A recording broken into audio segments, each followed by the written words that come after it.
Introducing Nitto's all-new Nomad Grappler crossover terrain. Built for the adventurous types, on-road or off. Nomad Grappler brings with it legendary Nitto toughness, while providing a smooth, forgiving ride for the path less traveled. And stand strong when the pavement ends.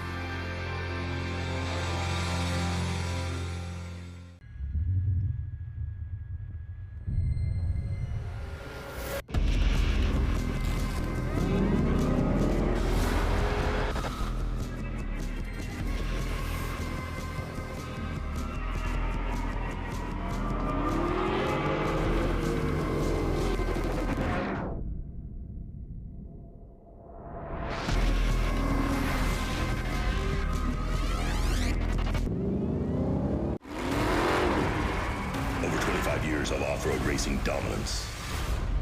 Proprietary patented race technology. Proudly made in the USA. Unparalleled customer service and support.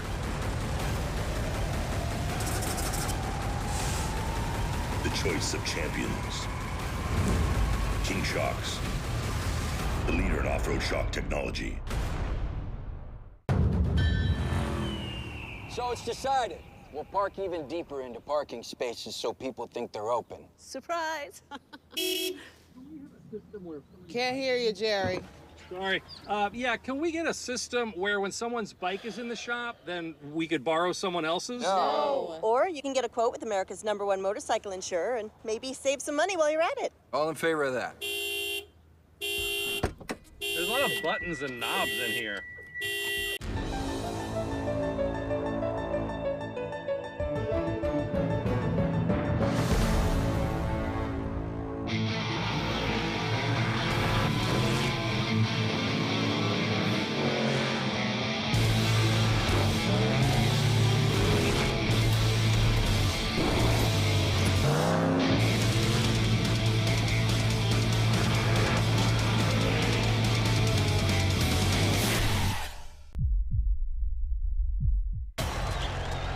All right, Chase, number 23, it's 2023. This championship's yours. Let's show these guys what's up.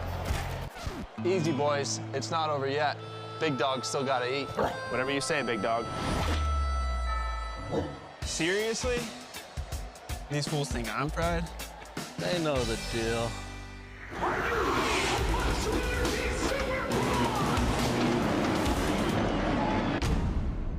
How do you take your new rig from this to this and get it ready for this?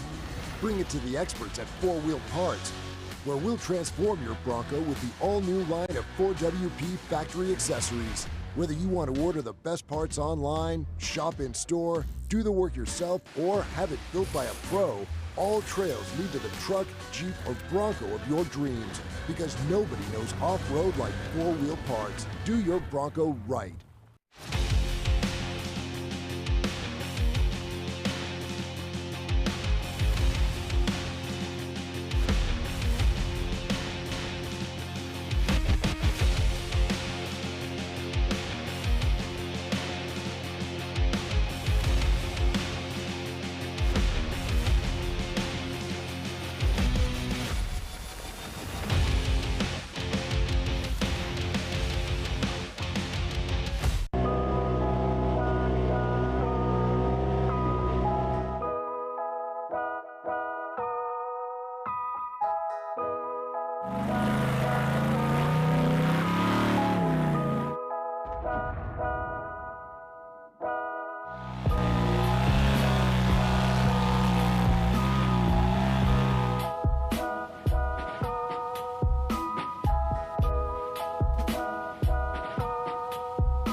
Good morning and welcome to Johnson Valley.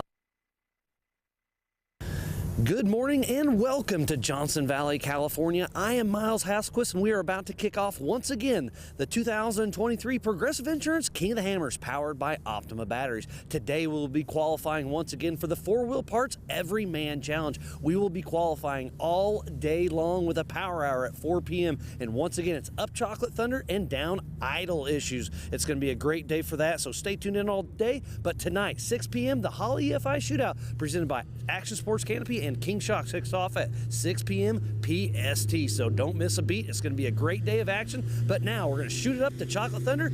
Ian Johnson, Pam Hall, it's your show. Welcome to the base of Chocolate Thunder. Here we are live. We're ready for the Everyman Challenge qualifying today. I'm Ian Johnson. In the booth with me should be Pam Hall, but she stepped out for a second, but she's on her way back. Here she is right now. Pam, get a headset on. We got to talk to some people. Oh, goodness gracious. Hold on. Sorry about that. I'm getting my exercise in up here at Chocolate Thunder. This lovely sandy dune area here. That's right. All right, so here we are at the base of Chocolate Thunder. This is qualifying for Everyman Challenge. So this is 3 different classes going to take the line today. So we have the Spider Track stock class. And then later on this evening, we will have the EMC class. Sorry about that. We have the Spider Track stock class taken first off the line this morning. Then we have an EV, which you're really excited about. Super excited to see an EV on the qualifying course today, yes. And then we'll have the 4800 Brannick Motorsports Legends class. And then finally finishing it out will be our 4600, 4500. So that is our modified class. So all these cars will be taking the line today to qualify here on the same qualifying course that we saw yesterday. That is the 4500 Yukon Gear and Axle modified class. It's the same route that they were going yesterday. So that's up Chocolate Thunder, over the ridge, short little desert loop, down through Her Problem, back down into the Sandy Wash. We see 2 little valleys that come through, pop up over the ridge, and then they'll come down through idle issues. And we saw a lot of action here yesterday, didn't we? Yes, we did. There was so many cars getting stuck right off the start going up Chocolate Thunder. There were a few rollovers, had some issues later on the course too as well, but it was a lot of fun out here yesterday. Everybody was talking about how much fun they had qualifying in a different area out here at King of the Hammers. Yeah, I think this has completely changed how it's going to work. So we're going to take a quick look at some of the action that we saw here yesterday for qualifying from the Can-Am UTV Hammers Championship presented by Progressive.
Are we saying they're starting at 8:30 or no?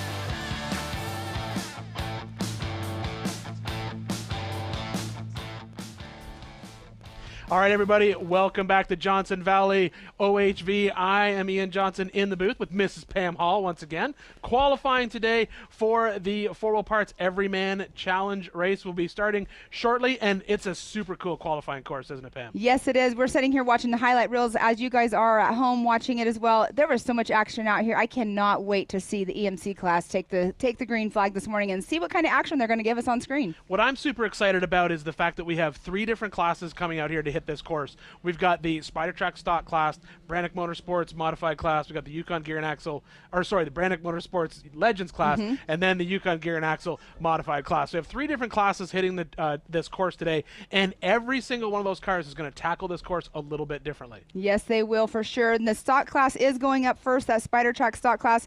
I mean, we're seeing some good times yesterday by our stock UTVs, so we'll see how the stock class today goes against all the Legends and everything else in the modified. But it's definitely going to be interesting to see the times compared to our qualifying out here yesterday with all of our UTV classes. Yeah, in the past, what we always used to do is we would look at the UTVs on the qualifying course, and that was sort of our baseline for our 4,400 cars, because that was a lot of desert, that one short little rock loop up the hill and back down.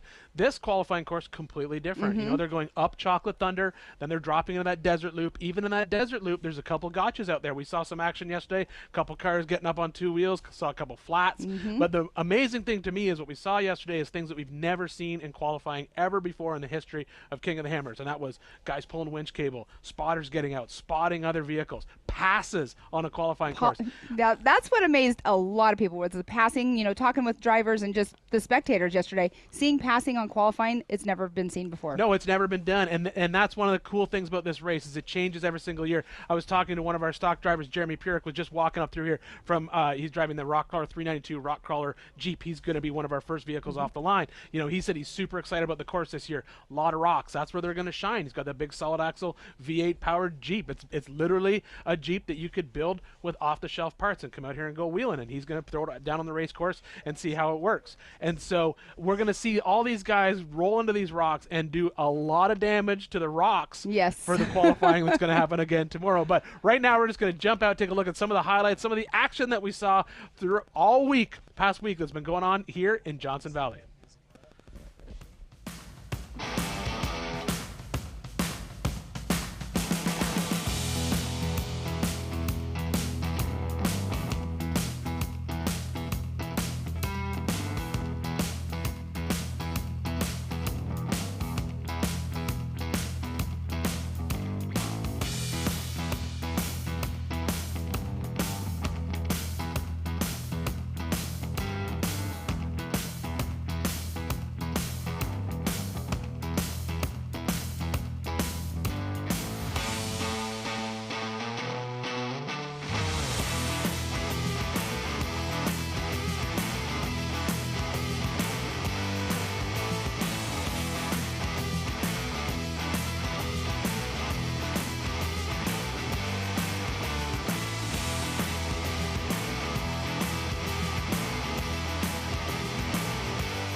All right, everybody, welcome back to Johnson Valley OHV. We are here today for the four-wheel parts Everyman Challenge qualifying presented by Progressive Insurance. We're at the base of Chocolate Thunder. I am here with Mrs. Pam Hall for another exciting day of qualifying here for the 2023 King of the Hammers presented by Progressive Insurance. Presented by Progressive Insurance. What is amazing is they come out here in these stock vehicles. It's so much fun to watch these guys come out here, bounce around on the rocks, do these trails. I'm actually a little jealous. I would love to buy a little, what do you call a little old school Jeep or whatever and come out here and race this myself.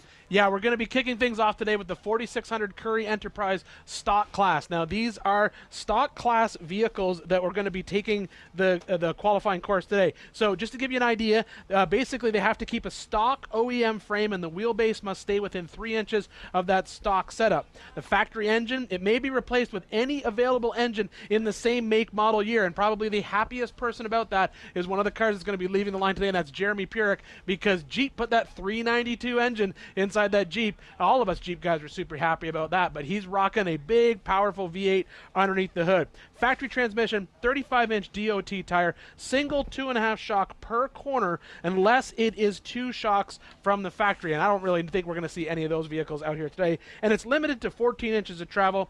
Factory-style suspension, it can be changed, but it has to be that same similar design that the vehicle left the factory. Mechanical steering, this is truly grassroots racing at its finest, Pam. And this is what started King of the Hammers many moons ago, 17 years ago to be exact. This was our 17th year for King of the Hammers out here in Johnson Valley. It's been an awesome event to follow along with. I came and spectated for the first time in 2011, and I was hooked from then.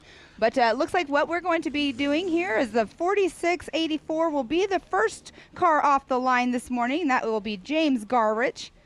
We'll be taking that first green flag for the four-wheel parts Everyman Challenge qualifying this morning out here at Chocolate Thunder. Yeah, it looks like James rocking a Dodge Durango. Now, that is actually a pretty good choice out here. That came factory, the V8 engine, obviously, link suspension in the rear, probably a leaf spring in the rear, but he's basically going to be leaving the line first. If you're just joining us now, what these vehicles have to do this year is a completely different qualifying course. In the past, they would leave from Hammertown Hammertown, head out for a little bit of desert loop, and then hit a pretty mild rock trail with just a couple steep climbs in it. But this year, completely different. They are thrown right into the mix here in Chocolate Thunder. Right off the starting line, they are into the rocks of the iconic trail just outside Hammertown called Chocolate Thunder. We'll see them leave the line, and they got to go up into that rock section right away. Cool thing is, we saw a lot of UTVs taking the same line yesterday. I think we're actually going to see things mixed up a little bit today with all three classes that are leaving the line. Yeah, it's so cool to see the qualifying up here at Chocolate Thunder. It's going to really put a mix into the whole entire event. Everybody out last night around the campfire was talking about it, how cool it was to watch on the Jumbotron or over here. The spectators that are already out here watching it this morning, there's quite a few of them because it's going to be an exciting day out here. Yeah, front row seats for everybody. This is probably the closest you've ever been able to get to qualifying in the history of any King of the Hammers race. So if you're in Hammertown, yeah, you can watch it on the Jumbotron. That's great. But, you know, it's just a hop, skip, and a jump over here to Chocolate Thunder. You can actually see it from Hammertown. It's a very easy trail to get to. Heck, you can get a rental car out here. Trust me, I know Right. this. I don't know if it'll get back, but that's okay. But you can get a rental car out here. You can come here, stand right at the edge of the action, and you're going to see the heroes of the sport throw down today, because I think this year, looking at the map for these racers, qualifying is incredibly important for everyone that's going to take that green flag both Friday and Saturday of our two big races. And Friday, obviously, is the four-wheel parts Everyman Challenge, and that is who is qualifying today.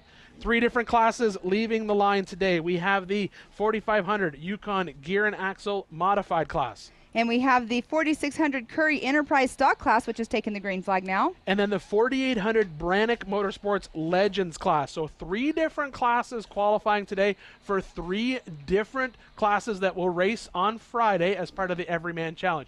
Great mix of vehicles. We're going to see everything from legit throwdown, we call them retired, Ultra 4 4400 cars that are going to be in that Legends class, but probably the class that really turns the heads the most, that modified class. They get a lot of leeway in the rules in that modified class, so we see some pretty cool cars leave the green flag on that. But right now we are just waiting for our first car, which is James Gaurich, to leave the line in that 4600 Curry Enterprise stock class in that Dodge Durango.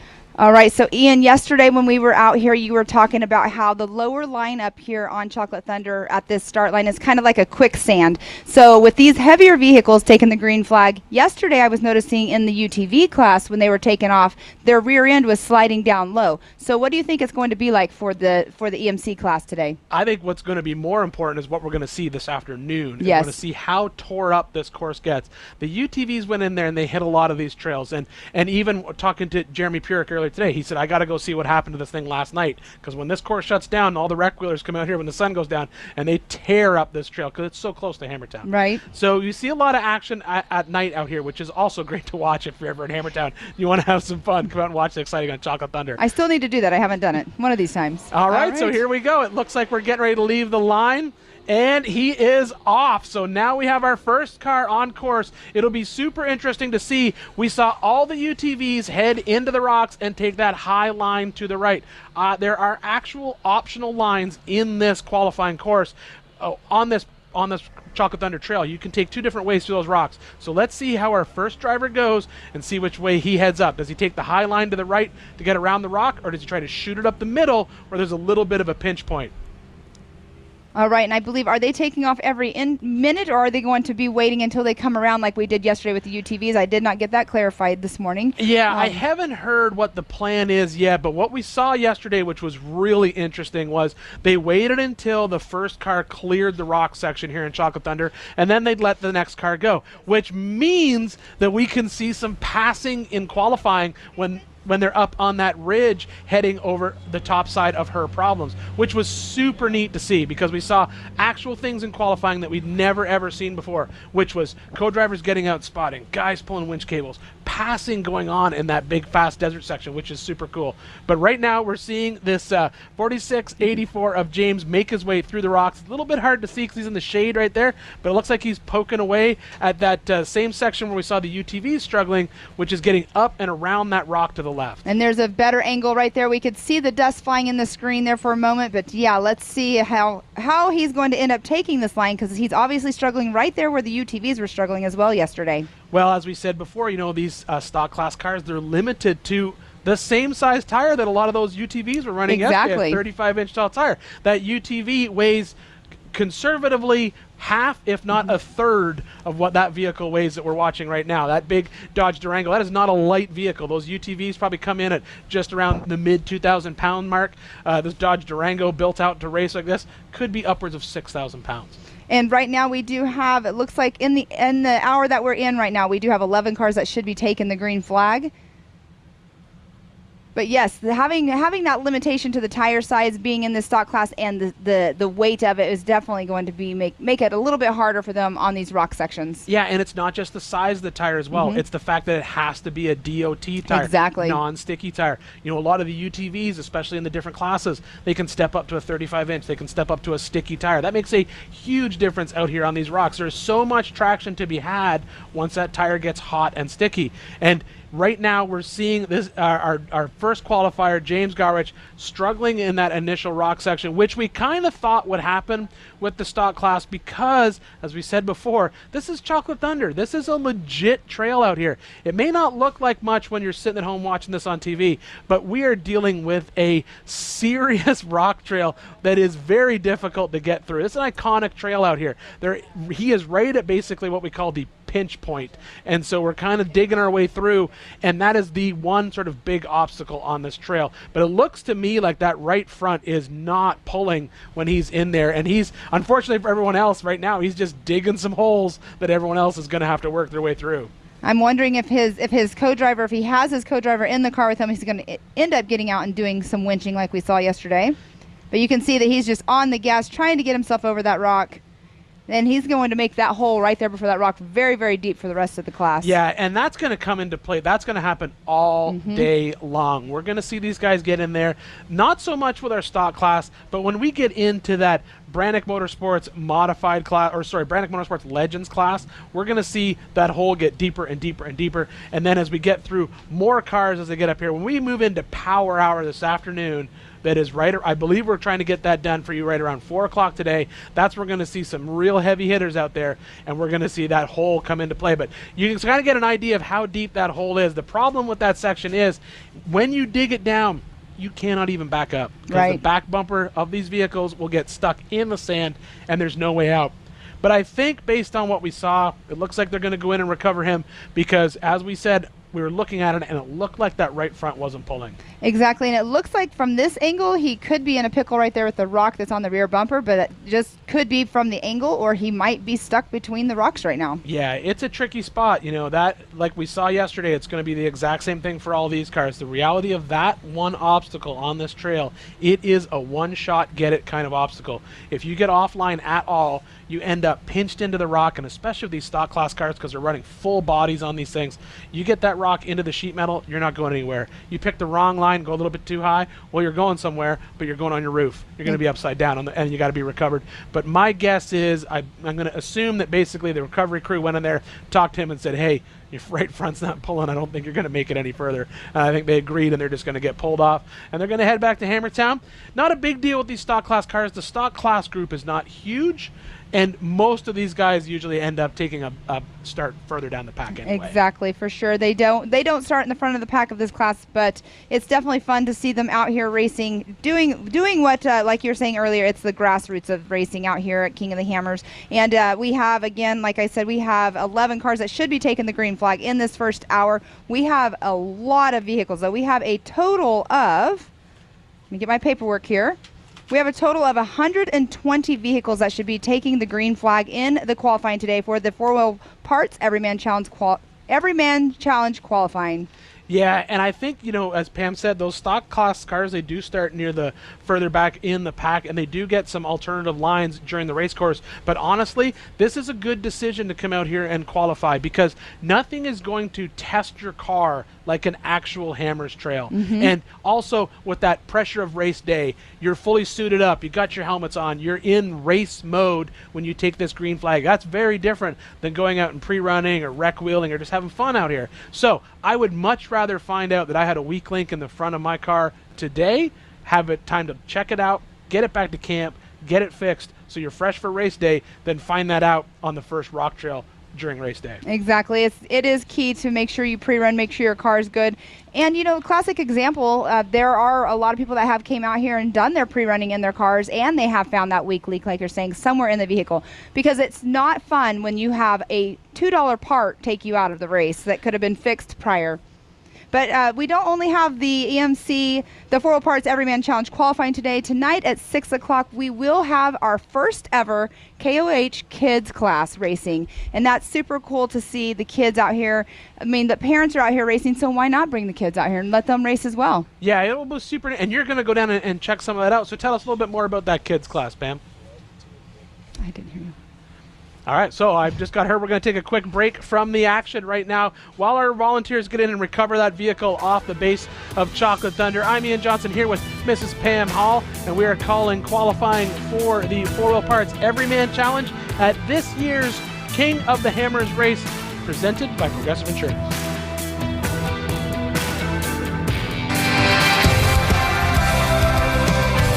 Introducing Nitto's all-new Nomad Grappler crossover terrain. Built for the adventurous types, on-road or off. Nomad Grappler brings with it legendary Nitto toughness, while providing a smooth, forgiving ride for the path less traveled. It stands strong when the pavement ends.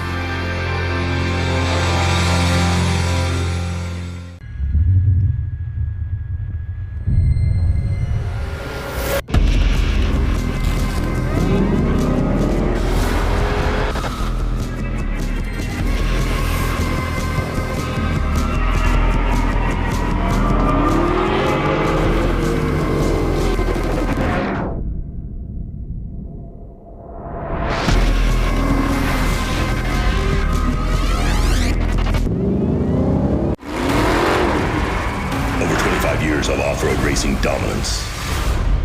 Proprietary patented race technology. Proudly made in the USA. Unparalleled customer service and support.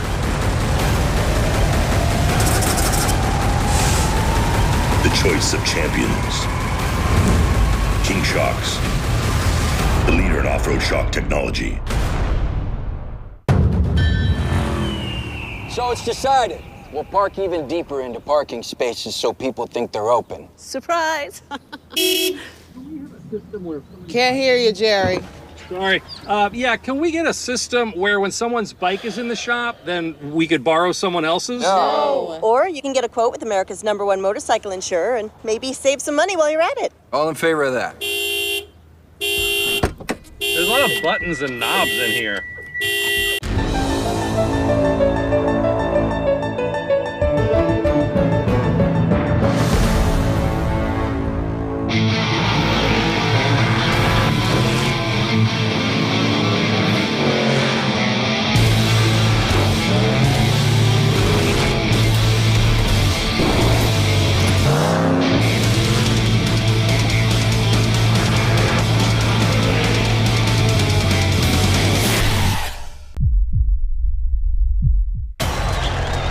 All right, Chase, number 23, it's 2023. This championship's yours. Let's show these guys what's up. Easy, boys. It's not over yet. Big dog still gotta eat. Whatever you say, big dog. Seriously? These fools think I'm fried? They know the deal.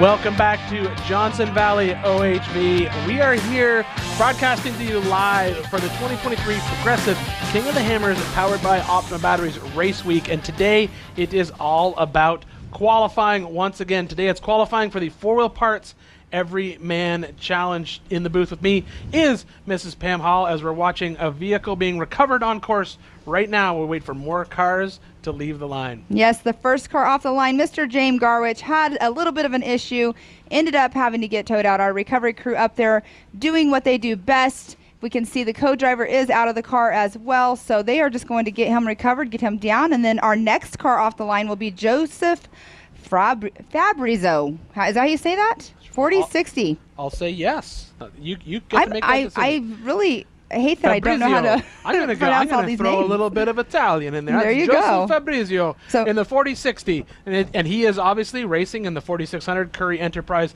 stock class. As we said before, 3 different classes leaving the line today as we get these qualifiers through our qualifying course. Same qualifying course that we ran yesterday, but if you did not catch any of the action yesterday, it is an all new qualifying course here for the race later on this week.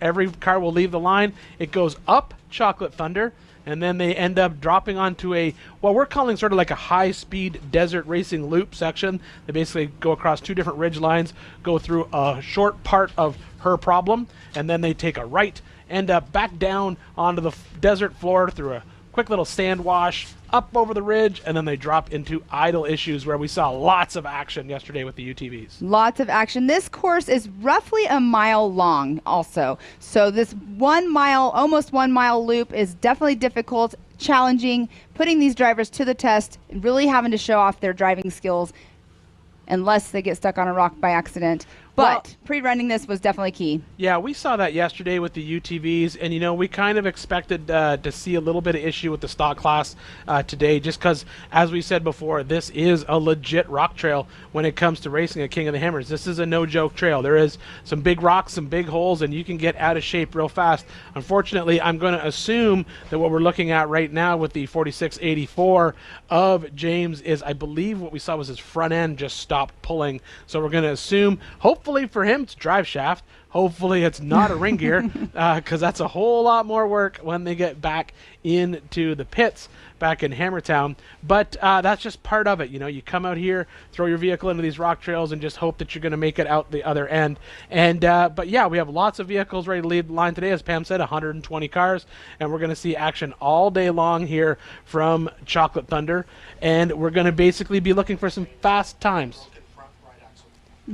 All right, we're just hearing from our recovery crew that it is a broken front right axle, because that vehicle, I believe it's an IFS car, unless I'm mistaken on the Durangos. I'm not sure if they're a solid axle on the front of those trucks. I cannot remember. You would know more than I. Well, I can't remember, but I think they're an IFS car, unless I'm mistaken. And as we said before, with that class, that stock class, they have to adhere to a serious set of rules. So with that 4600 Currie Enterprise stock class, they do need to keep that factory style suspension. So if it's leaf springs from the factory, it can have aftermarket leaf springs, but it has to still be leaf springs, coil springs, twin traction beam, whatever it is that it left the factory with, it's got to have that same suspension. So if this was an IFS car and left the factory, guess what? Still better be an IFS car when it shows up here on race day. And that's what I love about this class, being a stock class. I mean, the rules to it and everything, these guys just going out, putting the safety gear on it that they have to do, and coming out here and racing it. It's pretty awesome. Do you have a favorite driver in the stock class, Pam? I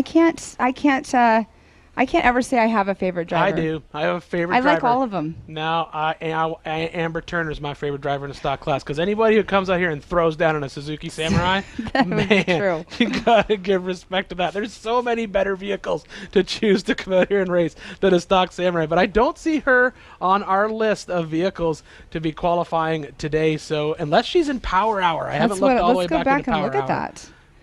She could be a Power Hour. I don't know if you'd put a stock class vehicle in Power Hour. That'd be kind of mean. Well, Power Hours later on, starting at 4 o'clock. I do not see her in it, but there are quite a few good names in there. Yeah, well, there are everyone in one of those newer Bronco stock class drivers are in there, which is interesting to see. We have Bailey Cole, Josh Atterbury, Albert Contreras. Lauren Healy will obviously be leaving the line. Brad Lovell. Everyone we'd expect to see in those Broncos be in our Power Hour, but Amber may have chosen not to qualify. I mean, to save the car. Yeah, that's the other thing. You're dealing with literally a stock car, and you have to bring it out here, and you got to throw down, and that's the gamble you take. Do you take a start later in the pack, and just not come up here and throw down on Chocolate Thunder?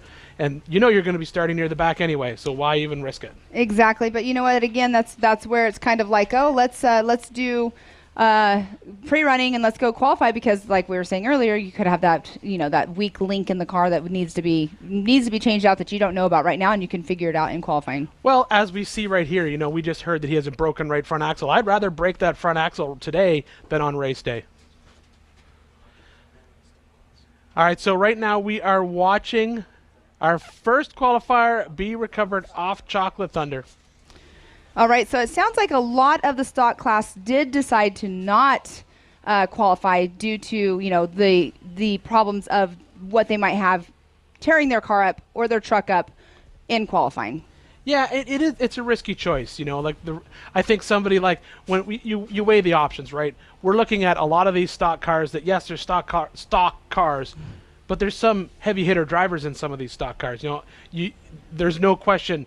Yes, that is. I'm looking out this window right now, and I see a 4-door JL stock driven by Jeremy Purick. I love that. Yeah. That's probably my favorite. I don't know. I like the McNamara's, but though. For him to come and qualify, that could be a game changer for him on race day. That is true. If he gets a good start up at the front of the pack, there's no question that he's going to take that 392 and throw it down in the rocks and probably throw it down in the desert. He has, he owns a suspension company, so he obviously knows how to get the suspension working correctly. Exactly. He better if he owns one. And so we'll see him out there in that Jeep, and it's super cool to see that Jeep make its transformation and go out and race again in the stock class. But right now we're just working on recovery here at the base of Chocolate Thunder, and then we'll resume with our action for the qualifying for the 4-wheel parts Everyman Challenge. As we said before, the stock vehicles will be leaving the line, and all those stock vehicles are part of the Curry Enterprise stock class. All right, it looks like they are bringing him down, but look at the fans up there and the pit crews and everybody up there watching on Chocolate Thunder.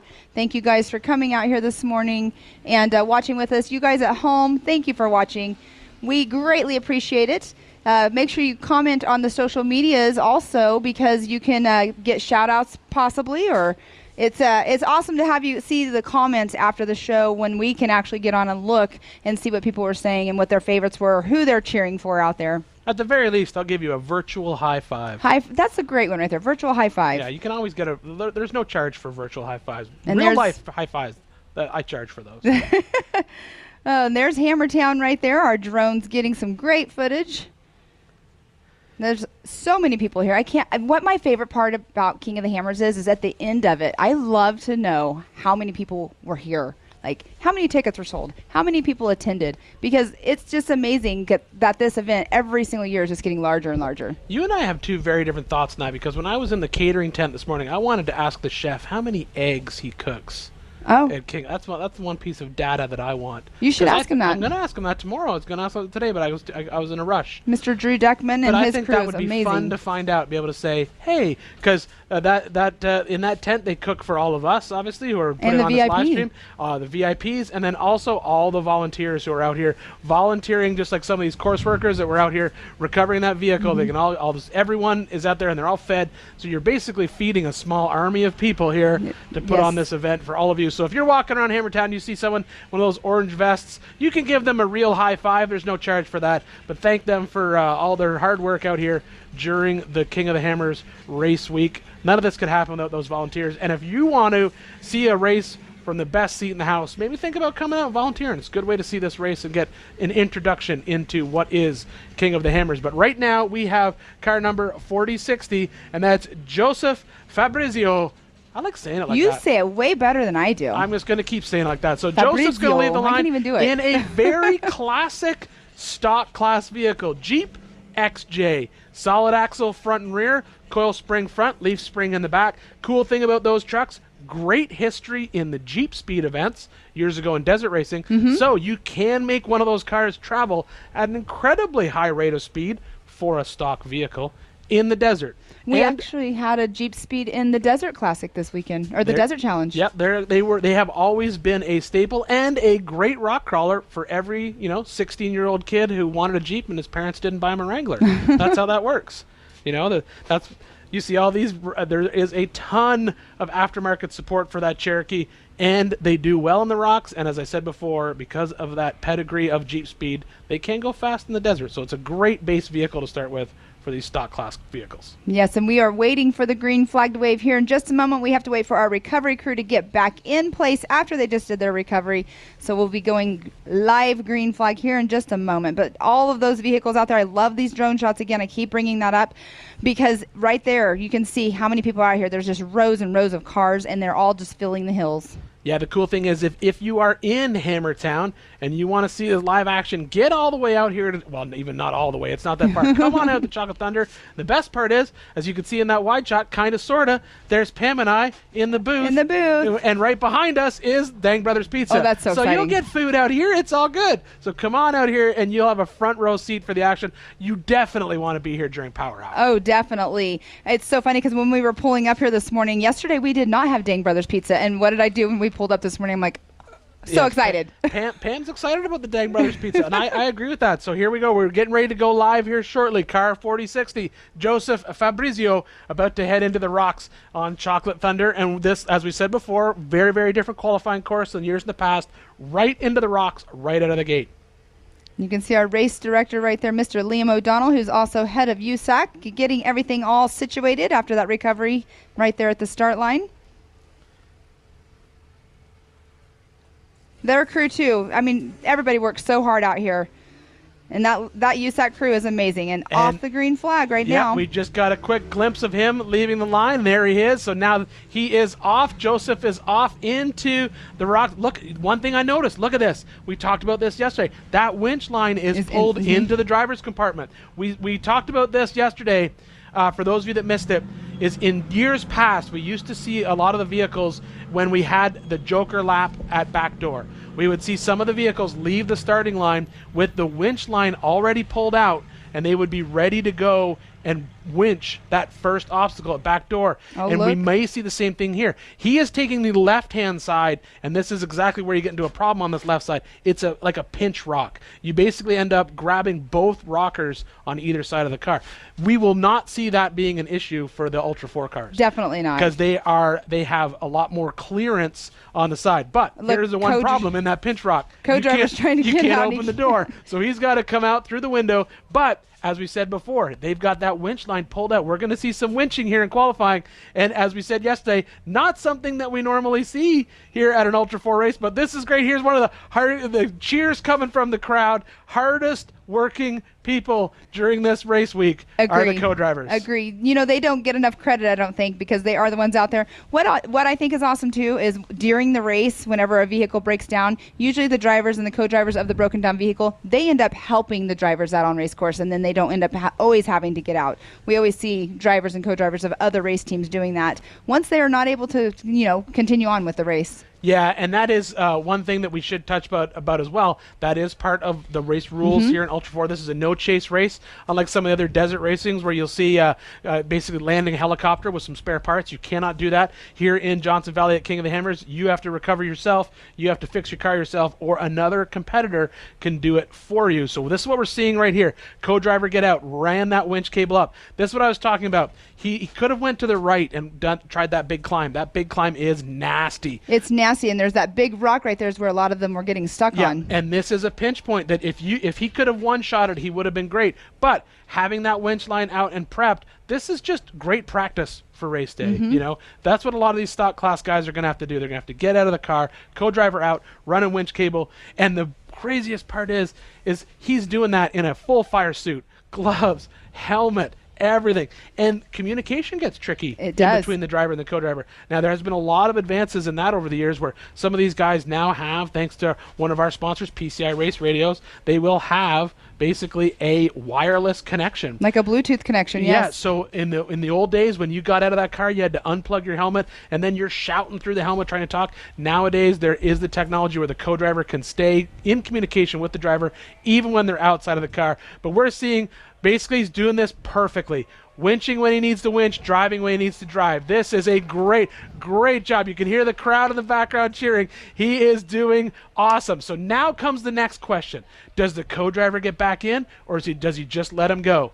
Well, they have the doors that they can just, pop in, but here's what they have to do. Oh, no, look at that. Perfect. That is a great decision. I really don't think that we're going to need to see this car be winched again on this race course, so I think that is a good decision. It takes a while to get back in that car, get belted back in, and take off. So leaving that co-driver sitting on those rocks, I think that's a good choice. That definitely is beneficial in time for sure, because they don't start moving until they're completely buckled back in. Yes, and so here we have Joseph. So he had made his way through that rock section on Chocolate Thunder. He's now on the backside. We're going to see him climb up through this rock section. As we said before, he's got a couple sandy, silty climbs to get through in this section. Whenever you see that white dust coming off the tires, that's when they're in literal silt. It's like talcum baby powder. Yeah, talcum powder. It's like talcum powder. And they're getting in one right here in this section. Yeah, this is where they pick it up, and you'll just see it. And that it may not look like a lot, but that's a steep hill to climb when you're trying to just all four tires dig, and that silt is very hard to get traction in. And at the same time, yeah, that's a great vehicle, that Cherokee. That's just a little six-cylinder, straight six engine, lots of torque, but not a lot of high horsepower. When Jeremy Purick gets up there in that 392 power Jeep, you're going to see a whole lot of that white smoke because he's going to tear that part of the course up, throwing all those horses down. But we're watching this little Cherokee doing great work as Joseph makes his way across the top of her problem. And there's lots of large rocks up there. Yesterday, I think I jinxed everybody because everybody was going through with no flats. And then we ended up seeing, I can't remember, I think it was Corey Willis coming through with 2 right flats. I believe that's who it was. But yeah, hopefully today we don't have any flat tire issues, but those rocks will jump out and get you. I think probably the biggest issue that we saw with any UTV that came through there with a flat is they were taking that part of the course with such speed that when they hit a rock, they could cut a tire. I don't think the stock class guys are carrying as much speed, so probably not as much of an issue. But still, at the same time, the last thing you want to do is cut a tire on this qualifying course. Going down that hill, roughly about halfway through it, or maybe 3/4 of the way through the qualifying loop so far. Yeah, and right there we have our next car off the line. As we said before, we're going to have 2 vehicles on course at one time here in this race. And that is Mike Lopez in the 4635 taking off the line. Another great option for a stock class vehicle. 2-door Wrangler, very good wheelbase to work with in this. 4-link front and rear, coil spring all the way around. Lots of aftermarket support for that vehicle. So there are lots of options when it comes to an aftermarket suspension system that you can put on that vehicle to make it work incredibly well out here in the rocks and in the desert. But at the same time, we're watching Joseph work his way through her problem. He did a great job. Got to drop down a couple different rock trails here. Once again, we're seeing the same strategy on our picture-in-picture. Co-driver getting out. The question will be, do they have the winch line already out, or is it looks like it's dragging across the hood? It is. Perfect choice right there. And as we said before, that saves a lot of time. Saves a lot of time, but this is great practice. You know, I always tell people when, I raced this in 2009, 2010. That was a long time ago. And whenever I talk to people about coming out here and racing, I'll talk to a lot of people that say, what should I do? What should I do? And I will be honest, biggest mistake we ever made when we came out and raced, we didn't pre-run in full race gear. We pre-ran like we're going wheeling. We're just in our, basically take the car out and have some fun. I tell everyone, get out there, pre-run like it's race day, get the fire suit on, get the helmet on, make it feel the same, so when race day comes, it doesn't feel weird, and it's completely different with a helmet on. 100% agree with you on that. And another thing too, if you're out there pre-running, wearing all of your safety gear would be key, because your vehicle does not know if it's race day or not. If it wants to, do what it needs to do, and your fire suit needs to do what it needs to do, you want to be in full gear. Yeah, that is absolutely true. As we're watching Joseph here, this is exactly what we talked about yesterday. Some of these sandy climbs are so loose. That's where horsepower and weight come into play. We didn't see this issue yesterday with the UTVs because exactly what we talked about, the weight. Those UTVs weigh half as much, if not more, or not less than that XJ, and he's just digging 4 holes.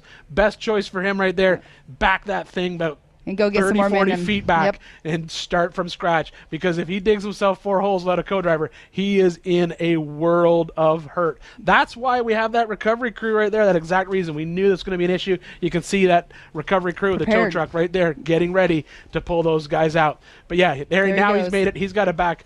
I'd be backing up another 20, 30 feet before I even came back. I would go down, if you can see on the right side of your screen, there's rocks. I would think I would back down, at least get some kind of traction on those rocks, but then you could slice a tire possibly if it's sharp. It gets tricky, because you want to back down so far that you can actually hit it. But at the same time, you're qualifying. You don't want to be going backwards on course. You feel like you're going to be going backwards on course, which you actually are, losing time. And we will have the 4635 of Mike Lopez that's still winching over here in the Chocolate Thunder area, could possibly get out and now catch up.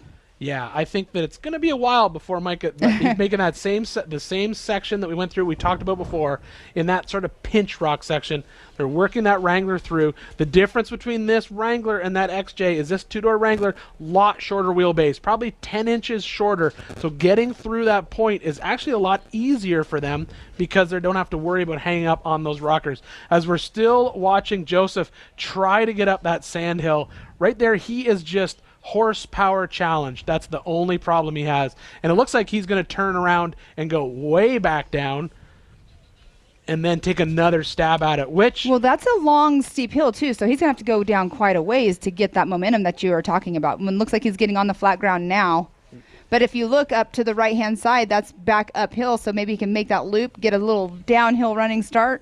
Maybe I can't tell if he's backing down to get more momentum or coming home at this point. It's hard to tell. Based on the fact that he's hucking a right there, I think he's calling it quits. Oh, because that is where the orange fence line is as well. Yeah, it looks like Joseph's going to be calling it quits at that 9-minute mark, and that's unfortunate. That sandhill, I think, was just too much for them to try to get up. I think he was just horsepower challenged at that point, so I think he's probably going to be calling it quits. But at the same time, as we watch Mike Lopez in that little two-door Wrangler, poking his way up through Chocolate Thunder. Still has the winch line attached. But if you don't get tire placement right with that winch line, it's not going to do any good. If you put a rock against the front tie rod of that axle, you can have the strongest winch in the world. All it does is basically just keep breaking winch lines and trying to pull. You cannot move that rock. All right, so the co-driver is still out trying to coach him up with that winch line.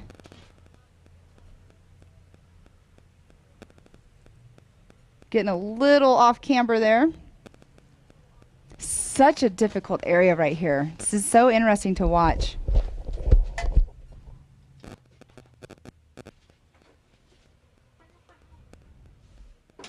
All right, and you guys, we are here for the 2023 Progressive King of the Hammers powered by Optima Batteries. Today is the 4-Wheel Parts Everyman Challenge. Tonight at 6 p.m., we will have our first ever KOH Kids race, which is going to be super exciting.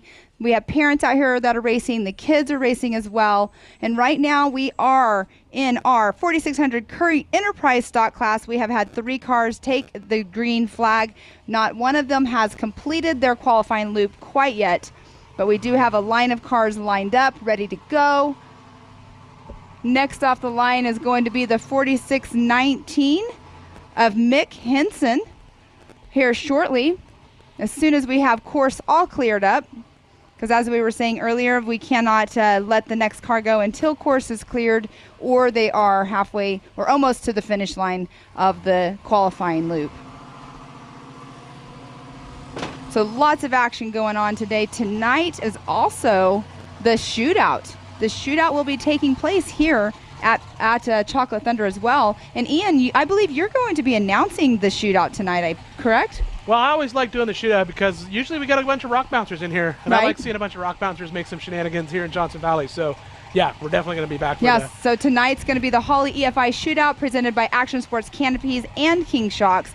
Always a good time out here at the shootout. So much fun to watch. Those guys are amazingly insane, is what I say, as how they go up this full speed. The cages that are on some of those rock bouncers are pretty amazing. Yeah, the thing about a rock bouncer is, we kind of get a lot of conversations about that because there's a lot of tube on a rock bouncer. But, the reality of those rock bouncers is, I tell people all the time, you roll off a 30-foot cliff in a trophy truck or, an Ultra 4, 9 times out of 10, you're going to call it a day and go home. Rock bouncers, when they come off that 30-foot cliff, that's just like the start of the day. You're going to crack another cold one and hit it again a little bit harder and see what happens. That's just kind of how the rock bouncer life is. As we're watching Mike try to, it looks like they just got themselves kind of into a pinch point there where I think they're kind of jammed up front and rear. They're kind of working their way back. Ideally, I think at this point, they need to be winched back a little bit from the looks of it, but I don't think they're going to be able to drive back out of this. I think they've kind of just got to rock either underneath that rear diff or hung up, but they're slow. There we go. It looks like they may be able to pop up over it now. And good they are stuff. 7 minutes and 42 seconds into this qualifying loop, and they finally got it up and almost over. Yeah, that left side, as I said before, that's a pinch point rock. You can get up and get over it. It just takes either a lot of horsepower, a lot of tire size, or a winch and correct tire placement. But it looks like Mike has now made his way up through. And the next question will be, do we see the co-driver get back in? Which ends up being was a mistake. Which was a mistake for Joseph Fabrizio. But I don't know if that would have really made any difference because that was a sandy hill. Oh, he could have run a whole bunch of winch cable out and winched his way up. Oh, that's all true. day long. That is true. And so I think the decision to leave the co-driver, as I said it was the right decision. Obviously, I chose wrong. I guess the right choice right here is to get the co-driver back in the car and get them back around to that section in case you need them. So note to self, double question yourself if you want to have Ian be your co-driver. Oh yeah, no, I would not want to be a co-driver in this race. As much fun as it would be to be in that right-hand seat, that's a lot of work, man. That's a full-time job. But we watched Mike Lopez leave his co-driver down in Chocolate Thunder, and he is back out taking this course by himself, which we saw before ended up being a unfortunate mistake for Joseph Fabrizio. But it looks like we're watching Mike make his way very well outside of Chocolate Thunder. They drive out of that rock section, head back into the dirt just a little bit. They have a couple big, tall, sandy, loose climbs, but apparently the climb on the backside to get back over to idle issues is being the deciding factor for these guys on this qualifying course. All right, right now off the line, this is the 4619 of Mick Henson. I have to say this might be one of my favorites. I said I didn't have any favorites, but... You like those OG Yodas, huh? I do. And you know what is so awesome? I love that one day I watched him, or I came up on him, and he was working on his Toyota, and he had his little teeny tiny son out there helping him out. It's just so cute. I mean, we're all family oriented out here, but he possibly could be one of my favorites out here. Well, I love them all, though. I can't pick. The Toyota pickup truck is definitely a staple out here at King of the Hammers. Back in the days when we used to come out here and wreck wheel, 2005, 2006, those were the stars of the show out here. If you had a solid axle swap Toyota with 17 transfer cases and 4 transmissions bolted together, that was the vehicle of choice. And now we're watching this classic Toyota mini truck take on Chocolate Thunder. Here, qualifying for the 4-wheel parts Everyman Challenge. Once again, this is the Currie Enterprise stock class. We have 2 vehicles on course. In the big picture, we have Mike Lopez. And then in our picture-in-picture, we have Mick Henson in that 4619 trying to make his way up Chocolate Thunder.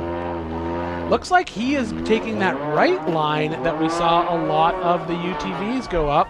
I love hearing the crowd. The crowd is very energetic this morning. This is a fan favorite class right here. Well, I think also this is the closest they've ever been able to get to qualifying. I mean, you're right there, right beside these guys as they try to get up these rocks. Oh, look at that. And there he goes. Oh, just a bad little bounce there, but I think he might be able to back up and still save it. Certainly no stranger to the throttle pedal in there, which is awesome to see. But that's the risk of that right line, as I said before. You get the bounce right, and you can get up onto the rock that unfortunately is on his right-hand side. He would prefer to have that right by the driver's tire. But at the same time, we're watching Mike Lopez. He has now made his way through that tall ridge line. It looks like he's going to be dropping down this little chunk of her problem that's part of the qualifying course. And then he'll be down in that sandy wash that we saw Joseph have such trouble with in his XJ. Let's hope that there's no more issues in that area, but he was definitely struggling. So let's see down here on the right-hand side if Mick Henson, they can get that out of the pickle they are in. And here's a perfect example. Look at this. They did not go into this thinking they were going to be pulling winch cable, and now they have to unspool that winch line. Ooh, look at this little Wrangler working its way through the desert. This is what he has to do, though. We watched previously as Joseph had trouble in those sandy wash sections. He needs the, Mike. Momentum. Yeah, you got to keep that speed up. You don't have a lot of tire size to play with out there. Sitting on those 35-inch tall DOT tires. So if you're sitting here in line and you're waiting for your qualifying course, would you as a co-driver and a driver discuss, you know what, maybe we should have our winch line ready and get out and change your strategy as you're waiting here to go to take the green flag? I don't think so. I think a lot of it revolves around whether or not you pre-ran it. Pre-ran it and decided on it. And then I think the decision was made of pre-running. But, you know what they say about making a plan, Pam? You got to plan until you get punched in the face.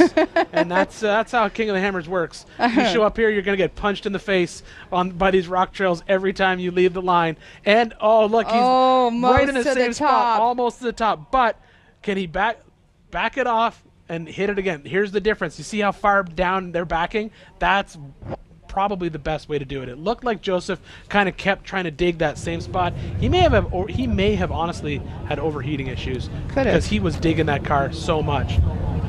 Well, you know, he's 13 minutes in, almost 20 seconds into this qualifying course, but with what we are seeing here right now, you never know. That could still be a fastest time if he does get up this hill and down here to the finish. Well, I think the tricky thing is when it comes to these stock class qualifiers, I don't think they're qualifying for starting position. I think a lot of them are just using this as a de facto vehicle shakedown, a little bit of a pre-run, get an idea what it's going to be like out there on race day. For a lot of the stock class drivers, you know, they're just doing it to spend more seat time in the car. Yeah, seat time is key. Yeah. You know, seat time is seat time no matter what. Now you can see that Mike Lopez actually is over on the right-hand line now, and all three of our drivers that have taken the green flag this morning, you can say Joseph's name better than Joseph I can.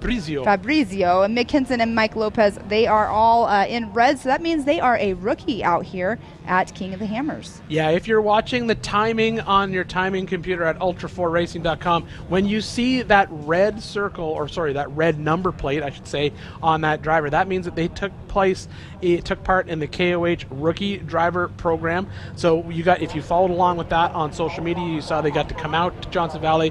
They learned about the race a lot. They got to sit down with some of the legends in the sports and talk about here's the things that you need to know about coming to race King of the Hammers. It's an incredibly popular program, and it's incredibly important too, because that's just the thing.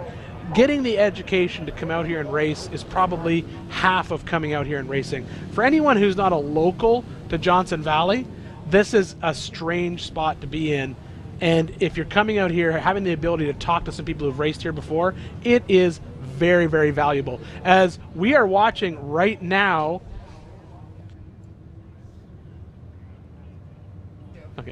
what we're watching right now is something that I thought we'd see earlier when we were watching the XJ have trouble with the sandhill.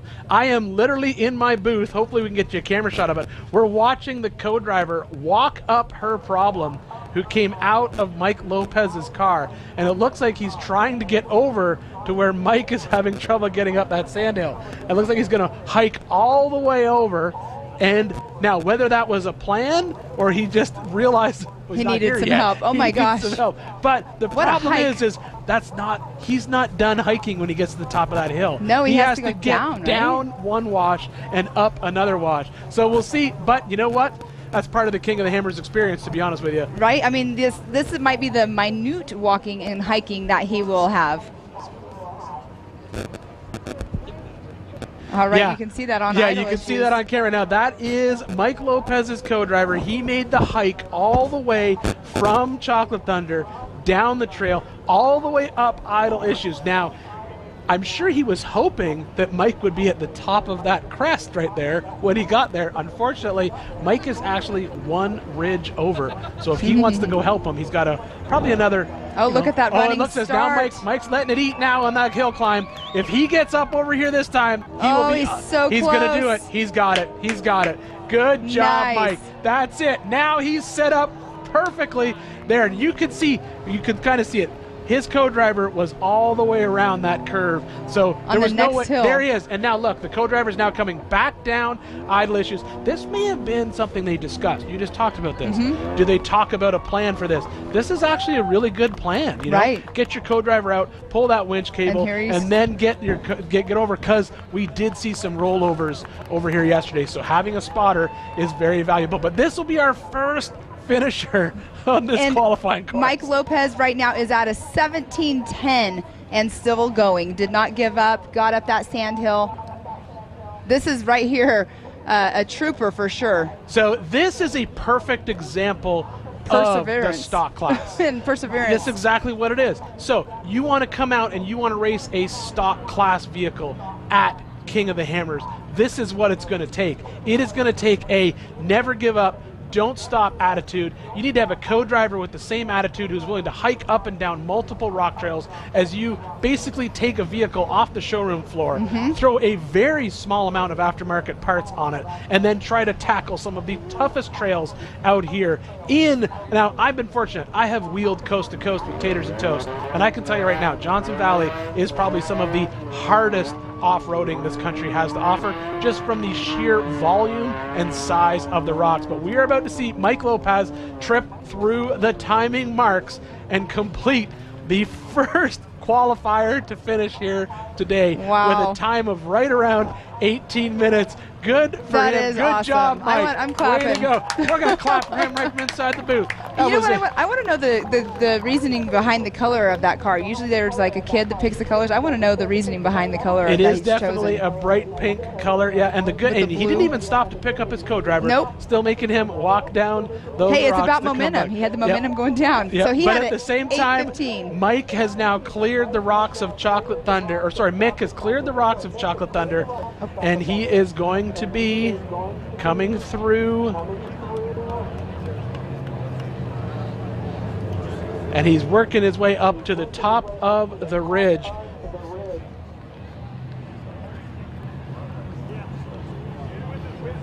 All right, so Mike Lopez came through with an 18:15, 8:77. So there's your That's first a huge time. difference between yesterday when we saw our first qualifier come through like a 4:30. Oh, so yeah, yes. On screen though, we still have Mick Hinson, but down here on the right-hand side, it sounds like we have a fan favorite that just took the green flag of the McNamara brothers, Sean and Brian. But they are stopped before they even get to the rocks, and hopefully that is just an issue of getting it into 4 low. Because it did not sound so hot on my other ear that's opened up. Well, while they work on that, we're watching Mick work his way across that ridge line. As we said before, qualifying course this year, very different. It's up Chocolate Thunder, so through that serious rock section, and then they basically go up a couple big sandy hill climbs, and then they skip across a couple ridges before they drop into a portion of Her Problem and end up back down at the base of these 2 mountains that you see when you're sitting in Hammertown. All right, down here on the right-hand side, though, we do have one of the McNamaras out of their vehicle, stopped. Race director is walking on over just to check to see what's going on, because it was literally probably 100 feet past the start line, if that. All right, but Mick Hinson's doing an awesome job getting his way through, going to be coming around for the Mick is making his way down that section right now. And this is the sort of flat area that we've been talking about where they turn right. Very, very sandy, washy area, but this should not be an issue. It's what we've seen so far in the stock class is that sand hill climb that they have to get up.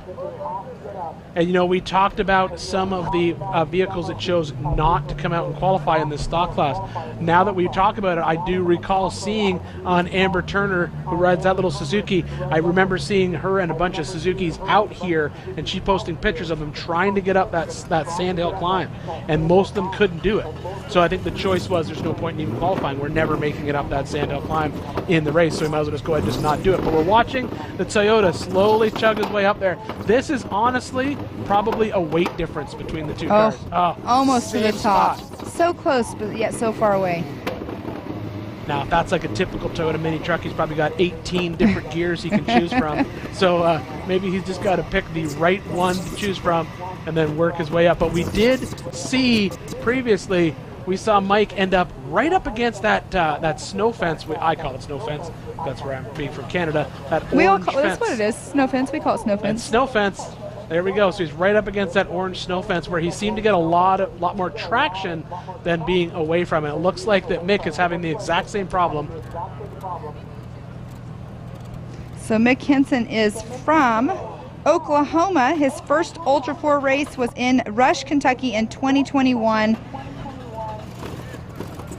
His driving was Justin Reese's KOH winning truck is what he's driving. So he's out here as a rookie this year with the program. That was an amazing. We were talking about this yesterday.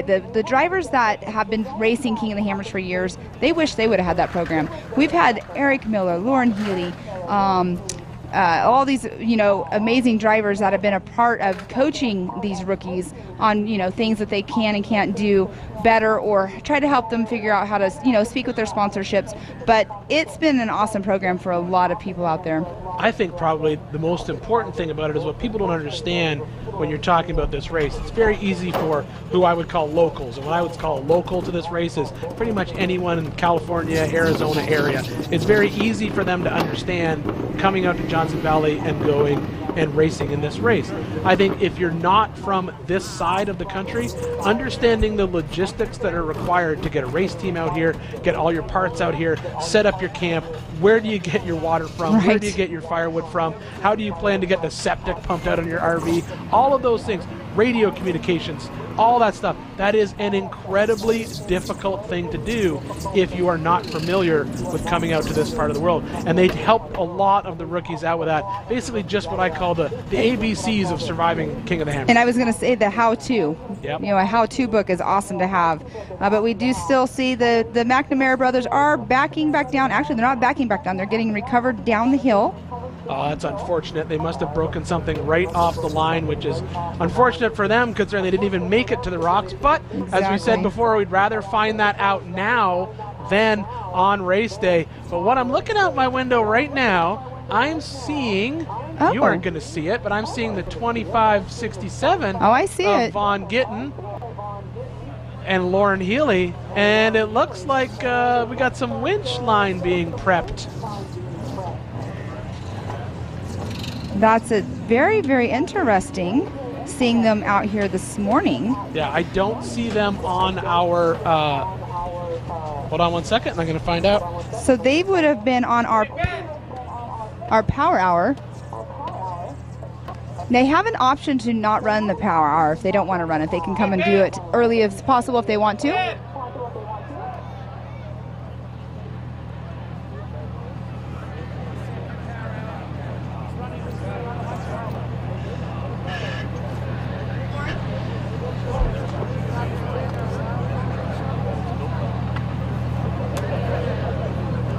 All right, so yeah, we've been watching out the window of our little booth here, and we are right. We just got confirmation that Lauren Healy is here to race a little bit early. He's going to skip power hour and come out here and tackle the course this morning. So he will be falling in right behind Jeremy Pierrick. And look at this.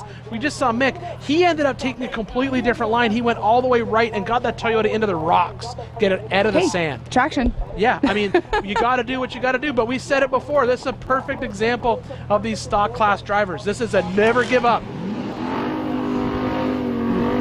I have to tell you really quick, we're just saying what's going on in front of us. Lauren Healy's co-driver was out prepping the line. Remember I said, do you think that you will do that at last minute, or is that something preparing, right? And we just saw it happen right in front of us. I'm thinking they saw this course, they called it early, and they said, here we go. But here we go. In our picture-in-picture, that is Jeremy Pierrick. Jeremy Pierrick in that 392 four-door JL. I actually ran out and talked to him earlier. I said, have you pre-run this course? He said, I pre-ran it 3 or 4 days ago. And then I asked him, I said, what's the plan? He goes, left line and let this 392 eat. So we're going to see what happens here. He was hoping not to winch. And there he is, taking that left line so far. That horsepower is... As we watch Mick make his way down idle issues in that classic Toyota. He does have wheelbase on his side, which is good to see. You know, when we watched Mike come down in that two-door Wrangler, it's a lot shorter. But there we go. We have our second finisher here for qualifying here at the Four Wheel Parts Everyman Challenge. All right, so he just came through with a 17:03.036, so he has that #1 position right now out here in that rookie program. Mike Lopez in the second position with an 18:15. So we have had 4 vehicles take the green flag today. Oh, I'm so sorry, 5 vehicles, but only 2 of them have completed it. Yeah, and we're watching Jeremy Pierrick in that 392 JL try that left line. Now, as we said before, there are multiple lines. We saw all the side-by-sides go far right. So far, we've seen our stock class cars take what I would consider in this part of the trail in Chocolate Thunder, the middle line. But I said before, there's a pinch point in there. This is a 4-door JL. This is an incredibly long wheelbase. It's like 116, 117 inches. That's a long truck.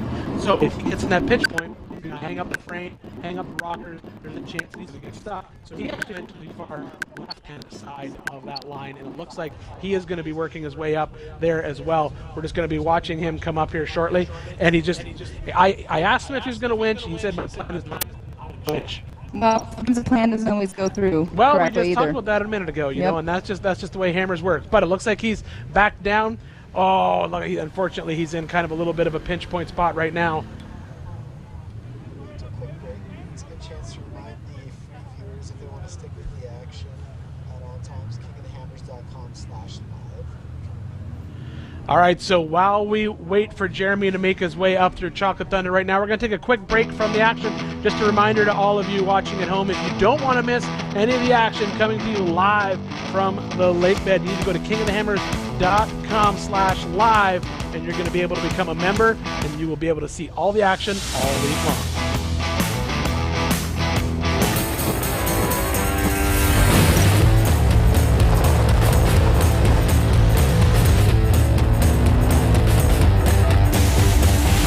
There's only one place to go to do your rig right, and that's at 4 Wheel Parts.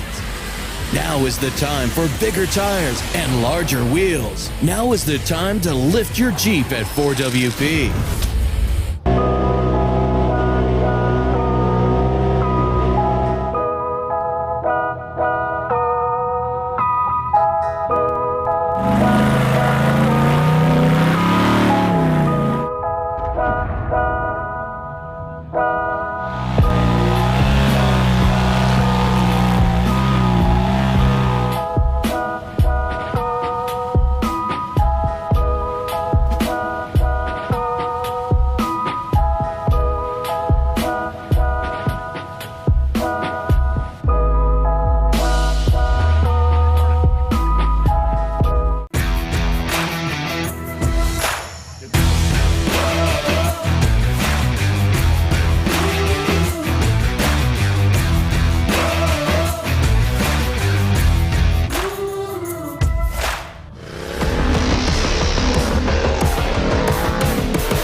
All right, and welcome back to the 4 Wheel Parts Everyman Challenge qualifying. It's a great day out here. We had some awesome action that just happened while we were on break.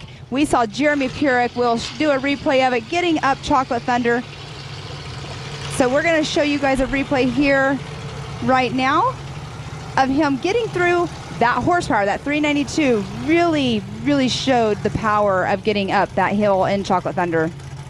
Yeah, we talked about that a minute ago. Here we go, the perfect example of getting it set, just hitting it right and letting that 392 eat. That is great work from Jeremy. He basically hole-shotted that thing on that far left-hand side and powered his way up through Chocolate Thunder. I'm sure he would have preferred to have done that the first time he rolled in there and hit the gas, but he made it up through, didn't have to winch, so we'll see what kind of time he comes through for the rest of the day. But we know he is past this part of the course. He is now making his way over to the Sandhill Climb, as right now in our picture-in-picture, we're watching Lauren Healy in one of our stock class Broncos. Yes, and what do you think in Jeremy Purick? What do you think Jake, his co-driver, was thinking right there? Do you think he was just saying on it, or do you think he's laughing? He wanted him on it because he didn't want to get out. I wouldn't want to get out. You kidding me? We talked about that before. And look, so here we're going to see the difference that horsepower makes on this Sandhill Climb. Jeremy's going to let that 392 eat and just tear his way up there. No stopping at all. Easily done. But you can see even with that, we're talking about a factory 500 horsepower vehicle. Still struggling. But that's what it takes to get up that hill. Exactly. You know, it's incredibly difficult for them to get up here. And he is running those Nitto tires on there too, and a lot of big fans of Nitto tires out here. Nitto athlete, it just sort of speaks a lot to the strength and the traction of those Nitto tires to be able to handle this. These are literally DOT tires. These are the same tires that when you go into the tire store, you have to buy, or you're able to buy. So these are not some special race spec class tire. These are DOT tires that you can buy for your daily driver, tow rig, whatever you want. A 35-inch tall tire, it has stood the test of the toughest off-road race, in my opinion, in the world. What a better way to test the tires, right? But we do see Jeremy Pierrick stopped right up there. I'm wondering if he's maybe having some issues switching out of 4 low or not. This honestly could be the weak link of that vehicle. So it is a stock JL. So that is a bone stock brand new vehicle. The JL does have a lot of, we'll call it, safety features built into it. The computer in that vehicle may not have liked that sandhill climb. True story. It may have said, what's going on? I got wheel speed of X and wheel speed of Y and transmission shifting of this. And when that computer sees all that, there's a chance that computer could be like, I'm out. Right. I quit the chat. I'm done. And it will step out. And unfortunately for you, on race day, there's nothing you can do about that. Exactly. So if that's the issue, we're just speculating this right now, but I could see that being one of the problems with that modern JL drivetrain in there, is that factory computer may not have liked Jeremy beating on that Jeep on that sandhill climb. Exactly. And down here in our right-hand screen, we do have Lauren Healy having to winch his way up Chocolate Thunder. Co-drivers out. And we talked about this. This was fully expected in these stock class vehicles. As we said before, Chocolate Thunder, no joke of a trail. This is a serious rock crawling trail to take a vehicle that is essentially a stock vehicle with some aftermarket parts bolted on and then some 35-inch tall DOT tires. This is not a trail that you come out here and tackle lightly. So Lauren was back in camp. They made the decision. They said, you know what? We're watching these stock class vehicles out there. Let's just get this done. Let's go up there. Let's get our qualifying taken care of. We'll run the truck. We'll get it out there. We'll see what happens. And then, heaven forbid something happens, we can get back to town and figure it out. You don't want to wreck this thing or have something go wrong right now. Right. Or worse, later today, and you don't have a day to deal with the issues. And I think that's honestly what we're seeing with Jeremy right now. We see some of our volunteer recovery and course workers over talking to him.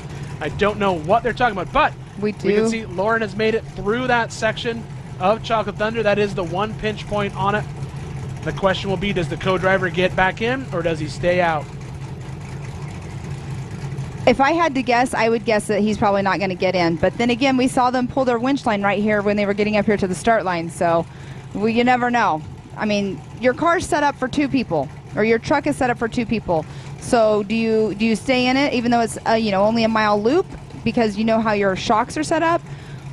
Or do you let them, like we saw earlier, we saw the co-drivers, staying out. We saw one of the co-drivers coming all the way back over here to idle issues, to make sure that the driver got on all the way through or not. So it's all about strategy right now, but I don't know if there's really a strategy in this class right now. I think their strategy right now for everybody is just getting up Chocolate Thunder.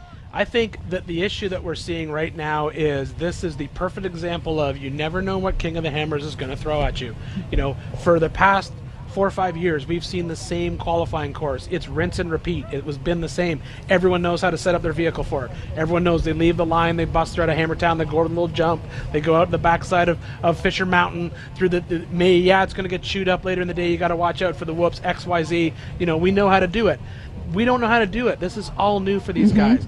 Dave Cole came out, and the race director, all the race director and the race teams and everyone who came out and they said, this is it. We're going to throw you guys a curveball. We're going to make you get into the rocks, serious rocks, the first part of your qualifying lap. You want a good qualifying time? You got to prove that you're ready to race here out at King of the Hammers. It is King of the Hammers. It's to be easy. I always say it's King of the Hammers, not King of the Sandwash. Yes, you should have to race up a Hammers trail. I can see in afar, so Lauren Healy's co-driver did not get back in. He is coming down the rocks, still fully suited up in his race gear. So the question will be, does his co-driver just walk back here and wait at the finish line, or are we going to see another co-driver making that hike up idle issues to help that stock vehicle get down? The thing that you have going for you when you have Lauren Healy in that vehicle is this is someone who is no stranger to the rocks. Right. So for him to come out, knock this part of the course, this desert section right here where he's coming across the top of her problem, he's going to drop back in. Really, he doesn't need a co-driver for that. He knows where to go, knows what to do. Comes back down to the sand wash, he'll make it up the sand hill climb. He shouldn't have a problem there as well. That Ford Bronco, that little V6 in there, twin turbo EcoBoost, it makes tons of power. Should be able to easily climb up that hill and then come across the top. And really, Lauren should be able to drive down idle issues with a blindfold on at this point in time. Well, and really, if we were thinking about it, remember yesterday we were talking about Lauren Healy had that iconic, qualifying video from last year's King of the Hammers. Not going to have that kind of video out here today, for sure. No, but I think we're going to see some pretty cool cars going up Chocolate Thunder tomorrow during 4,400 qualifying. I think we're going to see some shows. I think we may even see some shows today. I'm excited for tomorrow. I mean, I'm excited for all of it. What we're going to see right now here shortly, if they don't get Jeremy off track soon, we're going to see Lauren Healy coming around, and we may see yet another pass here in qualifying. You can see in our big picture, it looks like the recovery crew is working on getting Jeremy off the race course. Oh, and look, we're watching Lauren Healy's co-driver walk back here with a broken winch line. Oh, that's fun, interesting. But they obviously still made it up, and that's all that matters. And at the same time, we've just saw one of our first, I believe this is one of our first modified class cars. So this is the 4852 of Richard Fenton that has taken the green flag. Sorry, so look at Lauren. Class car. Look at Lauren Healy just now. No problems whatsoever getting up that sand hill. But now he's going to have to, go around Jeremy Pierrick, and that's such a bummer. And here he is coming down. Oh, so he already passed him. Yep, looks like he made it past him, no problem. And now we're watching Lauren come into idle issues. They come over that hill. They got to come down, take a right, get onto the trail, and then it's downhill all the way. So Lauren Healy is in that Ford Bronco Optima batteries with Nitto tires on it, making this look easy right now compared to everything else except getting up Chocolate Thunder. Right now he is at a 9:30 time, getting ready to cross the finish line for this qualifying loop for the 4-Wheel Parts Everyman Challenge, and he will, as long as he makes it all the way down to the bottom, have the fastest lap so far of the morning, because right now it's Mick Hinson with a 17:03. Yeah, I don't think it's a surprise to anyone that we're going to see one of these Ford Broncos in this stock class come down and set a blistering fast lap time here for our qualifying for the 4-Wheel Parts Everyman Challenge race. I think, that Ford Bronco, it's an amazing vehicle right out of the gate. This year they have a King of the Hammers edition Bronco on display. Yeah, it's down pretty in cool. Hammertown, which is super cool. All right, so Lauren Healy just went through with the 9:56.945. So we're going to take Lauren's time, and we're going to basically consider that our base time today for what we're seeing, what we're going to see here on qualifying, as right now we're seeing the 48.52 of Richard Fenton make his way up through, and he's on that same far left line that we saw earlier. Now this is a 4800 Brannick Motorsports Legends class car. So these are very different than what we saw previously, where we were watching the Currie Enterprises stock class. So these cars are basically front and rear engine, unlimited horsepower, so you can have all the horse pressures that you want. So it has to be a 2-seat, side-by-side, single shock per corner. They have a 37-inch tall tire limit, but it must also be a DOT, and it's an only solid axle class course. So we're watching Richard make, look at this, tearing through that section of Chocolate Thunder. That's what it's going to take to get up there, using all the horsepower that your car has and just turning it on. Now, this is a class that we see a lot of people who are coming in to Ultra 4 racing for the first time. This class we've seen an explosive addition to in years past. It was originally a class that was kind of designed for retired 4400 cars. We saw a lot of 4400 guys basically take their vehicles and realize that maybe they weren't as competitive as they used to be, and they'd sort of slide them down into this class. But now we're seeing more and more people come out, build classes specifically for this 4800 Legends class. All right, and they have yet to get out and pull winch line. We'll see if he can make it up these rocks. Yeah, it looked like he had a good line, got a good bounce, came up over that first section, But as I said before, he's in that section where there are 3 little spots. You can take that far left line where we saw Jeremy go and put on one heck of a show. That unfortunately we did see the vehicle get recovered on the backside of the mountain here. And we are in our second hour of our 4-wheel parts Everyman Challenge qualifying, and we are in our 4800 Brannick Motorsports Legends class. We have a couple cars that have taken the green flag, but we are out here this whole entire week for the 2023 Progressive King of the Hammers powered by Optima batteries, and it's been such a great time. I hope everybody at home watching is having an amazing time as well. If you're not here and you wish you were, you better come next year. That's all I have to say. You should be here. It's a fun place to be in the middle of nowhere in February in Johnson Valley. But we watched Richard make his way through that rock section here on the base of Chocolate Thunder. Just got hung up a little bit here and there, and now he is out of the rocks. He's going to be heading into this little, calling it single track or 2-track. Basically, it's just wide enough for one vehicle to drive up in. And once he gets clear a little bit further, we're going to see the next car leave the line, because as we've said before, we're having multiple cars on course for qualifying. Such a great view right there again, and right there on the right-hand side, we do have the 1311 of Robert Boardway just took the green flag. So right now we have Lauren Healy in that number 1 spot with a 9:56.945. Mick Hinson in second position at a 17:03.036. Mike Lopez is in that third position at a 18:15.877. Those are the only 3 vehicles out of 8 that have taken the checkered flag today. Yeah, we're watching Richard Fenton make his way across that top section that they have to come across, and as we watch, oh, it looks like we have a different line being tried. This is that classic line where we saw a lot of the UTVs go up. And he got right up it. Yeah, it's a risky line, but if you get it right, you are fine. And a lot of that's going to, believe it or not, that line choice is going to revolve a lot around the design of the vehicle. If the body is thin enough that you can get around that rock without hanging up a rocker or a body panel, it actually is a lot faster. But you will see a lot of the full-bodied rigs like we saw with those stock class cars avoid it like the plague, because when you get up in there, it'll get into the sheet metal of the door or the sheet metal, and you're not going anywhere. You know, you're going to be winching yourself. Either get stuck or open it like a can, right? Yeah, that's right. And right there on that ridge, which is an amazing view from up above, we do have Richard Fenton. He is 6 minutes and 14 seconds into his qualifying loop. Again, at home, if you're watching and you want to see the times of all of the drivers, as we call them, you would see what we see. You go to live.ultra4racing.com and you can see all of the live scoring right there.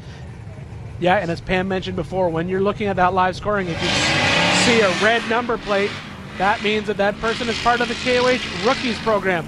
And I heard in my other ear, and you may have heard over the microphone at home, we just had another vehicle leave the line here, and we should see it shortly on screen. Yes, and that very loud engine, which I love that sound, was the 4811 of Trent Roberts. So right now, what we're seeing for the first time ever in King of the Hammers qualifying history are 3 cars on course right now. Yes, we have Richard Fenton, Rob Boardway, and Trent Roberts all out on course right now. It looks like the 4852 Richard Fenton was slowing down just a bit, and he's on a downhill slope, so hopefully it's not too bad of an issue of why he's slowing down, because he's not too far from coming in and getting that checkered flag.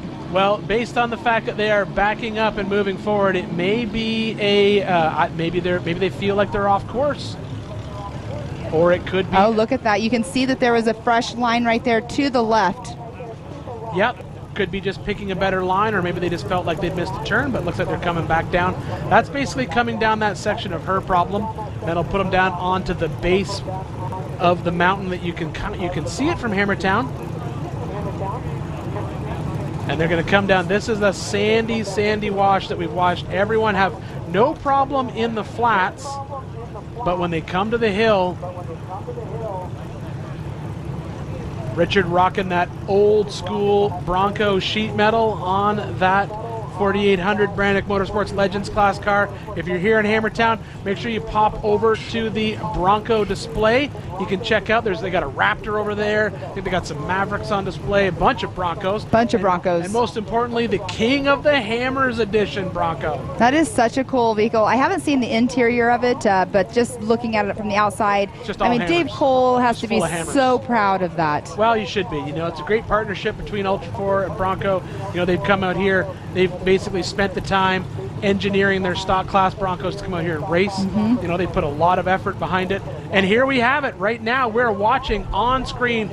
We may see our first pass of the day in qualifying. This is just a taste of what's to come later in the week when we see these guys on race day. But we watched Richard Fenton slow down a little bit in his car, and there it is. Oh, it's a race up the sand hill. Race up the sand hill. What an awesome feeling to have. I'm going to call that horsepower hill. Pam's named it. It's a race up horsepower hill. If you don't have the horsepower, you're not making it up there. And unfortunately, it looks like Richard was able to hold him off, and I think they just got into that loose sand. So that was Richard Fenton and Robert Boardway. Sorry to interrupt you. No problem. Yeah, it looks like Robert Boardway did not have the horse pressures to get around Richard Fenton. And if Richard can hold him off, which it looks like he's able to do until they get to the top of this. Well, this is going to be very interesting because remember yesterday during the qualifying for the UTVs, we saw some bumping going on this downhill. We saw a little bit of nerfing going on as they were coming down idle issues, but the reality is I don't know if there's a place to pass unless there are two lines as we watch these two guys come down her problems. So they've made the corner right now. They're about to drop into her problem. And there is an alternate line, but it looks like there's probably a good chance that they're both going to just line up, take the same line, focus more on just finishing their qualifying lap at this point. So right now, we got amazing race action going on here in Johnson Valley OHV as we watch Richard Fenton and Robert Boardway making their way in their Brannick Motorsports Legends class cars, coming down idle issues, finishing out their qualifying lap. Oh, and look at that. And as we watch them come down. I'm watching the other area. We watch them come down and out, finish their qualifying lap. All right, Richard Fenton came in with a 10:54. So let's see what Robert comes away with. Because obviously he came up and made up time behind him.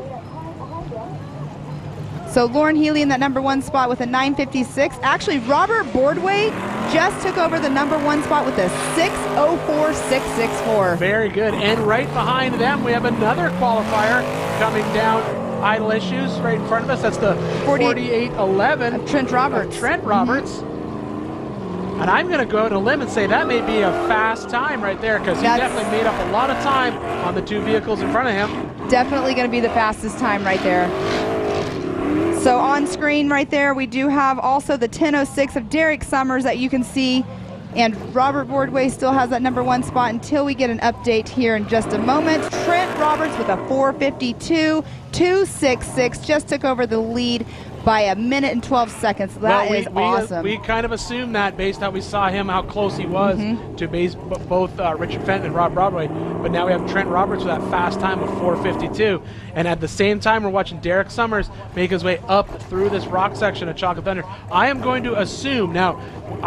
We were so focused on that battle between Rob Broadway and Richard Fenton. We didn't really see how fast Trent Roberts went through the rocks, but I'm assuming he went through it pretty quick. He went through it very, very quick, and to be already right there at that #1 spot with a 4:52.266, that goes to show you he had no issues. And when he took off the line, though, that's the one that we were talking about with the horsepower in our ears. You can hear all those bald eagles screaming. And we just saw Derek Summers do the exact same thing. Make quick work of that base of Chocolate Thunder, and now he's headed out through the top of that trail, and then he'll turn right and head up into the two-track that we've seen everyone where they make up a lot of time. And he has the ability to make up a lot of time right here as we watch Derek Summers tackle the qualifying course here for the 4-Wheel Parts Everyman Challenge. He is in the Brannick Motorsports Legends class. Every time you see a car that starts with the number 48, that's a 4800 Legends class car.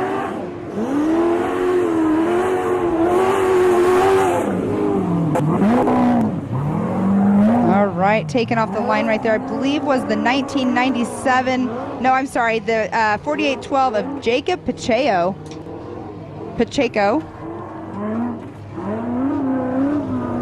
All right, so yes, we're it seeing was. Jacob. Looks like Jacob is heading up on that, possibly that far right line that we watched. That might earlier. be the faster line for these guys. It all depends, but watch. See how he didn't get it, and he has to back way down if you don't get it. Oh, and and he unfortunately, it bicycled. gets pretty exciting when you're backing down Chocolate Thunder, as we're watching right now. And look at that. He's taking a little. He's changing up his line right now. He took that left hand instead of trying to go I don't straight. think that was a choice. I think he was placed there by gravity, Uh-huh. and now he's just dealing the hand that he was dealt, which means now he's facing a different way. So it's time to just let this car eat and see what happens. It's like the whole turn left. To turn left, you must turn right kind of thing. Well, Yep. the car did what it was supposed to do. And there's a good chance that, yeah, that would be a situation. There's a good chance that maybe his horsepower wasn't his friend Right. in that case. But when he gets over that left side, look at that. Quick and easy up through those rocks, and now he is off into that single track as we watch Derek Summers make quick work coming down her problem, and he'll be back in that sand. And this is where we're going to see all the horsepower come into play. That's definitely, you definitely have to have the horsepower to get up that. Obviously, they've already showed that here today. That is Pam's affectionately known Horsepower Hill, that's what we're calling it, right? I don't know. It might already be named, but that's something I'm going to call it. We run this show when we got these headsets on. I made it all the way up Horsepower Hill, coming over the top, and that's will be. You'll see him cresting over that, and then they drop down, make a right-hand turn. You'll see Derek come into idle issues, making quick work of idle issues, no problem at all. So again, I think here we'll see another very, very fast qualifying time from Derek. Do you think he's going to beat Trent Roberts at 4:52? That is hard to say. I mean, I think Trent, it was easy to base Trent's speed based on how fast he caught up to everybody else. But we're definitely going to see a 4-minute qualifier from him. I think Trent Roberts has it for now, but we shall see right now. Derek Summers actually just took it at a 4:09. 4:09. So he's in that 4-minute mark. Very good. That's excellent work for him. So we've watched the stock class cars struggle to get into. We've been able to see them. We saw the stock class cars struggle to break the 20-minute mark to finish the qualifying. But now we're watching these Legends cars come in here and knock these things down into the 4-minute mark.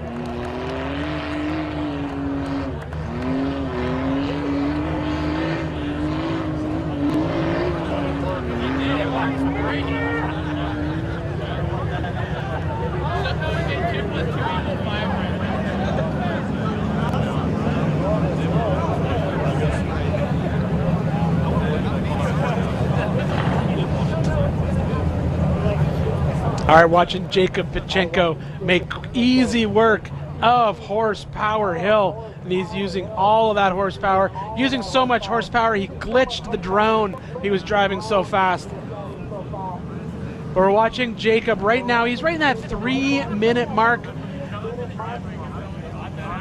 And he is about to enter idle issues, which is the last rock trail, and he is doing incredibly well. I think we may have another fast qualifier as he comes through into idle issues with right around 3:30 mark is what we're seeing right now. If he can get under 4 minutes, that will be an amazing qualifying time for him today. That's what I was thinking in my head was I wonder if we're going to see anybody beat that 4-mile or 4-minute marker, and he is super close to it, and right now it looks like he might have done it. Yeah, we'll wait for the official tracker to catch up here, but it looks like yes, he did. We have a 4:02, so now we have a new leader with Jacob Pacheco. So not the 3-minute mark, not in the 3-minute mark, but 4:02, which is incredibly fast. As we're watching multiple cars on the qualifying course, this is an action-packed day here for the 4-Wheel Parts Everyman Challenge qualifying. There is so much action going on. Pam and I are trying to keep up with who's where and why, but I believe we're watching Mitch Hoover right now up on the ridge as he's making his way across. He is not setting a blistering fast pace, and the question will be, do we get to see another pass? Exactly. So we have Mitch Hoover up on the ridge. We have Victor Beal has taken the green flag, which you can see down there in Chocolate Thunder Rocks right now. So all this action we got. The next hour of people are starting to roll in here. it's going to be a long day and a fun day out here. And we just saw him make quick work of that far right line. I think what's happening is there is a good chance, as we talked to some of the drivers before they went out and took this course, they said they were going to hit the left line, left line. Everyone was talking about the left line. They felt it was faster. I think what we might be seeing here is some people changing up their strategy by watching some of this qualifying. There's a good chance that maybe some of the people that came out to have a little bit of fun last night here on Chocolate Thunder, that left line may have been completely torn up, which we do see here on Chocolate Thunder every year. So it may be coming into play here at qualifying that the right decision may not be to go left, it may be to take that high right line. There might just be more traction up there. In case you guys do want to talk about this, I know that yesterday's results, fastest time was Jay Shaw, 2:34. Basically,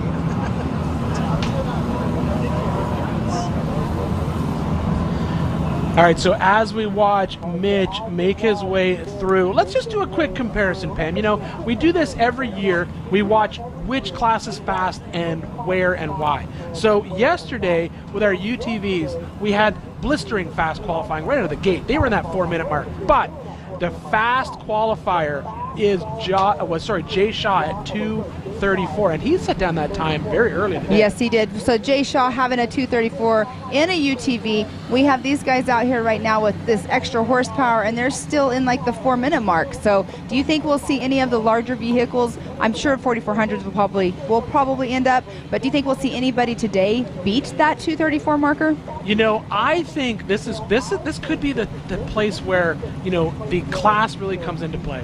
So there's no way a stock class car is going to get anywhere near that number. You know, we saw the UTVs. If you wanted to be top 10, you had to be under 3 minutes with a fast qualifier with Jay at 2:34. We're watching these Brannick Motorsports Legends class cars. Now, the reason I say the class is going to come into play, even between these guys and the modified class, I think that the time to make up on this qualifying course is actually in the desert. It's actually on that little bit of a desert loop where we see them on that ridge. They come down through her problem, and we see them on that horsepower hill, as you call it. Now, the reason I say it's a difference is when we see our modified cars come in.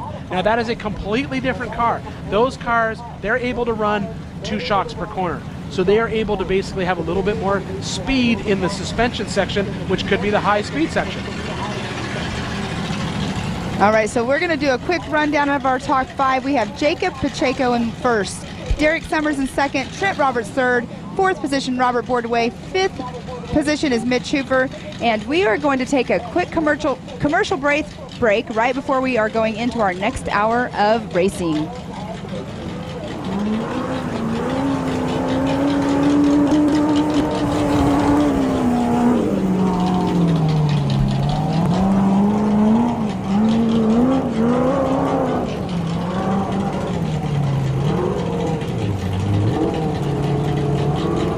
Grappler brings with it legendary Nitto toughness, while providing a smooth, forgiving ride for the path less traveled.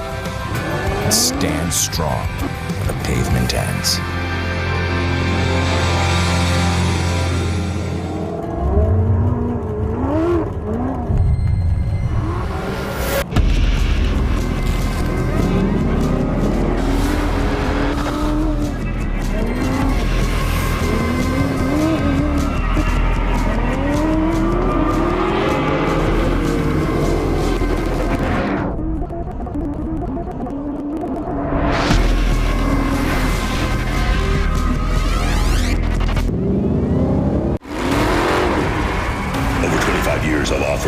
Dominance.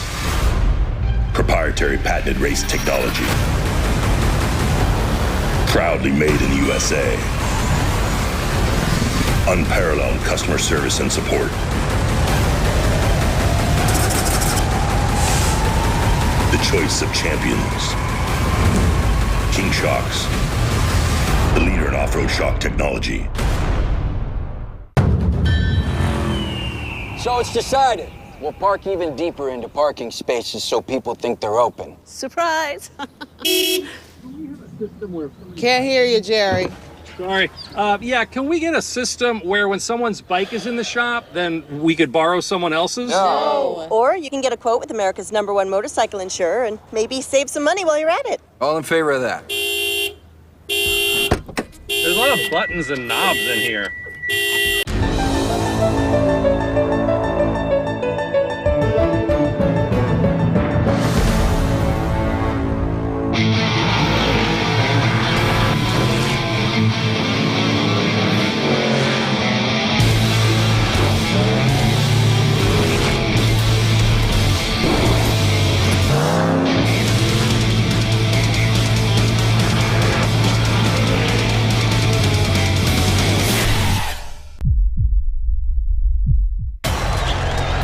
All right, Chase, number 23, it's 2023. This championship's yours. Let's show these guys what's up. Easy, boys. It's not over yet. Big dog still gotta eat. Whatever you say, big dog. Seriously? These fools think I'm fried? They know the deal.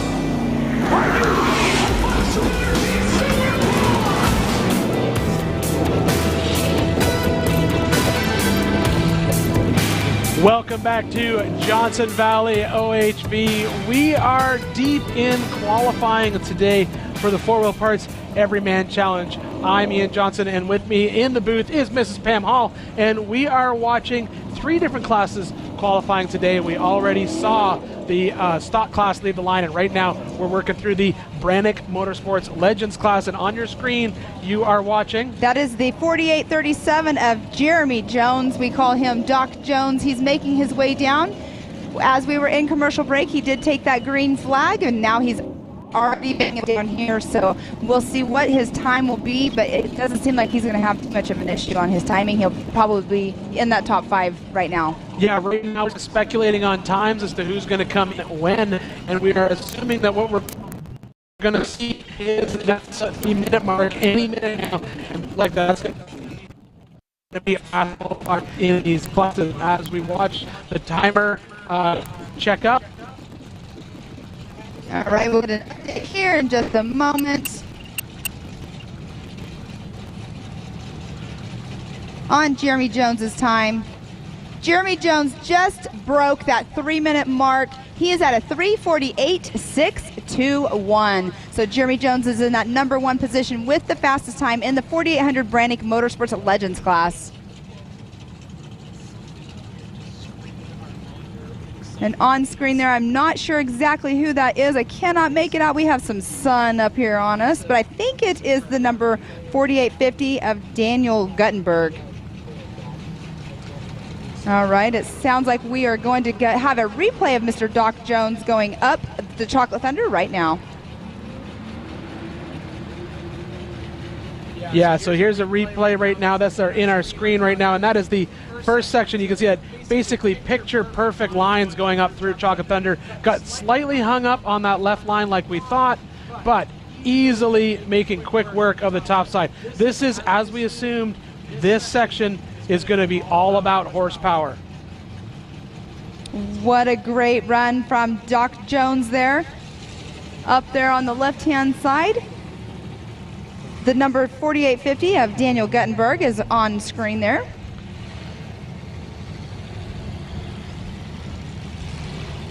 All right, and right now in our, that's Anthony Areola in our picture-in-picture. Now, there is a cool story to be told about this car right here, Pam.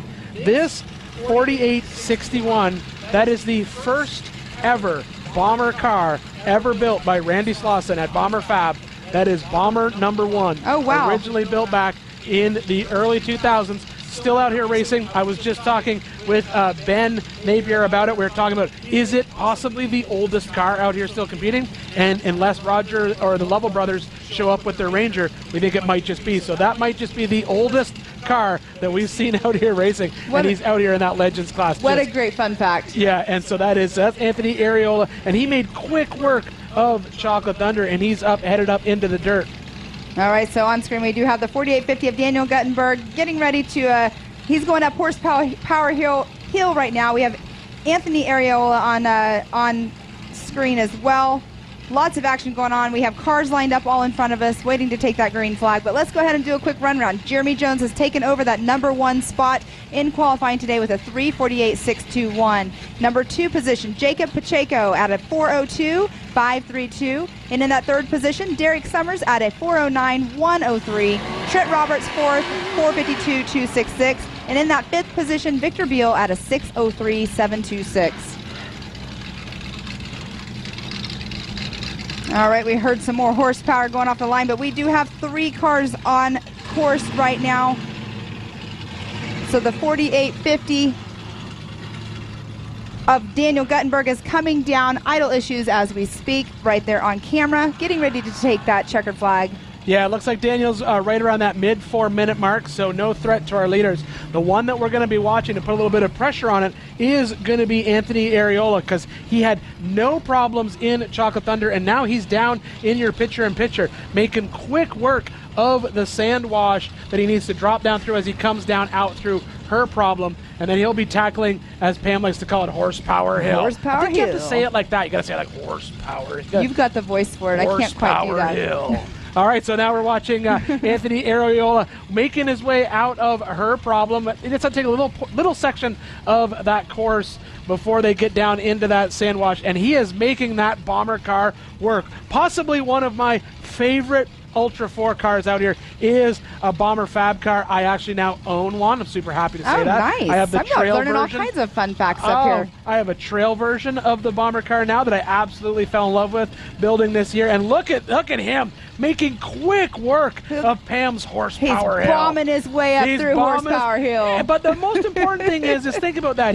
This is possibly the oldest car. This is Bomber car number 1, and it's still out here being competitive. This is exactly what this class was built for, and he is in that mid 3-minute mark as Anthony Areola makes his way down idle issues. I don't think he's going to unseat our leaders, but he's going to probably be under that 4-minute mark. I would say he probably will be. But on the other part of the screen, we do have the 717 of Ryan Webb. He's been going his way through. Had a little bit of issues going up Chocolate Thunder, but not making it look like it's a problem now at this time. So the 4861 of Anthony Areola just went through.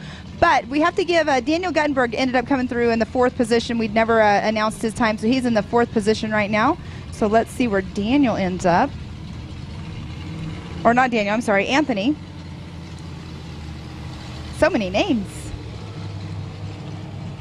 Anthony Areola just took over the number 3 position with a 4:04.929. Excellent job as we are watching some action of the 4894 of Ryan Hawkins. Struggling through the rocks of Chocolate Thunder, which we've seen this story play out all day today. You want a fast time, you got to get into those rocks and you have to one-shot it. You got to plan your line perfect and get in and out. Even when the guys got out, pulled the co-driver out, and either the driver or passenger got out of the vehicle and winched, you still need proper tire placement to get through those rocks. It is such a difficult section of trail, and it's just getting more and more dug out as the day goes on. Yes, and we have Ryan Webb. He was up there at the top of the screen now at a 3:06. It's a pretty good time. He had a little bit of issues going up Chocolate Thunder, but he's doing amazing right now at a 3:13. But we do have Jeremy Jones with a time of 3:48.621. It's going to be interesting to see who is going to possibly beat that time, or if anybody does beat that time. Yeah, it's interesting to see what's going to happen. As I said before, I think we may see that time get beaten when we bring these modified cars up here a little bit later today. I think the modified cars have a greater chance of basically breaking through into that sub 3-minute mark by making up time on that big, long desert loop. I think there's a chance that they're going to be able to pull it off because they have a completely different suspension package on that car. All right, we're watching Ryan Webb on screen right now, making his way through.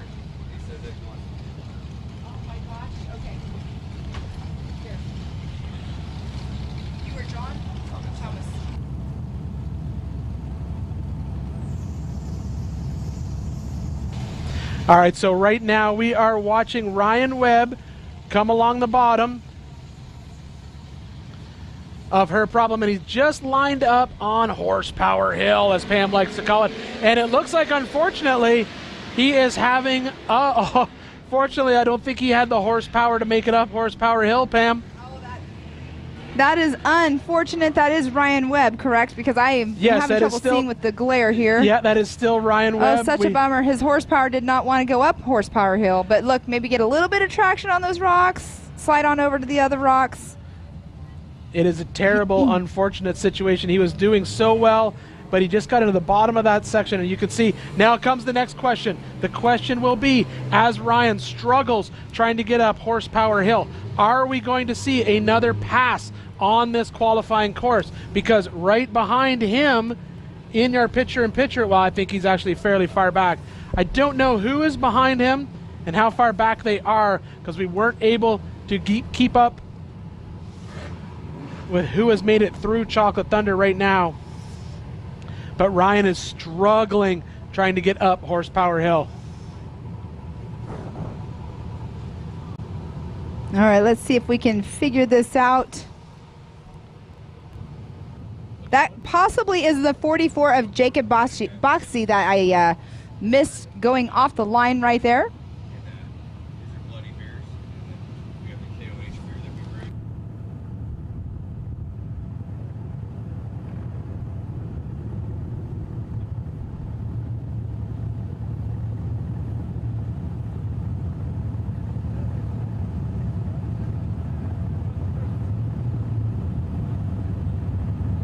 All right, so just as we speculated before, we may see a pass here on Horsepower Hill. We are watching the 4864, I believe it is. And I believe we did just see that. That was Ryan Webb. Unfortunately, is having a terrible time up on Horsepower Hill as both these cars are struggling. You know, it's actually difficult because when you get up behind somebody on a sandy hill, that's when you lose your momentum. And when you lose your momentum going up a hill, guess what you do? You do exactly what the person in front of you is doing and getting stuck. So, well, what we're seeing right now is just classic King of the Hammers racing. It is every man for themselves trying to struggle their way up Horsepower Hill right now. We have got two cars. One made the move over into the rocks. That's where we saw the Toyota make that move earlier, and I think it's the better place to be right now. But we see someone up there basically pointing them out of those rocks and back onto the sand hill. This is car-to-car action. So that is Ryan Hawkins in the 4894 that we're seeing right there. And it looks like he made the move over to the rocks, and it looks like Webb is possibly going to try and follow him, seeing that there's a little bit more traction going on. And now they've both made it up Horsepower Hill.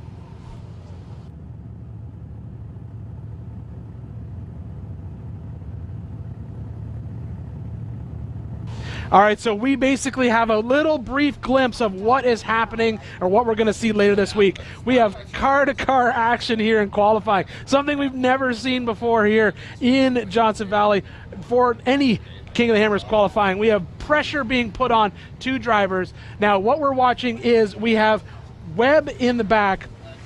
He was passed on Horsepower Hill as both these cars make it down, and it looks like they're not giving up, even coming down idle issues. This is going to be a race right to the finish, and at this point, honestly, this is a race literally for bragging rights, because nobody is going to get a better time out of this. They're just here to have some fun, and we're getting a brief glimpse of the action that we are going to see later this week during the 4 Wheel Parts Everyman Challenge. As we watch Hawkins in the 4894 come through, followed by Webb.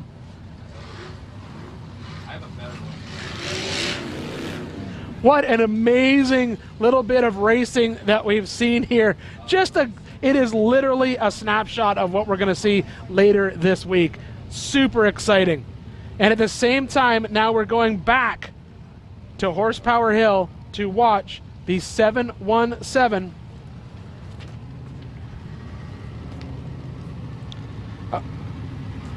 Sorry, I apologize. I called that wrong. 717, that's Ryan Webb. He is still out there trying to get up Horsepower Hill. Looks like he may have been passed by two cars.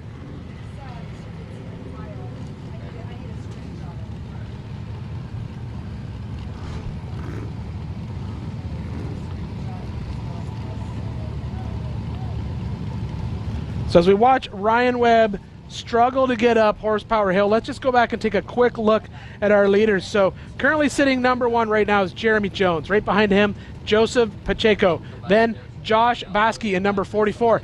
That was the car that we saw just pass. Literally, I think Josh came in and passed 2 cars on our qualifying course. Then Anthony Ariola right behind him. Behind him, Derek Summers.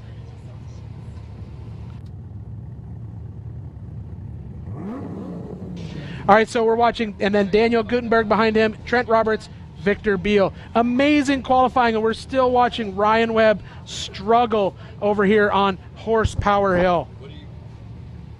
Should we get that on film somewhere, somehow? I don't have it with camera. Okay, what I'll do, I'm just going to take it with me, and then we'll go find somewhere else. Okay, sorry. No, you're good. We just don't have the camera.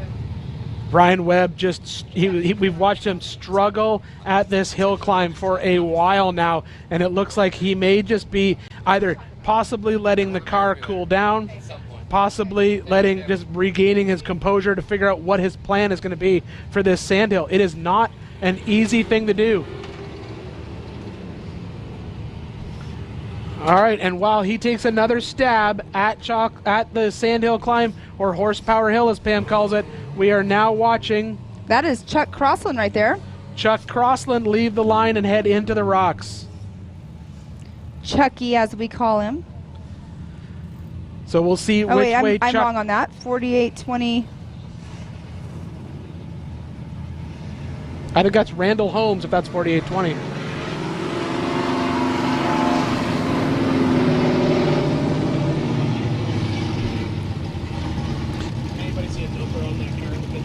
That is actually Randall Holmes. Sorry about that. That's Randall Holmes there on screen.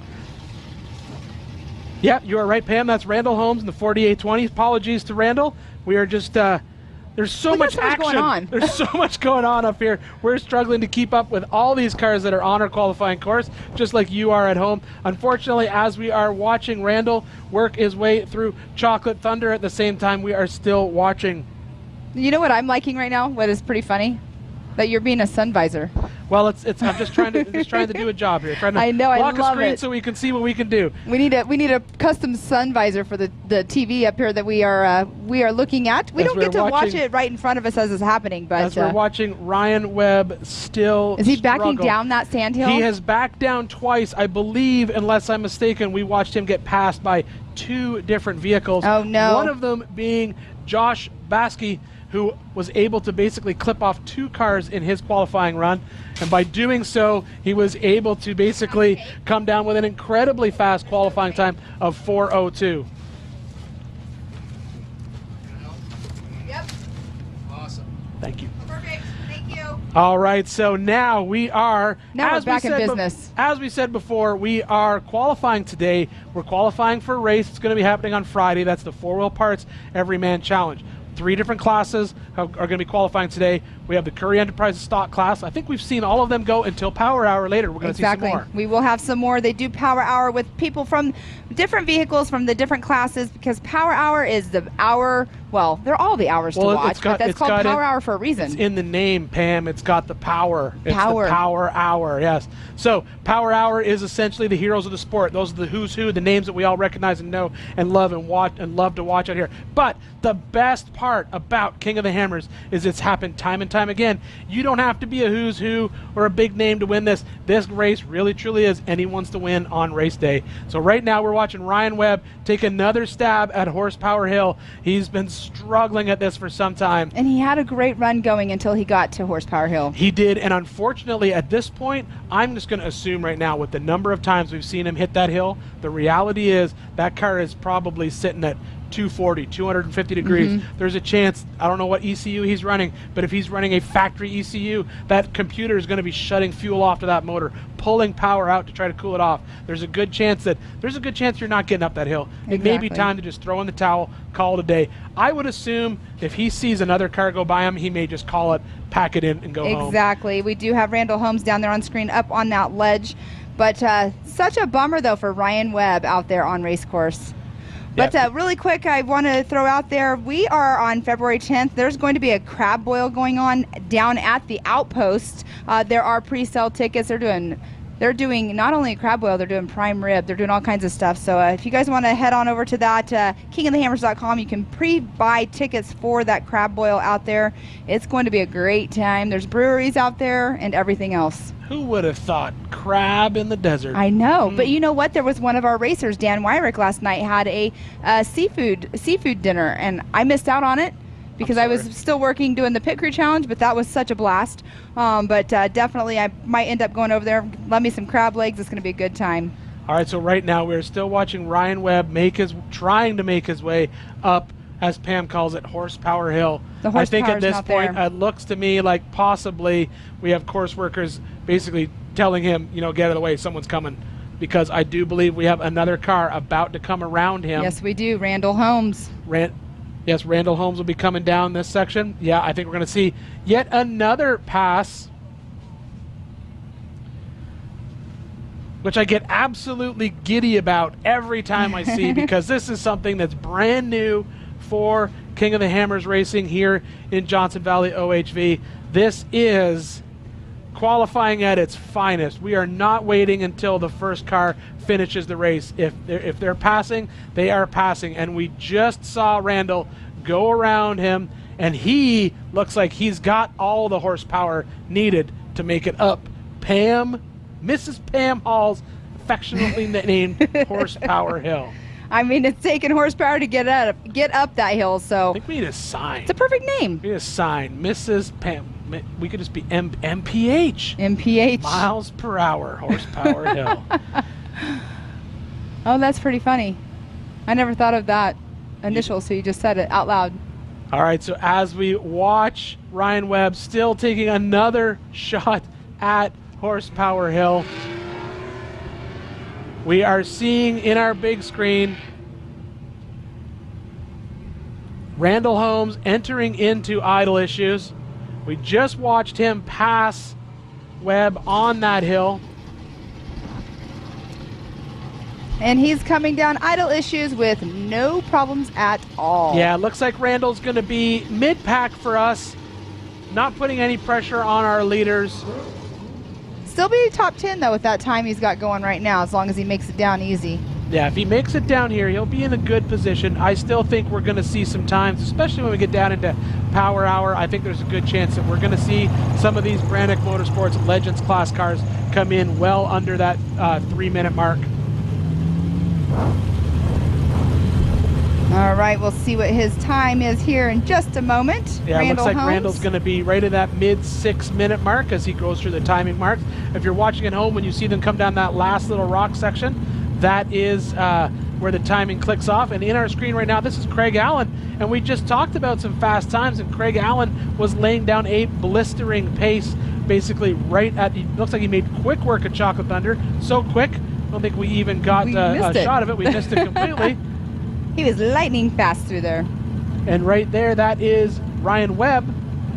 Looks like he's still struggling, finding his way. Did he take a different line? There is. We saw a couple people. That's where we saw the Toyota go. The Toyota went up into the rock sections on that. Okay. Well, I mean, traction's traction. So that's pretty cool that he decided to take the different line there on that. Yeah, I think that as we said before, we saw the little Toyota do that same thing, and I think that was probably for him a good choice, because as we mentioned, hitting that hill that many times with the car, if the car gets hot, it's not a good thing.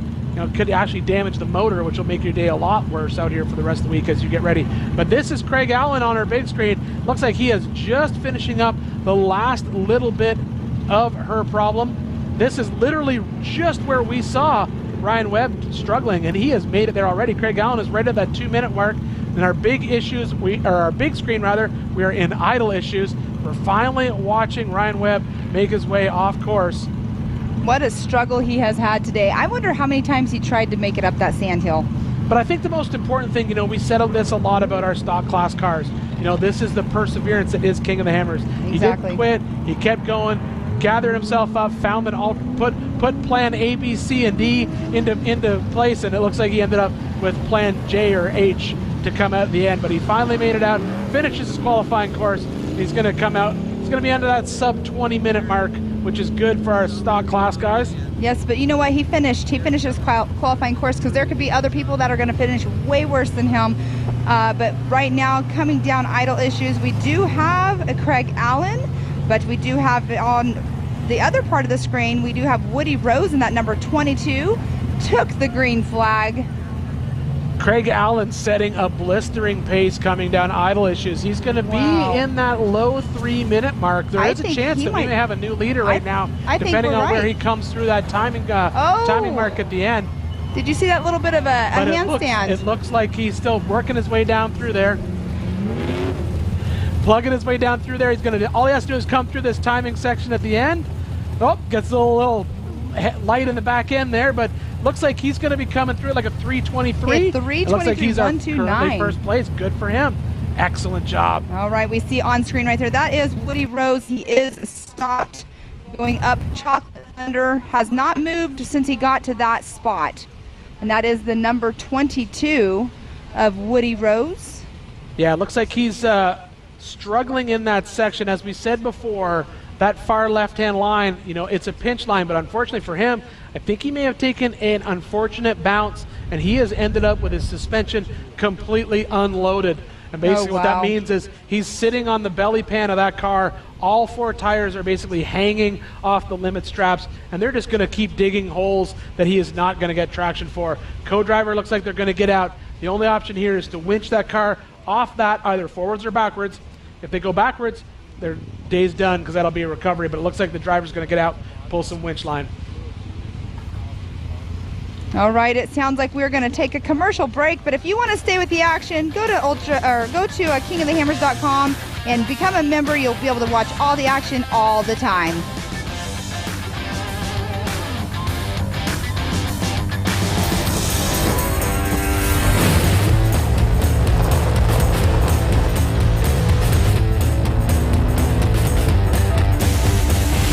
There's only one place to go to do your rig right, and that's at 4 Wheel Parts.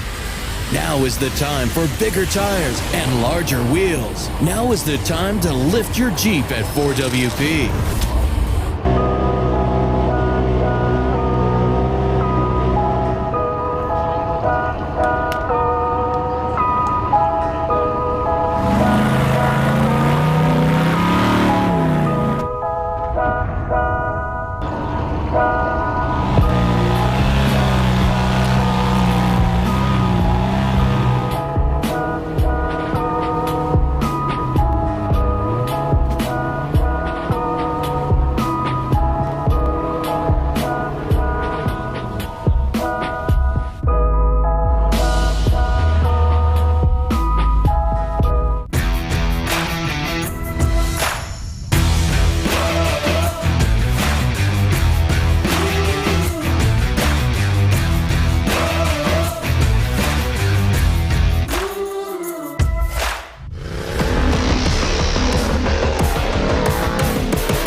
All right, welcome back to the 4 Wheel Parts Everyman Challenge qualifying. It's been a great day out here. We're here for the 2023 Progressive King of the Hammers powered by Optima Batteries. I am going to step out. We're going to have Mr. Ben Napier come in and take my place. But Ian, it's been a pleasure working with you out here the past couple days. It's been fun. Pam, it's always fun working with you here in our booth, getting to call qualifying. And, you know, we've had lots of action today, and I'm sure we'll see you again here either later today or tomorrow for action. But right now we're bringing Ben in. Ben's great to have on the mic with us because, you know, Ben brings us another perspective, being a legit former racer. And as a matter of fact, we've got a question for him right out of the gate as we watch Woody Rose make his way up through. He's come out of the rocks. And Ben, we talked earlier a little bit about the fact that we saw Bomber #1 leave the line, and you used to have some time in that car, right? Yeah, thanks Ian, it's great to be here. Bomber 1, like I raced that car probably 6 years ago, 7 years ago in Legends class, and actually got a win in the class in the Everyman Challenge. And you know, this is an awesome class. This is one of my favorite classes this week. Unlimited motor, limited tire, limited suspension, but everything else is just do what you think is fastest. And that original bomber really defined the Legends class, and it's cool to see it happening. I still see those bombers racing. We've got another couple of them lined up. I've been looking down the lineup this morning. We've got some great cars, and we're going to have some great qualifying here today. Yeah, I think, you know, as we said before, we basically have multiple classes qualifying here today. As we said before, we already finished up until Power Hour. We're going to have some of our Currie Enterprise stock class cars come back for that, with some of the heavy hitters in the sport. Right now, we're kind of mid-pack of the 4800 Brannick Motorsports Legends class as we watch Woody Rose come down her problem, where he'll end up down in that sand wash in the bottom, and then he'll have to come across and tackle, as Pam affectionately called it, Horsepower Hill. Ben, what do you think on this qualifying course? Where do you see the time being made up? Rocks, this big desert section in the back, where do you see these guys being able to pick up a little bit extra time? I think firstly it's critical that these guys clear Chocolate Thunder cleanly. You know, if you get stuck there, your qualifying day is severely affected. As we can see at the bottom, 1776, Jeff Watson, he's having a couple of troubles there. But once you're out in the desert, you know, these cars, they're limited suspension. You're only allowed one shock per corner. Guys do a lot of different things. They're running internal bypasses. They're running some cool long shocks with bypasses on the top of them, but you're only allowed one shock shaft per corner. So getting these cars to work in the desert while still cornering, while still handling nicely, it's critical. And Ian, I think this screenshot we've got right now with Woody Rose coming over the top of Idle Issues and Jeff Watson down the bottom in Chocolate Thunder, this is what I really like about Legends class. The top screen with Woody is a brand new Trent Fab car built specifically for Legends class, whereas the bottom screen 1776, that car has some history. That is a true Legends car in terms of that was the PSC Jason Shearer car way back in the day. Old school car. That car's been around a long time, and it's really cool that you can come out and build a brand new car for Legends, or you can pick up a car that's been around for a few years, that's had a good run, maybe not quite competitive in Ultra 4 anymore, and set it up for this class. Yeah, and the question then becomes, you know, we've been sort of speculating, myself and Pam up here all day. I honestly think that we're going to see some of these modified cars come in and actually run a little bit, if not a lot, faster than some of these Legends class cars, just because of what you said, because they're going to be in a situation where they have the suspension to make up a lot of time in Chocolate Thunders, or sorry, in that desert loop. So if we can get a modified car in here and they can clean the rocks of Chocolate Thunder easily, I think we're going to see those guys put down some really fast paces. All right. We're watching Jeff Watson, as we said before. Unfortunately, they obviously did not plan to winch in that section, having to get everything out of the car, get everything set up, figure out where they're going to go and how they're going to set up this winch line for this car. And it's also critical that with this sort of competition with qualifying, that you make a decision to winch quickly. You give it a few goes, you give it your best shot, but they've got 5 minutes to clear the top of Chocolate Thunder. We need to keep this qualifying going. If they don't get out the top by 5 minutes, they're going to be out of the qualifying. So if you spend 4 minutes throwing it down, trying to get up there, and then try and winch, you might be out of time to winch. So you've got to make sure you've got an idea of when you're going to throw that winch cable out and get yourself out of trouble. Yeah, and unfortunately for Jeff, this is not the right spot that you want to be in if you're going to winch. This is that far right line that we've talked about all day. This is a legit pinch point. You're not only fighting the gravity of getting that car up there, but you can see in this shot here, it's perfect. That rock is literally eating the side of that car. You have weight of the car, friction of the car, and now you're basically trying to peel that car open like a can opener, trying to get around that rock. This is not an easy winch spot to get out. Absolutely, and that bottom left tire, all it's doing is pushing the right tire into that rock as well. It's really hard to get it to climb. He just got it up there, that's great. I've been watching all morning. I've seen about 3 or 4 cars clear that right-hand line nicely. The majority of the cars this morning have run up that left, up that double step up, and you know, both options require a really precise line and some really good throttle control. Yeah, I've been on this trail many times here, just recreational wheeling in many of my cars, and I find that if I'm in one of my fuller bodied rigs, like if I'm in one of my Jeeps, I take that left line all day long, just because of the fact that that right line, when I'm in a buggy, I hit that right line because I don't have to worry about the body. It'll bounce off that rock and sometimes pivot me around to get it out. But it looks like Jeff is making the right decision, leaving his co-driver here and finishing out his qualifying lap with just him in the driver's seat. Absolutely, you lose a lot of time. We have very strict safety rules here, so everyone needs to be buckled back in, strapped in properly before they can get going. So leaving the co-driver is a really better option for your safety and also for your speed. And Jeff will be getting up on the top of the course soon. And we actually saw it earlier. We saw some of our stock class co-drivers make the hike back down Chocolate Thunder and then all the way up Idle Issues, waiting for their car to make the loop in case they needed them again. And that's just another option they can do. Yeah, I thought that was some serious commitment from some of those co-drivers. That was a really big hike in full suits and gear. And but if they really thought about it, this is a great opportunity to use a bit of technology, get down to PCI race radios, get a radio. As your co-driver can be a spotter as well. Yeah, he can be down the bottom and still talk you through this track. That's where the strategy comes in. Some of these really prepared teams, they'll do that. You know, that comms is really critical. Yeah, and I think that's exactly what we saw in that case. He made the hike down here, but as Pam and I talked about earlier, yeah, it's commitment, but it's a good idea. In a way, it's just practice for race day. We know that those stock class co-drivers, they are going to be out of that car. They're going to be walking that trail. So it's good practice to get out there and just get used to hiking up and down that trail in the full race gear. Absolutely, like race day with these Legends cars, they're a 37-inch DOT tyre. They're not a sticky competition tyre, a soft compound race tyre. They will really struggle in the rocks compared to our 4400 cars that are racing Race of Kings the next day. And that means you've got to use your co-driver smartly. You've got to get them out. The co-driver does a lot of running in this race, especially now with Dave Cole setting one of the hardest rock courses we've seen in many years. Yeah, you know, we say that every year, though. We say it's going to be the hardest rock course every year, and then someone shows up and makes us look like a fool because they come up, they just clean their way through it and come out the other end. So it'll be interesting to see what happens on race day. But right now, that's the 48.62 of Cody Young taking the start line and going up to Chocolate Thunder. He's running that left line we were talking about, Ian. Looks like he can't quite get up there. This is a real commitment line. You've got to bounce the car up, almost wheelie it, monster truck wheelie it, carry the car over the top, tap the brakes, land the front, and it's a real commitment line, but you can school it if you get it right.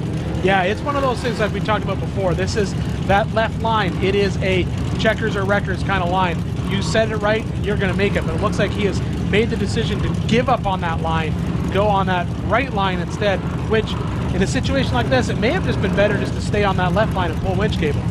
Yeah, that's the hardest thing with this sort of stuff is changing lines, because you're prepped and you've thought about it, you've spotted on your way up the line that you're going to drive. These cars don't have the best visibility. They're all front engine. They've got decent sized hoods on them. But I say that, and he made quick work of that far right line, so obviously made the right decision there. Absolutely. That's a nice clean run around there. Maybe he should have done that one in the first place. Well, but the good thing is now he's got that. Now he knows what to do on race day. And now we've got Jeff Watson coming down to the finish here. He's had a nice clean run out the back. He got stuck in Chocolate Thunder for a little while. We watched him there. Got the winch done. He's coming down without his co-driver. Yeah, it looks like he's just coming into Idle Issues right now, and he's going to be making his way through this. We haven't seen as much action on Idle Issues today as we saw yesterday with some of the UTVs. Everyone seems to have a good, clean run so far, but at the same time, we haven't seen anybody really pushing really hard down this section of qualifying close. But I think we're going to see more of that shortly as he comes down, makes this last little turn. And wow, that car had some horsepower. Did you hear that engine? I heard him leave the line. There was a whole bunch of horse pressure screaming out the back of that. That was impressive. And we saw the UTVs yesterday. Most of them were running 32-inch tires. Now we're on 37-inch tires here. Yeah, some of the bigger UTVs ran a 35-inch tire, a little bit more ground clearance. these guys have got a lot more ground clearance than what we ran yesterday, which I think is really helping them coming down idle issues.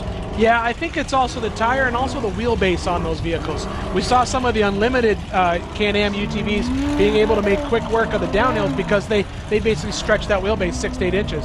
So we saw a lot of action there and didn't see a lot of excitement there. Some of the shorter wheelbase stock cars, we saw them get a little bit excited. As right now we're watching Cody Young. This is a very fast pace as he comes down through her problem. He's almost all the way down into the sand. This is right at the 3-minute mark right now, and he's doing incredibly well based on who we've seen everybody else come out through. And Ian, that looks to me like a Miller Motorsports chassis. Certainly has the really look to suited it. for this one. And down the bottom, we've got another one of the best chassis out there, Bomber Fab chassis as well. That's Scott Foley, number 75. He schooled Chocolate Thunder, made it look easy. He's on the ridge, heading up to the top there. Yeah, as we watch Cody Young just come up the MP, we're calling that the MPH horsepower hill, making a quick work through the desert as he's about to crest over the top, and he's going to be coming into her problem right at that 3:30 mark. So the question will be, where does he land in our qualifying course run as he makes his way through this tricky little section, come down through it, got to hang a left, and then he'll drop down a couple little step downs, and he'll come out through the timing marks on the bottom. Yeah, he's really pushing through idle issues. He's giving it everything. Obviously wants a very good spot. If we get a day like today where it's quite still, you're really going to want that start position on Friday. He's obviously here for the win, and he's come through nice and clean. Yeah, it looks like Cody's going to come through. We're going to get an official time from him shortly. As Scott Foley's still making his way across the ridge. Look at that bomber work through that light little chop up there. Make sure it can turn in the sand. Make sure it doesn't bicycle too much. Yeah, Scott Foley making that turn at the 2-minute, right around the 2-minute mark. All right, Cody Young, it looks like he came through at a 3:59, putting him in unofficial 3rd spot right now.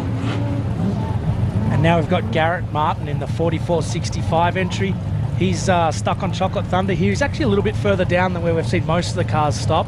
Not sure if he's had a bit of an issue and he's come back down that way, but looks like he's going to struggle up Chocolate and maybe have a bit of a tough day. Co-driver's getting out. Yeah, as we're watching Scott Foley make his way through the bottom section, this little rocky section, coming through the sand. We saw previous to this, we basically cresting that hill at the 3-minute mark.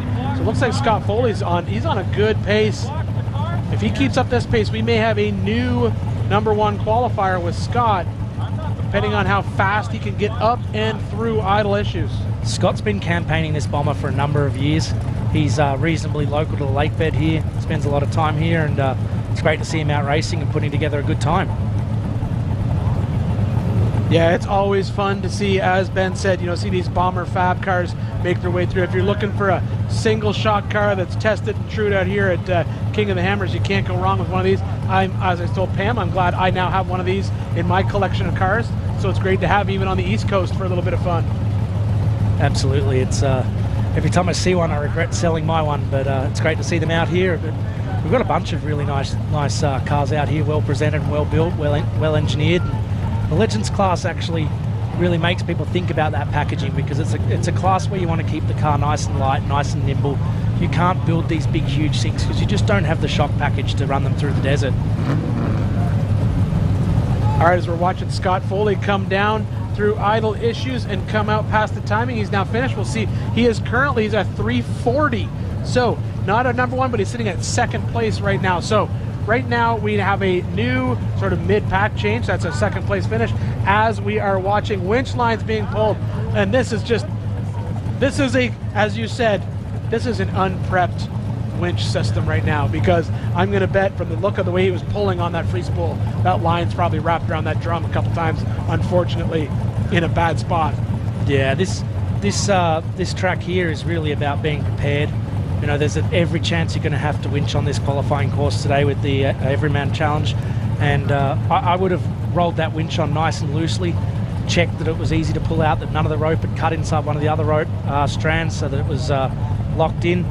When I used to race the 4400 class, Jim Marsden, one of our colleagues, he hooked me up with an amazing giggle pin winch, and that thing was so cool you could press a switch and air free spool the whole winch. The co-driver could pull the rope out, hook it on up the top, you could press the button to lock the clutch back in place and start winching while your co-driver was up the top. He didn't have to run up and down and engage the clutch. Yeah, the technology that has sort of trickled down out of these race cars into our rec wheelers. You know, Ben, you said you wanted a Bomber Fab car. You know, they make a beautiful trail chassis. That's what mine is. It is a great car. Randy can ship you one. All these loose tubes. It's Absolutely. great. I think there's about 3 or 4 of them in Australia at the moment. So we are seeing a fair few of them get shipped over there, and it's great to see my old friend Randy being so successful with that business. I've been eyeing off Dave Cole's one all week this week. He said I could take it for a bit of a run, but we've been a little bit too busy putting on this show for everyone. It happens, yeah. That's maybe after the event. One of the reasons why I stopped bringing a car out here, because all I did was spend my time looking at it from the announcing booth and no time having fun in it. But I was hoping I could bring that Bomber Car Fab out this year, but just with the schedule of this race, there was no time to do it. So, but it looks like Garrett has made his way possibly out of that one section he was stuck in, and now he's working his way through Chocolate Thunder now.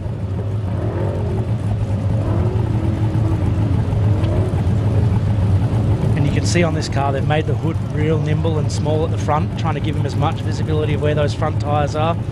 But when you're doing a trail like Chocolate Thunder, it really is important that you're looking about 6 or 7 rocks ahead and trying to memorize what you're driving on, because by the time your tyres are on it, by the time you're getting diffed out on that rock, you can't see it at all. No. So you're almost driving it by memory, and what you can't remember, you'll be driving by braille, by touching it with all parts of your car, and hopefully you're not touching it with the diffs or the rear drive shaft. Yeah. Yeah, as we watch Garrett finally make it out of the rocks, he's now up into that little 2-track section that we've been watching everyone work their way up. Basically, they come out of the rocks, Chocolate Thunder, head up into this section. A lot of big, silty climbs on the backside of this race course.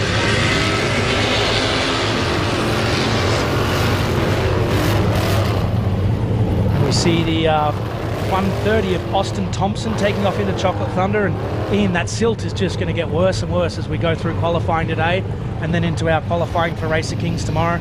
It's just going to be a really cool qualifying course. I think Dave set a course that tests everyone. It's not a high-speed desert course. We're not going to see stupid numbers on the GPS speeds, but we're going to see some really talented driving to get these cars around here and bring them back in one piece, because there's a lot on this track that can bring you undone, that can flatten a tire, rip a wheel off, destroy your suspension, and this is a driver's track.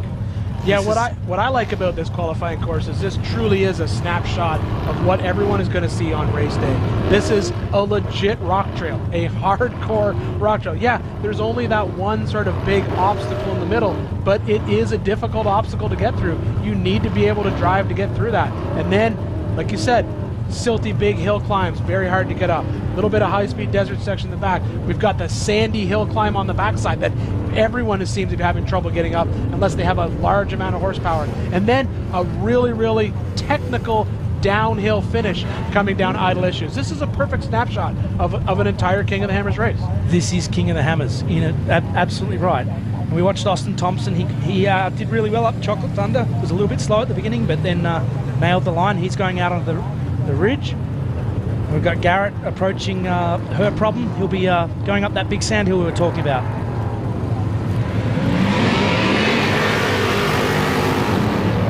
Yeah, Garrett making quick work of that section of the course, which is good to see. That's where we've seen some people, unfortunately, just have trouble. If they miss that line, they don't commit enough to that sand hill. We've seen a couple people shut down on there trying to get up and just having to waste time there. As you watch Garrett Martin crest over the top, he's going to be taking a right into Idle Issues.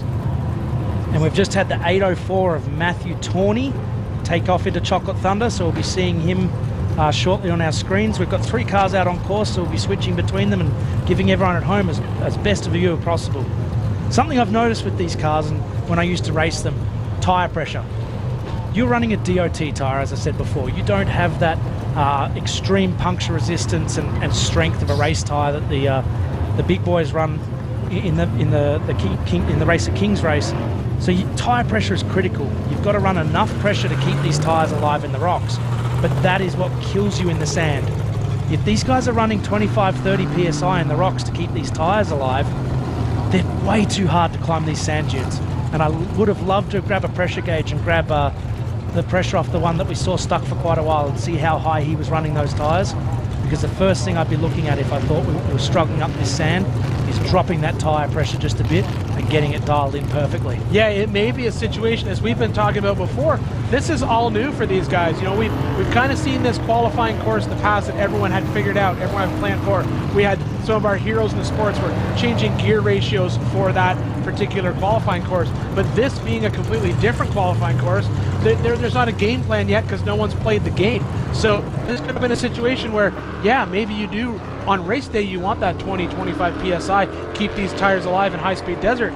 But in this qualifying course, you could probably make it through the course dropping that pressure down. It would help you a little bit in the rocks, help you a little bit on that sand hill, but you're obviously not going to run 100 miles at 10, 15 PSI, but it may help you get through this qualifying course better. Absolutely, but then if you drop it too much on the high-speed ridge across the top of this course, there's lots of gotchas to slash the side of that tyre wall if you leave it hanging out too much. So it is a real balancing act, and it's great to see some of these drivers getting it right, some of the others struggling a little bit, but really cool to see what we're doing with these, putting these cars through. As we watch Austin Thompson come down through idle issues, he made that crest. He made quick work of that section of what we've called Horsepower Hill. Dropping down, as we said before, there's just a couple little drop-offs on this section of race course, but a good example of what you're going to see on race day, going up and down these trails. And this is just a good glimpse of what we're going to see. And I think we're going to see these get dug out more and more and more as more of these cars come up and down these hills. Absolutely, and Austin's car is a bit unique for the Legends class. It's rear engine. It is allowed. There's not many of them. Most of these cars tend to be front engine, but changes the weight balance. Probably helped him on that downhill. Helped get the steering, but hurts you on the climbs.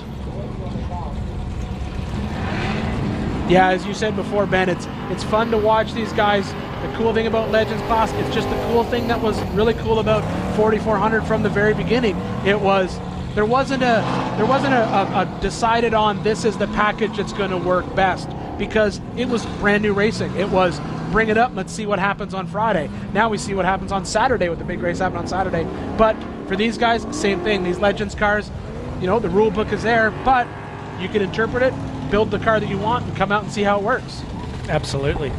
And we just saw the 680 of Colin Hornick take off into Chocolate Thunder. Again, we've got 3 cars on course. Yeah, we have a couple on the ridge here, making it look good. Smoking around that right-hand sand berm. That'll be a lot of fun up on that part of the track, I think, Ian. Yep, and there's Matthew Torney about to come over the ridge and come down into idle issues, which is the end of our qualifying course. As we're watching Ab Motorsports, that's I believe it's Derek Ab is his name.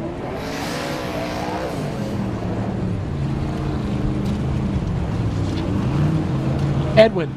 Chuck Crossland. Oh, that's Chuck Crossland. That's Chuck Crossland there. Oh, that's right. In the 4869. Edwin races on Race of King 4400. Yes. And look at that car getting loose through her problem, bouncing off the rocks, heading towards that Horsepower Hill. Yeah, he's got a good pace going on as we're watching Matt Torney come down through idle issues. As we're watching Crossland head up over the top of Matt that drops through the hill. finish line. Looks like Matt comes through in 10th place right there with a 443.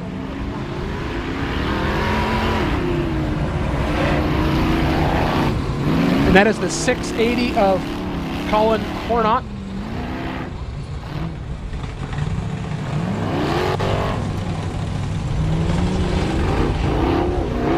All right, so as we watch these cars work their way through our 4-wheel parts Everyman Challenge qualifying course, we're going to take a quick break from the action. Remember, if you don't want to miss any of the action coming to you live from Johnson Valley, head on over to kingofthehammers.com/live. Become a member, and you'll see all the action today as we qualify for the 4-wheel parts Everyman Challenge. Built for those who answer the call. This is the all-new, get it done, Minnow Recon Grappler.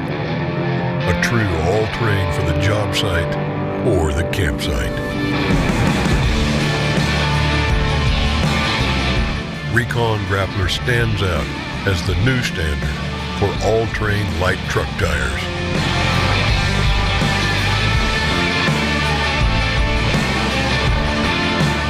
true all-terrain tire for everything in between.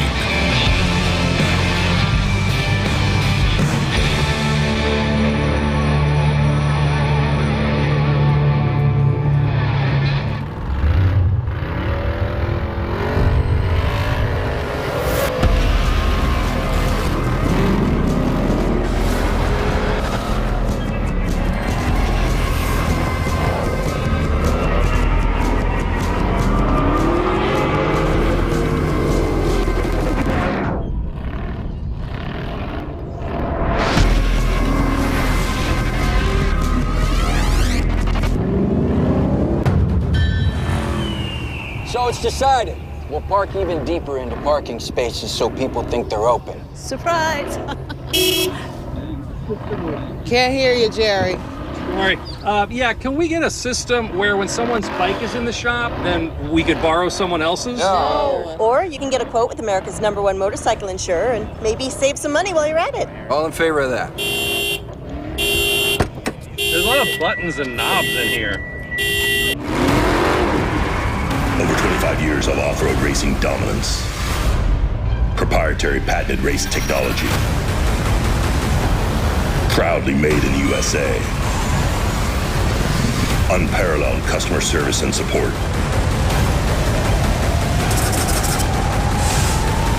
The choice of champions. King Shocks. The leader in off-road shock technology.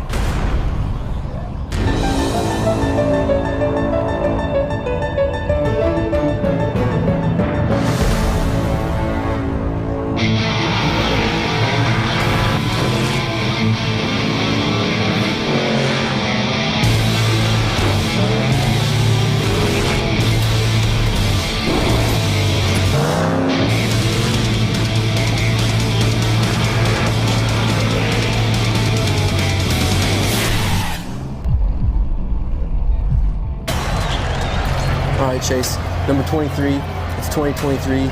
This championship's yours. Let's show these guys what's up. Easy, boys. It's not over yet. Big dog still gotta eat. Whatever you say, big dog. Seriously? These fools think I'm pride? They know the deal.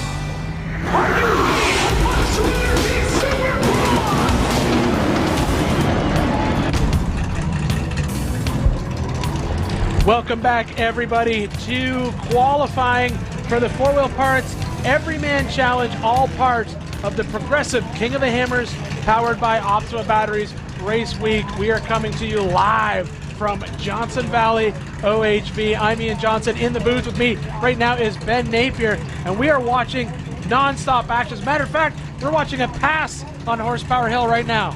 Absolutely, this is action aplenty here. We've got 3 cars on course at the moment. You can see them all on your screens. We've just had a pass on Horsepower Hill. Hopefully that competitor can get it all the way up there. Amazing drone footage by our team there, following in the sand. This is a great qualifying course. We're going to see some amazing times, some amazing driving. Welcome here. I hope you're watching online, wherever you are in the world, or if you're down in Hammertown watching on the Jumbotrons or up at Chocolate Thunder. Look at the crowd at the top there. This is a really cool place to be. If you're not here, you should be. Yeah, if you're watching online, that's great. That is a great way to watch the race. If you're in Hammertown, get in your rig and get out here to Chocolate Thunder to watch us qualifying, because this is possibly some of the best qualifying that I have personally seen here at King of the Hammers in my years of coming here, which is now getting close to, I think, gosh, it's like almost 14 years since I've been coming here. But this is textbook King of the Hammers qualifying, because we have a legit rock trail, a little bit of a desert loop, a big sandhill climb, and then a cool downhill section. And right now we are watching someone come down through idle issues. I believe that's Paul Tyler. Yeah, and it looks like he has a driver's side flat, which will make this incredibly difficult to come down, but it looks like he's making his way through it no problem. And we saw Paul make that pass on Horsepower Hill. I would have thought he'd have all tyres inflated and make it up that easy there. So he's obviously hit something between there and here, and it's definitely slowing him down. And, right there, that got really awkward. Unfortunately, that is where that left front tire being flat comes into play, because he got a little bit offline. Of course, he's also working handicapped, sitting on the wrong side of the car. Ben, you're used to being on that side, but unfortunately, I think that the weight bias might not have been in his favor there. Yeah, that is a right-hand drive car there. Not sure the history on that one and why it was built right-hand drive, but all my cars I raced in America were actually left-hand drive. Good for you. Because if you drive a right-hand car over here, the course workers come up to the wrong side of the car, and there's no steering wheel and no driver to talk to. So I like the left-hand driving over here.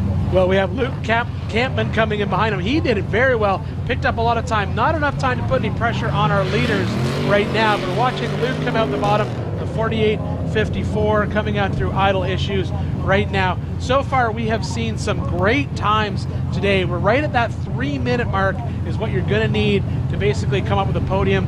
And we're watching these Brannick Motorsports Legends class cars come really close to that. And that is Garrett Humston sitting on the line right now, and he is about to leave. And there he goes in that 48.10.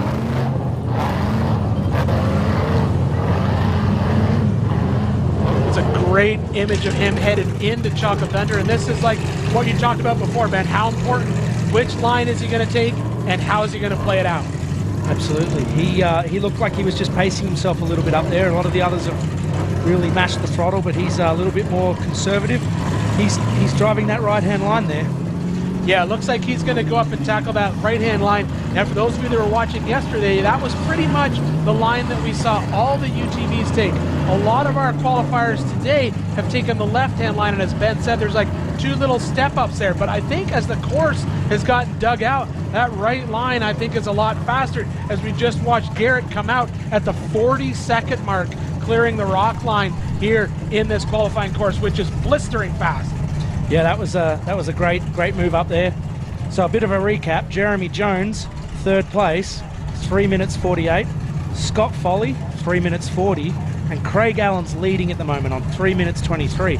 But yeah, Ian, do you think these Brannick Motorsports Legends class are going to be able to hold their own against our 4500 Yukon gear and axle modified class? I don't think we're going to see one of the modified cars set the pole. I think we're going to see a modified car be able to set the pole, because I think those cars, in my opinion, are fairly evenly set up for these rock sections. I think, like you said, you've got to run Chocolate Thunder clean. You got to get through that rock section in that sub 1 minute mark, which I think we'll be able to see our modified cars do. But where I think the modified cars can pick up time is in this back section, on these hill climbs, and in this, what we're calling our desert loop. They have the suspension to pick up a lot of speed there. And because of that, I think that we're going to see them basically push these Legends class further down the list. Absolutely, but these Legends cars with their unlimited steering, I think have got a bit of a up on the modified class, where they have to have full mechanical steering. They can have hydraulic assist, but they have to have full mechanical steering. And Liam O'Donnell, the race director from USAC, is checking them this year. They've got strict tech rules on it, and it'll be interesting to see if that mechanical steering is a little bit harder or a little bit, less competitive in the rocks. And there are a lot of rocks on this course. Yeah, it is tricky. You know, that's always the argument that we come to when it comes to the IFS versus the solid axle. Depending on what solid axle these Legends cars are running, you get a really good Spider Tracks front axle on one of these cars. You can get that 45, 50 degrees worth of steering in it, where, as you said, with our modified cars, they have that mechanical linkage. They have a steering gear. They don't have the throw. They don't have the distance. They don't have the steering angle that you can get. But how much is that going to come into play in this particular qualifying course? I don't think it's a huge issue. I think the biggest thing is getting through that rock section clean first, and then I think the modified guys are going to make up a lot of time in stuff like this. You've got a situation here where this is, you can come in here with some speed, make up a lot of time with the right suspension package. Well, I guess, Ian, the only way to know is going to be to stick around all afternoon. Oh, I'll be here all day. Stay tuned to qualifying, because great afternoon coming up. We're still working through these Legends cars. There's a lot of them out on course. We're seeing some great driving, and we're going to see a lot more great driving this afternoon. And don't forget, we have Power Hour coming up at 4 o'clock this afternoon. Yeah, Power Hour, always a great show. That's where the literally heroes of the sport come out, throw down here. We're going to have all the different classes represented during Power Hour. But right now, on screen, Garrett Humston is putting down a very good qualifying time. It looks like he's shedding a little bit of speed in that sand section right there. Not going to be putting, even though he came through Chocolate Thunder so fast, don't think he's putting any pressure on our leaders right now. Yeah, so we saw Garrett drive Chocolate Thunder pretty conservatively, but he nailed the climb. So he might not have been our fastest in Chocolate Thunder, but it was smooth and it was clean. And he's putting a nice, smooth, clean run around this race course too. Yeah, and even though he's just crested Horsepower Hill right behind him, we have a little bit of pressure coming his way. And I believe that might be, is that Garrett Humston? No, that's Garrett Humston on screen. It's another one of our Arturo-sponsored cars. I can't quite make out who it is.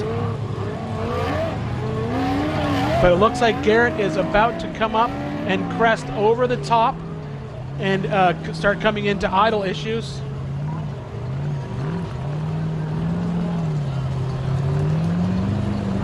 That car we were looking at earlier, Ian, it's John Holtzman in the 4863. He's in her problem.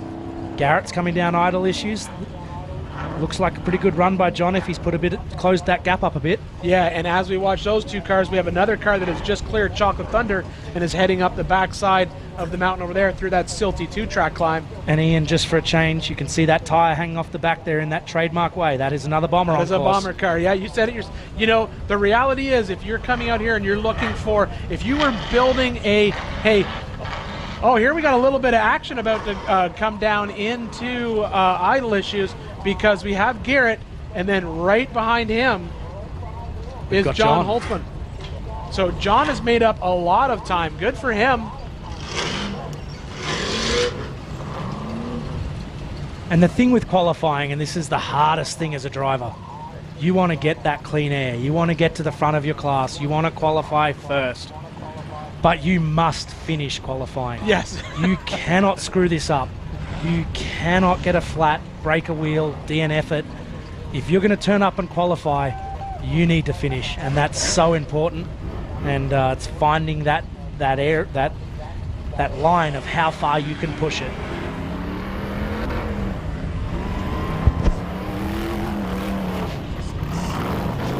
All right, so it looks like John Holtzman came through at 3:56, so that puts him in at unofficial 4th place right now as we're watching this Bomber Fab car make its way across the ridge on our big picture and down inside our smaller screen. I didn't catch the number on that car as it starts throwing around dirt. And he nailed that climb, put it up that left-hand side, stayed on the throttle, turned hard right, fell back into the line, made it look beautiful. He's on a fast run. 833 Kevin Condon just left the line. He was that one that executed that climb perfectly. Yeah, did a great job on that, just as you said before, Ben. But he just tagged that giant rock on the climb. He's gone a bit off course. Hopefully he hasn't damaged his steering. That's what I was saying, Ian. You can push, but you can't push too hard or it just ruins your day. Yeah, and it looks like he's getting all up at a place right here. Unfortunate for him, it looks like he's getting back lined up and getting in there. It's hard to tell from this shot. That's not flat ground. You may look at it from these shots and be like, oh, it's just sitting on flat ground, but he's doing a good climb right now. We've got the 4813 of Rory Romero in her problem. That area that Kevin was in a minute ago, though, that's quite interesting. That's at the top of Chocolate Thunder. Once you clear all the hard lines, you can turn hard right, climb up over the hill and drop back down, or you can stay in Chocolate Thunder, go a little bit further and then turn right. The longer one is a bit easier. The one that goes up and over is shorter, but then there's quite a big drop off to get back onto the trail, and you've got to turn hard right. The drivers have been doing both today. I think they're both pretty quick. I think if I was doing it, I'd probably go round and stay on the throttle as opposed to doing the slightly shorter one and then having to almost stop to do that right-hand turn. Yeah, and as you said, the key to all of this is being able to finish this qualifying run as we watch Rory Romero come down and get into idle issues as he's coming around, finishing up his. He's in that mid 4-minute mark, which is good. That'll probably land him in a top 10 mark, but right now, unfortunately, we're seeing a lot of issues. Yeah, and Kevin on this ridgeline, he's obviously having something going wrong there. And that's the 488-1 of Jay Schwab, and that's another bomber car. Yeah, he came up and it looks like he took a little hit, lined up for those rocks, just didn't pick his line quite right. It looks like he's getting it gathered back up now as we watch Rory Romero come out the bottom of idle issues. But right now, if we're looking at our top 10 for our 4-wheel parts Everyman Challenge qualifying, Sitting in the number 1 spot is Craig Allen with that 323. Scott Foley right behind him, 340. Jeremy Jones with a 348. And it looks like Kevin is still having a couple of issues up there. He's on the ridge line. We might even see the next guy catch him if he doesn't get it sorted. And you know, qualifying, we don't normally catch cars in King of the Hammers qualifying, Everyman Challenge qualifying, but this course, like we said before, it's a snapshot of King of the Hammers racing, and in King of the Hammers racing, we catch people. So that's what's happening on this qualifying course. I honestly think what we may be seeing here with Kevin, I think you may have called it right, Ben. I think when he tagged that rock, I think something's wrong with the steering in that car, because if you watch him trying to work his way around here, he'll have what appears to be completely no steering. It's almost like he's trying to turn left or trying to turn right, nothing's happening, and then all of a sudden it'll just go. There is a chance that he may have damaged the steering. And with these full hydraulic cars, it can just be as simple as you tag a rock, shock load the pressure system in there, you can wipe out the pump. Yeah, you can wipe out the pump, you can break the orbital valve, you can break the shaft inside of the ram. There's so many things that can go wrong on these. These are essentially fancy forklift steering that we're using at 100 mile an hour. Yeah, and we just saw right there, driver out underneath the car, hands up in the air. Pretty sure that's what we have. And you called it right here as we watch Kevin sit. We're about to see a pass go on right here. He's well off course, and there's one of those bomber cars. You know, we started this conversation earlier, but we had to stop. If you're looking for a single shock package that's tried, true, proven, tested, winning, it's a bomber car. Absolutely. But there's a lot of people out here this week to prove us wrong, and I'm sure Friday we'll see the real results. I always make that mistake. I'm like, this year it's definitely a solid axle car, and then Gomez wins in a spaceship, a Joe Thompson UFO, all full independent suspension, front rear, shows me up like nobody's business. And the cool thing with these bomber chassis, and a lot of other Miller Motorsports offers the same thing, you can either buy a finished chassis and just go turn up and race, or you can buy all the bits and weld it together yourself in your own shop. It's pretty cool. Yeah. As we're watching Jay make his way up, he's still on very good pace. I don't think he's going to be basically pushing our leaders off the block right now, but we were seeing our leaders crest the top of that horsepower hill right around that 3-minute 30 mark. So he's on pace to come in probably top 10. He lost a little bit of time in Chocolate Thunder, and then I was watching him across that ridge line. The car was a little bit loose and unsettled. He couldn't quite get it to track straight. He ended up in the boonies a couple of times. We got it collected, but still a nice time he's working towards as he enters idle issues. Yeah, we're just waiting for him to pop up over the ridge right now. That's what that camera shot is. That is the top of the ridge where he comes over. There he is. He's going to come over that ridge, and then he'll be turning into idle issues where we have seen everyone basically finish out their qualifying course. Right now he's into there right at that 4-minute mark, which is good. Not leader pace, but still top 10 for sure. Oh, wow. As he goes down there, it shows just how tricky this downhill is. Oh, and again, look at that bicycle. Look at that. Brilliant. All the way up, all 4 wheels off the ground as he comes across. Great control through the finish there. Yeah, able to gather it up. That's the 747 of Chad Jesse. We're watching him head into Chocolate Thunder.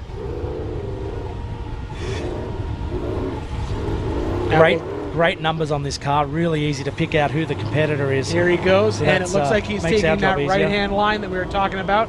We'll see what happens here. Oh, up and over. Excellent job. Look at that. Oh, it looks like he just had a little bad bounce there. I thought he was going to run it clean.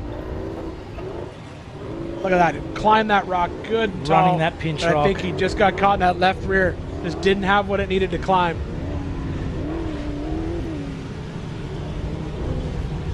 Oh, there he goes. He's gathered it up and made his way through. There. Yep. Very good time. Once again, 40 seconds out the top. So that's a good run coming out of Chocolate Thunder. Yeah, he passes our Warren and Factor 55 recovery crew. Thank you to everyone who's out there helping the competitors out on the course here. We've got a huge number of course workers out here making things run smoothly this morning. Volunteers and staff. It's a great turnout. Yeah, we've got great weather here today. Not a lot of wind, good temperatures. Great for these drivers out on this qualifying course. They're able to easily see where they need to go. We're watching Chad work his way up that hill. All 4 tires just churning away. And we're seeing the 224 of Brent Dixon taking off the start line, heading for Chocolate Thunder. We'll see which side he chooses there as Chad makes his way across up to the ridge. Looks like he's taking that far right line. That's kind of what we've seen everyone sort of change up and head to after seeing everyone struggle with that double step on the left. Excellent job coming through there. That is a good time for him. Oh, but he got hung up right there. How's that? You make such a clean climb of the pinch rock and then run into something that's just reasonably simple. And yep, that's how it works out here. It does. Yep. But still a great time coming out of Chocolate Thunder as we watch Chad Jesse work his way across the ridge, making very, very fast pace across there, which is great to see. He'll make that turn. It's this section of her problem that he's got to go through. I'm not sure if those at home are hearing these amazing engine noises that we're hearing in the booth here. But the thing I love about this Legends class, especially compared to our stock cars this morning, big motors, loud cars. These are race cars. It's really cool to see. Yeah, these are legit. These are, like we said before, a lot of these cars, retired 4400 cars. Back just decided not competitive enough for the big race of kings that goes on, but still a good car. Or, as Ben had said, a lot of guys building cars just for this race now. So as we watch Chad Jesse make his way through that section of her problem, and then he's headed over to the sand wash and then up Horsepower Hill. Ooh, couple big kickers in there now as that gets more and more dug out as more cars go through it. It's just going to get rougher and rougher and rougher. And you know, Ian, we saw Lauren Healy opt out of qualifying this morning, out of Power Hour this afternoon and qualify this morning. There's a few stock cars in the Power Hour. Oh, this course is going to be torn up. Did Lauren do a really good strategic move there of qualifying early with the rest of his class? I don't think Lauren does anything without the word strategic in it anymore. I think both him and Von Gittin have put together an incredible team with that Fun Haver group, and I think that when they come out and set up, come out here and race, I think that was planned well ahead of time, which is great to see. As we watch Chad Jesse make his way into idle issues, he'll come around through idle issues and then come down and finish the race. Nice, clean qualifying run for him. Yeah, that car looks smooth in the rocks, doesn't it? It stays nice and centered. Yep, he's very not wobbling around too much. Doing a great job coming through here.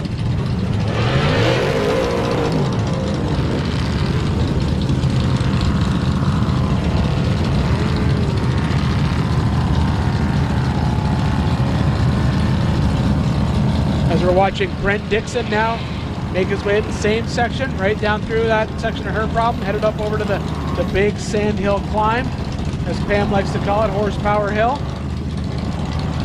I think I can. He's almost there. He's up and over. There we go. Some of them have been so tight at the top. They've almost made it, and they just can't get there. Yeah, you're climbing that sand hill. You got one eye on the sand and the other eye on all your gauges, waiting for those warning lights to come on. Absolutely, and this is a really short qualifying course. There's really not enough time for all the fans and everything in your cooling system to have a huge effect. So the car and everything in it is going to get really hot really quick. You're on the throttle this whole thing. As soon as you clear Chocolate Thunder, you're up that hill, full throttle, across the top, everything's going to get hot.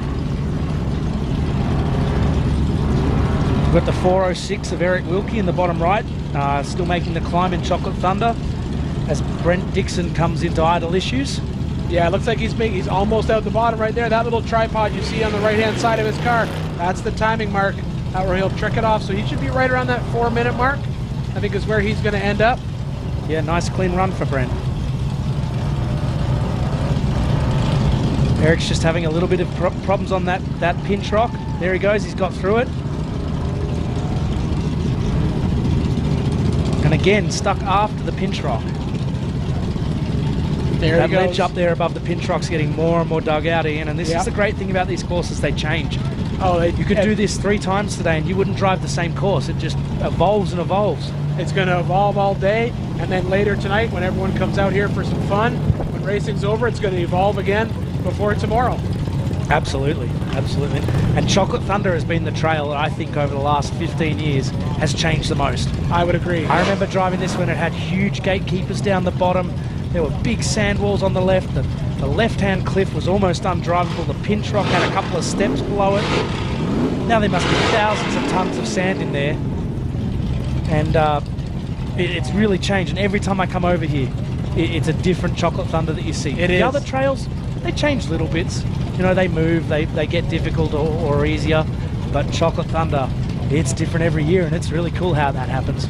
I think the reason for that is this is just one of the most used trails. I think the fact that it's so close to Hammertown, it's kind of like when you come in here to wheel, if you come in here for Thanksgiving or you come out here away from King of the Hammers and you're just here for some wreck wheeling, it's so close, so easy to get to. You just run up here. It's like the first one you check off the list when you're coming out here. Then you head over to Sledge to see what's going on over there. And that's another one that's changed a lot. Sledge is completely different this year. And I'm only basing it off what I've seen on video, and then it'll change even more now that we have a whole bunch of people pre-running it. Absolutely. Sledge stayed pretty similar for many years, and this year there's been some big changes at Sledge due to the weather and wind and cars and whatever else. But I think Chocolate Thunder is probably one of our most exposed tracks as well. It catches that wind blowing the sand straight in, because you can drive this with 100 cars and yes, it'll change, but one windy day can change this track entirely as well, or a big amount of rain. Yeah, as we watch Eric make his way through her problem, this is the section of the course he'll finish this up, drop down, and end up in that loose sand.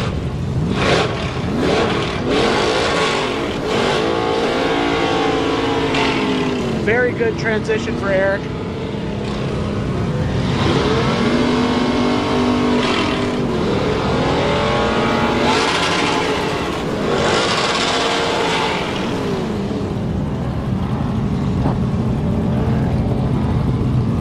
All right, we had another car leave the line here. 4807 of Don Stein. That, I think, is an older Trent Fab car there. Another brand that there's a lot of in the Legends class.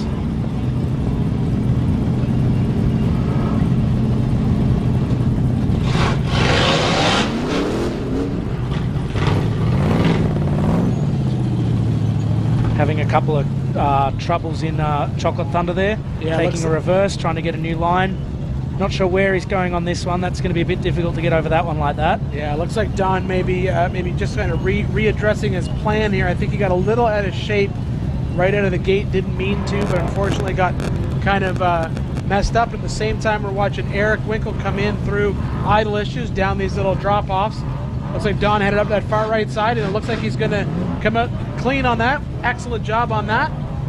Yeah, he got stuck at the beginning, and it made the hard part look really easy. Yeah. So well done, Don.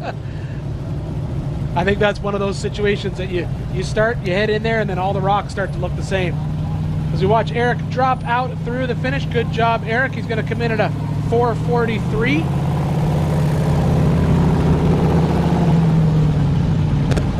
And right now we're watching Don make his way up through that silty, sandy climb on the backside of Chocolate Thunder.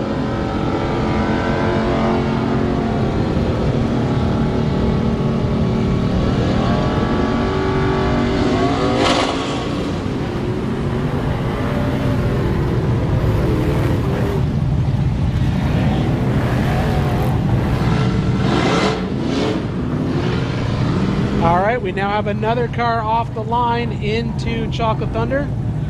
This is the 4806 of Steve Graff, Torco sponsored vehicle here. That was the car that, if you could hear it through our mics, was working on exchanging the cylinders, getting the pistons to exchange cylinders as he was warming it up in qualifying lineup here. Yeah, I think actually the limiter bouncer is the number 31 Matt Trabino that's coming up soon. He's been around for a while, and he's making a lot of noise out there. Hopefully we see a good show, Ian. Well, the question is, we talk about, you just sort of touched on this a little bit, Ben. We talked about these unlimited horsepower cars, these big power, big motors because of this class. The question is, like, some of these engines now are becoming more and more exotic, chasing that horsepower number. And especially in a case like this, where we're on this short little qualifying course, that motor doesn't like just to be started up. It's not like a crate motor. It's not jump in, fire it up, let's go wheeling. No, a lot of time you'll idle in the line here and glaze some plugs or foul some things up. But we're watching Steve Graff here, and he's got a bit of a problem in Chocolate Thunder. I can't see that front turning properly. Yeah, like it looks should. like that right Looks front like that is not pulling at all. Yeah, he looks like he's going to have a hard day here. I'm not sure he's going to make this climb without that front right turning. Now the question is the front right not turning, or is nothing in the front turning? It's hard to tell because it looks to me like I got nothing digging on that left front. I think he's just digging holes with those rear wheels, Yeah, isn't he may just be in two. He could actually accidentally be in two-wheel drive. I've done that myself. Yeah, pop the transfer case out of gear. Your brain just shuts off because you're trying to climb and you can't figure out why, and then you realize afterwards, oh, wait a minute, I was in two-wheel drive. Yeah, it's easy to do, and you know, this is their first race in a while. These guys haven't raced since last year. This qualifying is their first time with the helmets on, with the green flag going. You miss that one little detail, can ruin your whole qualifying.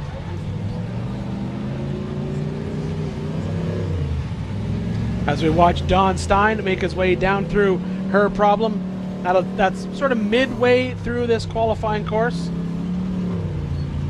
Comes down into the sand, and this is where we see everyone have to basically turn that engine on,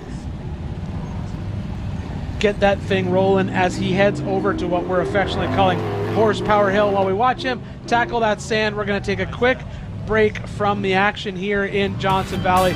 We are watching qualifying for the 4-Wheel Parts Everyman Challenge, part of the Progressive King of the Hammers, powered by Optima Batteries Race Week.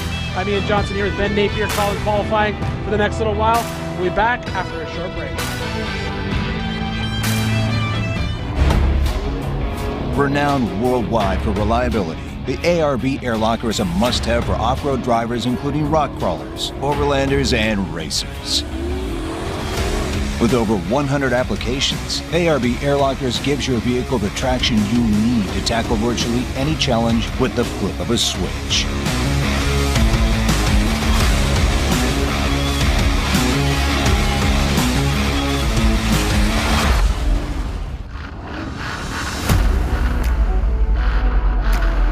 Dana's involvement with King of the Hammers includes our sponsorship of the EV spec class with our Spicer electrified e-powertrains.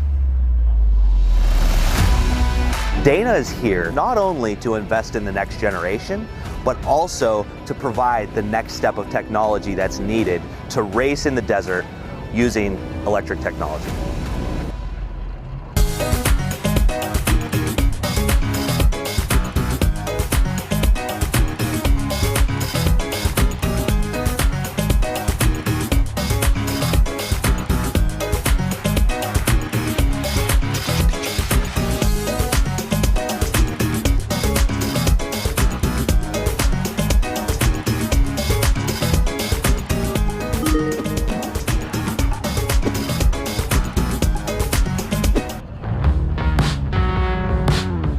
Curry Enterprises has over 60 years of off-road knowledge. From the harsh deserts of Baja to the extreme rocks of King of the Hammers to the Jeeps we drive every day, Curry has the right axle set up to fit your needs. Curry Enterprises, passion for performance. All right, everybody, welcome back to Johnson Valley OHV. We are here for the 4-Wheel Parts Everyman Challenge qualifying. Right now we're watching, unfortunately, it looks like we have Steve probably broken up in that section of Chocolate Thunder. What do you say, Ben?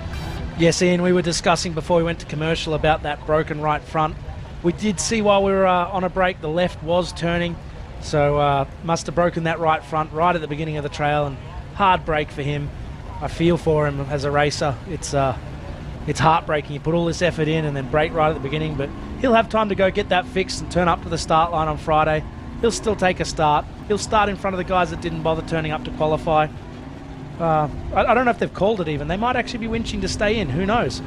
You could make the rest of this track in 3-wheel drive. The Horsepower Hill will be difficult, though. Yeah, that would be the only tricky spot. He'd have to really get into it and try to climb up. But I'm assuming, based on the fact that we don't have any course workers helping them, that they are going to try and finish qualifying in 3-wheel drive, which, like you said, is doable. But what will be really telling is when we get him over onto that horsepower hill. That's going to be hard to do in three-wheel drive. Absolutely, and we've seen this hill be hard to actually winch in four-wheel drive. He's just winched it up nicely in three-wheel drive, so well done to him. Yeah, everyone thinks, oh, if you got a winch, you can get up anything, but it's actually not true. Tire placement is just as important, if not more important, when you're winching, because the winch is just going to pull the car up the hill. You have to get the tires onto the right spot on the rock, or the winch, you'll break a winch line. We saw Lauren Healy's co-driver walking out of here with a broken winch line after they went up and rolled through there with winching. Absolutely, and there's so much rock out here for that winch line to catch on and just get cut. The rock's as sharp as a knife sometimes. So we'll see soon. Steve's co-driver is unhooking from the Factor 55 Warn recovery vehicle up there. We provide the competitors a couple of safe winching points to use. Makes qualifying nice and smooth, gives them a chance of finishing. Makes a good show for you guys at home. I hope you're enjoying this. And we'll see Steve continue on if he's gonna keep going on this course. Yeah, it looks like the co-driver just started packing everything up right now. And then the question will be, does Steve turn left at the top of Chocolate Thunder, or does he turn right? Absolutely. And we've got Matt Tribino waiting to hunt him down on course. That engine is still revving out there. I'm not sure if he's having some issues and he's trying to clear it, or he's just that excited. Looks like maybe Steve packed up that winch line a little early. Yeah, the top of this track is still quite difficult. Three-wheel drive. He needs a little bit of momentum to get. Unfortunately, it's just so loose up there, man. It's just. And I wonder if that front right is actually bound up and jammed on something as well internally. Could be. Oh, he's stuck on that big rock right in front of him. He needs to just back it up a little bit more.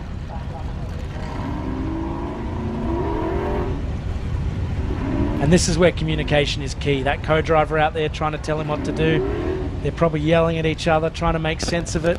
Hopefully he's got some good comms, but it's really key. Look at him slam into that rock, still trying to get over it. He's going to have to back it up a bit more and get a new line there if he's going to have any chance. Just needs the right tire placement, and he can make it up there in three-wheel drive. But as you said, Ben, we talked about this before, the communication between the co-driver and the driver.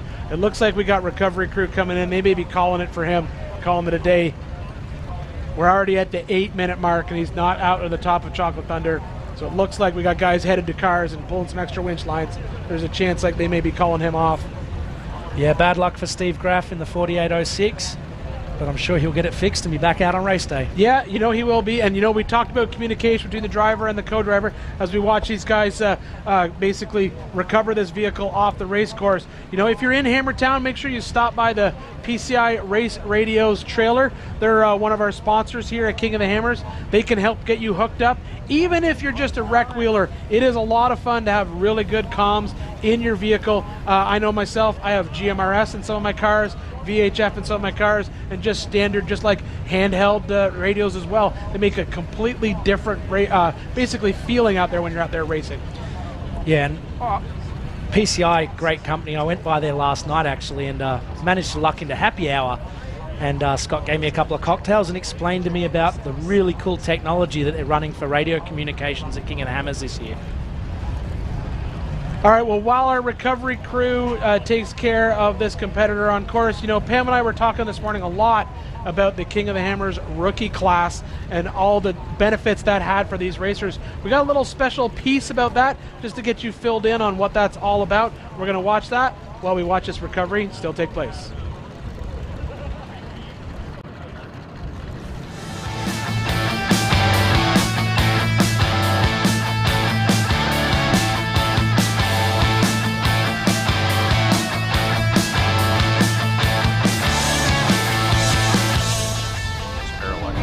Passion is an irrational energy that compels you to do things that don't make sense to anybody else. King of the Hammers, it's the hardest off-road race in the world. Even if you have built the perfect car, made the perfect team, you still have about 25% chance of finishing. Most people don't see individuals when they're fully tested out. And this environment tests you out, whether it's you're cold or you're hot or you're failing or you're winning or whatever the things are. It's a massive pressure cooker. And to see people in that light You get to see them and understand them as individuals in a way that wouldn't happen just hanging out. The rookie program kind of came about because we realized that we were fortunate to get 10, maybe 20 new people to come race with us every year. About half of them wouldn't come back the second year because the concept of coming to King of the Hammers was so overwhelming. They get a bad taste in their mouth and it's too much.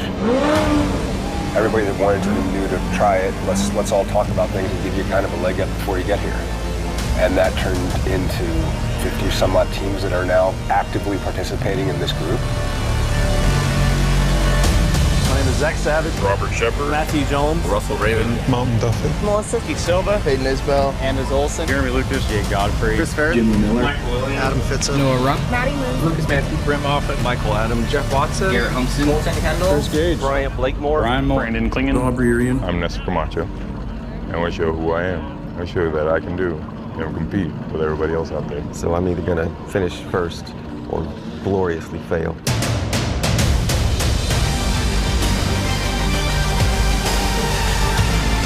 I've literally off-roaded around the world. It's crazy that no matter where you are at, the people are the same. It's the same person that really strives to want to get to the top of something or accept a challenge, to build something cool. It's the exact same passion and commitment no matter where you're at in the world, and that's the common thread. And King of the Hammers is about 100,000 of those people all here at the same time. Once you get racing in your blood, you can't get it out. It's impossible.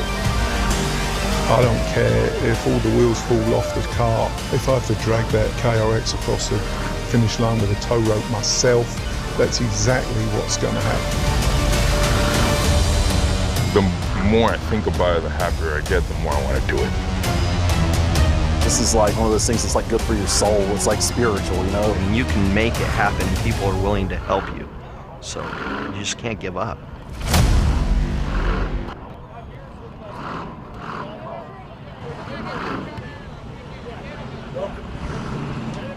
Welcome back to the Everyman Challenge, 4 parts Everyman Challenge. We're here for the 4800 Brannick Motorsports Legends class. I'm Ben Napier. I've got Ian Johnson with me. How good is that rookie class? Yeah, I think it's a great idea. You know, we were talking about with Pam this morning. Just understanding the logistics of coming out here for a rookie can be daunting. It's an incredibly, it's a monumental task. Sometimes just getting to the race. So anything you can do to help these rookies out is great.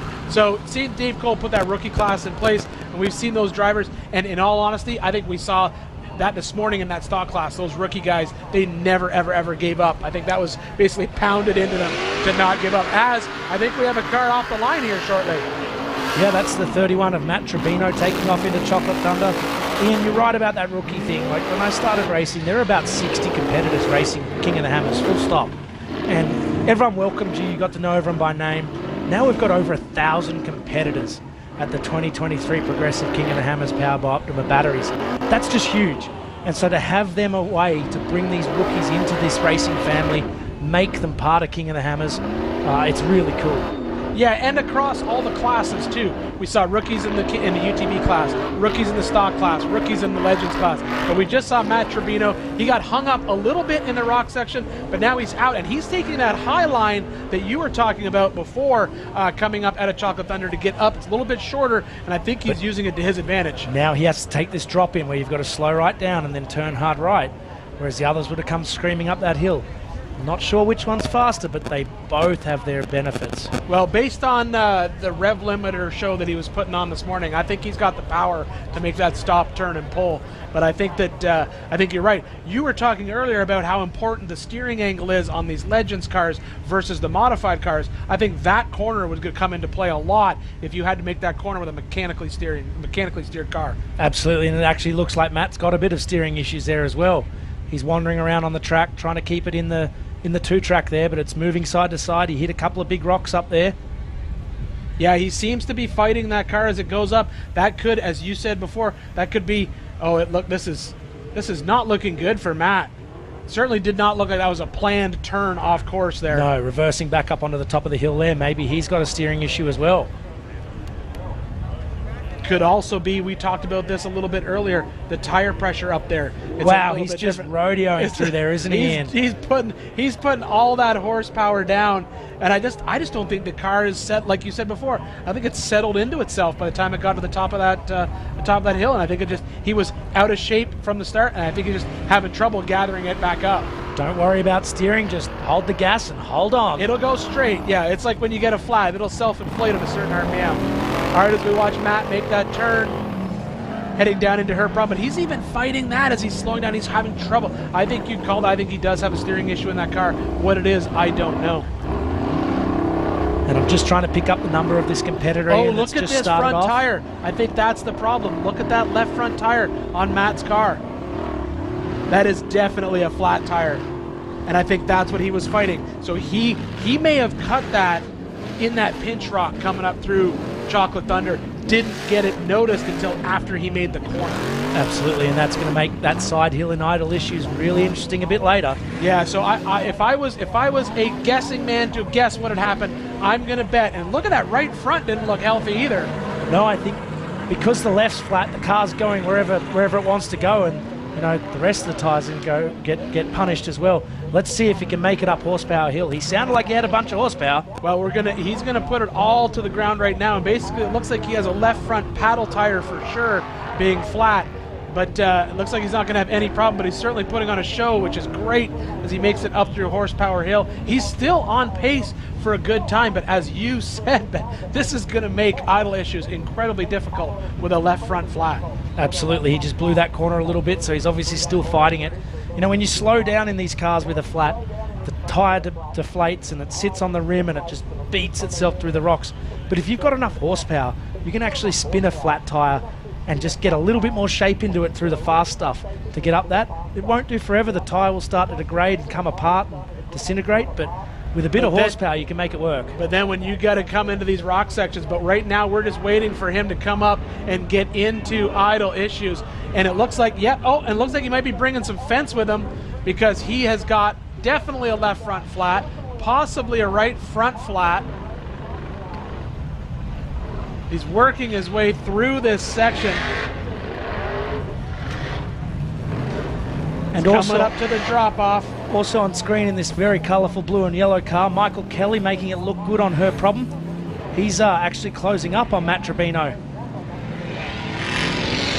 Yeah, that flat tire definitely making it difficult for Matt as he comes around. Cornering is going to be very hard through this section. I think he's going to struggle through this next bit, Ian. This is going to be tough, as you said, as we watch the car behind him make up some time. Oh, completely offline, unfortunately.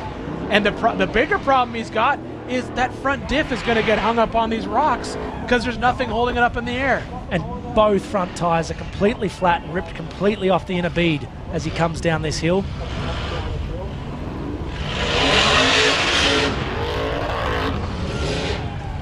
He's still fighting towards that finish. There he goes. After the finish, launching it out through our finish gate. Yeah, definitely putting on a show, but tough luck for him. Matt looked like he was good, but even then, like right at 5 minutes, still an impressive time. And right behind him, Michael Kelly in the 707. He's made up some good time.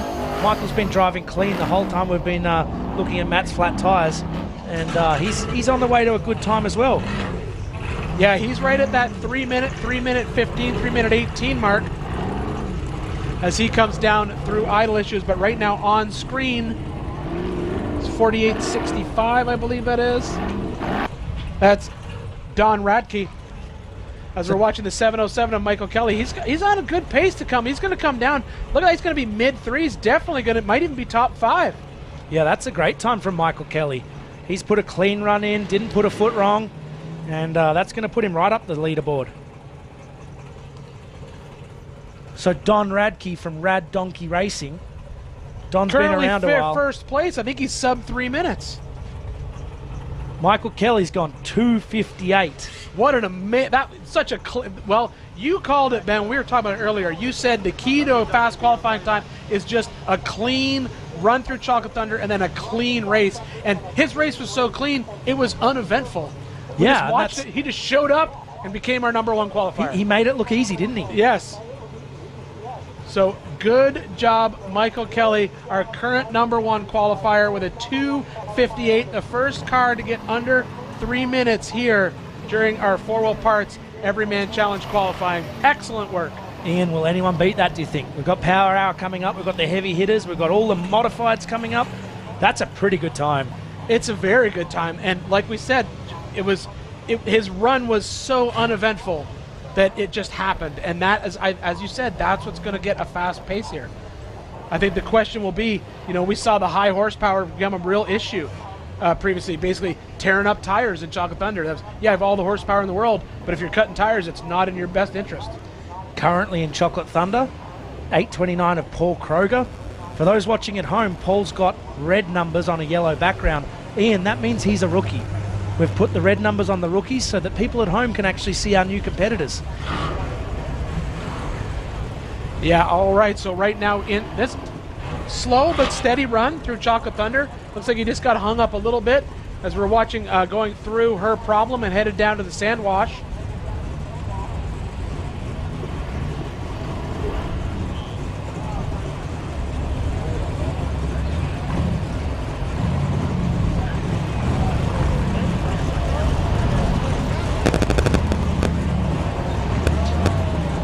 All right, Paul's made it out the top of Chocolate Thunder. Nice clean drive from one of our King of the Hammers rookies. Yep, good job for him. Great to see him out here.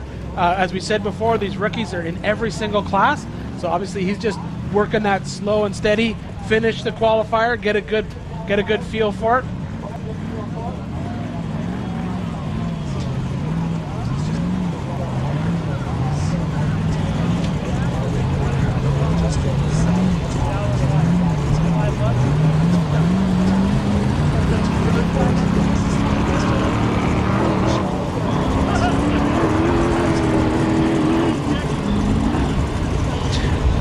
So Ian, yesterday, UTV qualifying, we saw these little machines rip round our qualifying course.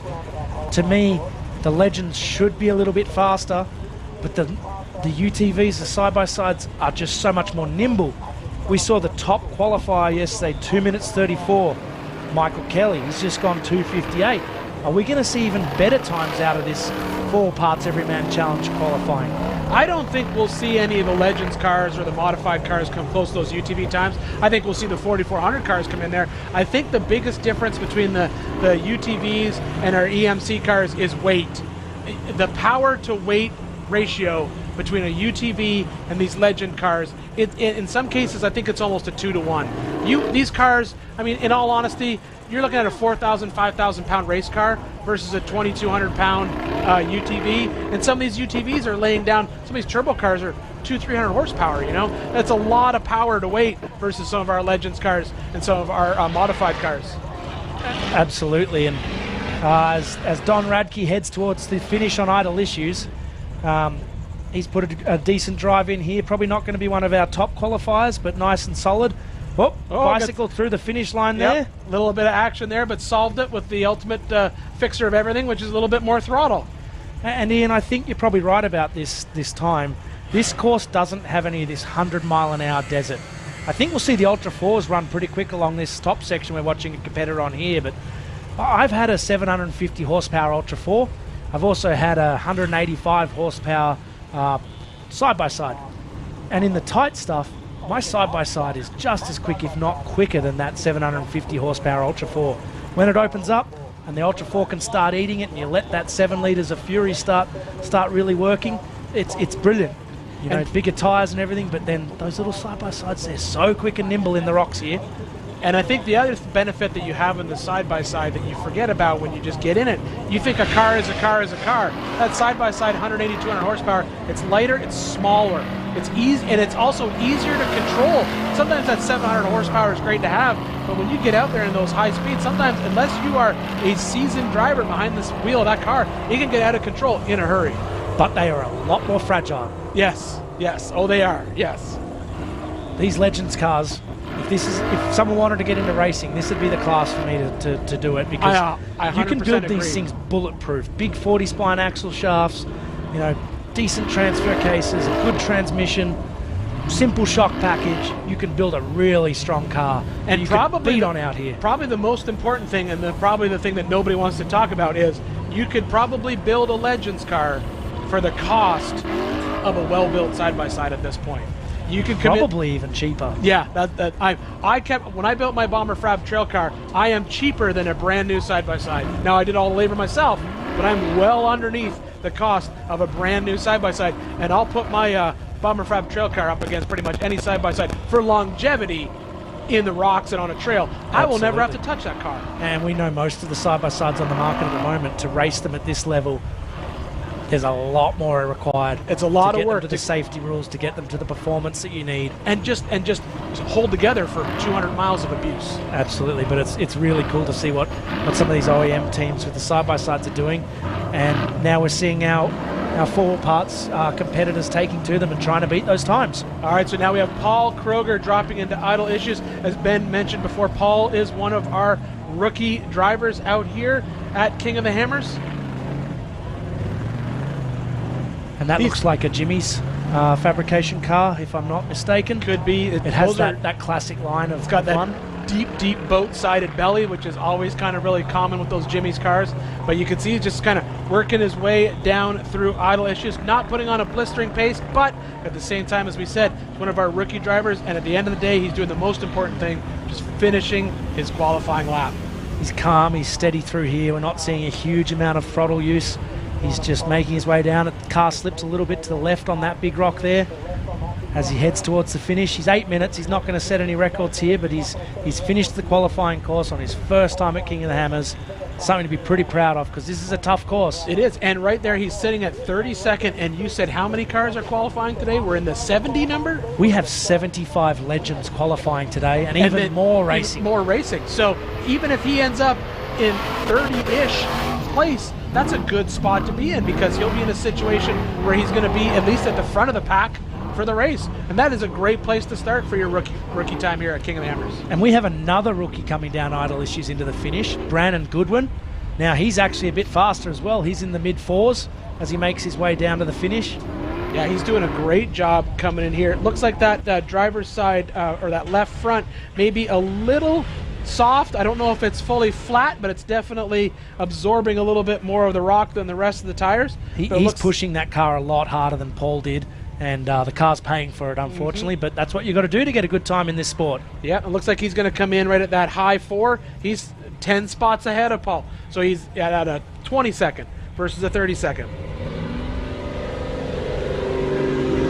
All right, so right now we have on screen, we have a couple things going on. We have a car in Chocolate Thunder right now, working their way up through that rock section as we watch. Oh, it looks like he's struggling to get up to that far right line. Yeah, he's just got himself a little bit stuck there. Bit of a tricky spot.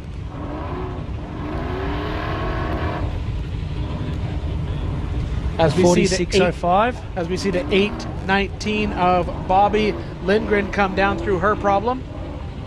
And sorry, that was the 48.05 of Tony Howard making his way up Chocolate Thunder, and he's just cleared that nicely. Little bit of a stumble at the beginning, but he's heading up for that ridgeline now.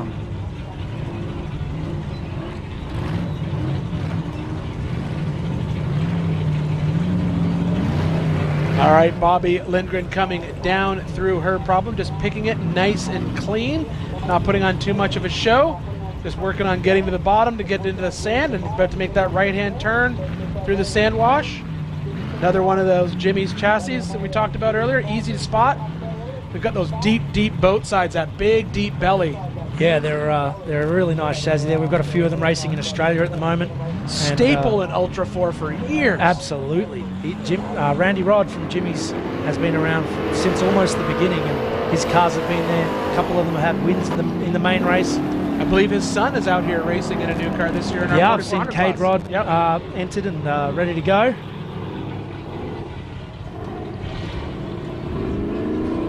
All right, so while we watch these two cars tackle the course, we'll just do, right now we have a quick look at our top 10. So we have Michael Kelly, our fast qualifier. Right behind him is Craig Allen, then Scott Foley, Jeremy Jones, John Holtzman, Cody Young, Jacob Pacheco, Josh Baskey, Anthony Areola, and Brent Dixon.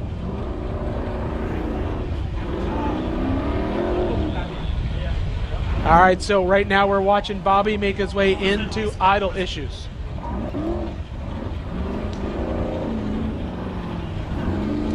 Bobby's going to make his way working around.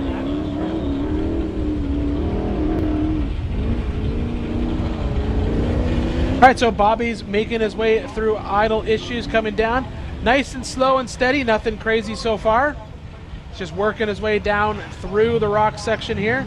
You can see that steering angle come into play that Ben was talking about earlier. Those full hydraulic cars have the ability to turn those wheels so tight, sometimes up to 50 degrees of steering angle, depending on what front end they've got underneath the car.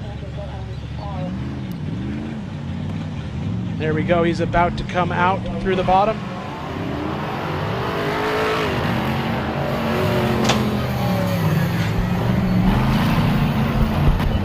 And stepping into the booth with me now, we've got one of the drivers that we just saw battle this course. We're going to bring Matt Tribino in. We saw Matt have some big issues out there on the course. Flat Both tires. front tires flat. Looked like some steering fun. It was a wild ride for you, Matt. How was it?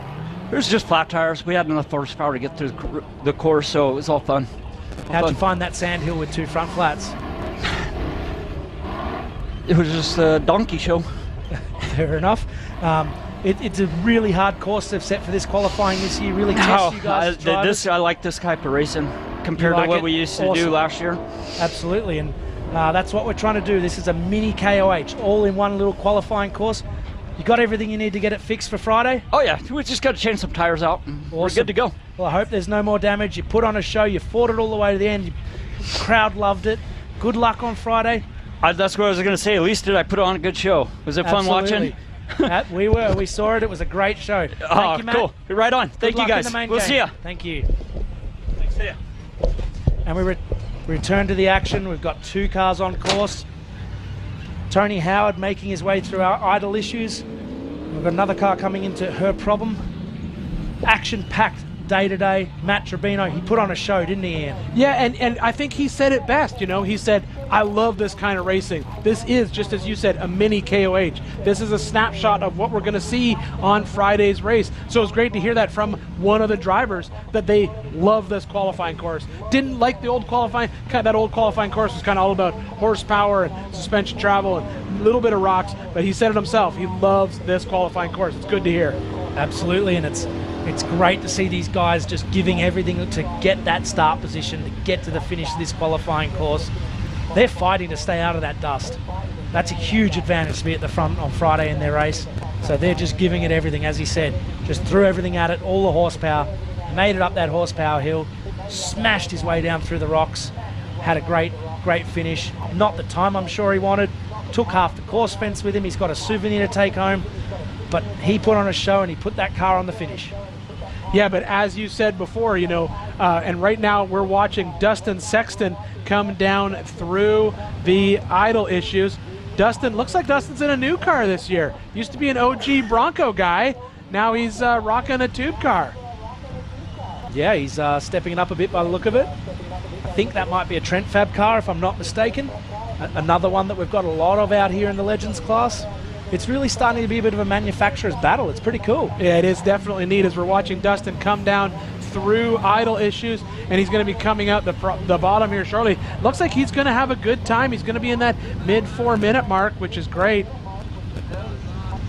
And at the bottom of the screen, entering her problem, is 57-59 Greg Johnson.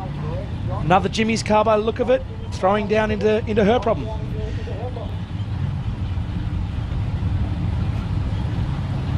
Yeah, even though, as we said, we had Matt Tribino in here talking about, you know, put it all out there, 2 flat tires. You know, as you said, Ben, this is an important, you know, so many of these legend cars leaving the line. This starting position is really going to be a big deal. Not coming out here to qualify may be a big mistake for some of these drivers. There's a lot of cars leaving the start line on Friday. Yeah, absolutely. Yes, you save your car for the main race, but you're behind 75 other guys that turned up to qualifying. That's a huge amount of dust and a huge amount of battling, and if there's a bit of a bottleneck or a tight spot that slows some people down, you know, as a racer, I want to be in front of that. I want to do everything I can to put myself in a position to be in front of that. And I think, especially in the 4-wheel parts Everyman Challenge class, unlike with the 4400s, where you'll see those guys stretch their legs, and you can see in that first initial run where you see the IFS cars and the four-wheel independent suspension cars, they get out and they get way ahead. They can give up probably a little bit of qualifying space because they can reel in 5 or 6 cars on the way out to the first rock trail. But these guys are so evenly matched. Being behind 75 of them is going to be a big issue. Absolutely, and these guys are fast, so you're chasing fast dust. You're trying to overtake fast cars, and that is very difficult. So 57, 59 coming down idle issues. Greg Johnson, there's not a single sticker on this car. This guy's a full privateer, paying his own way, making it happen. This is Legends class. This is guys who just want to race and have some fun. And he just came in 17th spot, qualifying for Friday's race. Good job for him. I'm going to bet if that is a snapshot of his drive on Friday, we're not going to see that car barren of stickers for long. If you remember a long time ago when a guy by the name of Lauren Healy showed up here to race in a worn out 667 Rockers car that he used to go wheeling in Farmington, after that first race, that car didn't stay bare for long. Absolutely, and look at him now. He's on to bigger and greater things and dominating our industry, which is really cool. The 4801 of Sheldon Haynes, well, he's in a bit of hurt in Chocolate Thunder. He's stuck on the ledges here.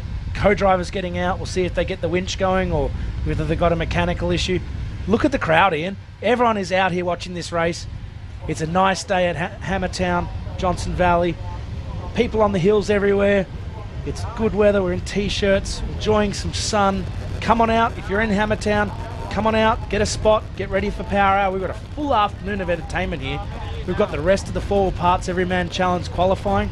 We're going to do Power Hour at 4 o'clock. Tonight, we have the Holly EFI Shootout presented by Action Sports Canopies and King Shocks right here.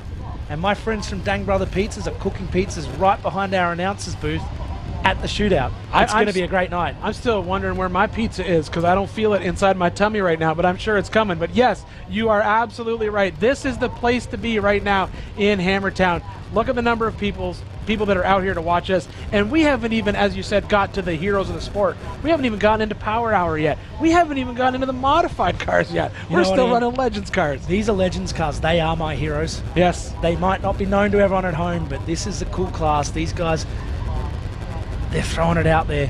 We've got the modifieds to come. They're going to be even cooler. Power Hour. It's going to be a great afternoon. It is. And then, as Ben said, later tonight we have the Holly EFI Shootout. I haven't heard how many of my Rock Bouncer buddies have shown up to throw down out here, but it doesn't matter who they are. There's always a great show for that shootout here in Johnson Valley at Chocolate Thunder. So I'm super excited to see it out here. I got super excited for a minute when I thought it was going to be at Backdoor again because that's always a fun time. But based on the fact that we have the booth up here and all the Jumbotron, this is the right spot to do it. I think it's going to be a good show all afternoon. Yeah, Ian, I actually came second once at the Backdoor shootout when it was the original one. And in the very first one, my buddy Randy Slauson beat me. It was a great night. We've had it in a few different spots over the years. Chocolate Thunder just has that cauldron of, you can see everything. We're going to see some great action tonight. Yeah, I think it's going to be a good time. So if you're in Hammertown, you need to get out here, especially for that Holly EFI Shootout presented by Action Sports Canopies and King Shocks. You're going to see guys that there's people out here who are, qualifying right now and then they're saving their car for race day. But the one thing about these shootouts, the shootout is checkers or wreckers, big money, big wins, big losses, big action. There's always fun times at the shootout. Absolutely. And we're seeing these guys still having a bit of issues on Chocolate Thunder. Got the Warren Recovery crew up the top. I can't see any course workers in yet, so they might still be trying to self-recover and continue. Yeah, I couldn't see what caused them to stop moving.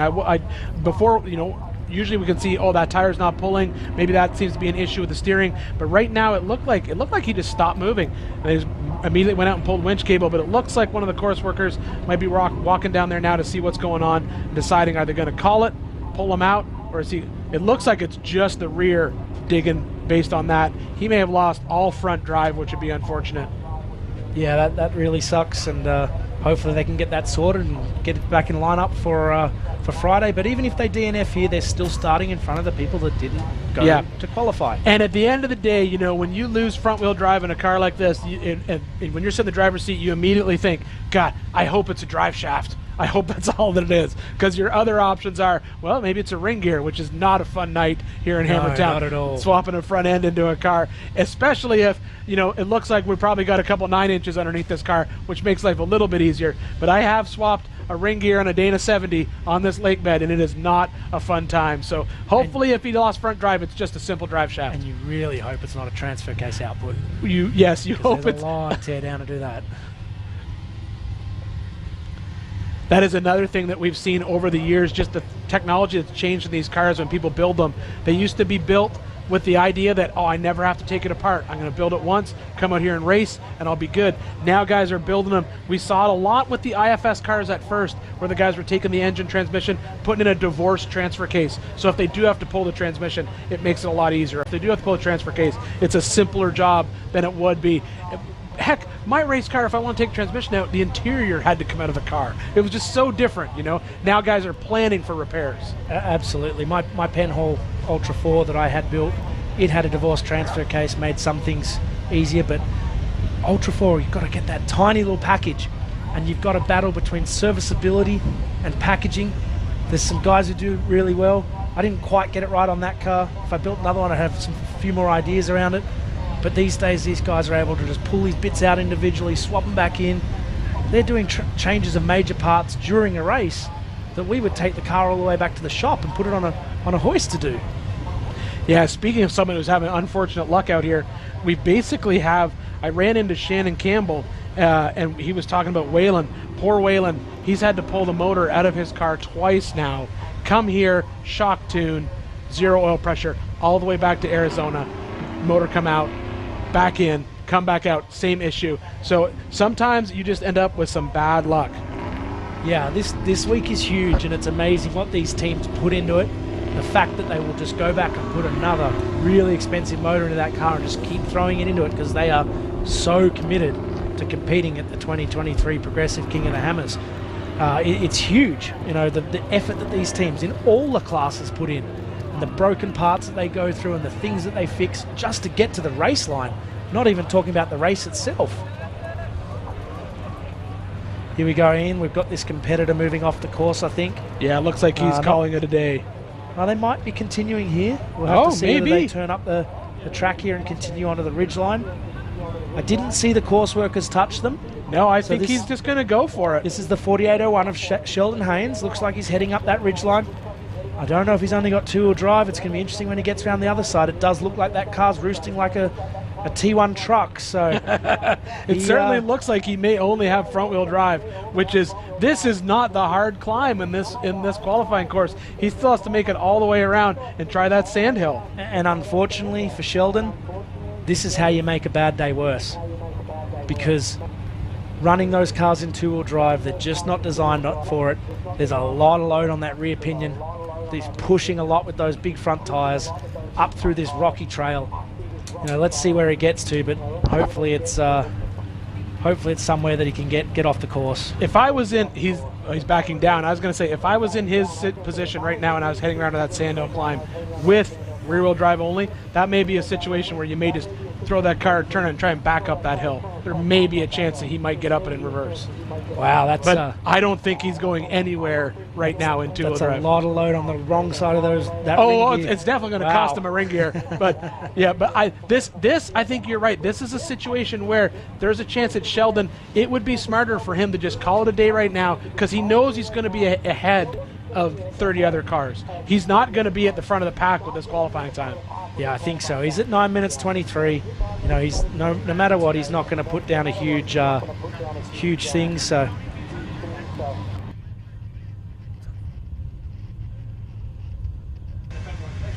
yeah, we're seeing Sheldon backing back down here. We've got some course workers up here. I'm sure they'll get him sorted and out of the way, and we'll get running again very shortly. Yeah, I think the right decision for Sheldon right now is to just call it a day. He may have thought, you know what, I'll be able to do the rest of this in 2-wheel drive, but I don't think that was the right decision. I think the right decision is to get off course, get back to town, get your car fixed, get it ready for race day. As Ben said, at least you're going to be starting in front of everyone who didn't show up to qualify here. Head back, lick your wounds, save the car, get sorted for Friday, take the start line with a healthy car rather than destroying more and more bits, unfortunately. And that's the hardest thing, because you want to finish at all costs. We Yes. saw Matt Tribino just throw down and just not care. And I'm sure Sheldon to be the same way, but sometimes you just got to know when it's better to tuck your tail and get back to your pits and get things sorted. Yeah, I think that's probably and to me that's some of the biggest difference between when we, like these Legends cars versus our the big, you look at some of the big 4400 cars. Some of those big 4400 cars, that when they break some of the smallest things that they break, they just have to call it a day because it's not a car that you're going to fix. The nice thing about these Legends cars, as you said, these guys are the true heroes of the sport. The nice thing about these Legends cars, a lot of these cars, you can fix them on the lake bed. If you break something in the race, there's a chance you're going to be able to fix that car and get back in the race. Absolutely. And the best thing about racing this event, racing the King of the Hammers, we're a family. If he doesn't have that part, I bet you he's going to go to the pit next door and the pit next door till he finds something with it, and they'll probably give it up for him. Yeah. And that's what's the coolest thing about this family of races. We were talking about the rookie program. We're welcoming them to the family of King of the Hammers, and it really is like that. It's a great place to be and hang out, and the team here are amazing, what they'll do for other competitors. Yeah, they're doing a great job getting him off course. I think they finally made the decision just to call it, get that car out of there. As we continue, as soon as he's clear of the course workers deem that race course safe, we're going to get back into qualifying. Once again, we're qualifying here today for the 4-Wheel Parts Everyman Challenge. That race is going to be this Friday. It's part of the Progressive King of the Hammers powered by Optima Batteries race week here in Johnson Valley OHV. It has been a non-stop day of action of qualifying, and right now sitting on the line ready to take off is the 1943 of Randy Watson.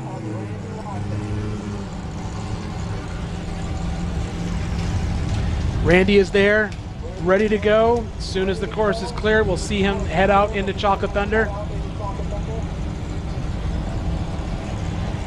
And we still have a long line of Legends cars here, Ian. We've got some great qualifying coming up. Looking out here, I'm seeing some really well presented cars ready to attack this course, ready to try and beat that time that we saw put down earlier. It's going to be a good afternoon of qualifying. Got some great weather, great conditions. The dust's moving on just slightly. And Michael Kelly, I don't know if he's safe in that first place position, 2 minutes 58, but we're going to find out. I don't think he is. I think we still have some, if someone puts together that perfect run where they get in there with the power to get through Chocolate Thunder in the bottom, clean that rock section in that 30 to 45 second mark, somewhere in there, and then get out into that back section. If they can carry some speed out through that bridge, come around, get through that sand hill, if they run a clean run, I think that we're going to see that Michael Kelly be pushed off that spot. Now, are we going to see like the 230s like we saw with the UTVs? I don't think so. There's some big names to come. There's a lot of big names, but also that's huge. The thing about the big names is also those big names are smart enough to know, hey, I don't need to be first, I just need to be 10th or 11th, and I'll still be in good shape. So they may be looking at this and being like, okay, if I don't get through Chocolate Thunder in that 45 1-minute mark, I don't need to push the car that hard because I'm not going to be in that top 10 spot. Absolutely. Do you have a tip? Who's going to take the pole? Who's going to take the pole? Oh, man. Let's see here. Who's in that power hour? And what time will they take it in? Oh, I got to go look to see who's in power hour. Okay, well, I'm going to jump on it first then. Okay. Before you work it out, I'm going to give you the list. Oh, yeah, okay. I'm going to pick Mr. Dan Fresh. That's always a safe bet. And I'm going to go 2 minutes 52. Do you know who I'm going to pick? And I'm going to pick this person only because this person is a close personal friend of mine, and if I don't pick him, he'll probably never talk to me again. I'm going to pick John Matthews, pole position, 247. 247. I'm going to say that John can do it. I have faith in John. John Matthews driving that Yukon Gear and Axle sponsored Yukon Gear and Axle modified car. He's one of those dark horse guys, I also think, with John Matthews, that he's always a contender in that 4,500 class, and Dan always kind of steals it from him. So, but you know what we saw yesterday, Ian? We saw the pole set early in the day. We did. That's and it true. held all the way through power hour. Yep. So it's going to be an amazing afternoon. There's a lot more racing coming here. So John Matthews, if you're listening, you must pole position this race with a 247, or we can't be friends anymore. Well, it looks like we've got the course clear. The 1943 just taking off the line.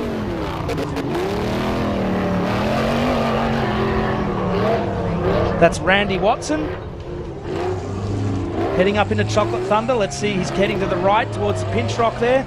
Oh, big wheelie over the rock wheelie there. in there. Look, he is throwing down. He is, look, and clean. Oh, as soon as I said that. Ian, what have you done? You know what? But you know what's doing it? It's the Firebird on the hood. There it is. And he just skipped his wheels just a bit to the left. That rear end just shifted and just got hung up, and he's being brutal on this car. He is. He's throwing down and giving it a rough go for sure. He was doing so well. It looked like it was going to be the perfect run through that section of chalk. But this is what you said. This is the thing about this course. This is a snapshot of KOH. That's what racing KOH is like. You never know. One bad bounce, and then you're in up to your neck. Absolutely, and really the only way for him now is to back down and now throw it up that left-hand side, because he's sort of put him in no man's lands in the middle. Yeah, it looks like he's going to reset and possibly do exactly what you talked about there, Ben. Looks like Randy Watson has just got himself kind of in a little bit of a pickle here, but he's working his way through it. You know what we've said it earlier with Pam. Everyone's got a plan until you get punched in the face, and he got punched in the face, but he came out with another plan. And there he goes. He's threw it up that left-hand side climb. Hopefully the car's intact.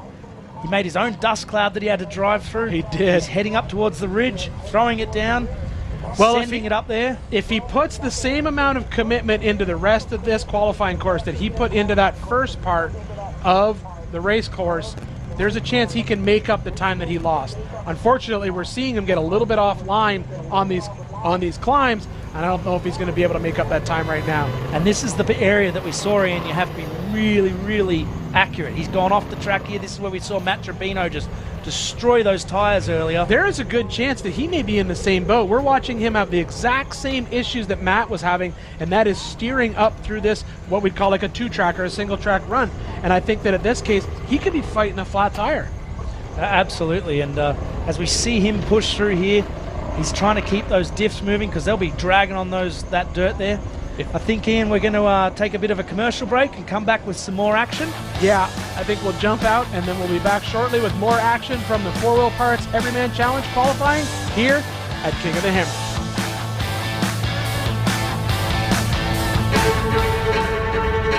Sometimes, adventure is a road. A ribbon of dirt winding through the woods, or a strip of pavement disappearing over the horizon. More often than not, how we travel these roads is the adventure. Move confidently, journey often, and stand strong when the pavement ends.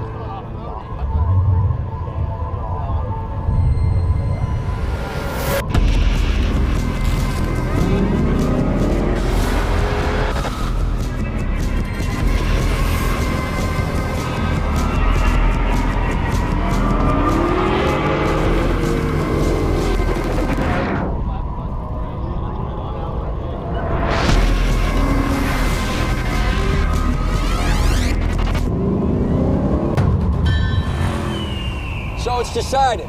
We'll park even deeper into parking spaces so people think they're open. Surprise! Can't hear you, Jerry. Sorry. Yeah, can we get a system where when someone's bike is in the shop, then we could borrow someone else's? No. Or you can get a quote with America's #1 motorcycle insurer and maybe save some money while you're at it. All in favor of that. There's a lot of buttons and knobs in here. Over 25 years of off-road racing dominance.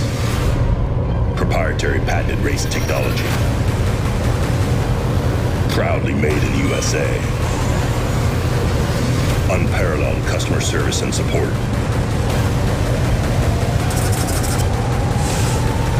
The choice of champions. King Shocks. The leader in off-road shock technology.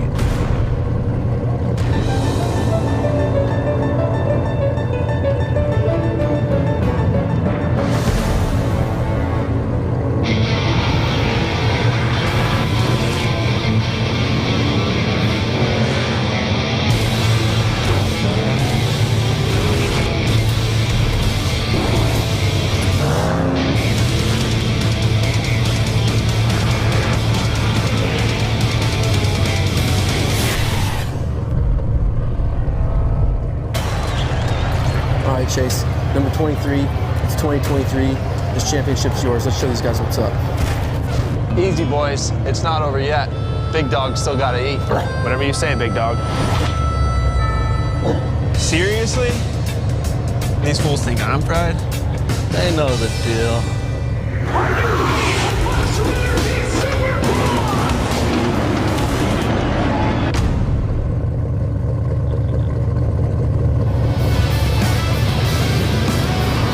All right, everybody, welcome back to Johnson Valley. We are in the middle of qualifying for the 4 Wheel Parts Everyman Challenge. Right now, I am going to step out and hand my headset off to Mr. Scott Rain, who's going to stop in. I've been here with Pam Hall and with Ben. Ben, it's been great calling the race with you as always. We'll see you later today.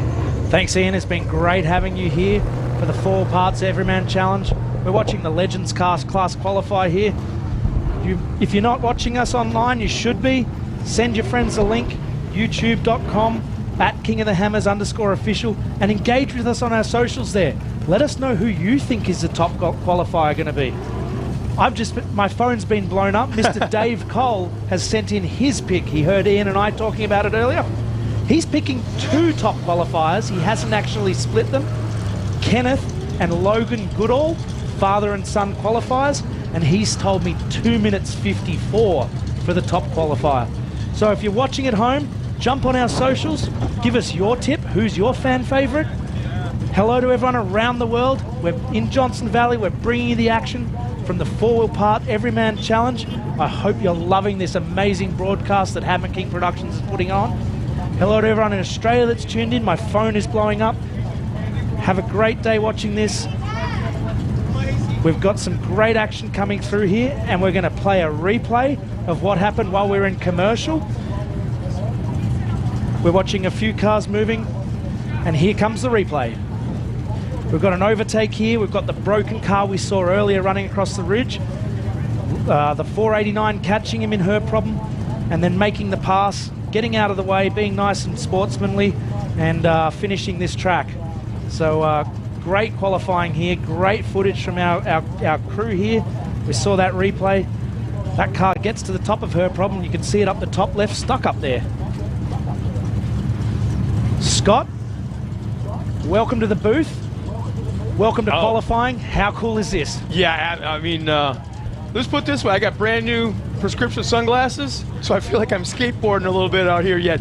Just the visualness of the surrounding. If the fans back at Hammertown haven't been out here before, they really, really need to check this out.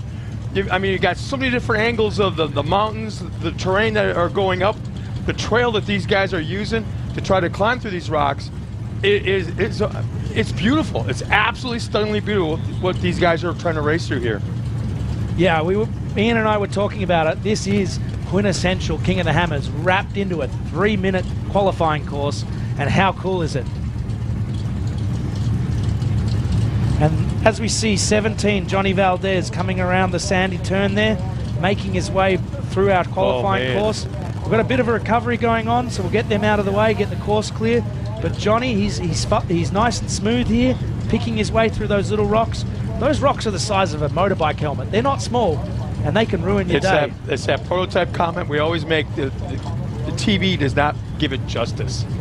The speeds that these guys are running, the angle that they are going up and down, and like you said, the size of these rocks. TV, the cameras, the monitors are not doing it justice. Well, just a second ago, you saw how big that one boulder was next to the car that was parked there. Absolutely. There's again Johnny Valdez. I mean, like you mentioned, he's so smooth coming down earlier. Now it looks like he's second guessing something there, it looks like. Yeah, Johnny's got a little bit lost in her problems, or off to the side and just sort of pushing up against those bigger rocks. Hopefully he can get it back corrected and get back on track. Looks like he's fighting that steering a bit, maybe a bit of a... see if this tire's inflated on the front right. I think it is a bit down there. Yeah, it's definitely flat. So he's fighting this car through her problem, pushing that giant rock out of the way with the front diff. Coming through her problem, he's going to be heading for that sand hill. Let's see if he can make it up with a front right flat. Boy, that didn't take long, huh? His run just started and looks so good until this point right here. But that's how this course works, Scott. It is a really fast course. It's a really doable course. But if you put a foot wrong, it's going to punish you. It's amazing when you look at these cars before they take off. You can actually walk right out there and look at the tires, look at the treads. Basically, almost some of them are almost brand spanking new. Still have the little nippies on them, you know, Yeah, on the tread. But then when they come back 4, 5, 6 minutes later, and they're absolutely just shredded. I mean, they're like right here in Valdez's case, flat. But Valdez made that horsepower climb look really easy. He's coming into idle issues. We're seeing him head towards the start line. It's a front right flat, which is going to lean him up the hill. The left-hand ones make it feel really awkward on this cross hill. But he's still pushing this car hard. We can see that how out of shape that front tire is. He's really flying down these rocks, and a big hit. Big hit there. Hopefully the car's okay. And he's going to have to get it turned around and headed down the hill to get to our finish line.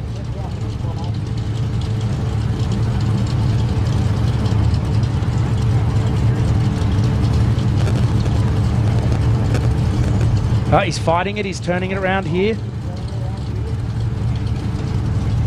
Let's see what he does here, Scott. Oh, hands are in the 5.5 air. minutes into his run. Window net's down. Oh, what a shame. What a shame. One of our King of the Hammers rookies. Something's gone wrong in that car. He came down that hill like a rocket. Absolutely out of control. Trying to drive this car into the finish line. And you can see the gestures he's about inside 5 car lengths from the finish line, Scott. Yeah, you can see the gestures inside the car. The guys they're not happy, not one bit.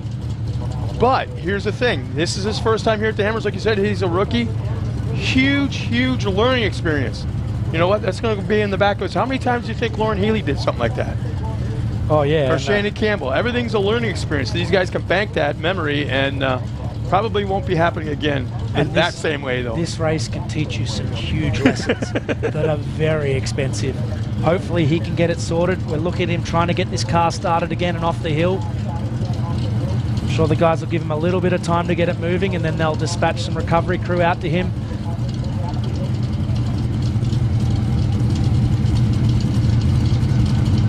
Looks like they got that other car off the hill at idle issues. Not We've got exactly a great recovery crew here, Scott. They're very quick acting. Get the cars out, keep this course flowing. We've got a lot of competitors here today to get through. And the team here are doing a great job. Valdez's co-driver comes out front. He'll throw his hands up in the air like he's, what are we supposed to do kind of thing. Yeah, I think there's something majorly broken in the front of that car. I saw a lot of smoke, maybe the steering pump. Something in there's let go. But either way, it's not in a very good spot for him, and it's going to be a little bit of work to get him out of there. Oh, we've got the drone in there. They're waving to the drone. Look at this great photography we're getting from our crew. I tell you, the drone pilots this last week and a half have just been working real hard.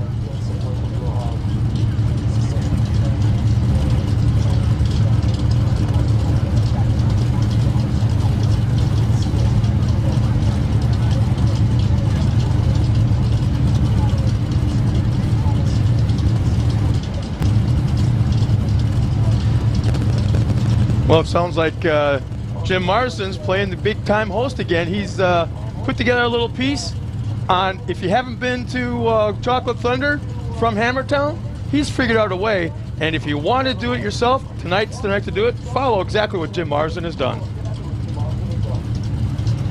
Okay, here we are. It's King of the Hammers 2023.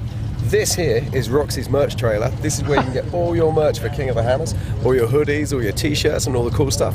This here is Gate 2. This is your entrance to King of the Hammers. So once you've picked up your merch, once you've driven out of here, let's head on over towards Chocolate Thunder. Okay, so we've made our way out of Hammertown now, and we're now working our way towards Chocolate Thunder. So how do we know where Chocolate Thunder is? You can always tell Chocolate Thunder because of the number of cars that are there. So just take your pickup truck, take your UTV, or any other four-wheel drive, open public access, and get over there and have the best seat in the house to see the best racing in the world. Okay, so we're outside of Hammertown. We're probably about 6 minutes into our journey towards Chocolate Thunder, and it's desert all around us. I love it out here. It's absolutely fantastic. We're just in a stock pickup truck, and we can make our way out towards this incredible place. Okay, our stolen Miles' mic. I'm up at Chocolate Thunder. There's the Jumbotron. Just check out the atmosphere here. There's just hundreds of people everywhere. It just feels so good to be out there. Back down behind us, over that way is Hammertown. But here, most importantly, is Chocolate Thunder. And this is where the action's going to be for the next 3 days. So come on out, come and join us, and come and have some fun. Thanks, Jim. Guys, if you're not out here, listen to Jim's instructions. We've got Power Hour coming up. We've got a heap of qualifying for Legends. We've got all the modifieds coming too.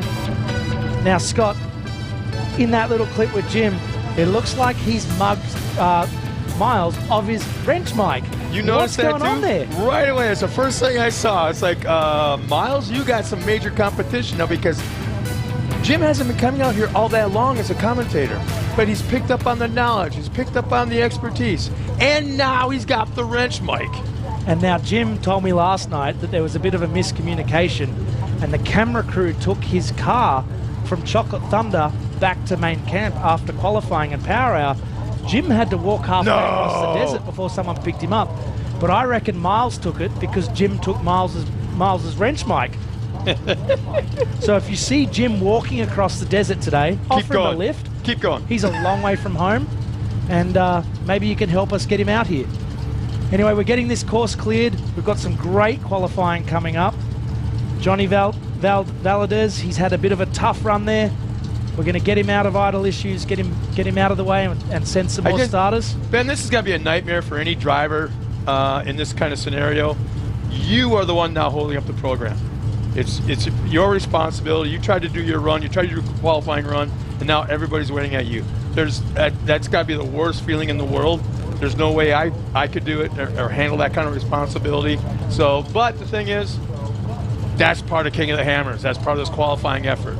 It is, and I'm sure Johnny's actually sitting there going, he probably doesn't care about our broadcast. He's thinking, what do I need? What do I need to fix this car? I've got 2 days before the next race. What parts do I have to get? Where do I have to get them from? And he's probably got a little bit of work to do, but that's what these guys do. They thrash all night. They work on their cars. They'll get it re-prepped. They'll get it to the start line. And hopefully he has a great race. He's one of our rookies. I'm sure he's going to get a great amount of help from that program.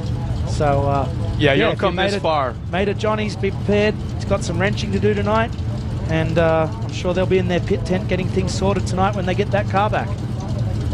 And we got one of our recovery crews going up there with their little Toyota. Yeah, you don't come this far, even as a rookie, to not try up right until the very last moment to get that car going again. Absolutely not. No, they're going to give it everything to get on course on Friday and take part in the 2023 Full Parts Everyman Challenge. So Ben, I got to tell you, hey, welcome back to America, man. Welcome back to the States. Thank you. It's great to be over here. It's great to be back at King of the Hammers. I have a great time. I kind of follow you on the Facebook thing. I don't do the Instagram and whatever all that other stuff is. I'm strictly Facebook, but I enjoy watching some of the stuff I'm able to pick up on that you do over the pond. But it's great to see you again, and I always enjoy listening to you guys talk. Both you and Jim and a few others. But man, it's neat to have you back. Yeah, I miss racing over here. I miss being on the course. But if you can't be on the course, you know, the Aussies back home, they call me a washed-up race car driver because I've taken up the commentary stuff. But it's been great to be part of this event, great to help Dave Cole and his huge crew and all the Hammer King Productions crew, the media crew. It's been great. I've been out here for a couple of weeks now almost, and it's such a big event now. It's amazing to be part of. Well, what's going on? What's the latest going on with Ultra 4 over, what do we say, Aussieland? Yeah, Dave Cole's been helping them over there. Ben English, another Australian Ben, he's actually out on course. He's one of our course workers this week. He runs a series over there in Australia, Ultra 4 Australia, all officiated with Ultra 4 Worldwide. And great little series we've got over there. I've done a couple of races in it this year. Kind of spur of the moment. My company back home is one of the sponsors of Ultra 4 Australia, so I like to be involved. Took a side-by-side to one of the races this year and had a good win, which was great to get back in the driver's seat. Racing the little side-by-sides, it's exciting. I miss the big Ultra 4s, but you can have fun in any type of race car at these type of events all around the world. There's series everywhere that have spawned from this one event, and it's great to do that. I hope in a few years, you know, my boys, Matthew and Patrick, they're getting older. They're still really little, but maybe we can bring them over here. And I saw those kids race yesterday as part of GAS. How cool was that? That whole program with all the little kids racing all those different classes. And you know, there's just so much to do here now. You do realize if you bring your boys over here and they see those trophy carts, specifically the mod carts, you're screwed. Yeah. You're committed. Matty, favorite thing is to sit in my my side-by-side back home. Hello, mate. You're probably sitting in it now. He's 2.5. He can start it up and put it in gear, which scares the hell out of him. He can't reach the pedals, but he's a future racer. Caleb, he's keen as well. He's racing his KTM. We're into it. We can't wait to bring them over here. My brother-in-law raced T2 on the weekend. Michael, he's there's a lot of people from around the world that love this event and have a great time participating in it. We're getting a couple of shots of the lineup waiting to take the green flag for their qualifying effort. And looks like, man, 2, 4, 6, 8, 10, 12. 12 course workers up there trying to help them out. Yeah, we've got a great crew out here and they're working hard. This is a difficult spot he's stuck in. It's part of our shootout course for tonight for the Holly EFI shootout presented by Action Sports Canopies and King Shocks. That's going to be a great show tonight, isn't it, Scott? Under the lights like that, wow. Yeah. To see it from a distance, even down in Hammertown, it's really cool to see. But the spectacle of that event, you got to be out here to do that. Just follow directions. Jim Marsden, you saw it earlier. Come on out tonight for the shootout. It's something you're going to talk about with your family, friends, and neighbors, anybody that'll listen. Yeah, there's 3 really great spots to watch it. Up here at Chocolate Thunder, right where the action is. We're commentating live from up here. We'll be making the show all night. Secondly, down at Hammertown round the 5. We've got the giant Jumbotron sitting there. Or thirdly, on your couch at home. Wherever you are in the world, you get the best view because we bring it to you with Hammer King Productions. This show is amazing. The guys and girls put a great amount of effort in to beam this footage around the world to everyone. And it's going to be a great show all afternoon. We've got a lot of qualifying still to come. We've got Power Hour and then the shootout tonight. And don't forget, tomorrow we're back here qualifying again for the Nitto Racer Kings powered by Optima batteries. We've got the 4400s, the big fire breathers of our sport. They're going to throw down. I can't wait to see some of those Kings run that ridge line. I don't know how fast they're going to go, but it's going to be flat out. Here's our leaderboard, the unofficial leaderboard as of right now. In that 10th spot, Brent Dixon. Nice little run with a 4:05. Look how tight the times are, Ben. Anthony Ariola, 4:04.8. How about this? Jacob Pacheco, Joshua Bacci with a 4:04.8 and Anthony Ariola, 4:04.9. Think of all the rocks, the boulders, the ups, the downs, the little dirt holes, the hidden, all these hidden things are out there, of course. 1/10 of a second separation on something like this? Absolutely. But what I also see, Scott, there's a huge gap. First, second, third, there's some big gaps in there. Then our next 7, they're all pretty close, but I think we're going to see a lot of people go into that first, second, third position and push that top 10 down as qualifying progresses. Power Hour, we're going to see that again. 25-second gap, first to second as of right now. Yeah, Michael's drive was really clean. And as we keep scrolling through, we've got 11 to 20 on the screen here. Derek Summers, Chad Jesse, Chuck Crossland, Christian Bass, Jay Swab, Don Radke, Dustin Sexton, Greg Johnston, Austin Thompson, Rory Romero. There's been some great drivers out here today. Yeah.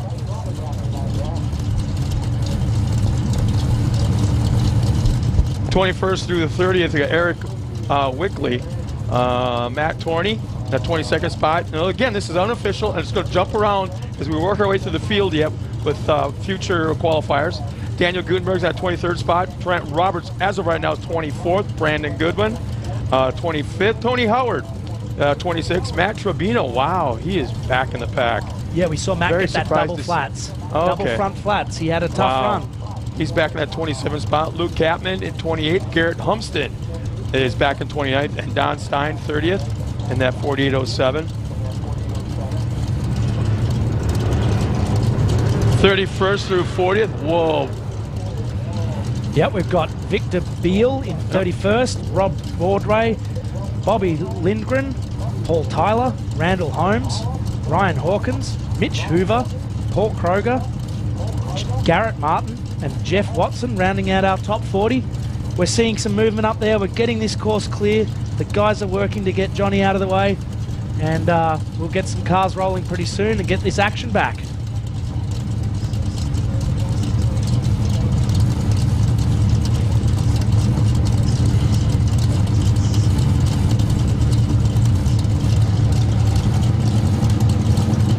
So Michael Kelly, 2:58, today's top time.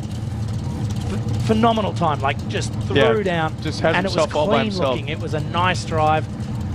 Are we going to see better than that? He's still 10 seconds off a lot of the times from yesterday. What time Jay of Shaw, what time of day did he 2:34. qualify? What time do you? He was earlier in the pack, but let's see. If you're out here, mate, come see us in the announcers booth. We'd love to talk to you, Michael. Michael, if you're on the hill watching, if you're in Hammertown, make your way out to Chocolate Thunder. Let's get you to the announcers booth. We'd love to hear about your race. If you know Michael, slap him on the back. Tell him Ben wants to see him in the booth. Up here, yeah. Well, Ben, here's my question for you. I'm not a racer. I'm not a driver. Heck, I've never even pre-ran with anybody up in this stuff. The time of day, morning compared to, say, mid-after, late afternoon, do you think the temperature of these rocks change? And the fact that, well, that's not good. Yeah, I think the time of day does make a big difference. The biggest thing you notice here is the shadows. As we get further into this afternoon, we're going to get more and more shadows come across the course. I think it just changes the way that you can perceive the whoops and the bumps and the rocks. So yeah, it does, but everyone gets a fair go at this. Everyone gets a nice course.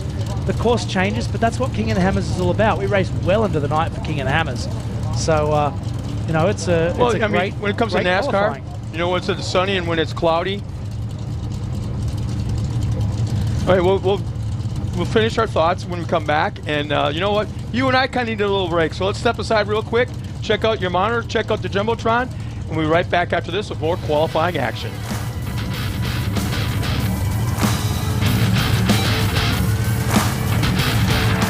PCI Race Radio, the leader in off-road communications since 1972. Our equipment was developed for racing in Baja, perfected for enjoying the weekend with family and friends. Stay in touch with our track stereo intercoms, two-way radios, satellite communications, helmets and headsets. Find new adventures with GPS. Breathe clean air with Race Air Fresh Air Systems. PCI has the highest quality communications, navigation, and safety equipment, backed by the best support in the industry. Find us at hundreds of events each year, supporting our equipment on site and providing the PCI Weatherman Relay.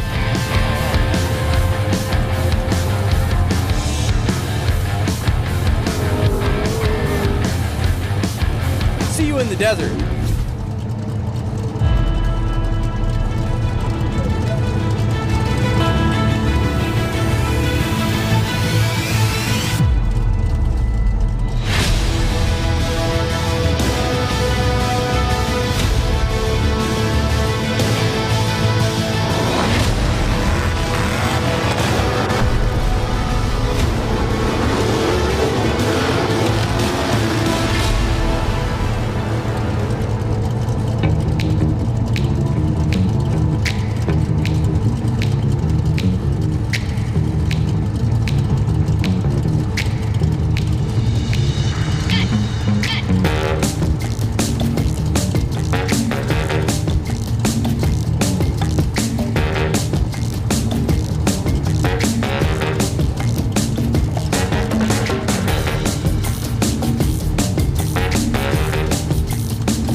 King of the Hammers, it's the toughest one-day race in the world as far as I'm concerned.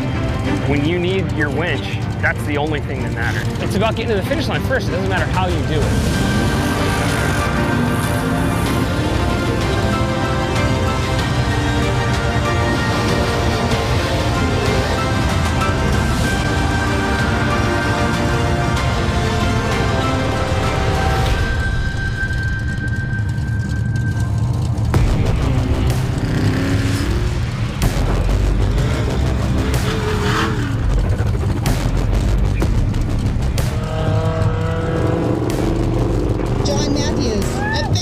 First place in the 4,500 Yukon.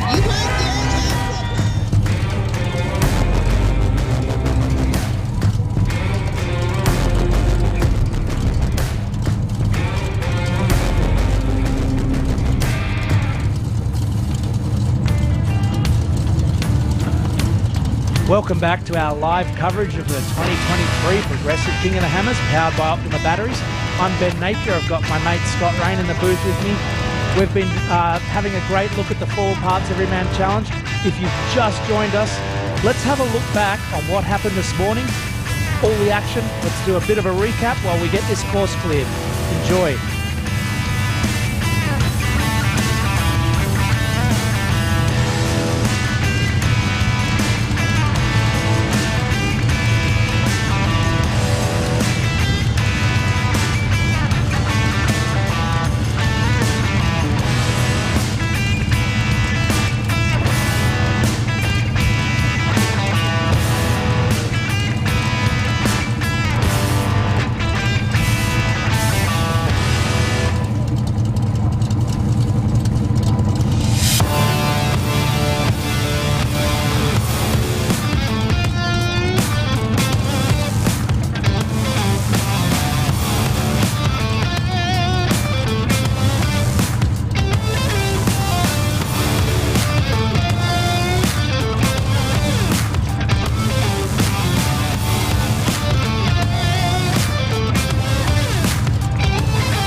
Welcome back to our live coverage of the 2023 Progressive King of the Hammers, powered by Optima Batteries. I'm joined in the announcer booth by the one and only Johnny Valadez. We just saw him come ripping down this hillside in front of us. Johnny, welcome to King of the Hammers. You're part of our rookie program. Yes, I am. Thank you very much. How did the run go? The run was going wonderful. We had a great time. We ended up hitting some barbed wire and it wrapped around and broke our brake line off. So we're coming down the hills with no brakes and trying to do everything we can to steer and control it. But then once we ended up breaking the hydraulic line for the steering, we had nothing left. So I think we're making pretty darn good time. I'm not 100% sure, but it felt like we were doing pretty good. No winching, that was one of our goals, and we were trying to haul up there pretty good. Yeah, you were looking really good and nice and smooth, and for your first time out here, tough break, losing brakes, scary kind of thing, but you managed to keep it under control. You got a bit turned around. It was a big hit. I think the crew have got some footage of you coming down, and you can see for yourself what it looked like, because I know you're interested in that. But oh yeah, talk us through it. What were you feeling here? You monstered that rock. Oh yeah. Well, we had I think at that time we had the flat right. Yeah, we smacked that front diff a few times, and then we broke. That's when we lost the steering right there. Yeah, tough break, man, tough break. But that's King of the Hammers. You'll get it fixed. Yep. I think your car's a bit of a course ornament for a couple of hours while we finish qualifying here. It's a little bit hard to get out of position. We want to get the course back open, so we're going to keep your car. Yep. We'll give it back to you at the end of the shootout, and I'm sure you'll get it back to your pits. It'll be a big night, but you got a couple of days till race day. Yeah. You'll get it sorted. We'll get it fixed in 2 days. Mate, you got anyone at home you want to thank? Anyone part of your crew that got you this far? Thanking my whole family, thanking my buddy Jeff at Chassis Fab and Frank Scatini at Limited Customs.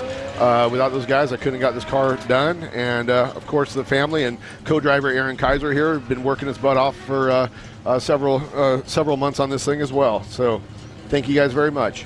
Awesome. Well, Johnny, thank you for joining us in the booth. Hard luck. We've got competitor 50 off the line. I'm going to let you step out, get back to watching, enjoy, make yourself at home in the crowd here. And Scott, I'm going to get you back on the mic in a minute, and we're going to talk about what's happening in Chocolate Thunder right now. We've got competitor 50, Jeremy Brown. And he's making that run up Chocolate Thunder. Trying to decide which line he wants, going towards the right for the pinch rock. Trying to get on a good line. It's really essential to get it moving right through here. Clean looking car, this one, Scott. It was not a good sign when already 35 seconds into your run, you're backing up and trying a different line. It's too bad he couldn't keep that momentum going in the direction he was headed. Chocolate Thunder can be really punishing. You can school it. You can make it look easy. You can make it look constantly clean, changing. Or constantly it can catch changing. you out. It is a tough track here. It's not for the timid. Dave Cole has set a difficult qualifying track because this is a difficult race. This is not for the faint-hearted. You've got to be a good driver. You've got to have good equipment. And this little snippet of qualifying that we've got for our drivers here is a good welcome to the Hammers for them. He's stuck in that pinch rock. This is a tough spot to be at. Just buries that left-hand side of the car into the pinch rock. You've got to turn hard left. It's hard to see on the screens here, but that hillside's pushing to the left. There he goes. And there he goes. He's up and out of it. That's nice run, sign. nice run. Keep it going. Hasn't lifted yet. Looks like he's got some time to catch up, and Jeremy's got his foot down. Looks like a nice Trent Fab car there, or very similar to one. But we've seen a lot of guys get angry up this hill and then come unstuck. There's some big rocks on this climb. It's really scrabbly. He's just roosting his way up there. Carrying that front end. Oh boy, when he popped that front end up in the air, kind of shot him straight right at that big, huge boulder. Was able to kind of burp just a second, get it hung out to the left. Still hasn't lifted. Yeah. Outside that little reverse that he had just a moment ago. He's got a good one going. Ridge now, running across there. If you're far enough back, you can probably see his dust. I can just see the dust over the top of the hill from the announcer's booth. It's just wafting across. We're going to see some really fast cars across the top of this ridge line. It's rough, it's scrabbly, there's big rocks that can bring you unstuck, but these guys are going to be going fast through here and really setting some amazing times later Ben, tomorrow. I'd have to say, correct me if I'm wrong, but this is no longer an endurance race. It's almost getting to that point where it's a sprint race.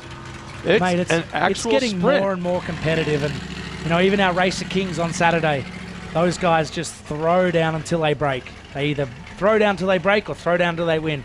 And even the Legends class that we're watching qualifying now, same sort of thing. It's become a full-on thing, but Dave's made the course a lot harder this year. I think it's going to keep a few people a bit more honest and make sure that they can actually drive these cars well and put them to the test. So I'm looking forward to seeing. We've got so much racing action coming up this week. So many great competitors out here with some great bits of machinery, and we're going to bring you the action live here. If you're out on the lake bed watching on the Jumbotron, or if you're around the world, stay tuned in. We've got a big week coming.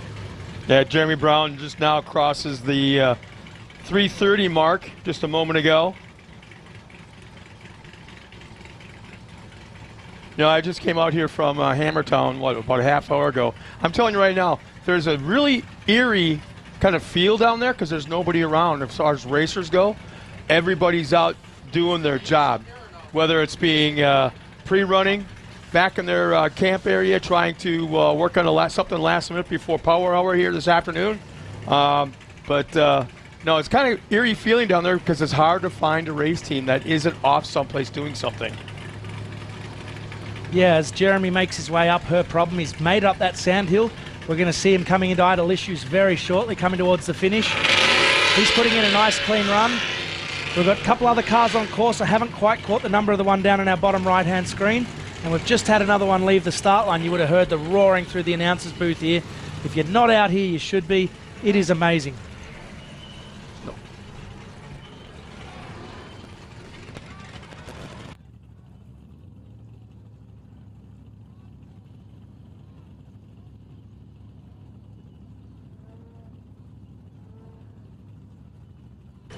.312 of Brian Moore is off the line. Sorry, that's not the right number. It's Eric Brinker off the line there. 312, Eric Brinker off the line into Chocolate Thunder. He's trying to choose the right line up there as the 48-19 of Jesse Lee comes into her problem. We'll be seeing him back at the finish after the horsepower hill and idle issues. And I've lost Eric Brinker in the dust storm, but he's trying to make it up Chocolate Thunder.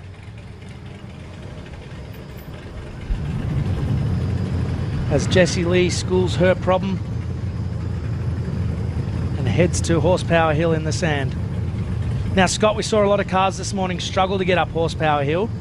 Do you think we're going to keep seeing them struggle, or do you think these guys have got a bit of a... Absolutely. I think as each progressive car goes through that run, it's going to get deeper, the ruts are going to get deeper, it's going to be kicked up, rocks will be moved. So what they were probably pre-running on earlier is now going to be close to what they're going to see when they hit the course now. So yeah, I think it's going to be a little bit slower. Maybe it can be made up in other areas, I don't know, but time will tell, we'll see. And we're just awaiting Jessie Lee back into idle issues to come in towards the finish line. Lots of action here. Stay tuned. We're bringing you Power Hour at 4 o'clock. We've got a lot to get through before then, and it's going to be a great afternoon of racing. You can see how tough this course is, Scott, how beaten up these vehicles are. It's testing these drivers. If they push it too hard and get out of line, it's punishing them. So you need to be clean. You need to drive this tight and make it worth it.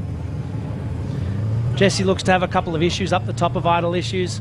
Maybe mechanical. It looked like there was some steering issues coming up that hill. I think they've just moved him off the course a little bit, and I'm sure some course workers will help us get that moving. We've got another car running across the ridge, looking nice up there, making good time around our qualifying track here at the 4 Parts Everyman Challenge.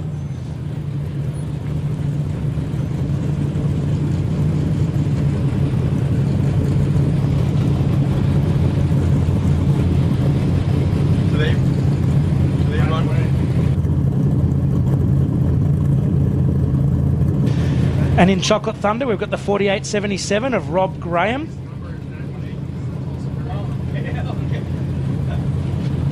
We were looking at this car, Scott, when it was in lineup. That 4877 of Rob Graham's is this really nice Bronco, old-style Bronco. Really nice-looking car. Hopefully he doesn't punish it too much on these rocks at Chocolate Thunder. as we've got Eric Brinker into her problem. Car looks like it's moving quite nicely. What a beautiful and we've got Rob drone getting out, shot Rob's right there. co-driver getting out. Must be a little stuck here. Hopefully he can get himself moving again and back on the qualifying course. We are seeing so many people get stuck here, but we're also seeing so many people just clean this. Why do you think that perfectly. is? Why? This course is very drivable. There is nothing undrivable at this course, but if you don't get it right, it can punish you. And that's a beautiful qualifying track in terms of that. It's putting them to the test, putting our drivers to the test. This is a tough race. Eric's into idle issues, coming down towards the finish. He's got a nice time here, sub 4 minutes. It'll probably be about 4:30 by the time he gets to the bottom, 4:40. So nice clean run from Eric. Coming down this hill, he's pushing the car. Oh, and smashes into a big rock there. And over our finish line at the 4 Parts Everyman Challenge qualifying. Oh, he jumped into currently 16th overall. Eric Brinker. Yeah, that was a nice clean run. The clean runs, they don't look that special, Scott, because they're just clean. The guys make the cars work. They don't bang off the rocks too much. They keep the tyres inflated. They're the guys that are going to push Michael and the others at the top of the scoreboard. So it's going to be a great afternoon. Hopefully we see some more fast times. I've still got a bunch of cars lined up here ready to run, and we've got our power hour coming up at 4 o'clock. I'm excited. This is great racing. I can tell, man, you're kind of swaying back and forth. Right now we got Rob Graham on the clock. Currently right at the 3-minute mark. Yeah, Rob had those issues in Chocolate Thunder. He's still sitting in there. Hopefully we can get him moving again soon.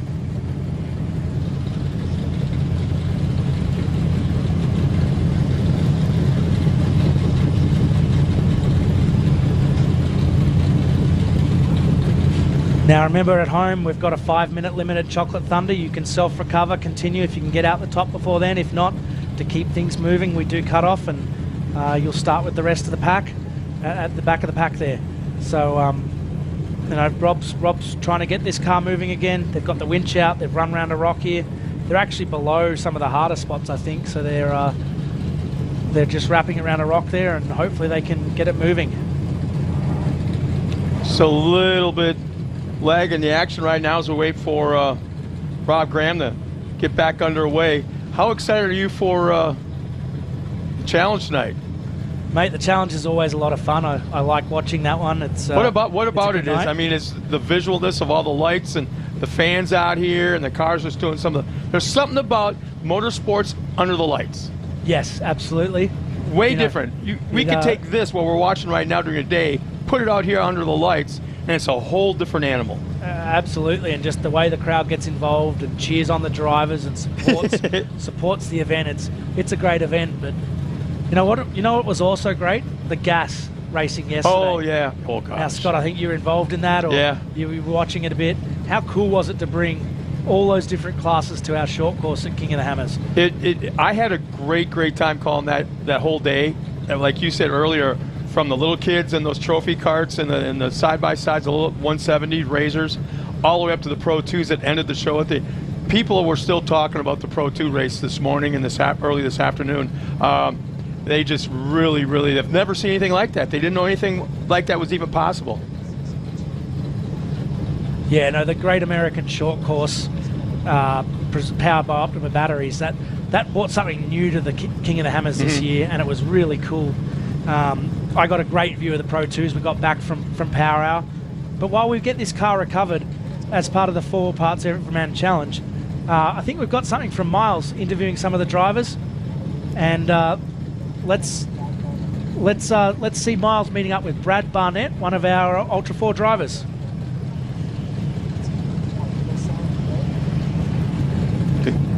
Few times. This is your first time racing out here, correct? Yes, sir, it is. So what's your first experience out there on the trails? Because if I was looking right, it's a little beat up. It is a little beat up. It started long before we even hit the trails. We got here and went to go shock tune, and they said we didn't have enough up travel, so we had to cut all the rear suspension mounts off and move them up. And that took a full day of the team. We just right when we got here at 11 o'clock on Wednesday night, and then all day Thursday was spent cutting the back of the car off, basically moving everything up. and then we went to go shock tune. Took all day, but we got it dialed in pretty good. And then we went out to pre-run and blew a steering rack. So came back the next day, replaced the steering rack, and then went out yesterday finally to get some pre-running in and broke a shaft on the rear axle, a 300M shaft, 35 spline, and bent a drive line. So now we're getting all that stuff fixed. So it's been a whirlwind. So, but we did get to get out yesterday and do spooners and outer limits, and I made an attempt at Chocolate Thunder, but didn't make it up in 3-wheel drive. So. Yeah, talk about breaking it in right. That's pretty awesome. And talk about adapt and overcome. Your first time out here ever doing it, you prep at home. You got your nice shop. You got everything you need. You come out here, you got to start over, like the shocks, the steering, the axles. It's just crazy that what Hammers brings out in somebody. Oh, it's definitely unbelievable. So I mean, we did as much as we could, thinking we'd be ready, and then literally right out of the gate, it's like, okay, let's fix some stuff, fix everything that's broken, change the configuration. So you have to be prepared. I will say, like, and these guys are great. These guys they're burning the candle at both ends. It's been all day, every day till midnight, trying to get the car back put together. So, and I really appreciate them because they've definitely busted their butt. Yeah, and I was sitting here just kind of watching. Everybody still has a smile on their face. You know, you're out here, you're working hard, but you're having fun. We are having fun. I mean, that's what we're out here to do. And for us, we know, hey, we're out here to have fun. Let's not take it too seriously. We want to enjoy ourselves. Otherwise, what's the point of doing it? Because we're a Toyota dealership, and this is all employees, and we're all working together to get this done. And so it's exciting and fun for us. And so we don't want to get everybody worn out too early. 100% agree. So I see on the side of your truck it says Toyota Walnut Creek. Are you a mechanic, or you own the place, or what's going on with that? No, I sell Toyotas, and all these guys are technicians at the store. Some of them with 25, 30 years of master diagnostic technician experience, and I've been in the car business since I was 16. That's awesome. So that's a true everyman challenge. I mean, it's great to see, people come from all different aspects. Yeah, that's exactly us. No one here has racing experience. None of us have ever done anything like this before. I've certainly never raced anything before. I did one Prairie City Ultra 4 race last year, and we broke during qualifying. So, yeah, this is all new to us. So who are you actually racing for out here? Racing for this team and everybody. So that's the biggest pressure, is like everybody's worked so hard to get this car ready, and they're all dependent on me to get it through the race course. And so, I mean, we're racing for ourselves. I'm racing for my family. I'm racing for my faith. We're going to make this happen and do our very best on Friday. We'll see how it shakes out. You had a little rough stint going, but you guys are pushing. Best of luck on race day, and hope to see you back once again. Hey, thanks so much, Miles. We appreciate it. Thank you, buddy. Welcome back to the 2023 Progressive King of the Hammers Power by Optima Batteries. We're at the 4-Wheel Parts Everyman Challenge. Miles, great interview. It's awesome, this rookie program we've got. Scott, Ian and I were talking about it earlier, but in case you're not up on it and you've been sleeping under a rock, they've got this program where they bring these rookies in and help them learn about our sport, learn about the racing, learn about being safe, learn about marketing themselves, shock tuning, all these things that you wish you knew. You raced for 5 years and you learn the hard way. King of the Hammers has helped these guys hugely. It's a great thing that they've done to get them into this rookie program. Well, I mean, think about it, Ben. NASCAR does not do this. NHRA doesn't do this. They don't help their drivers come into the sport, grow in the sport, like KOH does. I mean, other forms of motorsports just is not doing it.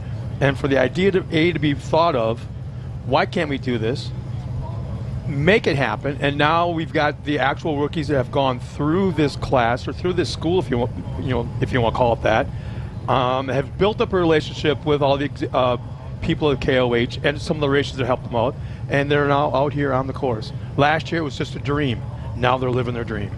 Yeah, and I think this all started with an original prize that Hammer King thought up of giving one rookie this opportunity to get all this coaching, and when they put their heads to it, they went, well, the real prize is to give all these rookies this coaching and make them this group and bring them through as a family, and it's cool, and I hope it's something that continues. I know it's a lot of work, and but the guys have responded really well to it, and hopefully it helps them this week not be such in the deep end with this. It's a big event.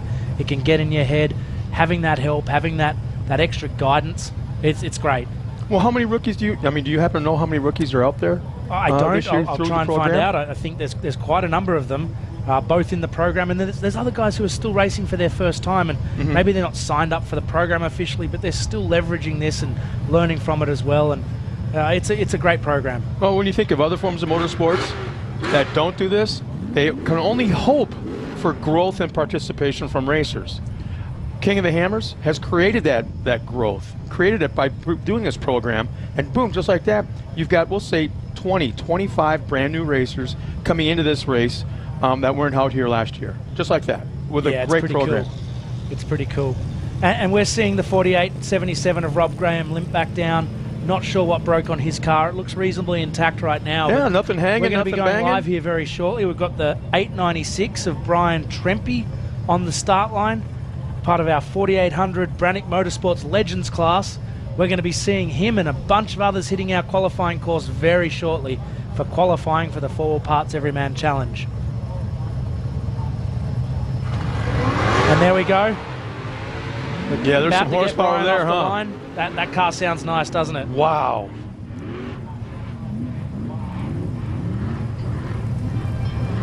He's making his way up Chocolate Thunder. I'm not sure which way he's going to go yet.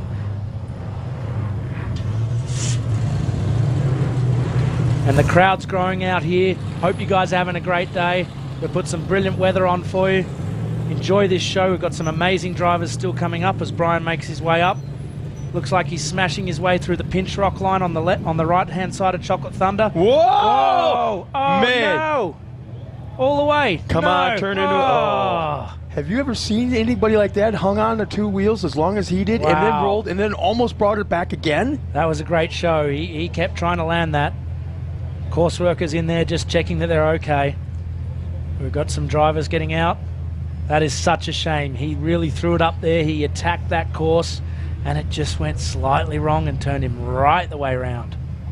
I mean, how often do we see other drivers get in that same situation and then just kind of hit the brake and just tip over? Yeah, or roll. He almost made that work. Yeah. He almost made that work. Yeah, but, Walker Evans, you know that name? Yeah, Walker absolutely. Evans? All right. He's the guy. Yep. Horsepower can save a lot of mistakes. Yeah, absolutely. It's. I think his words were, when in doubt, gas it. Great advice. And yeah, let's check this out again. Yeah. If you weren't paying attention, check this out. Had good speed. Oh. Wow, he just got a bad little line there. He almost got through that at speed. That's the fastest I've seen someone attack it. I think he might have saved it if both of those left tires hadn't hopped off the ground. Yeah, just a bad bounce. Yeah. Bad luck, because this guy was obviously throwing down to get a top spot, and that's how quickly it can go bad. But driver and navigator out there, we can see them standing next to the rock. They're both okay. We'll get this car up and out of the way. We'll try and continue qualifying for the 4 Parts Everyman Challenge. Now the tricky part is not only to get back on all 4, but then get them turned around in the right direction. Yeah, it's we've got a great recovery crew here. They had that rope hooked on before the drivers were almost out of the car. They had people getting the drivers out. They had people getting the rope on. We want to get this course back open. I think race director Liam O'Donnell, I think he actually jinxed himself. About an hour and a half ago, he walked past the announcer's booth and showed me a piece of paper that said we were on time. Oh, and, no, really? We've had about 4 or 5 issues here on the qualifying course recently in that little bit, so I bet you he won't do that tomorrow. We'll try and get ourselves back on time. While we do, let's hear from some of our sponsors of the event. You're at the 4 Parts Everyman Challenge. Join us shortly.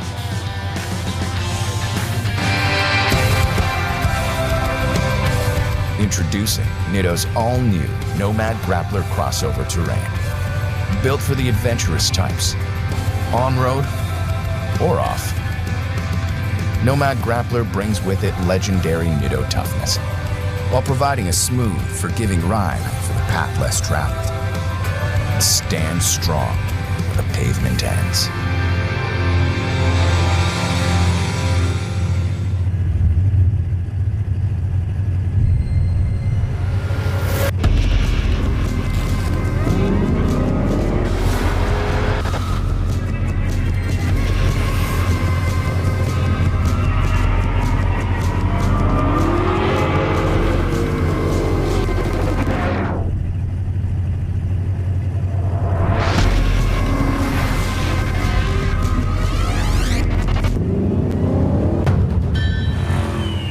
So it's decided. We'll park even deeper into parking spaces so people think they're open. Surprise! Can't hear you, Jerry. Sorry. Yeah, can we get a system where when someone's bike is in the shop, then we could borrow someone else's? No. Or you can get a quote with America's #1 motorcycle insurer and maybe save some money while you're at it. All in favor of that. There's a lot of buttons and knobs in here. Over 25 years of off-road racing dominance. Proprietary patented race technology. Proudly made in the USA. Unparalleled customer service and support.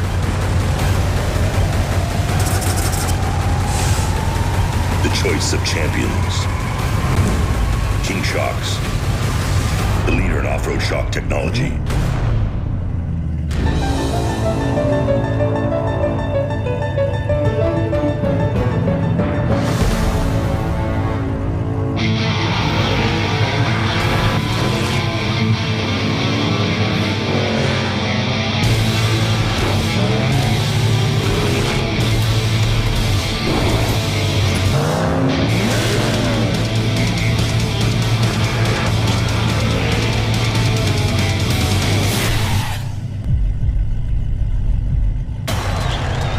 All right, Chase. Number 23.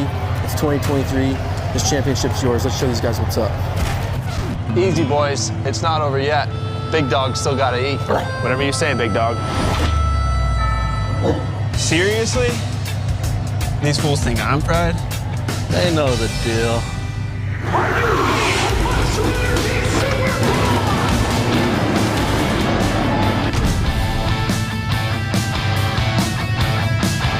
And welcome back to the 2023 Ball Parts Everyman Challenge. I'm Ben Napier.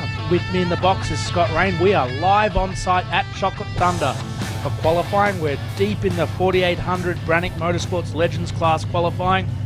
We've just got the course clear. We're going live soon. We're going to have some great qualifying coming up, Scott. Sometimes you create relationships with a lot of the people out here on course, so the photographers, the race officials, and everybody's out here having a great time, man. I'm telling you right now, I don't think the weather is perfect. Have you noticed? The weather is amazing. Have you looked out? If you're on site and listening to us and you're not at Chocolate Thunder, you should come out here. Man. The place is pumping. The crowd is awesome. Hello to everyone up on the rocks up there. Hope you're enjoying this. We're going to get the course live and get this show on the road. We've got the 918 sitting there. That's Brian Moore. He's ready to go as soon as we get everying in position. Yeah, food vendors up here. There's everything going on. Yeah, we're you set won't for be a great thirsty. afternoon. You won't be hungry. You won't be by yourself. You're going to have great racing action right in front of you. The scenery of being up in the mountains here, all the rock boulders could just add to that.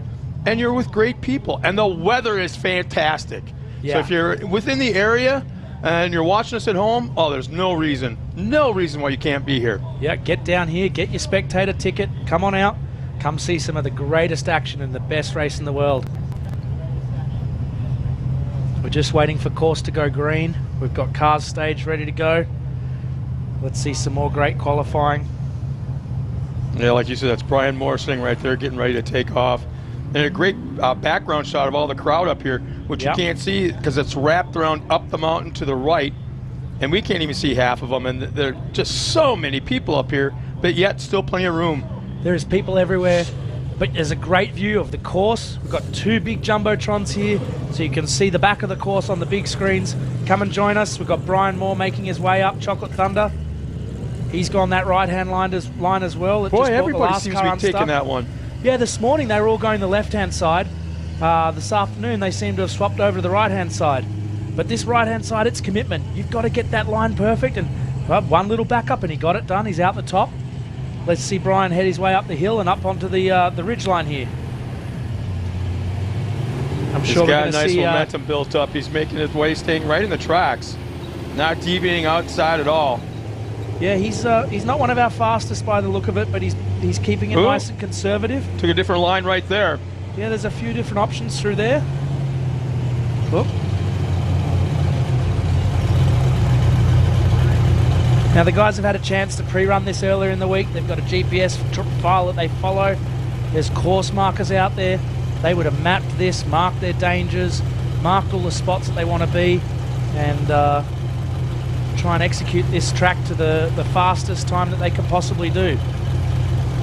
Looks like Brian's got a couple of little issues there, taking another reverse. Hopefully he can get himself pointed in the right direction. But this is a tough qualifying course, but it's a fair qualifying course, I think, in my opinion. It's really just a snippet of what these guys have got to race in their race on Friday in the 4 parts Everyman Challenge. This is a great little version of it, and it's putting our drivers to the test. Yeah, Brian did actually, he did pretty decent that whole section right through there.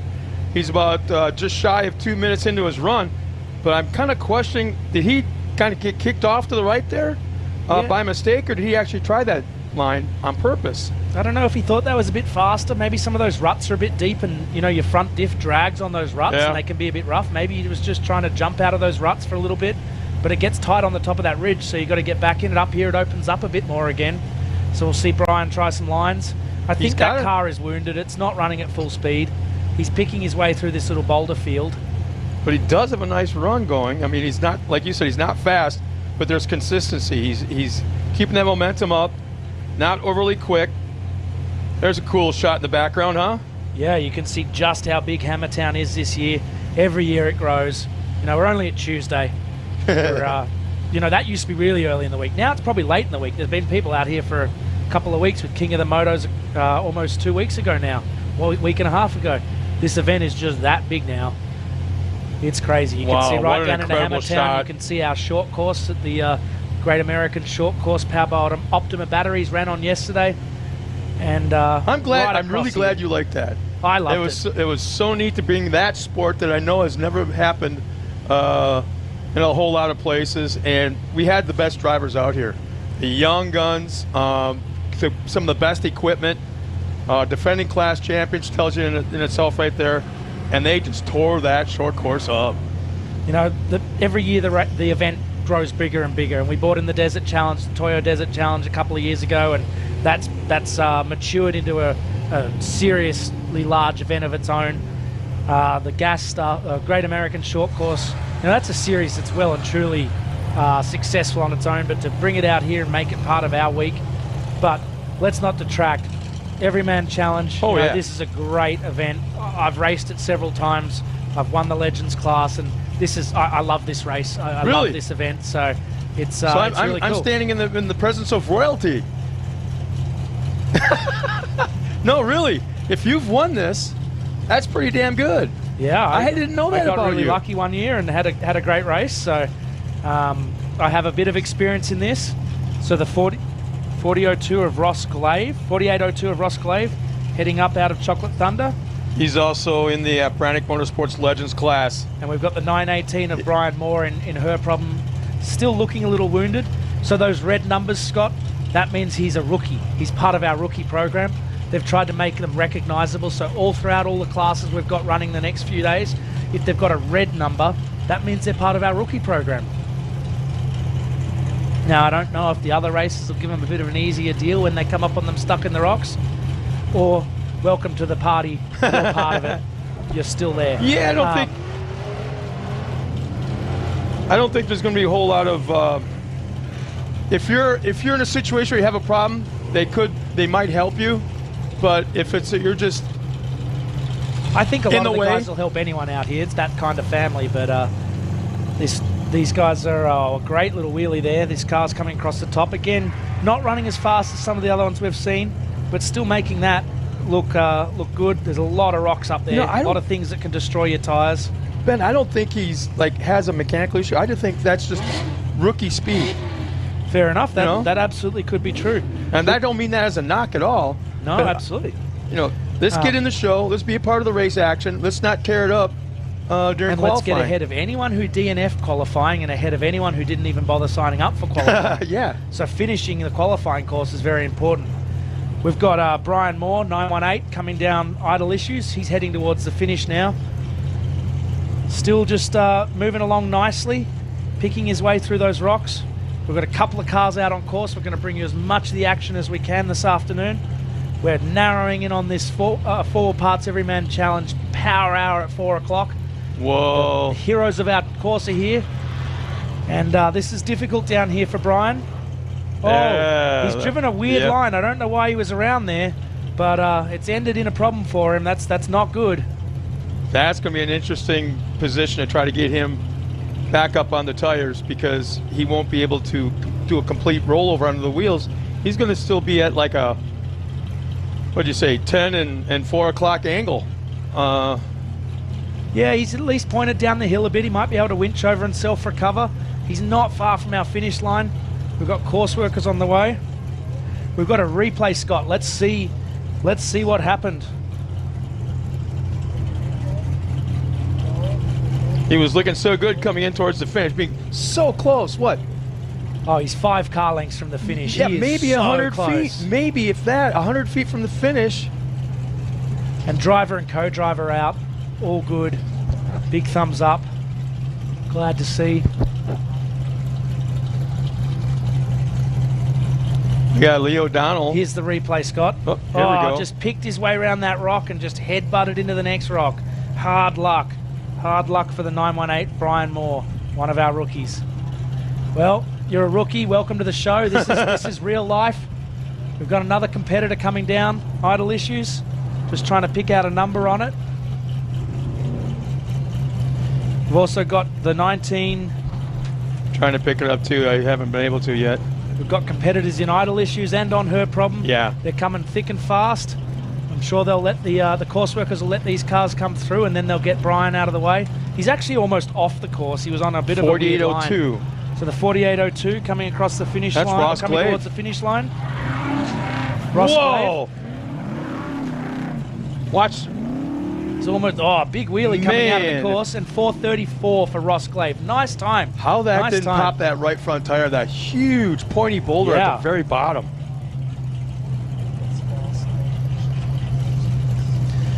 Not a We've got bad another run for competitor Ross. running up Her Problem. 21st place. heading for us unofficially put him in, yeah. 21st position for Ross Glade. Very nice.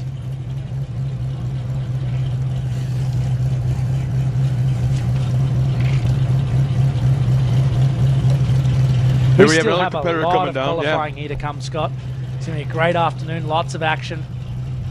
Here comes another car coming into Idle Issues that I can see out of the announcer booth. I'm sure our cameras will pick it up shortly. We're going to have lots of people coming around this short course. I think they've held the start again just so we can get Brian moved once this car comes through. Luckily, he's in a position. Nicholas Allegri coming down Idle Issues towards the finish line. Passing where Ross is sort of on his side off to the side. He was right over the side of the course. Maybe he thought that was a bit quicker, but in the end it was a serious misjudgment, unfortunately, and bad luck. It's tough. Like that's really tough to come all the way out here and have that happen. And we were just discussing how important it was for him to finish. There's Nicholas coming through. Nice driving from him. Picked his way down there. I think the course workers are going to quickly rip this car out of the way, and we're going to be back with the action very shortly. Look at how big this is, Scott. We've got a bunch of spectators out here. You can see the dust clouds coming out from town. They're all coming out for this power hour at 4 o'clock. I know Jim's on his way. Miles is on his way. We're going to have a great crew here this afternoon. You know Jim very, very well. You think he'll remember how to get out here? Maybe he could watch his video. I think he might be walking. I don't know if I can see him right up the top of that screen walking out this way. Really, I'm surprised he can walk. Yeah, heck, I'm not even going to go up there. He doesn't exercise. That's too much work. I'm surprised he held a heavy microphone like a wrench that long. Well, I hope, being English, he had a metric wrench. Not an imperial Metric. Nice call. So well, you can see with the dust trails of all the fans heading out this direction. That's kind of neat to see. But man, look at the cars lined up, and it goes out of the picture off to the right. But that's there's plenty incredible. of room. Find a safe spot. Come and join us. We've got the Jumbotrons on. Live announcing here. There's Dang Brothers cooking pizzas out here. If you're in Hammertown, go see one of our wonderful food vendors down there. There's so many of them. They've really turned the food on this year. So, yeah, let's enjoy this afternoon. I highly recommend, if I was a fan, if you're watching us right now back in Hammertown and are looking at this picture, I highly recommend staying outside all the cars and working your way all the way around to the right, go up to the top of the mountain. You can still see the these start. guys are that are on screen now. They're right up the top of the hill. Yeah, there's plenty of room and lots of fans up there.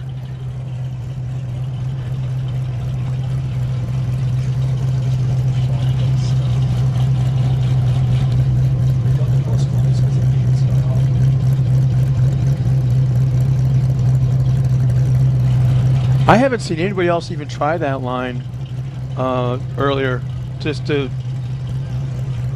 Yeah, I haven't Kinda seen makes me anyone wonder if even he got pre-running that. I've been out here the last couple of days and haven't seen it. While we get him back on his wheels, let's take a chance to thank our sponsors.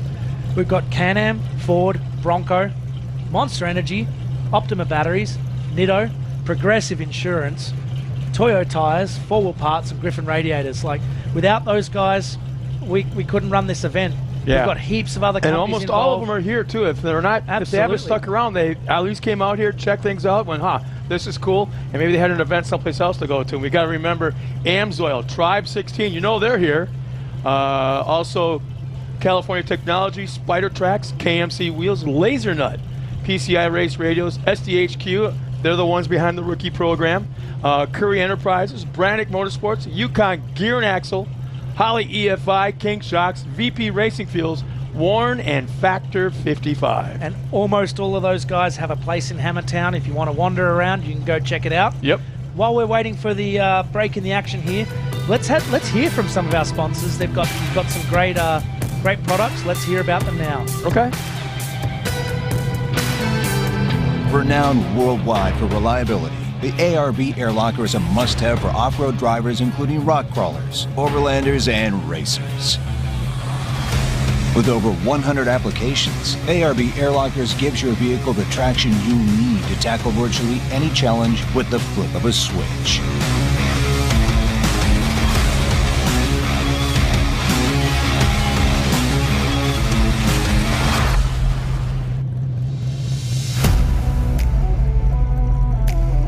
Dana's involvement with King of the Hammers includes our sponsorship of the EV spec class with our Spicer electrified E powertrains. Dana is here not only to invest in the next generation, but also to provide the next step of technology that's needed to race in the desert using electric technology.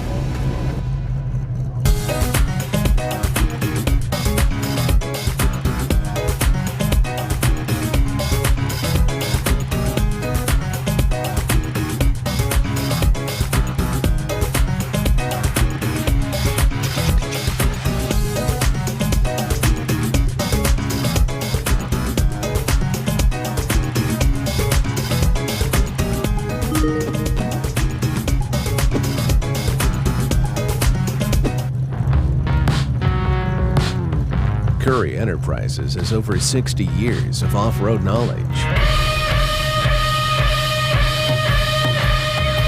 the harsh deserts of Baja to the extreme rocks of King of the Hammers to the Jeeps we drive every day, Curry has the right axle set up to fit your needs.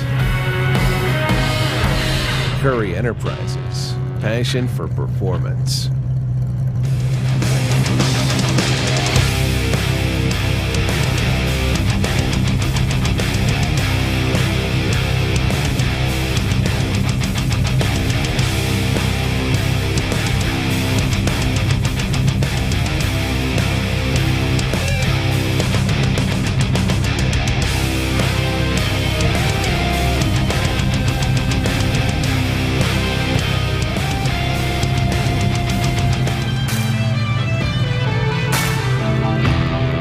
Welcome back to the 2023 Progressive King of the Hammers powered by Optima Batteries. We are deep in qualifying for the 4 Parts Everyman Challenge. I'm Ben Napier. I'm joined in the booth by my friend Scott Rain. We are live at Chocolate Thunder in our little announcers booth tucked down here, enjoying some amazing action today, Scott. We've seen some top qualifiers. People have thrown down, they've put everything on the line. Some of them have been unsuccessful, but we've had some great finishes in this qualifying.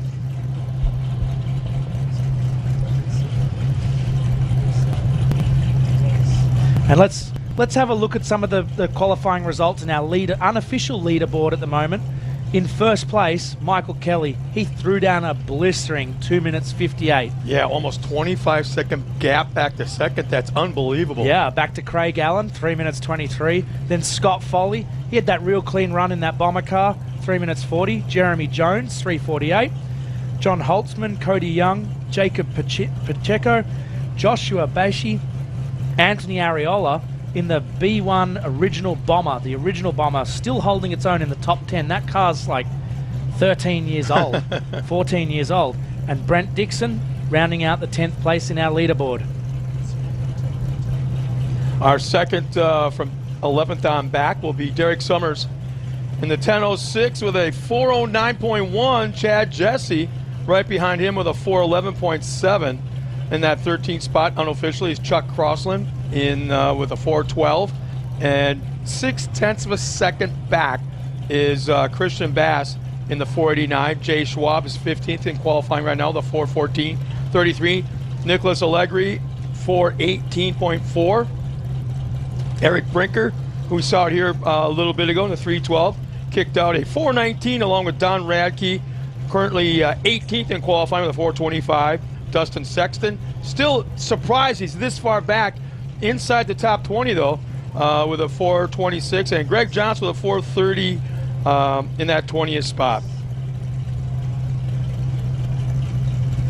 And then 21st, Austin Thompson. He had a really nice clean run earlier.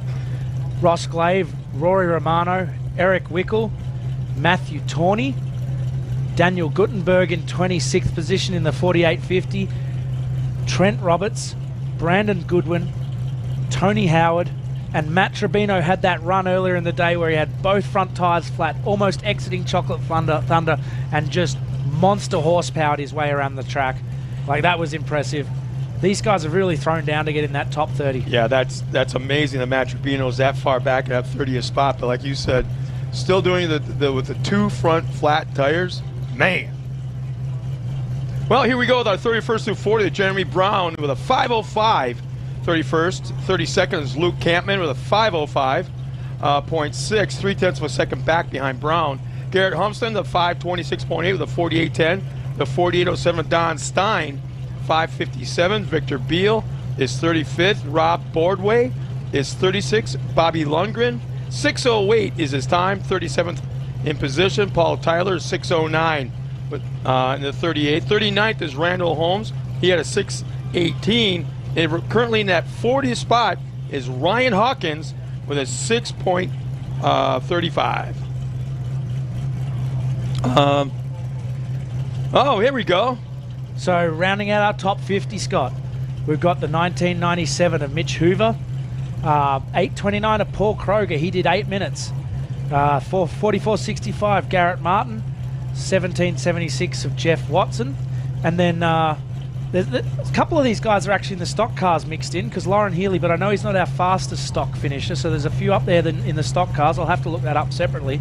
So Lauren Healy did just under 10 minutes. We saw him winch up and then have a nice smooth run after that. He broke his winch rope trying to get up there. Oh no. The 22 of Woody Rose, the 48.52 of Richard Fenton, 46.19 of Mick Henson, 46.35 of Mike Lopez, and the 7.17 of Ryan Webb.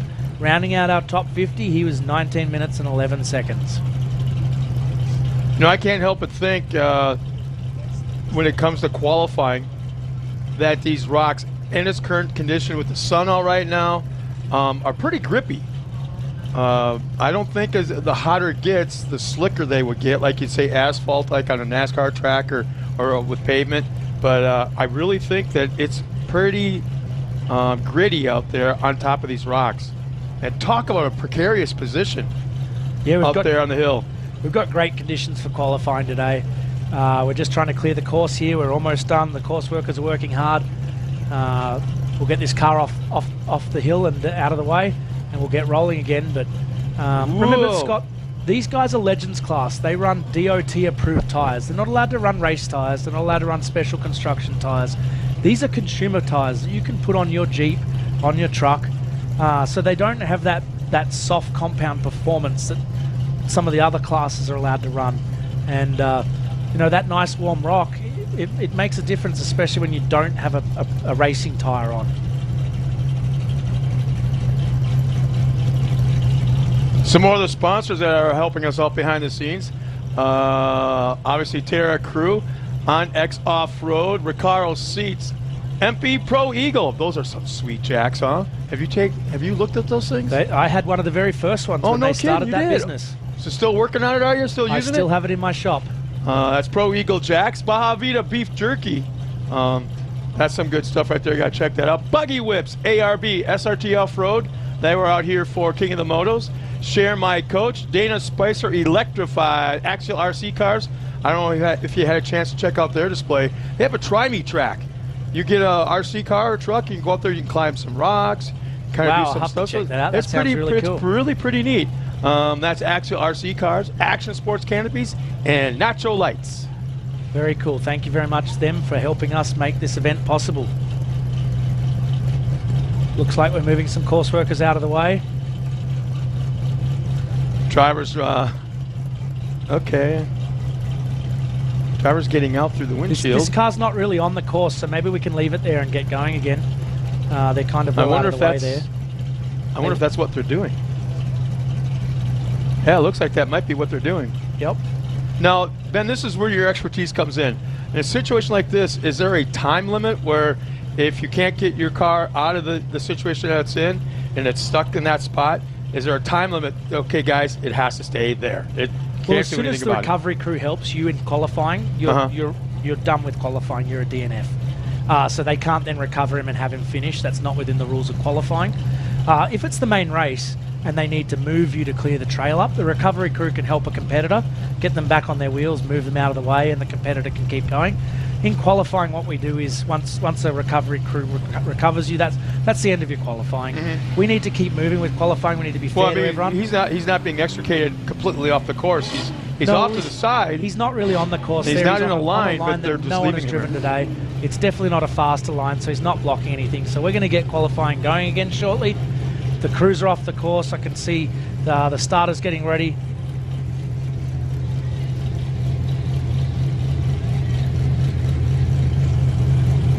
We've got the 889 of Rob Inglis staged on the start line, ready to attack Chocolate Thunder.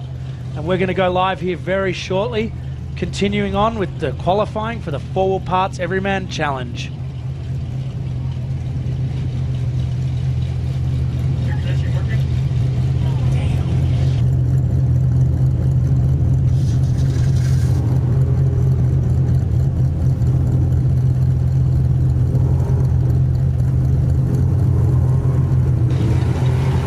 Okay, we are about to go live at the 2023 Progressive King of the Hammers, powered by Optima batteries.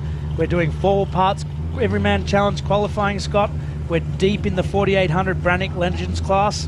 We've got Rob Inglis staged on the start line. He's about to attack Chocolate Thunder. Let's see some more action. Boy, somebody else just took off. Oh, there we go. There he goes. That was some nice sound and horsepower there as well. Yeah, a little bit that different car sound. Sounds nice and healthy. Kind of pipey. I like that.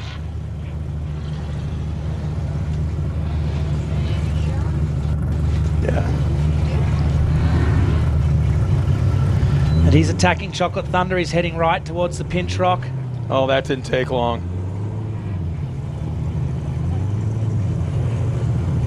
No, Ben, they're obviously seeing something that I don't. Because I'm thinking right here to the left. We saw a lot of people drive that line line to the left, Scott, that you can see burnt in on the left. Seems this afternoon a lot of these competitors must have pre-run the right-hand line, and that's what they're choosing. We've seen people get up both, though. They're both very drivable. So hopefully Rob can get himself sorted and keep moving. We'd love to send some more competitors around. We've got a big event still to run this afternoon. Lots of people, and Power Hour coming up very shortly. Well, he's just digging a at 4 trench o'clock. right there, Ben. Absolutely right there. Huge trench. Look at both back tires kicking out a heck of a roost. And as a driver, this is so frustrating. You know your line. You might have driven it 5-6 times pre-running it, schooled it every time pre-running it. Then you put the helmet, well, you pre-run with your helmet on, but you put the helmet on for race day and you get that red mist. Nice. And everything just goes wrong. Rob just schooled that finally. He got up there. Oh, yeah. We're going to send him up on the ridgeline and out to the qualifying course. And I'm sure we're going to be launching a couple more cars very shortly. We've got a lot of qualifying still to come. That was like, it appeared to be one of those, screw it moments. You get to a point where your tire going back and forth, hung up and run, and say, screw it, and just nail the throttle. And the risk there is you can say, screw it, get there, or you can really screw it and damage your car. But he got there, and that was nice. So got him on the road. We've just had another car leave. I'll try and pick up the car number on that one as Rob makes his way up onto the ridge. Whoa, he's on it right there. Man, nice job. Very nice job. I really don't know how you could go any faster through there.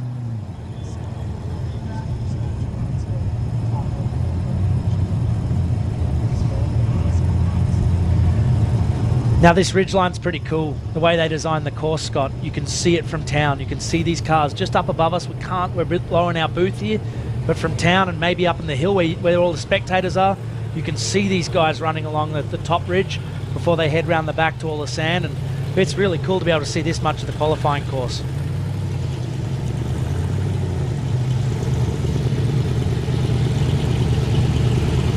We've got another competitor down in Chocolate Thunder, just trying to pick up a number there. He's just cleared the top of that by the look of it, just got to pop up this last little bit. Rob's making his way around the course, heading down through some of these tight rocks, trying to keep the tyres alive. You've got to be very accurate here. Well, as we're watching Inglis run through this course, Ben, how is it decided? How do they decide, or how does Dave Cole, whoever it is, lay out this course? I mean, that's something I've always wondered. How is the course laid out? The course is a tight secret usually, but it's Dave that spends a lot of time. You know, a lot of this event is his dream up. I think he spends a lot of time out here pre-running, finding new cool lines. He's got a bomber fab trail buggy. He's been out the last couple of months, just running all this new stuff, finding cool trails to link together, and building this course. We've got Larry Baglow in Chocolate Thunder. He's almost out the top here.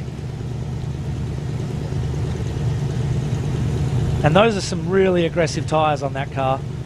I would imagine he's from somewhere over the eastern side of the country with those. Oh no.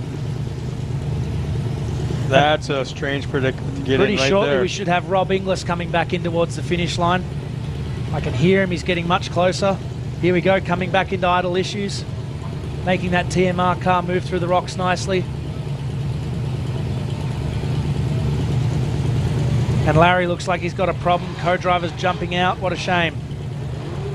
Hopefully they can get themselves moving nice and quickly. Doing a heck of a job coming down the mountain right here.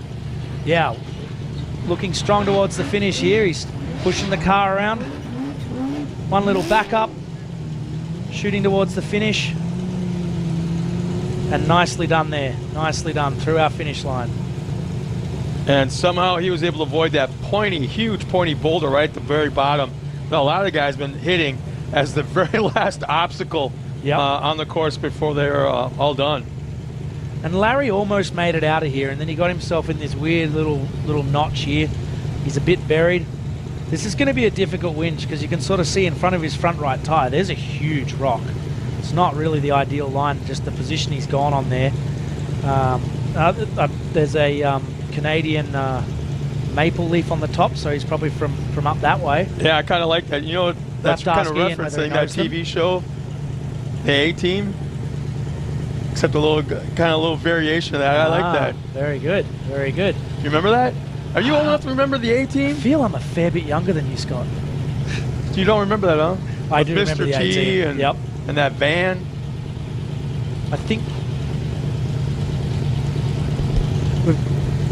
hopefully he can get this winch hooked up and get it moving, but there's a giant rock in front of him. I'd be trying to come backwards a little bit, maybe go left-hand down backwards if I could get that car moving, because it's going to take a lot to climb over that rock there. Maybe that's a strong cable right there. Turn hard right, listen to your co-driver. And this is where communication is key. There are so many ways, and you know, he's barely going to be able to see his co-driver there, and you know, following his instructions there, get him off the rock, because you can get yourself into a worse spot if you're not careful. Still high-sided. Both rear end and front tires are just spinning. Yeah, just waiting for that winch to spool in tight. Take some load. Oh, and exploding the rocks there. That's the traction he's getting. Pretty cool footage from our drone operator. That's cool. I'm amazed at the strength not only of the winch, but of that cable. He's working the steering wheel left to right, just trying to get that little bit of traction. I think the car is just inching forward. Hopefully he can get himself up and out of here and back on the trail.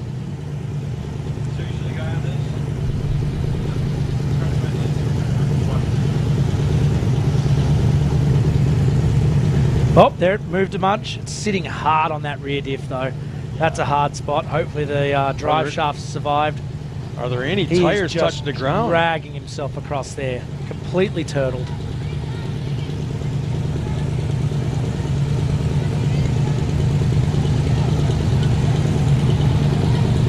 Five and a half minutes into his run, probably spent the last 3 on this rock. Tough break though, he was doing so well. Yeah, and it's just devastating for you, like sitting there as a driver, just burning through seconds, knowing that you're slipping further and further back in the start order. So hard luck for Larry, but he's still moving forward. Hopefully he can get himself clear. Just got to get this rear diff off this rock. There it goes, it's dropped. Not sure if he's quite back on all fours. I think there's something under his body still that he's dragged forward. I think he's got a little bit more winching to do to get clear of this. Looks like it's still pretty stuck on that rear end.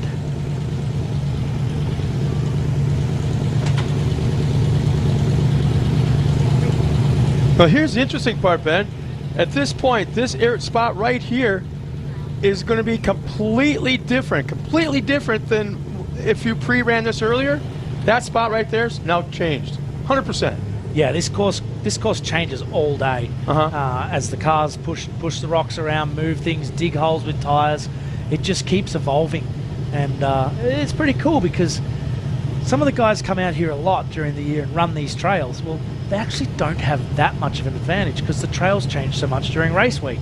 So even though it's their backyard, and undeniably there's some people in our field like Randy Slauson and a few others who had this as their backyard for years and made it their own. It teaches you to wheel and be fast and drive trails, but you don't know where every rock is because they all move. And the things that got you last week are completely different to the ones that get you this week. So it's a pretty cool environment we've got here.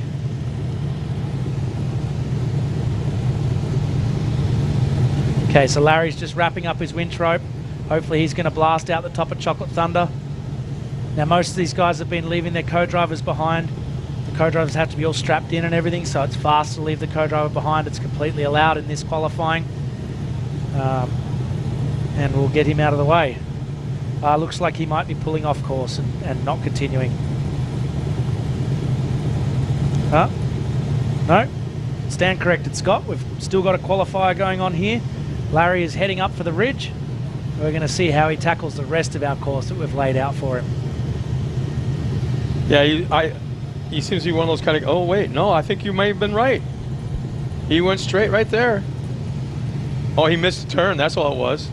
You get so flustered when something goes wrong that then you make a string of mistakes. Oh, yeah. One thing goes wrong, and then another thing goes wrong, and another thing goes wrong, and it can really hurt you. And, this is qualifying, but it's just like a race situation, and you've just got to keep your heads, straight. And that's what some of the big names do so well. They keep calm, no matter what they're dealing with, no matter how stuck they get, no matter how many times they winch. That's one of the key things of being a King of the Hammers driver and keeping that calm. Just getting to the top of that ridge now, finally. We've got the 4853 of Andrew Gorman staged on the start line. I'm sure we'll be firing him off into Chocolate Thunder very soon.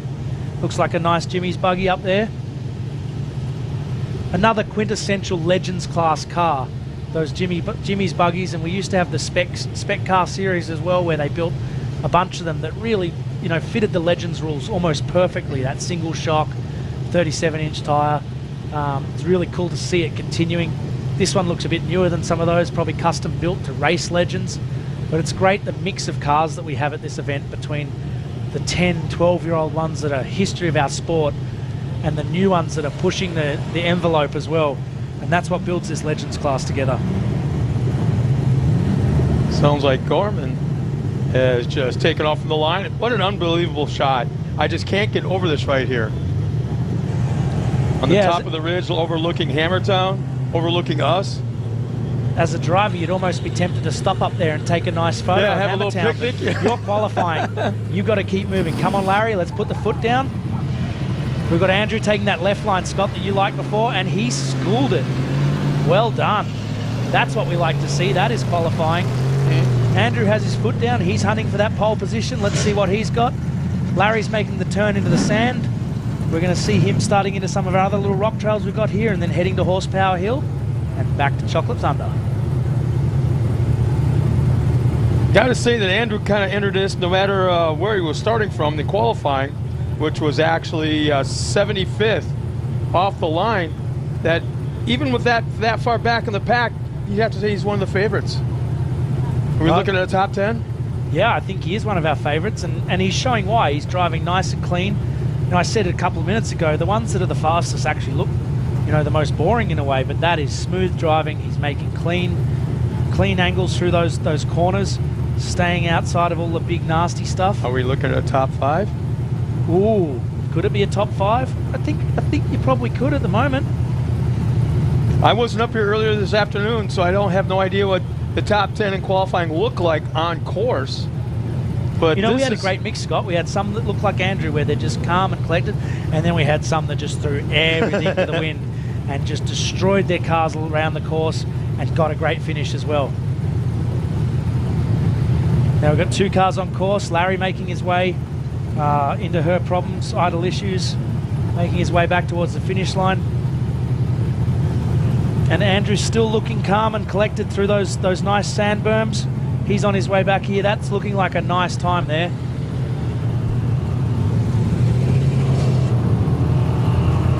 And we've got another car on course, the 4777 about to leave, Jeffrey Bradford. I saw red numbers on that car. That's another one of our rookies. These guys are everywhere in the Legends class. I don't know if it's the biggest class of rookies, but there's a lot of them, and they're putting on a show for us. Well, we know who's just walked in. But, I'm just wondering, did he bring his wrench mic with him? Oh, I think Jim might still have it. Did he lose it? Yeah. Is it gone? Does he even know it's gone? We might have to show Miles that footage later. The 4777 of Jeffrey Bradford, he's just stuck below that pinch rock in Chocolate Thunder. Andrew Gorman's still making his way nicely through the course, bouncing through some of that rougher stuff. And Larry Baglol is coming down idle issues towards the finish. He's making his way home, timidly crossing that cross hill across the grain there, making his way towards the finish line. Just tiptoeing down the mountain. Yeah, well, Scott, maybe tiptoeing's the right thing to do because we're starting to collect a garden of cars up here. Yeah. We really don't want to collect any more, so hopefully he drives it down nicely. I was wondering if we were going to have a couple of entries actually kind of possibly touch bumpers here. Yeah, Andrew's just coming into idle issues as well and chasing down Larry, but Andrew's time is going to be very good. I'm going to keep my eye on scoring on that one and see what we've got there. I'm not sure it's good enough to beat Michael Kelly. Michael's time was an absolute ripper. But you may have Andrew an issue is here at the just bottom of the hill. nice You know what? and The calmly finish going line down. is like 20 feet behind him. So he can still cross the line to trip the clock, but not completely pull off the course. Okay, there you go. Yeah, Larry got himself moving. He's across the line. Well done. Andrew Gorman, 3:49. So it is, we got some time there, Ben. It is a bit slower, but he might slot himself into, you know, top 10 definitely. We will await the official time from our scorer, or the unofficial time from our scorers. Everything gets validated and checked before we make it official. But Andrew's just 402.2. That would be good enough for 7th. Great qualifying by Andrew. And as we said, it looked smooth the whole time. Such great qualifying. Guys, now, one issue. Did you see him not one in issue, reverse at not all? one I don't mistake. think it was. And this course just punishes mistakes today. We've seen so many flat tires, so many broken cars. You know, you push it and you pay the price. Now, we've got a couple more Legends cars lined up here. We're almost finished our Legends cars. We got a couple of Legends behind us. The 4500 Yukon gear and axle modified class coming up next. I'm going to wrap up my commentary today. I'm going to leave you, Scott, with our friend Miles. But I've had a great time sharing this event. The Legends class is my favorite. And you know, something I'm passionate about because I've raced it several times. It's so good to be here today. Thank you for having me. Ben, it's been a blast, man. I love working with you every single year. I think we're together a couple more times later this week. But We've yeah, got a take a huge breather, week. man. Eat the rest of your pizza. You don't have to inhale it anymore. We've got a huge week, and thank you. I've been Ben Napier. I'm going to leave you with Scott and Miles. Have a great rest of qualifying and power hour at 4 o'clock. You got it, brother. Well, take care of Ben's shift as Miles will step in. Yes, that Miles. I'm kind of wondering, as we watched the video, if you remember earlier, of Jim Marsden. He actually, I can't guarantee this, I can't verify it either, but I think he stole Miles' wrench microphone. They borrowed it. And of course, Ben had to ask, it's okay if it was metric. Yeah, great job, Ben. It was a lot of fun listening to you guys. It's been, we started qualifying this morning, and it's been all day long. It's been great seeing everything, and man, it's been a great show so far, and I cannot wait to get the power hour going. And then tomorrow, the Nitto Race at Keens is going to be absolutely awesome. Again, I'm Miles Haswitz alongside Scott Rain. Ben Napier just hopped out. We'll bring in Jim Marsden here in just a little while, but... Is he walking out here? He walked home last night, but we gave him a ride today. Really? I would have made him walk. Until you got your microphone back, he's walking. Did you get it back? I haven't seen it yet, but I'm sure it'll show up. Then he's walking. So we're looking at, let's see, Jeffrey Bradford at the moment. Another nice time for him. Things are coming together with competitors up here on course, Miles. It's getting. There was for a moment there a couple runs. There's a lot of issues. The guys were having problems up on the rocks, but. So off the line there is Brett Harrell with Justin Tuberks riding shotgun out of Almsville, Oregon with team changeover. That's in a 2021 Horschel chassis with a Ford clip up front. Danzio LS7, Gearworks Turbo 400, Magnum box, Spider Tracks PRP, Trail Ready, Nitto, Rigid, Obstacle, Max Tie-Down, TMR. Lots of great companies to help him get on there, and this was one of my favorite cars in the Legends class. You see Matt Bradley just over 3 minutes into his run. And this view right here just amazes me, Miles. Up on that ridge with the Hammertown in the background, you can see the dust trails of all the fans, maybe even other racers on their way up here for qualifying. But no, fantastic layout that Dave Cole and the guys put out here for qualifying.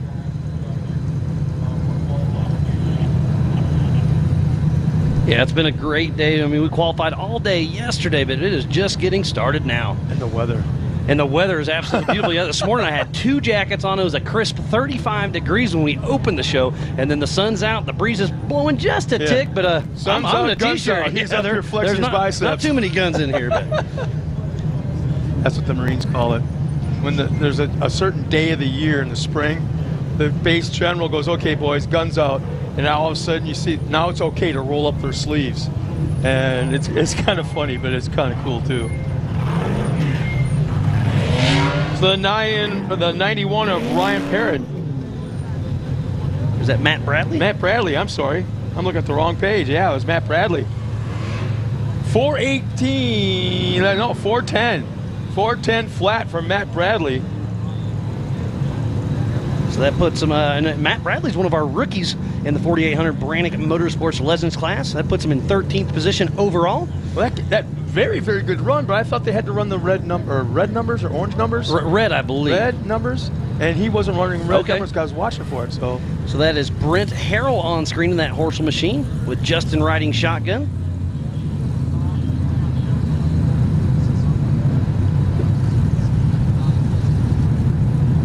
Yeah, it was just verified that Matt is a rookie, so awfully nice run. Is he the fastest qualifier for a rookie so far? So far, yes. Matt Bradley's our fastest rookie program, so great job for him. As we're watching Justin Barth in the top left out of Springfield, Missouri, with Dave Johnson riding shotgun in that Jimmy 48P chassis. Just under 4 minutes into his run. He'll be breaking the laser here in just a moment, so we'll get a time for him. It should be right around that 4:05 mark. Brent Harrell, blower right, still pushing strong.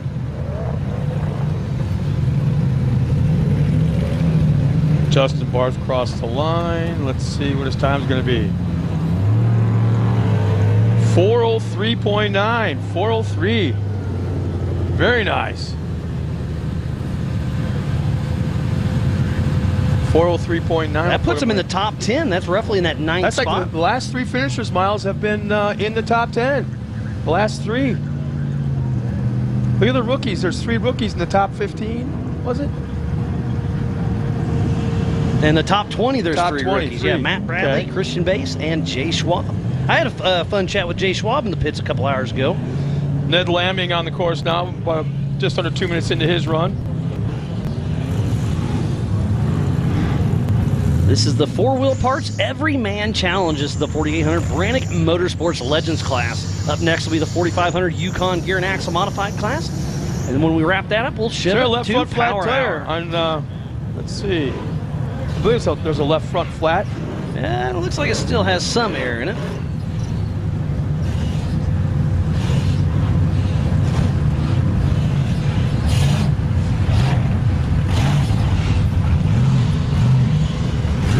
Brent Harrell crosses the line in just a moment. Brent Harrell with a very solid run of that obstacle machine. They debuted that car last year here at King of the Hammers. They got all the bugs worked out, and Brent Harrell really pushes strong. 411.7 for Brent Harrell. So that puts him in the top 15. So Ned Lamming on screen right now.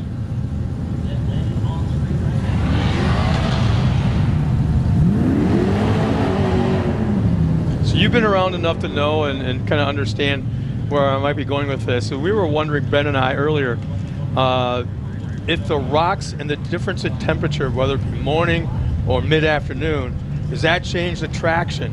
Kind of like a NASCAR race where it might be in the shade as compared to being in the sun. Absolutely, yeah. I mean, it builds heat, and that really But heats is up it the good or rocks. bad, though? It's good. It brings more traction to it, for sure. what I thought, yeah. Yep, yeah. The tires heat up, the rocks heat up. There's more traction No, out I'm there. just trying to dumb it down for Yeah, you, hey, that's all. I completely get it.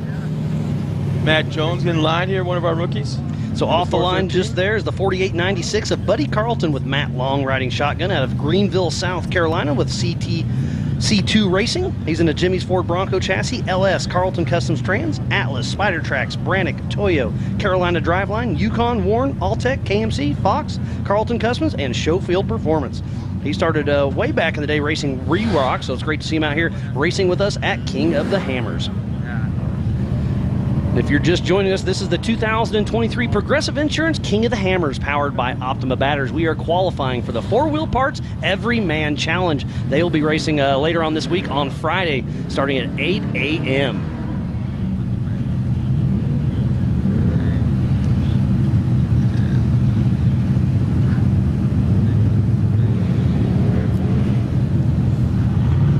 The sun is definitely glaring on us, Scott. Well, I'm partly blind too, so.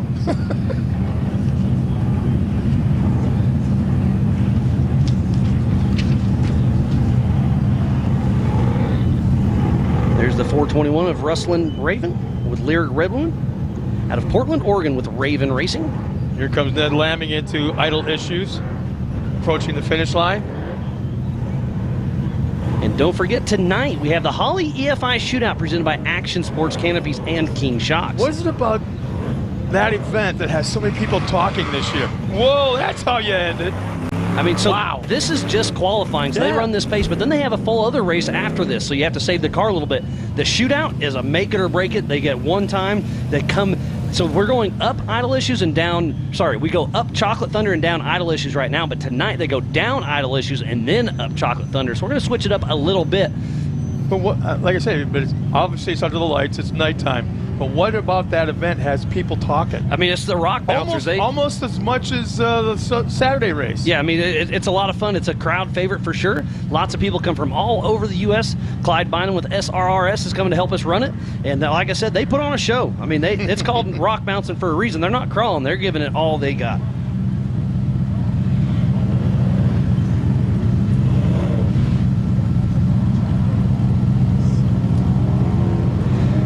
Yeah, so today we are qualifying going up Chocolate and down Idle Issues. During main race, it's actually backwards. We go down Chocolate Thunder and then up Idle Issues on main race days. And that'll start on Thursday with the Can-Am Hammers Championship.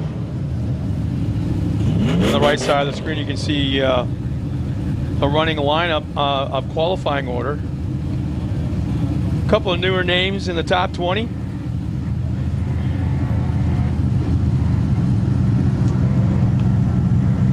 Anthony Taylor having a little bit of a problem going up.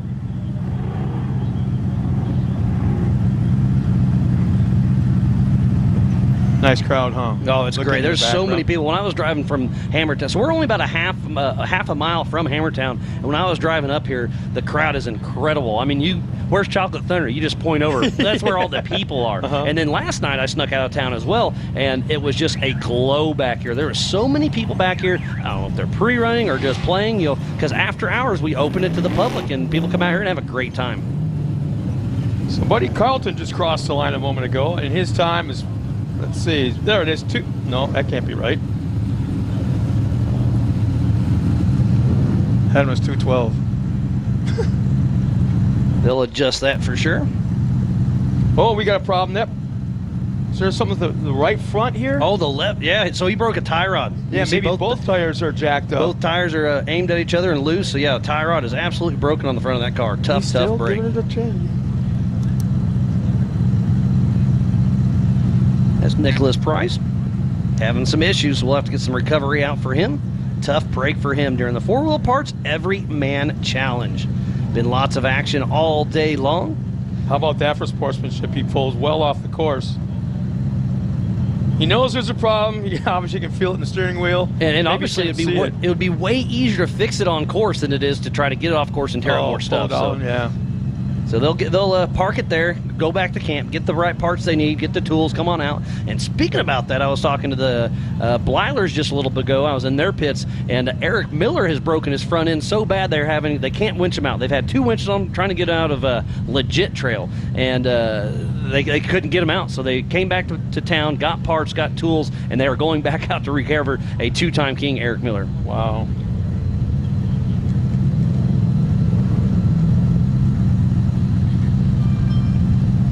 So Michael Kelly with the fastest time of the day with a 2:58 in the 4800 Brannick Motorsports Legends class. And it looks like he will be the last 4800 Brannick Motorsports Legends class before we throw out the 4500 Yukon Gear and Axle Modified class.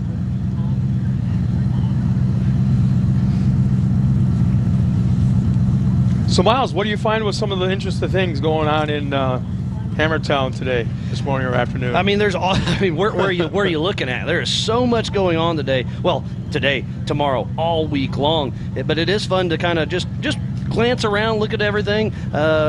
We showed some people around town today, and we went through the Gomez. They're just prepping stuff, going through Camel, prepping stuff.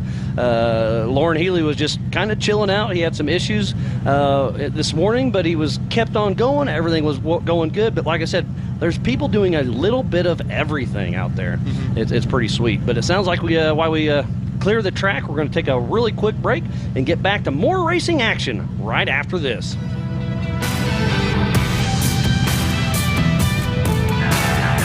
PCI Race Radio is the leader in off-road communications since 1972. Our equipment was developed for racing in Baja, perfected for enjoying the weekend with family and friends.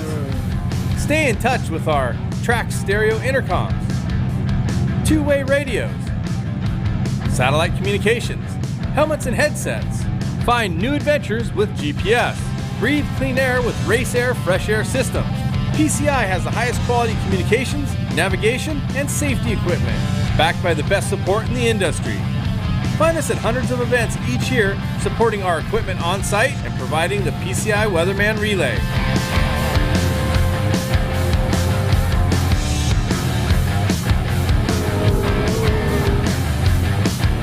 See you in the desert.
Hammers. It's the toughest one-day race in the world as far as I'm concerned.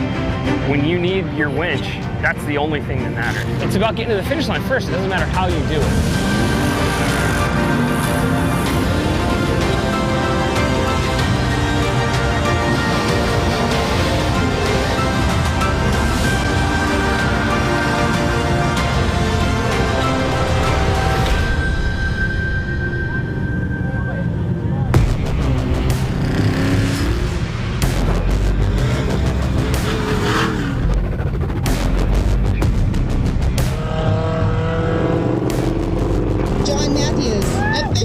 First place in the 4,500 Yukon.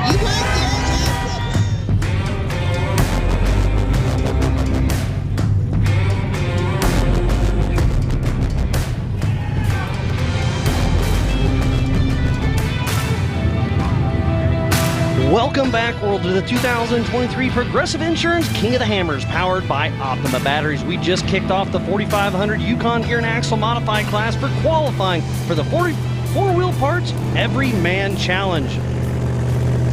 It is the 4506 of Dustin Brayton out on course out of Washington with POR wheelers. He's in a 1987 Jeep Comanche with an LS2 Turbo 400, Atlas, Curry axles, Nitto, ADS, and a Raceline. We just had Rustlin Raven, one of our rookies, run up to the booth and say, "Hey, what was my time?" I said, "You're sitting number 2. He jumped up, ran up like to his the buddies. lottery, man. Oh, it was great. I love seeing the reaction from all these drivers. That right there tells me they're taking it seriously. I don't care what he says. Oh, I don't have to qualify. I can start. No, he took it seriously, and he ran off like probably 6 inches off the ground.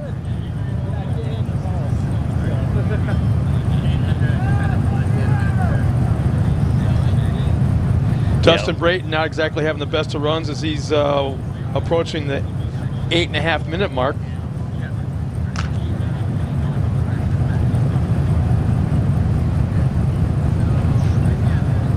Don't seem to be having too many issues though. I don't see anything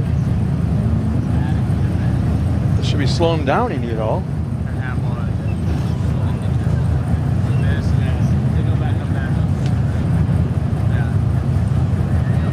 So as you walk the pit area the last couple of days, which you probably did it 4, 5, 10 times, what was the most amazing thing you've seen so far?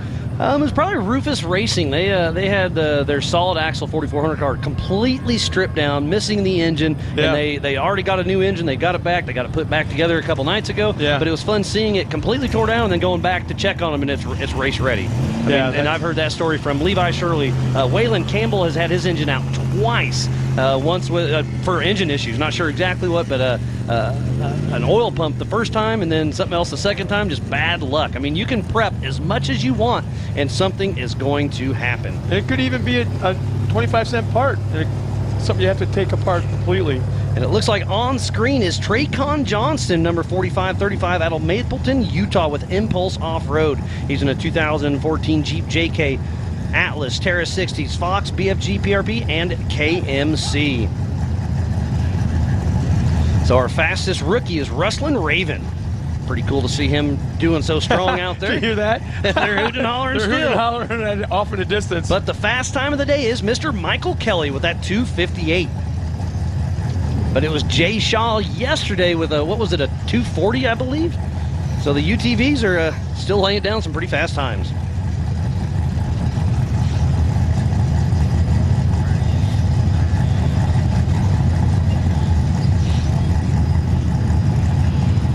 So I believe that's the 413 of Matthew Jones out of Walkertown, North Carolina with Mojo Racing. He's in a 2000 Jeep TJ, LS53, 4L80E, Atlas, Spider Tracks, Curry, Fox, and Raceline. Dustin Brayton just crossed the line a moment ago. Didn't get a time on him, but was pretty stout. I got to tell you that.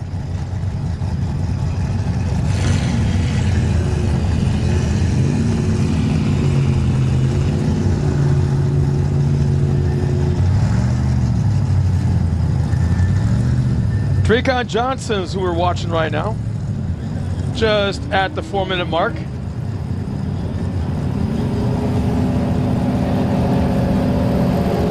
I gotta tell you, Miles, I'm really impressed with some of the equipment out here in the Yukon Gear and Axle Modified class. The cars are looking gorgeous. Yeah, everything's going good, and looks like the bottom right is Matthew Jones still pushing strong through the sand wash, and he's one of our rookies.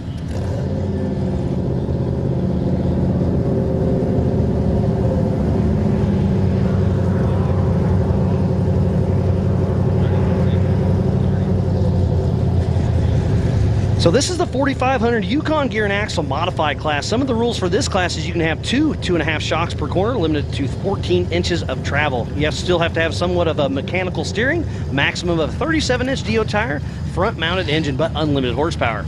And we just watched the 4800 Brannick Motorsports Legends class, and that's a very similar class, except for you have to have 2 seats side by side. You can have a 37-inch DOT tire, solid axle only. It's a great place to retire a 4400 car.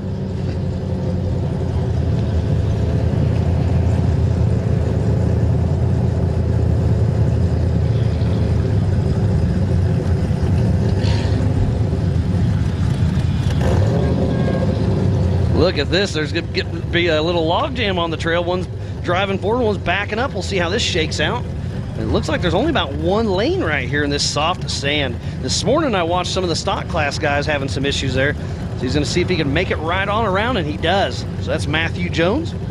Nice and clean. And yeah. Up and out. He's just over the halfway mark through his qualifying run. What do we say this this qualifier is? About 1 mile? I think it's just a tad over, but yeah, very close. Very close. And they'll be racing almost 200 miles on main race day.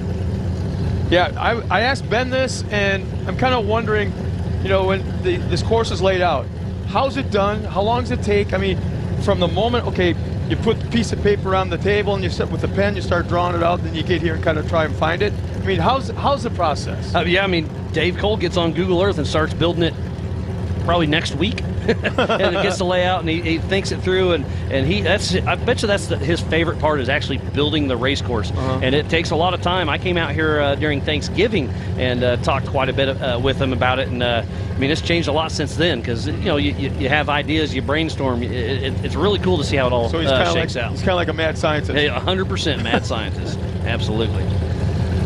We need to give a huge shout out to Can-Am, Ford, Bronco, Monster Energy, Optima Batteries, Nitto, Progressive, Toyo Tires, 4-Wheel Parts, Griffin Race Radiator. So please support who supports the sport. Without all those amazing marketing partners, we would not be racing here today for the 4-Wheel Parts Everyman's Challenge. That was Matt Jones a moment ago, right there. That's how you slam your way down. Yeah, old Mojo making his way through.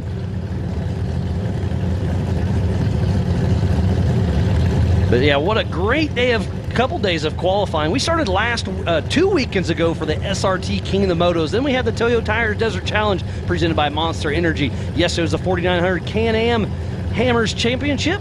And then today is the 4-Wheel Parts Everyman Challenge. And then tomorrow we qualify for the Nitto Race of Kings, the 4400 Unlimiteds. What's going on tonight? And then tonight's the Holly EFI Shootout, presented by Action Sports Canopy and King Shocks. As we're watching Traycon Johnson, he'll be breaking the beam here momentarily.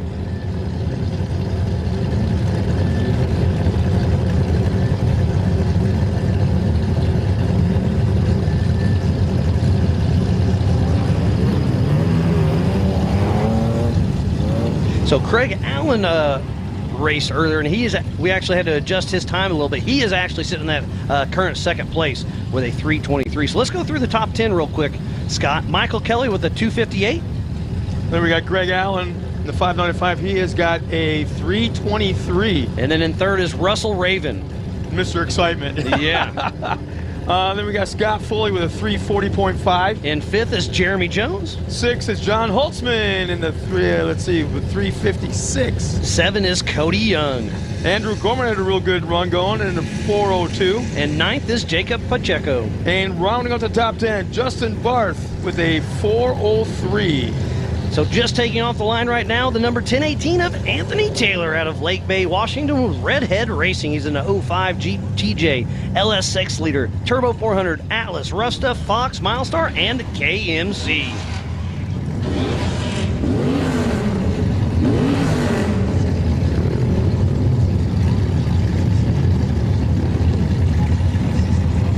Let's still pass the rookie? Hell yeah! Fuck yeah!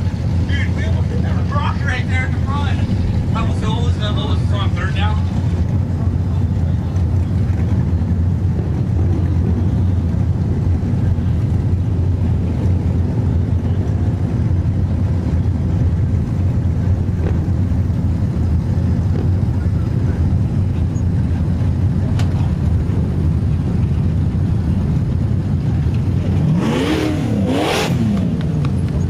So much fun going on today, but remember, this timer we have on here is all unofficial till we relay everything. We dot our I's, cross our T's. You can go to live.ultra4racing.com to see the same information, but again, we got to verify, we double check everything, because we are running lasers, so we have to, just double check everything and make sure it's all good, but it's, gives us a good reference for some bragging rights right now. Miles, I started talking a little bit about the looks of the race cars this year. There's a lot of new cars I'm noticing. Yeah, so professional looking, very, very racy. It kind of has that NASCAR-ish feel to it. Very, very impressive class.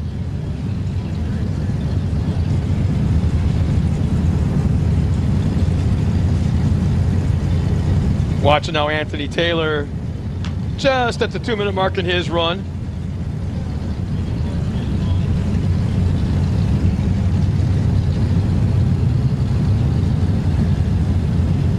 Man, look how loose this track is getting. It's getting blown out pretty good. It's going to be interesting to see. But remember, on race day, we actually do this exact same course backwards, so it's pretty. It'll be pretty interesting. I was talking to Casey Gilbert about the desert lap earlier today, and he was saying that running the desert trucks backwards and then, clockwise, and then the Everyman Challenge in the 4400s counterclockwise really throws some flair in there. He was excited to see how that changes the course. There he is. There he is. No, there he is. The guy that stole your wrench? No, you got it back yet? Then it's stolen. Until you get it back, it's a stolen wrench. Is it metric though? Ben says it's okay if it's metric. Jim Marsden, welcome up to the booth here at Chocolate Thunder. Obviously you had a hell of a day going so far. What's going on, man? Welcome back to the booth. Well, thank you, Scott Rain. It's been a great time working with you once again, and I'm sure we'll do some more later on this week, but always a pleasure, Mr. Scott Rain. Good to see you, buddy. Good afternoon, we'll welcome in Mr. Jim Marsden. We'll take the reins for the rest of the afternoon. Good afternoon, Miles. It's great to be back in here. It's been a fantastic day. So it's going to be a good time there, Jim. Lots of action has been happening all day long. We've tuned in off and on, but it's going to be fun to see how this really shakes out. So we're watching Anthony Taylor struggle a little bit up here. It looks like he has only rear-wheel drive. So if you're just tuning in, it is Miles Hasquist alongside Mr. Jim Marsden. This is part of the 2023 Progressive Insurance King of the Hammers, powered by Optima Batters. We are qualifying for the four-wheel parts Everyman Challenge, and we are doing the 4500 Yukon gear and axle modified class as we speak. Oh yeah, okay. Yeah. Always good to be here. Good afternoon, Miles. How are you today? It's been great. We've been kind of walking around the pits off and on all day, watching qualifying, talking race cars. It's been a beautiful day. It was 35 degrees when I crawled out of the camper this morning. It was cold. Now I'm in a t-shirt with a little bit of wind. It is absolutely a beautiful day here in Johnson Valley, California. Yeah, it doesn't get any better than this out here in Johnson Valley. The sun is shining, there's a little bit of wind, but most importantly, we've got an incredible array of race cars waiting to go right now. Been watching the qualifying today, Miles. It's been absolutely fantastic, but what has really amazed me is just how fast our UTVs went yesterday. Yeah, what was Jay Shaw yesterday? At 240? Jay Shaw, 234. No, 234. I mean, yeah, 234. And our fastest qualifier today, I believe, is on a 258. Yeah, that just Michael shows you Kelly the just shy of 3 minutes. It's a very impressive. As Rick Lavezza with James Mahoney riding shotgun in that 45-49 out of Fort Worth, Texas with R Squared Racing. He's got a Get Bent Fab Ford Bronco, LS7, Gearworks Turbo 400, Hero T-Case, King, Spider Tracks, Yokohama, Raceline, PRP, Warren, Amsoil, Willwood, Baja Design, Rugged, and Obstacle. And he has been racing this class for quite a while. He's done very well. And guess what? He's racing 4400 this year as well. He bought the pinhaul car off of Horschel, and they redid a whole lot of things, and they are going to be running strong. Yeah, they are indeed. I was chatting to Rick Hummey the other week, and he's very excited to be racing two classes here in Hammers. He can't wait to get out there on track right now, but he's in his solid axle car right now and picking his way up through the trails.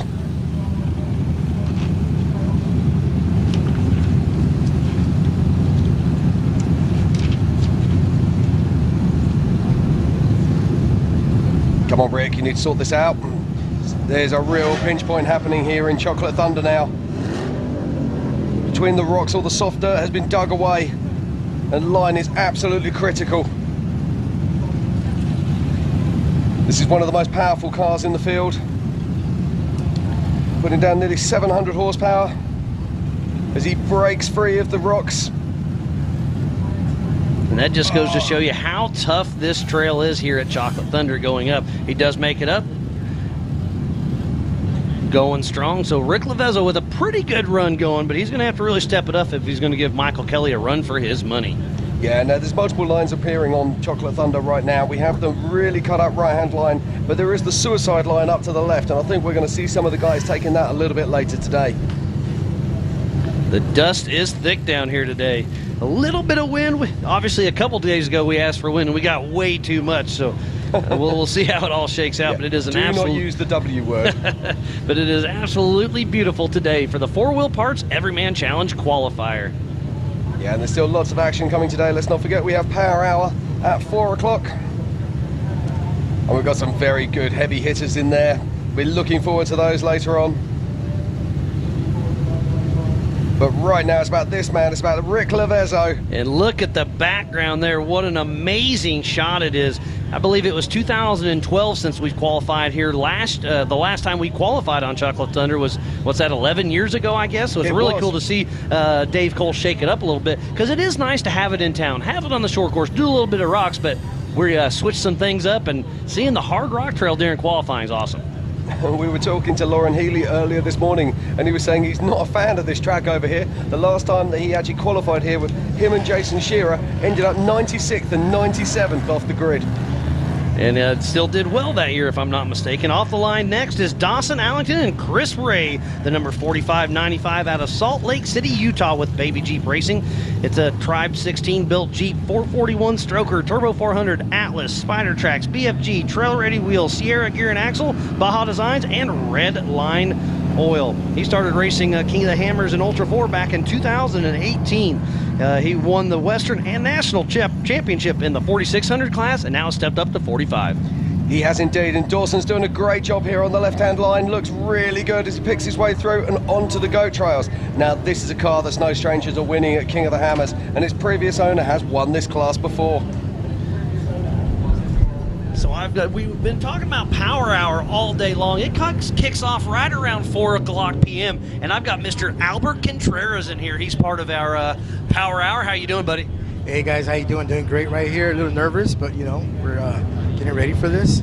I mean, if you didn't have a little bit of nerves, I'd be nervous for you, because yeah, like I said, this is a big deal. There's a lot on the line out here, but it's good to see you. You've been racing the 4600 Currie Enterprise stock class for a very long time. How long is it? 12 years. Man, I love seeing that for you, buddy. Like I said, you've been doing this for a long time with us. I'm excited for you. We'll see how it all shakes out. You're going to be running with the big boys today. You got what it takes? Man, hopeful.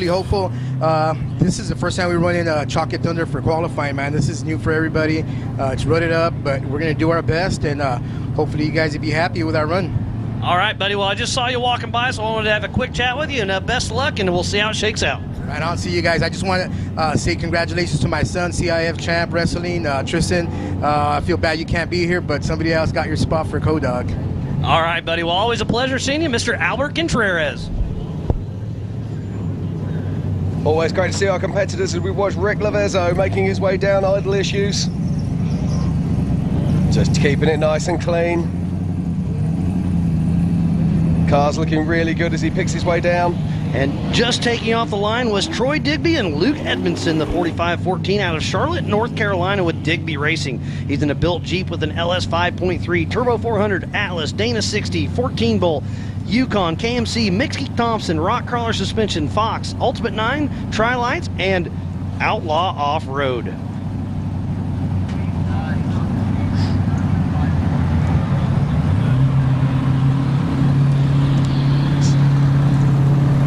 So this is Dawson Allington making his way down the trails. Let me verify.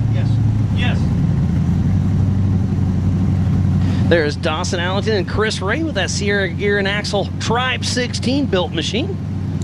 Bought that from Matt Howell just a couple years ago, and during qualifying this time last year, he made it to the finish line and took a huge tumble and had to completely rebuild that car. So you know that's in his back of his brain right now is, hey, let's go fast, but let's save the car. I don't want to work on it for the next 2 days. Yeah, I just saw him a minute ago standing by the side of the track. He looked absolutely shattered. He said he's been working with Paul Herschel most of the night, helping work on the big 4400 car. And how cool is that?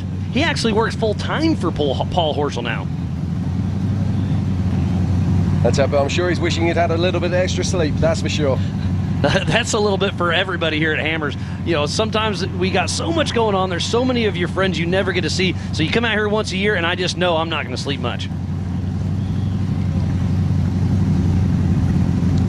So Troy Digby and Dawson Allington on the screen. Dawson making his way back towards the finish line. Troy Digby trying to chase down his dust.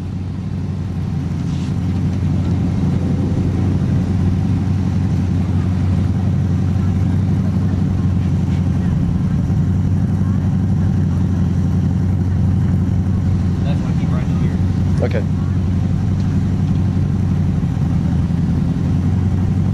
So Dawson Allington making his way down into idle issues now. This is a very off-camber, beaten-up trail. The camera really does not do the severity of this trail justice at all. You've got to take care, but equally you've got to get down here as fast as you can if you want to put a good time in for qualifying. And off the line next is Diesel Krentz with Eric Spin in the 4500 out of Stanley, North Carolina with Team Stacked. It's a Steam Stacked built 2012 Jeep JK. It's got a 360 Magnum V8, Atlas, Curry, Rockcrawler, Bill Stein, Nitto, Dirty Wheels, Adams Drive, Stacked Off-Road, and Red 5. His first race with Ultra 4 Racing was back in 2021 at AOP. It's another great park we get a race at. And you can see how the rocks are getting dug out now. The loose sand is being removed from them. And Dawson struggling with those 37-inch tyres. And look at the front. He's got something hanging off there. Is that a tie rod? Look at that. No, it looks like he's broken the pitman arm on his steering, which would mean that he has no steering. Because on the 4500 Yukon Gear and Axle Modified class, you do have to have a mechanical steering. So he's actually trying to just use gravity to help him make it on down the course. This is a tough break for him. Yeah, no, the one thing about gravity is it sucks. So it will get him to the bottom. It's just a matter of how. And look, he's pivoted. Yep, pivoted right over and completely broke it. So he did get a time, it looks like. Is he going to get it? Yes, he does break over, but he's talking about breaking the line. He also broke the car. Exactly. So but this is a lot easier fix than he had last year. Yeah, so he's going to have to get back. Get a new steering box onto that vehicle so it's race ready for next day.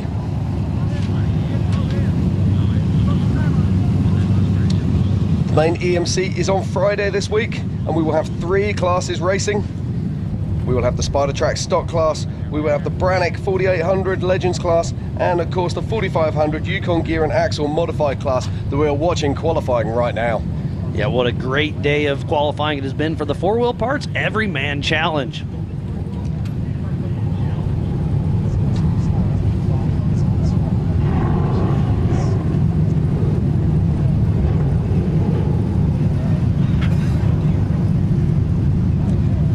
Coming down into idle issues now. Look at this car. Beautiful. Troy Digby with still running strong with Outlaw Fabrication. So as Miles said earlier, these vehicles have to have a mechanical link on their steering. They can't have full hydro. Most of them use a steering box and then a hydraulic assist. Although some, like Rick Lavezzo, have a very fancy system with cables and a full hydro setup. Yeah, kind of like a steering with a boat. Yeah, indeed it is. Boat and cables. Diesel Krentz stopped on course. All 4 tires are spinning. Not sure exactly what's going on. Getting winched up. Oh, he took the high left line. I missed him trying that. Yeah, now we saw Dawson Allington actually pass through there a minute ago, so that line is achievable, and I think tomorrow we're going to be seeing the 4400s really taking that. Yeah, because the right side's that pinch line, and it can get a little tricky, so if you have the right shot and one shot right up there, you can really save yourself some time. Yeah, this 4500 car is absolutely beautiful. And they're spending a lot of time getting that cable back in there. I know the Europeans will be, oh, I don't like to see that. I really don't like seeing winch ropes being put inside the vehicle. Because you were explaining that earlier, because the tire can grab it and it's just going to rip right out. And exactly. But equally, I think they're doing something sensible here. It looks like he's leaving his co-driver behind. During the driver's briefing earlier this week, Dave Cole made it very clear that you can leave your co-driver on course. He does not have to complete course with you to get a time. So Diesel Krentz keeps on moving. And while we wait for the next competitor to take off, we're going to give a huge shout out to AMSOIL, Tribe 16, CA Technology, Spider Tracks, KMC Wheels, Lasernut, PCI Race Radios, and SDHQ. Can-Am, Ford, Bronco, Monster Energy, Optima Batteries, Nitto Tires, Progressive Insurance, Toyo Tires, 4-Wheel Parts, and Griffin Radiators. Curry Enterprises, Brannick Motorsports, Yukon Gear and Axle, Warren Factor 55, VP Racing Fuels, King Shocks, Holly EFI. The Terra Crew, the Onyx Off-Road, Recaro Seats, EMPI, Pro Eagle, Varja Vida, Beef Jerky, and Buggy Whip. ARP, SRT, Share My Coach, Dana Spicer Electrified, Axial RC Cars, Action Sports Canopy, Nacho Light. So please support who supports the sport. With all those amazing marketing partners, we would not be racing today for the 4-wheel parts Everyman's Challenge. Off the line just now is the number 4517 of Jesse Oliver with Randy Knoll.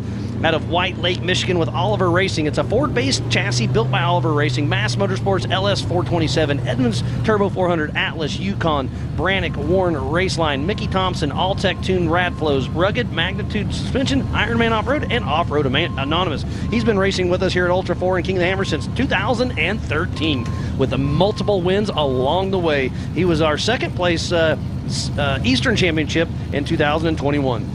Yeah, I just saw Diesel Krentz there. He was stopped on the top of the 4500 car, so I'm not sure what happened. Maybe he was trying to make a change from high to low or vice versa.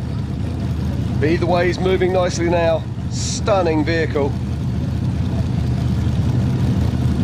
And just look at that view from our drone as he makes his way along the ridgeline, and look at the depth of the ruts, Miles. They're absolutely colossal. It is super loose, and there's, like you call them, nuisance rocks up there, so they can really get in your way and cause some issues. Yeah, absolutely. Those nuisance rocks can be a real pain.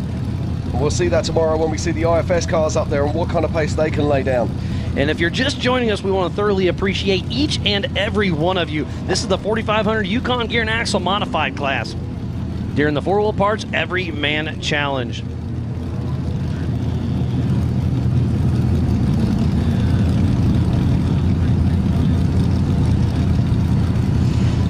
So here comes the 4500, making his way down into the sand wash, coming off the back of her problem.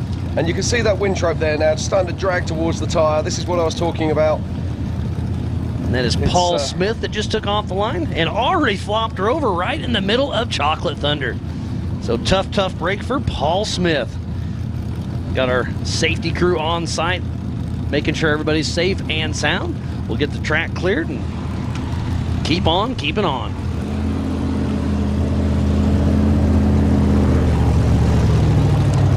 Yeah, so Paul Smith on his side down there. I'm sure our safety crews will have him back on his wheels very shortly.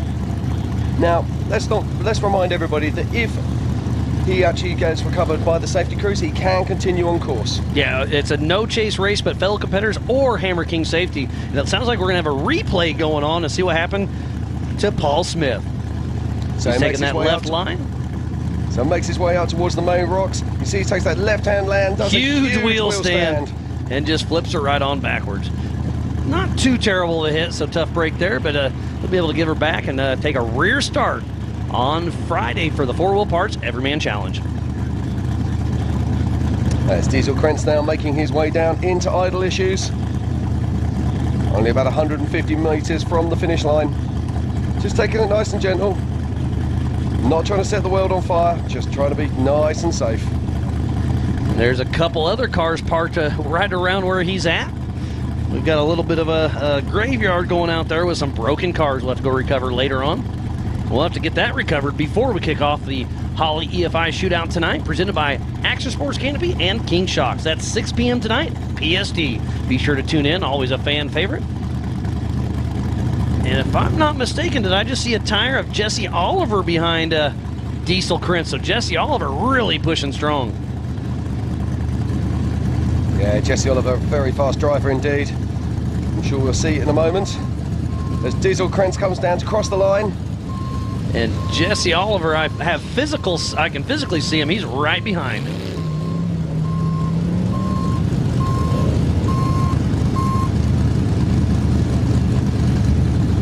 we're just waiting for timing at the moment. And as soon as we have it, we'll get back to you, but it's right now. It's Paul Smith that we see being recovered in the rocks in the bottom of Chocolate Thunder. So let's run through the unofficial top 10 once again. Michael Kelly in that top spot. In second place is Craig Allen. In that third spot is Scott Foley. In fourth is Jeremy Jones. In fifth spot, John Holtzman. In sixth, it's Buddy Carlton. In seventh is Cody Young. In eighth is Andrew Gorman. In ninth, Jacob Pacheco. And in 10th at the moment is Justin Barth. Let's not forget though, we're looking at multiple classes that are racing this week.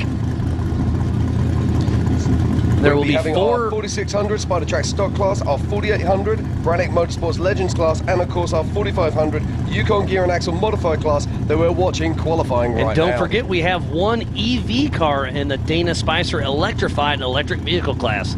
Be interesting to see how that shakes out. I do believe he doesn't have to qualify though, does he? I mean, he's the only one in his class. I'd save the car.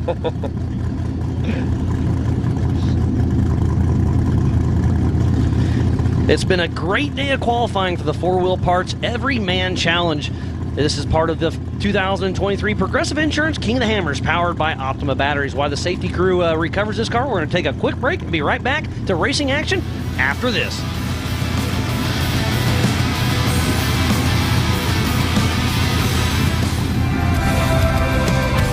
Introducing Nitto's all-new Nomad Grappler crossover terrain. Built for the adventurous types, on-road or off. Nomad Grappler brings with it legendary Nitto toughness, while providing a smooth, forgiving ride for the path less traveled. Stand strong where the pavement ends.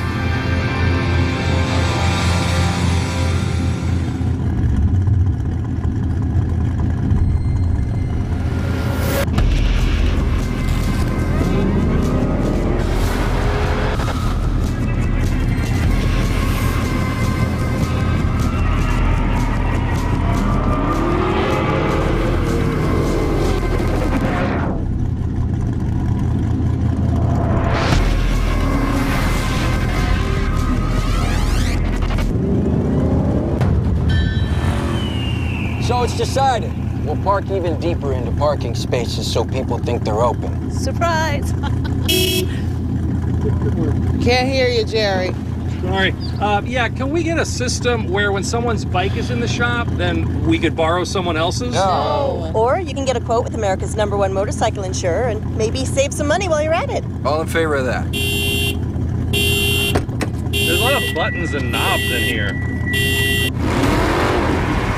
Over 25 years of off-road racing dominance. Proprietary patented race technology. Proudly made in the USA. Unparalleled customer service and support. The choice of champions. King Shocks.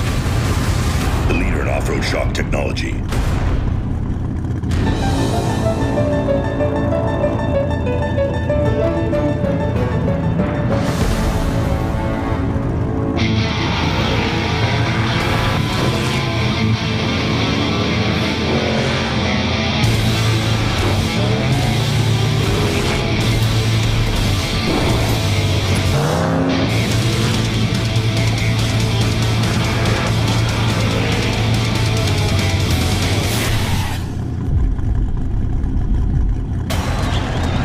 All right, Chase, number 23, it's 2023.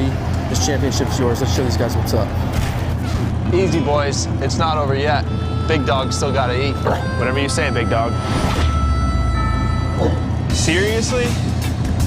These fools think I'm fried? They know the deal.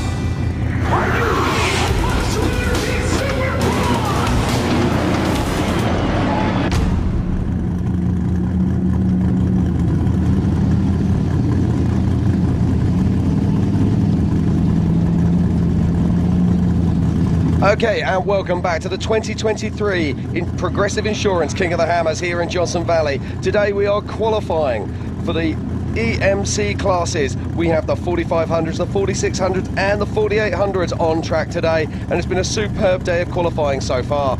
In first position with a 258 we have Michael Kelly. In second is Craig Allen with a 323, and in third is Scott Foley with a 340. On track right now though, it's the 353 of Peter Doolin with Jeff Perkins riding shotgun out of Afton, Virginia with Gin Wright Off-Road.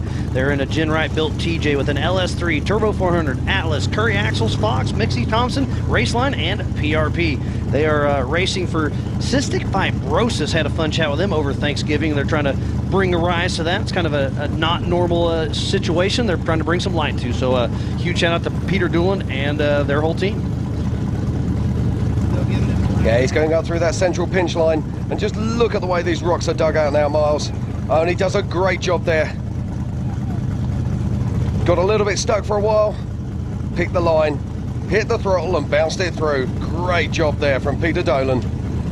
Make sure you go to Hammerdown, check everything out. There is so much going on. We have all of our vendors, all of our racers are out there. Go check it out. And out by the Welcome Gate, we have the Outpost, where we have 4 breweries, the Tiny Pony Sonora. They got lots of food. I know one of them's doing some crab and stuff, so be sure to run out there during the day. It's kind of, I kind of catch myself getting stuck in Hammertown because all my friends are there. But don't forget to enjoy yourself. Go check out the Hammer Trails. Go check out the Outpost, and just get out and about and live in the moment. Obviously, I'm a culprit of living through social media from time to time, but sometimes just set it down and take it all in.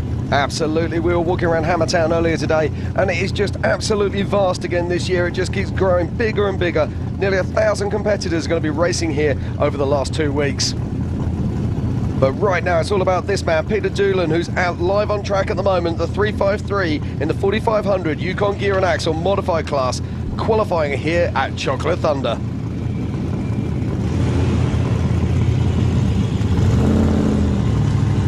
So it's Gary Henderson, the 4562, now live on track. Out of Redmond, Washington with Northwest Jeep Cast. That's a ladder frame chassis, LS3, Nag 1 transmission, Atlas, Dynatrax axles, King, Trail Ready, and PRP. So Gary Henderson out on course, trying to chase down Peter Doolin.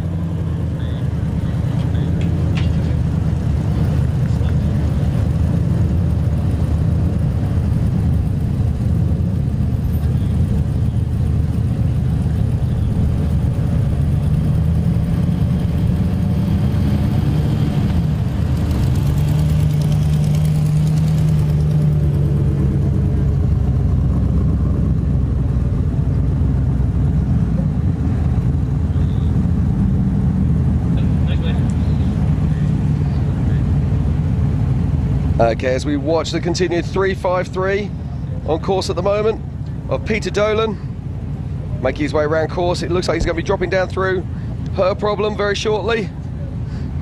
So many fantastic trails out here with so many legendary names. Her Problem being one of those. It was due to have a slightly different name, which was slightly less politically correct, so they changed it to Her Problem. It only makes sense as Peter Doolin's still running strong. It looks like Gary Henderson is having a little bit of issues. Yeah, it looks a little bit screwed up there in those pinch rocks, and it's so difficult. Let's not forget, these vehicles are on 37-inch tyres. They're large, they're heavy. Most of these vehicles are around about the sort of the 6,000 pound mark, well, a bit under 6,000, 5,000 pounds. 5,000. Remember, Yep. these are DOT tires as well. They're not the sticky race compound like exactly that you'll see tomorrow. And for those people watching around the rest of the world, that's about 2.5 ton. What a great week it has been here for the 2023 Progressive Insurance King of the Hammers, powered by Optima Batteries. This is the 4-Wheel Parts Everyman Challenge qualifying run. Just over a mile lap. We go up Chocolate Thunder, down Idle Issues. So we're watching Peter Doolin head towards the finish line. And it's a great looking truck, this, Miles, isn't it? Look at the livery there. It's such a classic livery, seeing that Gen Wright. So used to seeing it over the years. And we'll be seeing it again on the 4400 car at Jordan Pellegrino tomorrow. And his watching Lamborghini. Watching at the bottom of our screen now, I believe it's Gary Henderson starting to winch. Got to say thank you to Factor 55 and Warren for supplying the winch points here. Yeah, we've been using them quite a bit this week. Yeah, unfortunately, someone needs to tell Gary to put it in forwards, not reverse. Easy mistake to make, though, sadly. There he goes.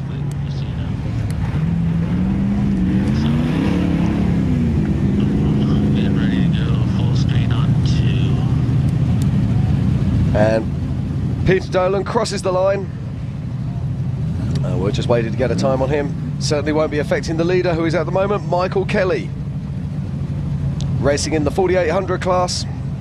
Peter Doolin just throws down a 5:29, so that puts him roughly 45th overall, but third in class for the 4500 Yukon Gear and Axle Modified class. That'll do very nicely indeed. Rick Levezzo's in second in the 4500 class, and this Matthew Jones, our rookie, is first in the 4500 class. Yeah, we'll be keeping an eye on that. We've got some big hitters going to be coming out in this class fairly soon. I did see Justin Hall lining up earlier, so it'll be interesting to see what that young man can do. I believe he's in the only single-seater in the 4500 Yukon Gear and Axle Modified class. He's a brave man, Miles. He's a brave man. He's been racing that car for quite some time. It's a Samurai-based machine. We're just having our course marshals just asking us to put a shout out to anybody who's got a broken vehicle on course. Can they please make sure that they are here for the end of power hour so we can get those vehicles cleared away and so we can get ready for the shootout this evening. Yeah, because this will be running the similar course. Obviously, we are starting going up Chocolate Thunder, then down Idle Issues during qualifying. But during the Holly EFI shootout this evening, we'll start going down Idle Issues and then up Chocolate Thunder, switching up just a little bit. But it's going to be a really fun one to watch. I believe we have Ian Johnson and Matt Holt will be calling the shots this evening for that. Yeah, that'll certainly be fun. Those two certainly know how to put on a show, as do our Rock Bouncer friends.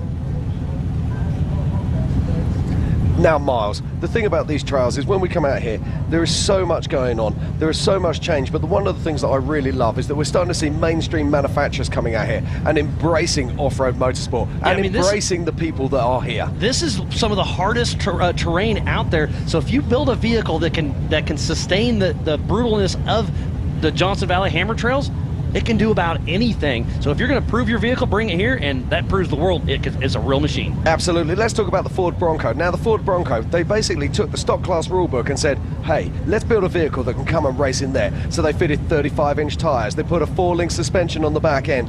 Then they turned around and said, do you know what? What happens if we make a King of the Hammers edition? So that's something special that's been working behind the scenes. So we're going to show you what we've been working on. It's really cool, and we are really excited to bring it to you. So here's something special we're going to show you right now.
So that's what happens when Dave Cole and Jason Shearer get together with the bigwigs at Ford and they say, hey, we want to put something together like this. They come out with that Bronco. How cool is that? King of the Hammers edition Bronco. The Bronco got released just about a year ago, and I fell in love with them. They're amazing. And now to have something that I hold so close to my heart, King of the Hammers edition Bronco, and it's almost a race car from the factory, is absolutely amazing what Dave Cole and Jason Shearer built with the Fox Factory Performance Vehicle Division.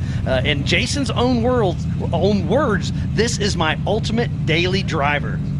Yeah, no, it's fantastic to see, and also with those 2.5 Fox shocks on there as well. That's the kind of shocks that we see on some of the race cars that we have out here. That's and then it has tremendous. The front and rear bumpers already with all the body armor, a BDS lift from the factory. How amazing is that to have a King of the Hammers edition Bronco? The only thing that's disappointing, Miles, is they don't sell it in Europe.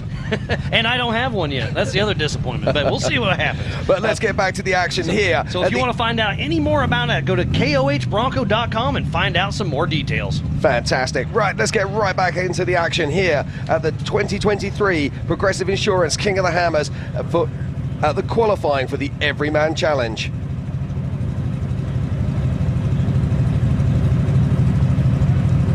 I believe that is Billy McAllister that just took off. And up next is number 13, Justin Hall.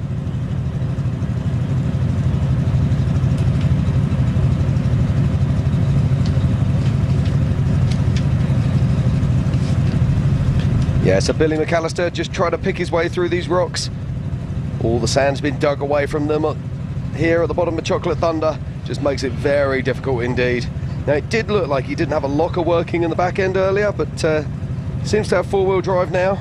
Still waiting for Gary Henderson as well, as Billy McAllister's struggling a little bit right in the middle of Chocolate Thunder. Yeah, it's still not pulling properly at the back end, Miles. He's still only spinning on one wheel, so whether he's not engaging his locker or he has something broken, I'm not sure.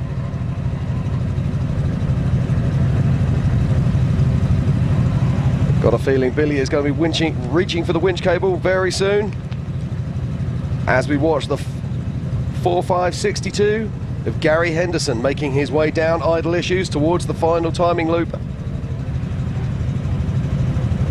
Actually, that's not. He's coming down her problem. I do apologise. He's still got a little more ways to go. He has indeed. He's got two big sand washes to pick his way through. Oh, my apologies, Gary Henderson. And at the bottom there, Billy McAllister's in the bottom right. My apologies.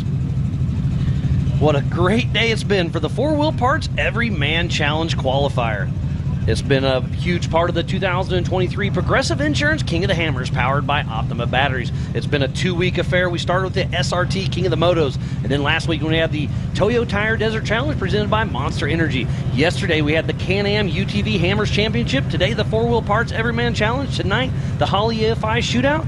Tomorrow is the Nitto Race of Kings qualifier. So much action here happening in Johnson Valley, California. If you can't come here in person, make sure to go to the King of the Hammers official YouTube. Be a subscriber, hit that premium, and check it all out. It's only $25 a month, and you get all the behind-the-scenes action. As we wait for Gary Henderson to make his way down into idle issues, just have a quick look at the top 10. We've got a change in the top 10 here, Miles. In 10th position is now Jacob Paccio. In 9th position is Andrew Gorman. In 8th is Cody Young. In 7th is Buddy Carlton. In 6th is John Holtzman. In 5th is Jeremy Jones. In 4th is Jesse Oliver. And he is first in the 4500 Yukon Gear and Axle Modified class, sitting 4th overall. So Jesse Oliver with a lightning fast speed. Yeah, absolutely fantastic stuff. But in 3rd position is Scott Foley. And then 2nd spot, Craig Allen. And we saw him earlier today in 1st position is that man, Michael Kelly. Remember, everything is unofficial till we dot our I's and cross our T's later on tonight. But you can always go to live.ultra4racing.com for all the information we have here in the Nitto booth. So is Gary Henderson making his way down idle issues this time? Just picking his lines, taking it nice and easy, not pushing too hard. And in the bottom right-hand side, we can see Billy McAllister there, still toying with the rocks in Chocolate Thunder. And I do believe he's got something not quite right in that rear axle. It doesn't look to me like it's working correctly. As Gary Henderson crosses the line. So we've had we'll have 4 races going on at the same time on next Friday. We have the 4500 Yukon Gear and Axle Modified class, the 4800 Brannick Motorsports Legends class, the 4600 Curry Enterprise Stock class, and the EV Dana Spicer Electrified. Yeah.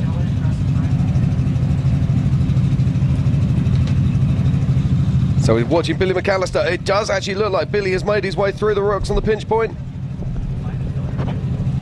And we've been talking about the fastest time of the day with that 2:58. That is by Michael Kelly. And guess what? We got him in the booth. How's it going, Michael? Going great. How you guys doing? Oh, we've had a fantastic time. We've been watching off and on all day, so I apologize. I didn't miss your run, but when I came into the booth and saw Michael Kelly, I was like, man, he threw down a great time against a pretty stacked field.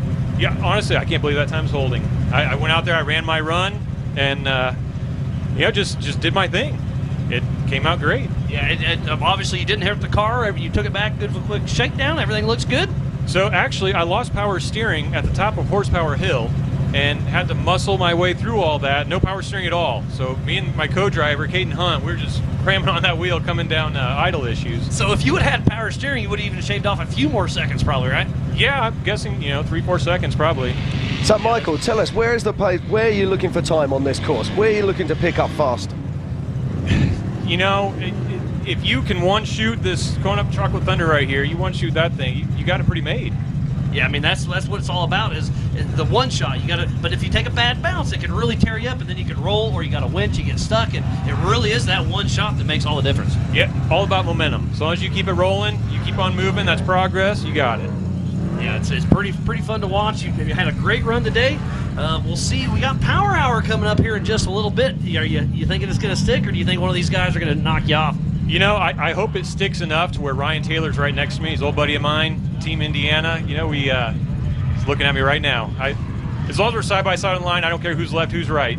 That's where I want to be. And you've raced with us at years past, but you've taken quite a bit of time off. We were hanging out in the Team Indiana. I don't know, it's been a week ago. It's all blurring together. But I had a fun chat with you and the Team Indiana boys, and it's great to see you out here really throwing down some time. And how cool it'd be if you could be side by side with Ryan Taylor. Yeah, man, that's what I'm looking for. I'm having a great time out here. I really enjoy being back in the driver's seat. It's a lot of fun.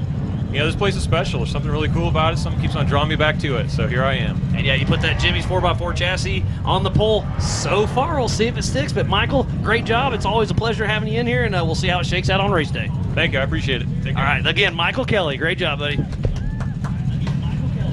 Always good to have our drivers up here in the booth telling us a little bit about their day. And right now, if we look in the bottom right of our screen, we can see Justin Hall. And it looks like he's having a world of pain here in the bottom of Chocolate Thunder.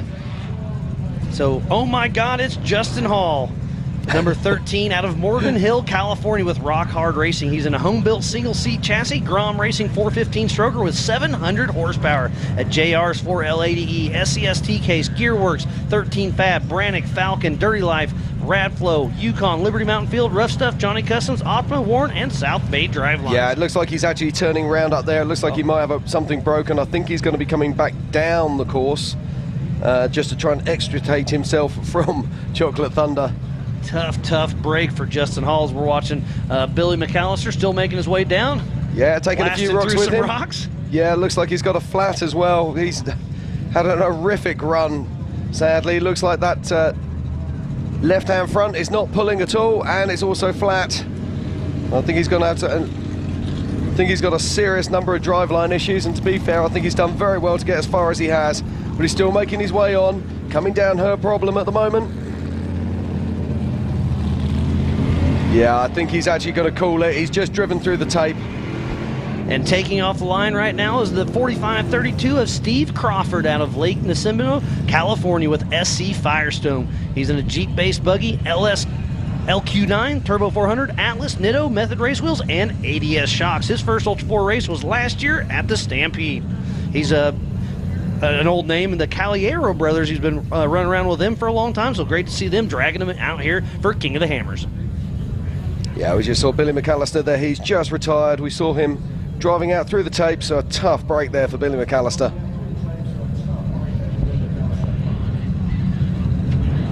Just look how tough these rocks are, Miles.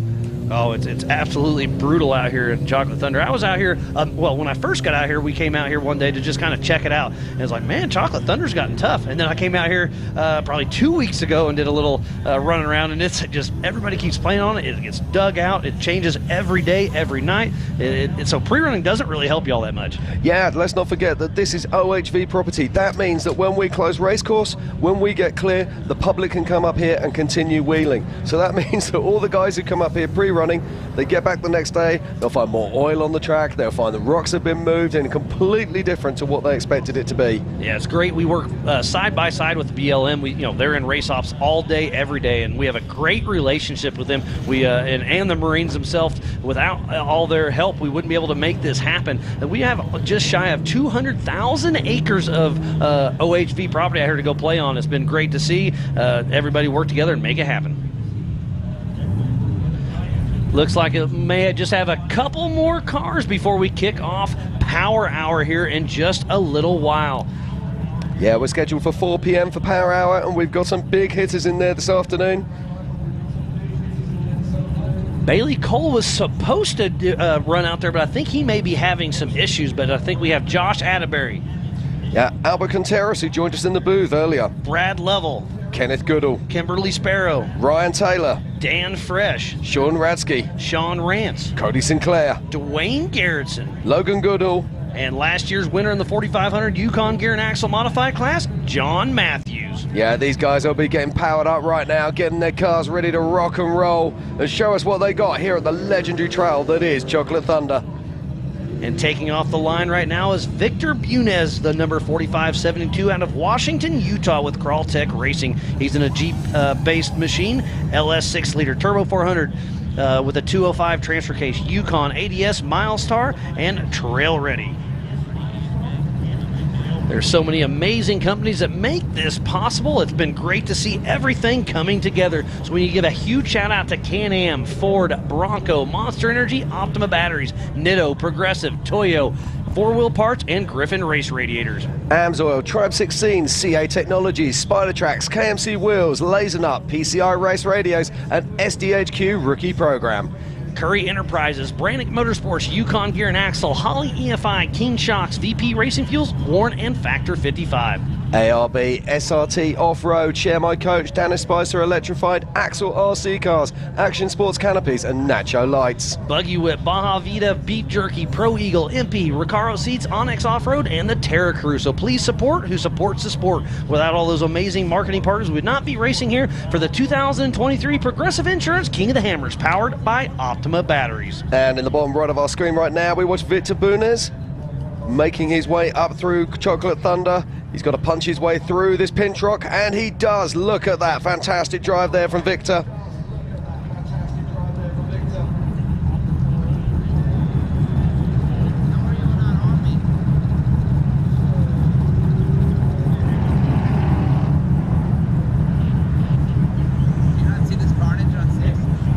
Okay, we're still watching here. Steve Crawford, we can see the 4532 there, and he's lost a tyre off the rim.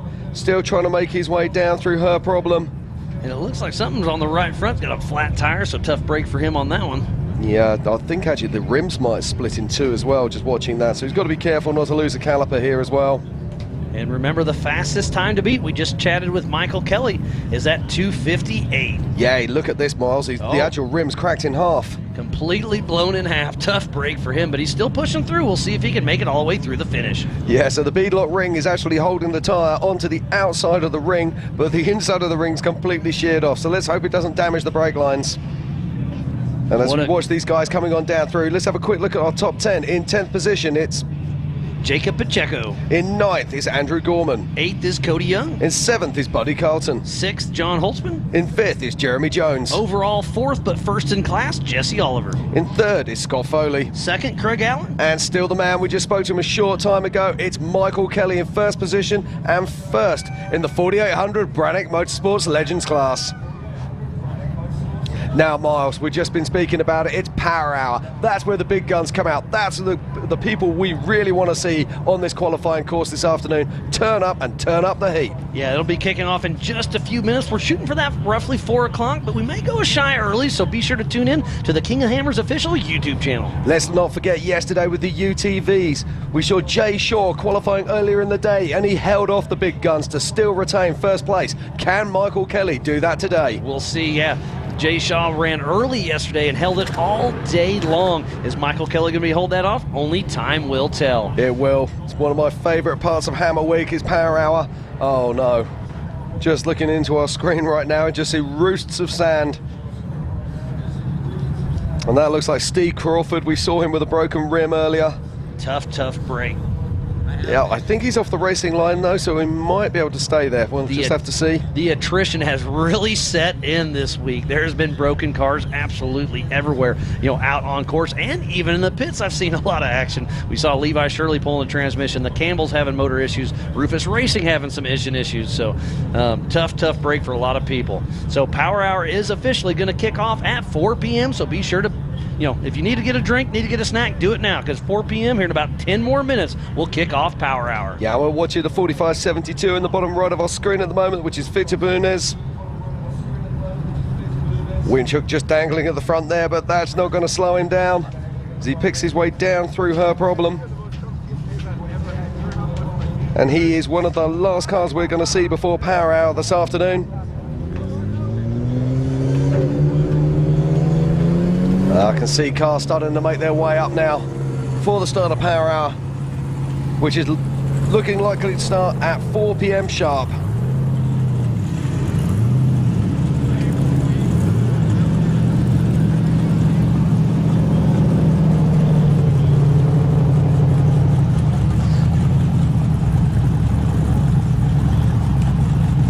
So we see Steve Crawford's winchman's pulling out cable. See if we can get him far enough off course. And there we're just watching Victor Bunez just blowing by him. Victor makes the pass. It's something really cool to see out here is passing during qualifying. It's been a lot I'm not sure that Steve Crawford is going to agree with you there, Miles. I'll give you that for sure. But so much action has happened so far in the last couple weeks. We still have the rest of the week to go. It's been absolutely amazing for the 2023 Progressive Insurance King of the Hammers, powered by Optima batteries. It's been a great time sitting in the booth once again, Jim. It's always a great time, mate. I cannot wait for tomorrow, though, and I cannot wait for Power Hour very, very shortly.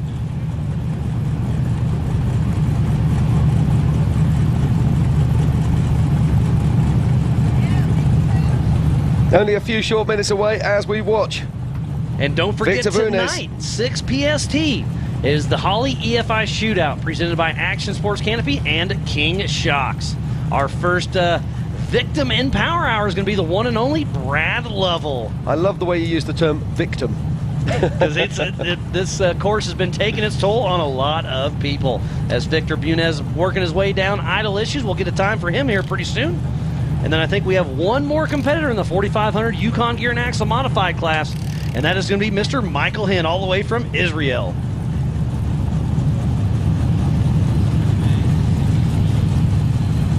Yeah, Michael's raced in Europe. He's also raced over here in King of the Hammers quite a few times now. It'll be great to see him out on course. 3 wheels on my wagon. So during Power Hour, we'll have all 3 classes running with us. So we'll have the 4600 Curry Enterprise Stock class, the 4800 Brannick Motorsports Legends class, and the 4500 Yukon Gear and Axle Modified class. They will all qualify together. They'll start in their qualifying order, even though they are scored separately. So it's going to be a little tricky on race day, but we'll do our best. Remember, go to live.ultra4racing.com for our live timing. And don't forget, you can also sign up for the premium feed as well, which means that you will see fewer adverts and more behind-the-scenes action from all of the races here at the 2023 Progressive Insurance King of the Hammers. And don't forget, you can go back and re-watch anything on our YouTube channel as well. Get a lot of behind-the-scenes action, interviews that may have been missed, and so much more. That'll be me later this week, or later next week. Trying to catch up on everything I've missed. It'll give you something to do on the plane on the ride home. What are you suggesting, Miles? I'll bet you take a nap on that, don't you? 1 or 2. Okay, so we're just waiting to clear course here. And we'll get some more cars out on track very, very soon.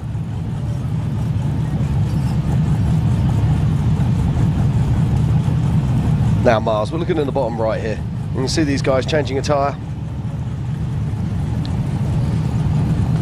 Yeah, never easy when the world's press is watching you. Yeah, and don't forget, it's got a complete split rim, so did it damage some brakes as well? I don't know. No, the different car, my friend. Oh, my bad. I think this is Billy McAllister that we're looking at here. Also, Billy McAllister and Victor Bunez are having issues on course. No, not Victor Bunez. That will be, yes, that's Steve Crawford we see top left, and that is Billy McAllister that we see bottom right. I gotcha. I appreciate it, buddy. It's been a long week already. I'll do my best to keep you honest. Yeah, I think Billy McAllister, though, I think he's got a few more problems than just a flat tyre. I think he's going to have some transmission woes in there as well. Maybe a differential or a broken shaft. But the great thing about having qualifying now is they've now got a couple of days to iron out those bugs, get those cars fixed before they race on Friday at the 4 Wheel Parts EMC. Yeah, because during the season, you know, you qualify one day and you race the next. It's kind of nice to qualify today and then have a couple days off to check your car. But some of these guys and gals are racing multiple races as well, so they got multiple cars. Obviously, the Funhammer off-road team's racing the stock class and then the 4400 class. There's a few more doing that. Paul Wolf's got a full plate. Cameron Steele's got a full plate. Yeah, and this is Michael Henn now on course. Our sole entry from Israel. So Michael Henn, number 525 out of Israel with MH Racing Israel. He's in a Jimmy's 4x4 chassis, Ford horsepower, Turbo 400, Fox Artura tires, and KMC race wheels. And she goes down, down, down, deeper and down. Look at the dust. Look how dug out Chocolate Thunder has become. Yeah, it's incredible. You think you find a line, you chase that line, and woof, straight down into dust. This is our last competitor before we kick off Power Hour for the 4 Wheel Parts Everyman Challenge qualifying. Got some fantastic cars in this lineup this afternoon. Let's just run through some of those again. So we've got Albert Contreras, we have got Brad Lovell, Kenneth Goodall, Kimberly Sparrow, Ryan Taylor, Dan Fresh, Sean Reisky, Sean Rance, Cody Sinclair, Dwayne Garrison, Logan Goodall, and John Matthews. What a great stacked field it is going to be as we're watching Michael Henn struggle a little bit in the middle of Chocolate Thunder. Not exactly sure what's going on with that Yukon machine.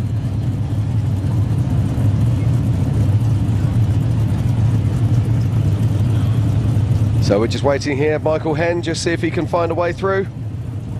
Stationary at the moment. I do hope he hasn't broken anything. But it doesn't look good right now. This is one of the older machines in the field today. Been here, seen it, done it. For quite a while. You see the fan spinning off and on. Maybe he's having some electrical issues, not quite sure. It's looking like he's just switched the engine off to me. See movement inside the cab.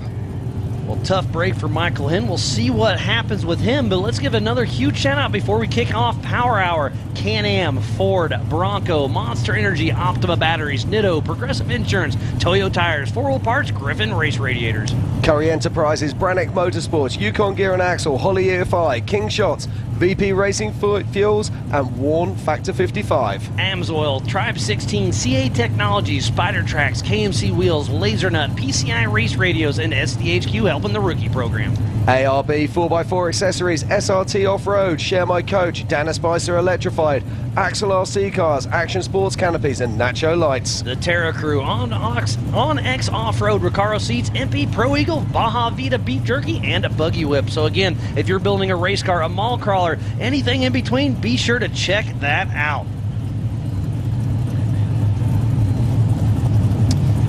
Your top 10 is wrong. Oh no, it's right. I do apologise.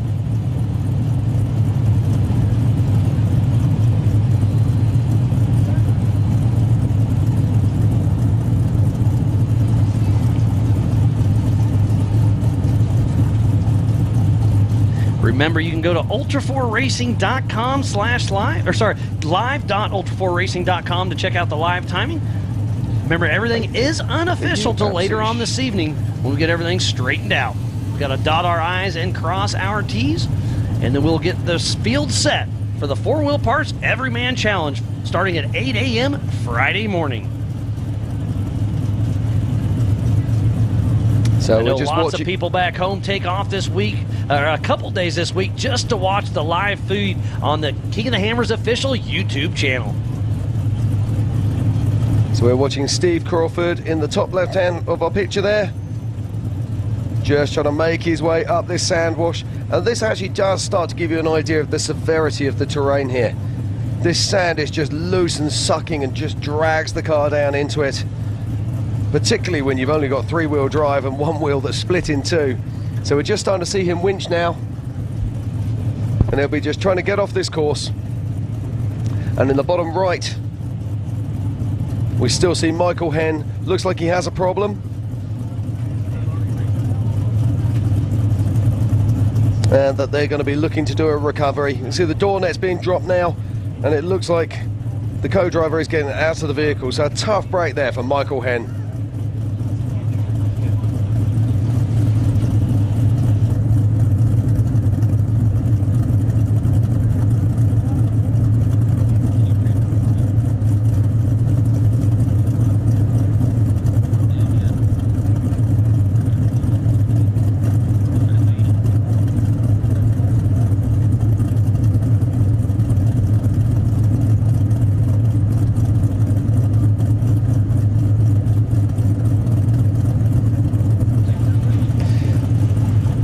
So as we bring in recovery for Steve Crawford and for Michael Henn, thank you very much for joining us here. It's the 2023 Progressive Insurance King of the Hammers, and at the moment we are qualifying for the 4-Wheel Parts Everyman Challenge. It will be taking part on Friday later this week. And it has been a great day. It's been a great week, and we are not even halfway through all of the racing action. We have a qualifier all day again tomorrow as well for the 4400 Nitto Race of Kings. And then we start 3 days of racing starting Thursday for the Can-Am UTV race. Then it'll be the 4-Wheel Parts Everyman Challenge and the Nitto Race of Kings. So lots of action yet to come this week. Be sure to tune in as much as possible. Thank you. And qualifying for the Nitto Race of Kings will start tomorrow at 8 a.m. So do be sure to join us here on the live feed. And speaking of a power hour, we've got a lot of great competitors yet to come. And earlier this week, I was able to catch up with Cody St. Clair. So let's see what he has to say. So I'm here with Cody St. Clair in the 4500 Yukon Gear and Axle Modified class. You've been racing with us for quite a while. You and your dad come to almost every single race, and it's just great to see you here once again. Yeah, it's good to be here. It's the first time I've been out here a full 2 weeks, but I'm excited to get to race day. Yeah, I mean, it's so much proof in the pudding before the race. I mean, prep, pre-run, and you're really putting it through the paces. Yeah, we after Nationals, when we broke our rear end, we decided it was finally time to build a new sheet metal. So that was the bulk of our prep. Besides changing out link bolts and a new transmission, we spent most of our time building a new rear end for this race. And it's ready. It's in there. I saw it. Yeah, because it ripped out the first mile or something in Nationals, if I remember right. I think it was the length of the qualifier course is what I made. so a quarter mile. Yeah. I mean, it is what it is. Yeah. I mean, you still got a smile on your face. I remember during the race, we'd follow through, and there you are, just sitting on the side. Yeah. Still a big smile on your face. Oh, yeah. Racing's racing. If nobody wins them all, nobody. So it's just part of it. Yeah, it was one of those things. We had a good qualifier, and we were right next to Rance, and when we took off, we got around him, but we had to take a different line, and that's when it broke. So what's your game plan for main race day here at Hammers? Usually what we always do, try to finish the first lap in under 3 hours and try to avoid traffic where we can in the rocks. So just run 75% and save the car and keep rolling? Yeah, it seems like that's what works best for us, is keep up about a 50-55 mile an hour pace in the desert and then play smart in the rocks and keep tires on it.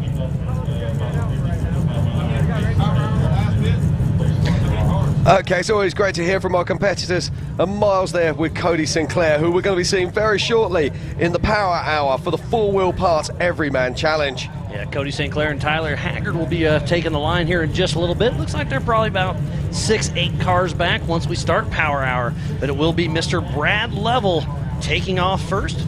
in that Ford Bronco. Yeah, we're just watching Steve Crawford here, still trying to recover his vehicle. I think what they'll probably do is just try and get him off the racing line, nice and safe, and then we can get underway here at Chocolate Thunder and get these vehicles onto the line for Power Hour. And off the line is Brad and Roger Level, number 4621, out of Colorado Springs, Colorado, with Level Racing. He's in a 2021 Ford Bronco factory engine transmission. Front diff has IFS with portals, AMSOIL, Ford Performance, BFG, Spider Tracks, RCV, Method, Fox, Warn, and ARB. Brad Level was introduced into the Off-Road Motorsports Hall of Fame last year. Great to see him still racing with us here at King of the Hammers. Yeah, so Roger Level, they've reached straight for the winch. They've obviously discussed this and they've known of what they want to do. So let's see what the legendary pair can come up with here. And he is part of the 4600 Curry Enterprise stock class. You have to have a stock OEM frame, factory engine, factory transmission, and remember, it's only a 35-inch DOT tire, single shock per corner, factory style suspension, and mechanical steering. This is a great grassroots sport. Great to see Curry Enterprise step up this year and help us out for the 4600 Curry Enterprises stock class. Yeah, it looks like Roger Level's lost his hook. He's found his hook. He's back in the game. Hooking up to the Factor 55 Warn winch spot.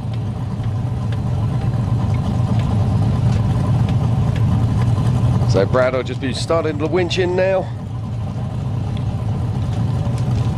Slow and steady is the game here. Not like winching in Australia and America or in England, that's for sure. But that's absolutely fine because he knows what he's doing and he's picking his line through. Getting that Bronco up the rocks here in Chocolate Thunder. And these rocks are enormous this year. What a great show he's done. I believe it was Lauren Healy earlier today that had some really issues, and I believe he was like right around that 8-minute mark, but he was still second in class. A lot of the stock class guys decided to take a rear start. Remember, this is just qualifying for start order. On race day, it is the race is on adjusted time, so you're just racing yourself, even though there's all the different cars on course. So if you take a rear start and make your way through the pack, you can really have an advantage later on in the race. Yeah, Brad and Roger doing a great job here. They've made their way to the tops of the rocks. They've now got to stow that winch. Now, Dave Cole said earlier that they don't have to be in the car if they don't want to be. Yeah, you start with the co-driver, they get out and winch, get the winch back in there, throw it on, and send him on his way, and that's what Roger does. So, Brad Level up and out. Yeah, he said, adios, brother, I'm out of here. Brad Level running a strong pace in the 4600 Curry Enterprises stock class. Making that Bronco that they debuted last year here. So we've been racing it for one solid year. And just look at the pace of this vehicle as he picks his way up through these goat trails. These goat trails are very difficult on 35-inch tires. We saw yesterday there's UTVs grounding out with 33s. But Brad is a consummate professional. There is not much that he hasn't won that he's entered. He's done short course, he's done rock crawling, he's done King of the Hammers, he's done Ultra 4, he's done a little bit of everything, and that's why he's in the Off-Road Motorsports Hall of Fame. Great pace here. There is so much going on. Don't forget tonight, it's the Holly EFI Shootout presented by Action Sports Canopy and at King Shocks. You can come up here to Chocolate Thunder, or you can go to the Tribe 16 Fire Pit and watch it right there in the middle of town, watching the Jumbotron. Another great spot to watch it from. Now, let's not forget that we are qualifying here for the 4-Wheel Parts Everyman Challenge. Top of the box at the moment, it's Michael Kelly with a 258. Are we going to see anybody break that?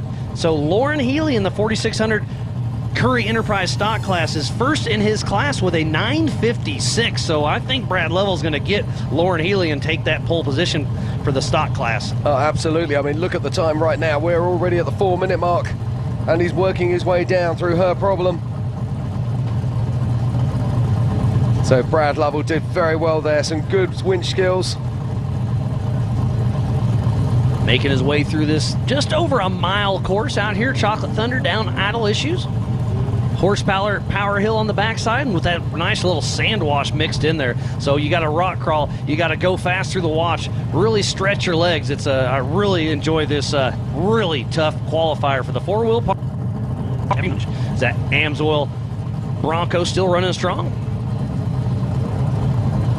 Now we're looking at some of the names that we have lined up here, and some of the other hosts have been taking gambles and bets along with King of the Hammers owner Dave Cole as to the times that we're likely to see out here today. He chose the Goodall with a 254. Ian hit John Matthews at 247. And Ben Napier from Australia went with Dan Fresh for a 252. Now this is all interesting because those are faster than Michael Kelly, who we see leading at the moment with a 258. And that was a blistering time. So who's your guess on here? Now you had to put me on the spot, didn't you? Absolutely, every time. Do you know what? I'm really keen on seeing Ryan Taylor. I think Ryan Taylor could do something special here today. He did great last season. He was our national champion. Yeah, He's absolutely. done great with that. So he's part of the 4800 Brannick Motorsports Legends class. He is indeed. He's part of Team Indiana. He is, and he's going to be running one of those Trent Fab cars, and I really fancy that to do well up here this afternoon. It's hard for me to guess as well, but I would like to see Sean Reisky do well.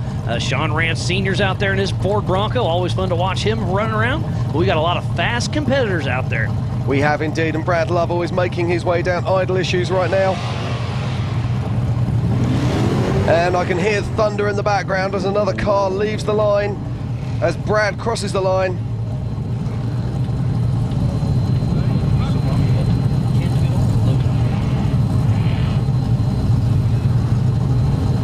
And I believe this is one of the Goodalls. It is just. And I'll be honest, I can't tell. I can't remember who's racing which one of that's Kenneth or Logan Goodall. Now I can't see a number on there to help us, so it's definitely Kenneth or it's definitely Logan. I believe that is Kenneth Goodall with Josh Reynolds riding shotgun in the 7779 out of Glendale, Arizona with Goodall Racing. That's an older Jimmy's 4x4 chassis with a Klein LS7 zero gravity 4L80E, Atlas, Fox, Gearworks, Dirty Life race wheels, Mickey Thompson, Warren, PCI, Maxman Oils, Baja Designs, Willwood Brakes, and Goodall Off-Road Motorsports.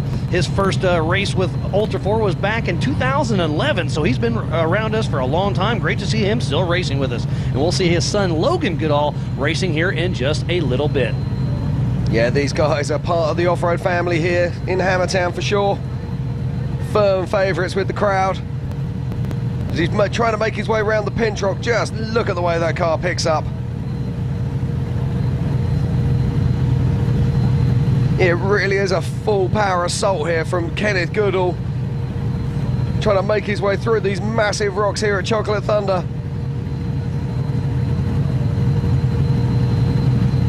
Sits up on the Pintrock, puts the power down and sees if he can just kick it through. Yes, he does. Look at that. A huge wheel stand and keeps on going. Ken Goodall up and out through the hard part of Chocolate Thunder. It did cost him a little bit of time, but at least he's keeping on moving, and we'll see how his time shakes up. Yeah, I think he's going to be hard pushed to do the 254 that Dave Cole thought he was capable of. This is the thing, these rocks change constantly, changes for every single car, and that's why we love off-road racing, because every time it's different. It's not just black stuff with corners, it's rocks, it's sand, it's dirt, and everything in between. Yeah, we don't throw a flag for debris, a caution flag for debris on the course. The course is what it is. It is. We throw a big cheer and say hallelujah and let's go racing. And if you're just joining us, well, this is the 4-Wheel Parts Everyman Challenge qualifying for the 2023 Progressive Insurance King of the Hammers, powered by Optima Batteries. I am Miles Hasquist alongside the one and only Jim Marsden, and this is Power Hour. This is what we live for, Miles. This one time of the year, King of the Hammers never fails to disappoint. Oh, sorry, never fails not to disappoint, should I say, as we watch Kenneth Goodall making his way across the ridgeline. Look at that view, Miles. I absolutely love this out here, and that's so cool. You got drone on one side, drone on the other, and it shows you how different it is out here in Johnson Valley, California. Yeah, got to say a massive shout out to our production crew who are back in Hammertown. Yeah, Hammer King Productions does an amazing job. We've got about 30 different camera locations, especially during race week. There's, 20 people sitting in the production trailer right now, flipping the screens, keeping everything going. We got replay, we got everything. So a huge shout out to Hammer King Productions and the entire team. It takes an army to put this together. It does indeed. I believe that is Kimberly Sparrow there. Making the way onto the rock trails here, but look at this, he's so dug out now. Those 37-inch tyres just getting lost with these huge rocks. The 4800 Brannick Motorsports Legends class will see her husband Hunter Sparrow race on race day as well. They work on these cars all the time in the garage. Really great to see this husband and wife team have some fun. Kimberly's making her way out as we watch the top left with Kenneth Goodall still making a great pace. But remember, he struggled in Chocolate Thunder, so he's going to be a little bit off on his timing. He is. He's going to be dropping down into idle issues. He's already over the 4 minutes 20. Remember, the time to beat is Mr. Michael Kelly with a 2:58. Yeah, that time is holding good. And just like yesterday where we saw Jay Shaw, he'd laid down an amazing time early on, Michael Kelly's now got to sit on his hands and watch these masters of off-road at work here at the 4 Wheel Parts EMC Power Hour. And I'm just reminding myself, Ken Goodall's actually driving Ryan Rockhold's car on the top left. That is Lauren Healy's King of the Hammers winning car from back in the day. It's amazing how things change. But Kimberly Sparrow, she's through the big rocks and making her way up the goat trails as we watch Kenneth Goodall crossing the line. He'll be right around that 5-minute mark.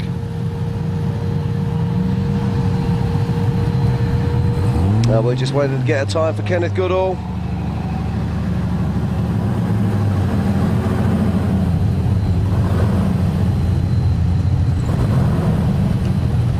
Yeah, it is. It's a 5:05 for Kenneth Goodall, so 43rd overall and 39th in class. So a little bit off pace, but he'll get it back. Yeah, remember, it just goes to show how those rocks can punish you.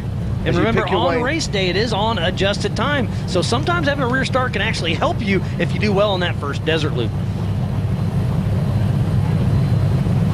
But right now, it's Kimberly Sparrow picking her way across the ridgeline. That view right there, it's absolutely amazing here in Johnson Valley, California. Also, look at the rocks, Miles. You can see those huge nuisance rocks just poking up out of that ridge. Wanting to look at desperately turn. Hammertown in the background right there. That's awesome. It is absolutely amazing here. And don't forget, the coverage continues here tonight. We will have the Holly EFI Shootout. Presented by Action Sports Canopy and King Shocks at 6 p.m. PST. Live here at Chocolate Thunder at the 2023 Progressive Insurance King of the Hammers. And off the line next is the 866 of Sean Reisky with Justin McLean riding shotgun out of Mishawaka, Indiana with Auto Pros Off-Road. He debuted this car last year. He built this in-house. It's got a LS3, Turbo 400, Hero T-Case, Gearworks, PRP, JKS, Brannick, Fox, Dirty Life, Mickey Thompson, Warren, East Coast Gear, Mika Maltners, and Steinjager. His first Ultra 4 race was in 2017 with us. And the best bit about him, this is the guy you said might be able to beat Michael Kelly. No pressure on this young man whatsoever. As we watch Kimberly Sparrow coming down her problem. And at this moment, it really is her problem. Let's see what she can do with it.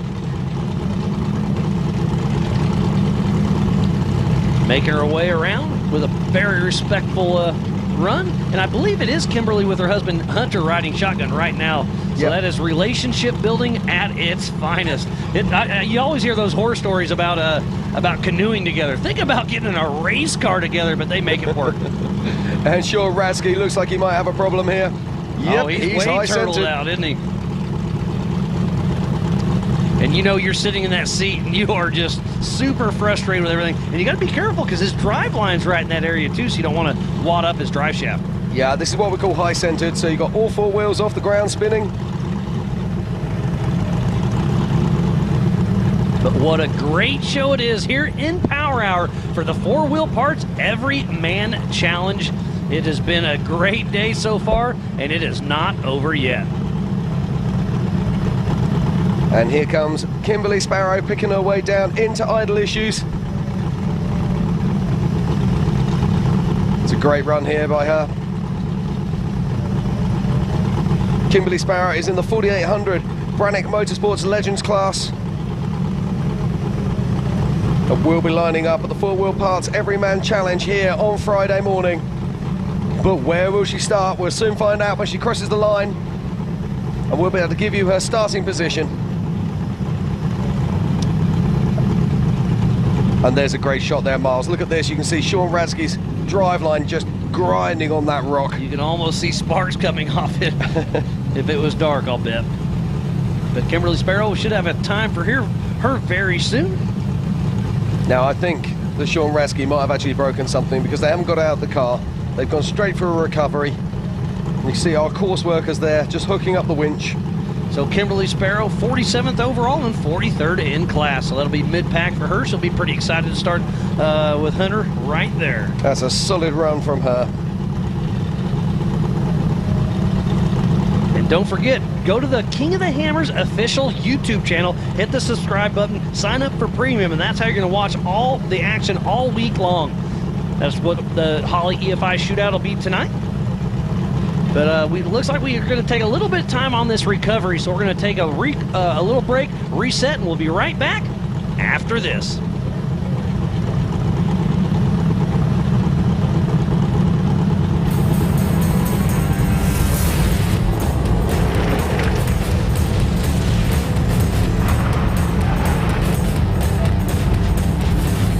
There's only one place to go to do your rig right, and that's at 4 Wheel Parts. Now is the time for bigger tires and larger wheels. Now is the time to lift your truck at 4WP.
Welcome back to the 2023 Progressive Insurance King of the Hammers. We are here for the 4 Wheel Parts Everyman Challenge qualifying, and it is Power Hour. And we were watching Sean Radke getting drug off the side of Chocolate Thunder, but hey, it's not him. I see him right here in front of me. What's going on out there, Sean? Oh, just landed from Palm Springs to here, getting ready to hopefully race on Friday if Chris Rose didn't tear the car up too bad. Yeah, and why are you late? You just had a baby, didn't you? I did. I got a 1-month-old baby at home and a very busy business, so I had to stay home as long as possible and just got here today. Well, it's great to see you. I'm sorry you had a little bit rough on your qualifying run, but hey, you'll be ready for race day, and best of luck to you, buddy. Glad to see you made it, and congrats on the new addition to the family. Thank you very much. We'll get her fixed up and ready for race day. All right, buddy. We'll see how it shakes out. Good seeing you. Still some fantastic vehicles here to go racing today. And look at that vehicle there. That is the OG Bronco here at Hammertown. I was just going to say the OG Bronco. He's been racing Broncos since I can't remember. Great to see him still sporting that. So Sean Rance Sr. will be taking off here very soon. So Sean Rance Sr. with Chuck Richardson riding shotgun, number 4531 out of Aztec, New Mexico with Mud Nut Racing. That is a 1976 Ford Bronco Jesse Haynes fabrication chassis. Richard Performance 455 small block. ATI Turbo 400, Hero T-Case, Rough Stuff Mega High 9s, RCV, King, ADS, Radflow, Raceline, and Milestar. His first race was at King of the Hammers was back in 2012, the first year of the 4 Wheel Parts Everyman Challenge. We'll see whether he can put this Bronco up through Chocolate Thunder. And his son, John Rance, is building a new style Bronco to race in the stock class. Him and Josh Atterbury have been sharing tips and trades, and Josh Atterbury actually had his car catch fire a few weeks ago when they were building it, and John shipped him a bunch of his spare parts, so it's great to see the camaraderie between the King of the Hammers family. Yeah, just watching John here. Everyone seems to be taking that right-hand line, but it's really dug out now. We've seen a few people take the left line, and it seems to be a little bit easier, if I'm honest. But Sean Rance, he's made a great job there, breaks free of the rocks. He's there inside of 50 seconds. That's a great run there from Sean. And let's see what he's got for us. He is part of the 4500 Yukon Gear and Axle modified class. You can have 2.5 shocks per corner. Limited to 14 inches of travel. You have to have some kind of mechanical steering and a maximum of a 37-inch DOT tire. Have to have a front-mounted engine, but unlimited horsepower. Making his way up the goat trails now. A firm favourite with all of us here. We love to see Sean Rance out on track. He took a pretty good tumble last season in Sturgis and had to rebuild that car pretty good. So glad to see him out racing once again. And I hear some horsepower take off, and that must be the 4561 of Cody St. Clair with Tyler Haggard riding shotgun. Out of Ponder, Texas with SCR Motorsports. That is a Tribe 16 chassis. Thompson LS 408 stroker, Turbo 400, Atlas, Custom Splice, Raceline wheels, Cooper tires, Fox, Factor 55, Dave's Off-Road, Torco, Full Throttle race batteries, STT Pro, and PSC. They've been racing with us here at King of the Hammers since 2015. So Cody St. Clair trying to chase down Sean Rance Sr. Yeah, and those first gatekeeping rocks are really causing a problem now here in Chocolate Thunder. And look at all the dust trails. That is how many people are out here having fun in Johnson Valley, California during the 2023 Progressive Insurance King of the Hammers, powered by Optima batteries. If you're sitting at home and you're fairly local, why don't you come on down and join us here at the 2023 Progressive Insurance King of the Hammers. We've still got a full day of qualifying tomorrow for the 4400s. And then we got the UTV Hammers Championship, the four-wheel parts Everyman Challenge, and then it's the grand big one. finale of the Ditto Race of Kings. The 4400 Unlimited race kicks off Saturday. That'll be, what is that, 14 hours of racing on Saturday? I cannot wait. I love that. That is the best part of the show. It is, without a shadow of a doubt. But who are we going to see win? Are we going to see a new king crowned? Are we going to see one of the old kings? Are we going to see someone take 4 king titles? Anything can happen, and everybody always asks me, who's going to win this year? And you can't answer that correctly. A current king can always win, but there is a stacked field of another 15 or 20 people that could absolutely walk away with the crown. Do you know what, Miles? I think it's even more than that this year. I think there's at least 25 cars out there who are really capable of winning. And now, then there's cars always... or drivers? Well, because there's a lot of nice cars out there as well. We've also got a lot of hard-hitting new technology going to be hitting the course this year. It's going to be amazing to watch, so be sure to be there on Saturday morning at 8 a.m. for the start of the 2023 Progressive Insurance King of the Hammers Nitto Race of Kings. What a great show we have on screen right now. We have Sean Rance Sr. and Cody St. Clair. It's the longest title for a race in the world ever. Sean Rance entering idle issues as we speak. We'll see him coming down. Looks like that Bronco's still in great shape. He's got a pair of soft shackles hanging off the front there. They look like droopy eyelids. He is part of the 4500 Yukon Gear and Axle modified class. Bottom right is Cody St. Clair, also in the 4500 class. Just look at that view, Mars. Absolutely incredible shots here. It is live from amazing Hammertown, for sure. or should I say live from Chocolate Thunder, just outside of Hammertown.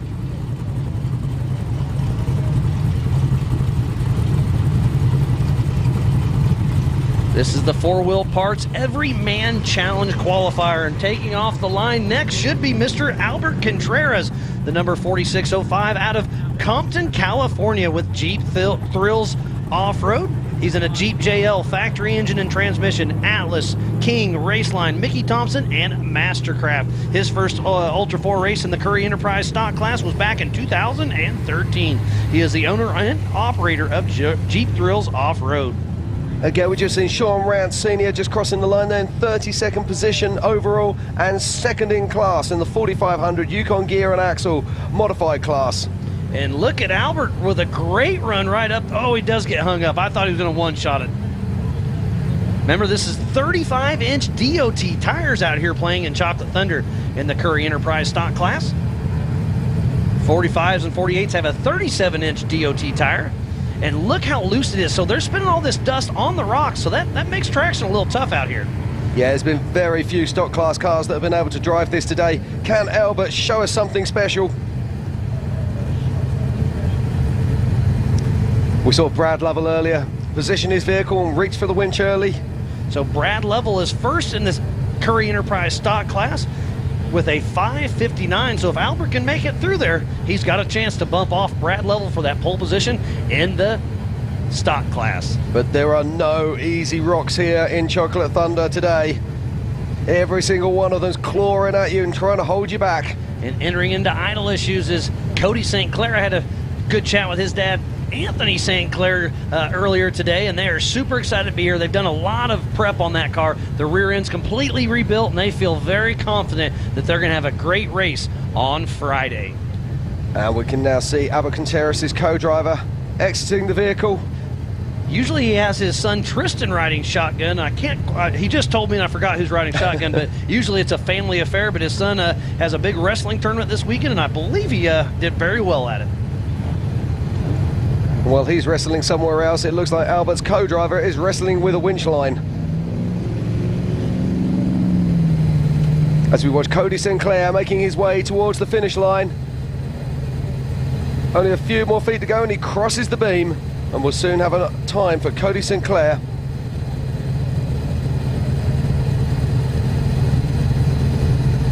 So Cody Sinclair crosses the line in 48th position overall and 6th in class in the Yukon Gear and Axle 4500 modified class as Albert Contreras starts to winch in.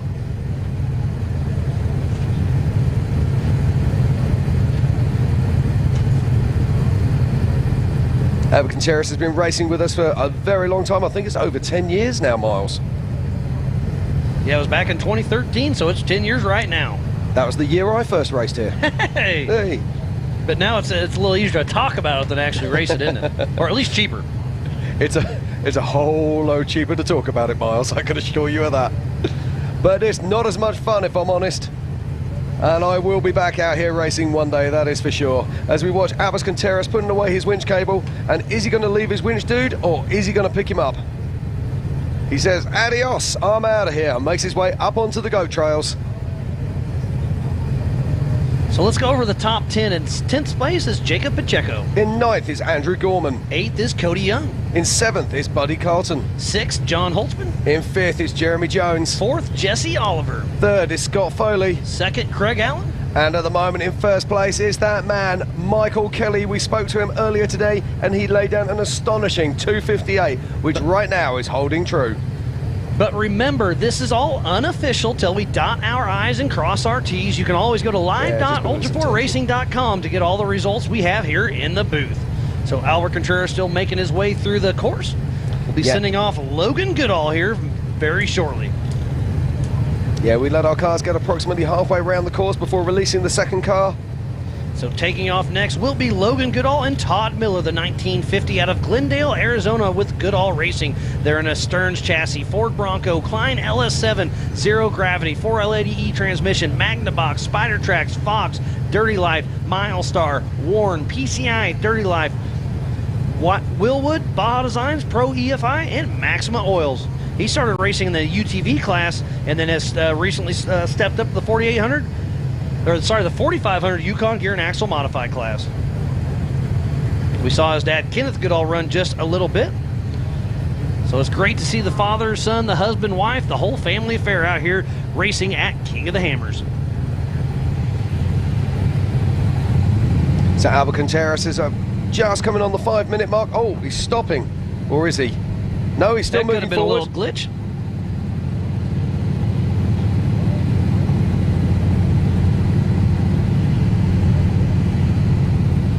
We're just looking here at Brad Lovell's time. So Brad came in a 5:59. I'm not sure that Albert Contreras will actually be able to beat that, but he might be able to take second place off of Lauren Healy, who's at the moment sitting on 9:56, and it looks almost with certainty that Albert Contreras will be able to take second in the 4600 Curry Enterprises stock class. What a great run it's been for the 4-Wheel Parts Everyman Challenge.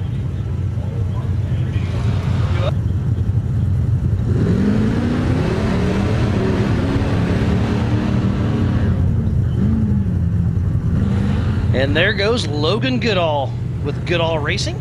Yeah, we just saw Kenneth Goodall, his dad, on track a minute ago, so what's Logan got for us? Can he manage to get through these Pentrocks? It's been a lot of fun today, and we're winding down Power Hour. It looks like we've got about 4 more cars yet to come.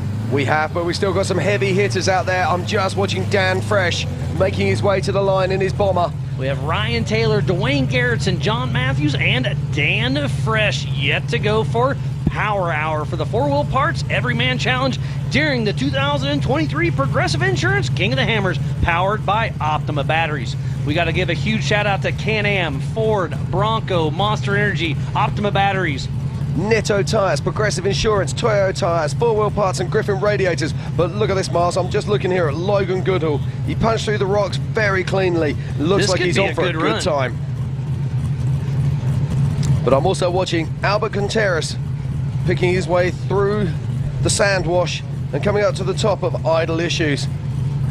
It's hard to tell with people just how incredibly difficult these sand washes are, and he's just come to a stop there, so I do hope that Albert Contreras hasn't got a problem. But right now it's about this guy on the bottom right hand side of our screen, and that is Logan Goodall. And he'll have a little bit of lap traffic with Contreras as he's trying to make his way up that sand hill. Hopefully there's enough room for him to pass. Talk about passing, we don't do that in qualifying very often. It's been a lot of fun to watch. Yeah, it looks like Albert, you can see him there in those long dark shadows on the back of the sand wash. He's just backing up down the hill. Let's hope he can find an extra gear and find his way to the top. Oh, look at the depth of the sand here, Miles. Just look the whole way, the car's just rolling down to the side. And remember, that's a stock 4-liter with only 35-inch tires, so he's having a little bit of trouble there. Hopefully he can back up a little bit, get a run at it, and make it on out the top. Yeah, and in the meantime, it's Logan Goodall making his way down her problem.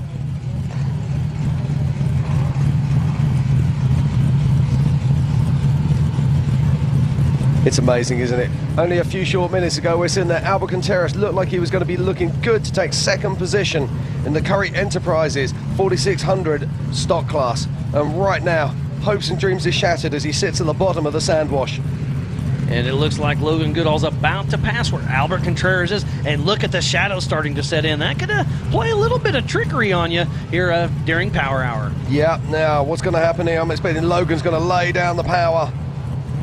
And Albert was a class act, as he always is, was out of the way. As soon as Logan passed, he got back out on course. Exactly. One more sand wash, and then one more trail for Logan Goodall.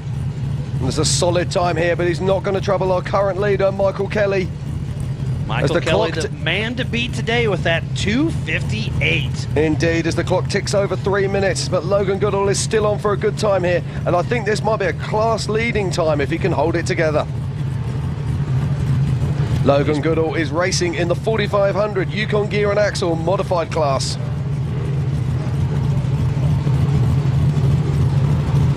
That means he has to have a mechanical link on his steering.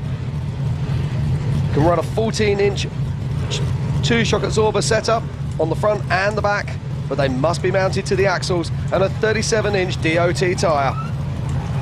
As he makes his way out through the bottom, he'll cross over the laser beam here in just a second. We'll get a time for Logan Goodall here very shortly. Yeah, this is looking good here from this young man.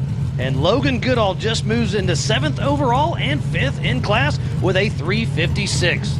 No, that's 2nd in class.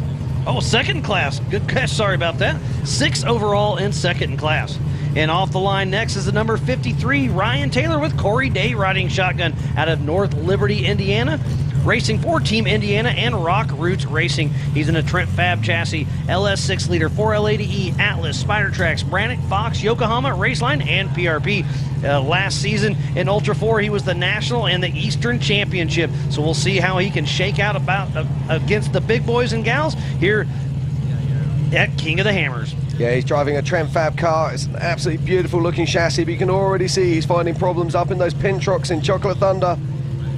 Trying to force a line there, and it's so difficult here. Yeah, it doesn't matter how much you pre-run out here. It changes daily. It changes every minute. And for all the horsepower in the world and for all the technology, you also need a sprinkling of luck to do well here. There are a lot of broken race cars all over, so when Power Hour is over, if all the drivers with your cars out here on course could come out, we'll help you recover it, but we need to get this course cleared, because tonight at 6 p.m. will be the Holly EFI Shootout, presented by Action Sports Canopies and King Shocks. And Ryan Taylor there, it looks like he's got himself well and truly high-centered. But he won't surrender. In the middle of Chocolate Thunder. But look, Albert Contreras is back to moving again. Yeah, he's making his way down idle issues.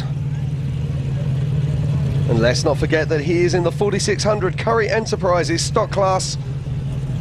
So he is playing for a place, and it looks like he will be on the second row of the grid for that class. So there are going to be 4 different classes racing on Friday. They will be all scored separately, but they start the race in qualifying order, mixed up. And Ryan Taylor there just reaching for the winch. You can see the old-fashioned hand controller come out. So Corey Day out front trying to work the winch. That shows you how often he has to winch, and shows you how that normally he'd be expecting to drive this. Yeah, just if you hit the line just wrong, it really throws you up. So the front end is diffed out of there. Tough break for Ryan Taylor. Hopefully he can get that back going. There's nothing worse as a driver. You just feel those seconds oozing away. Co-driver comes back, locks the winch manually. And now we're starting to winch. Smoking the tyres as he tries to find traction. And just look at the size of these rocks, Miles.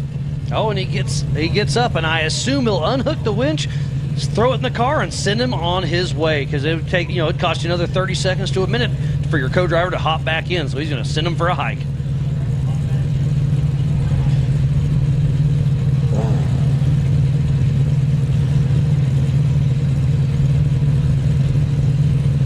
So it looks like he's pulled it strong, wrapped it around the handle, and off he goes. Ryan Taylor back in action.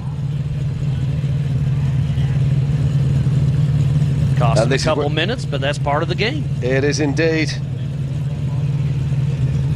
Sometimes you need luck on your side, and today it's not with Ryan. But that's okay, because there's a whole long race ahead of him on Friday, where he can make good. And we've said it before, it's not the end of the world to be starting further back. There can be advantages to it, even though these guys will crave for clear air in front of them on race day.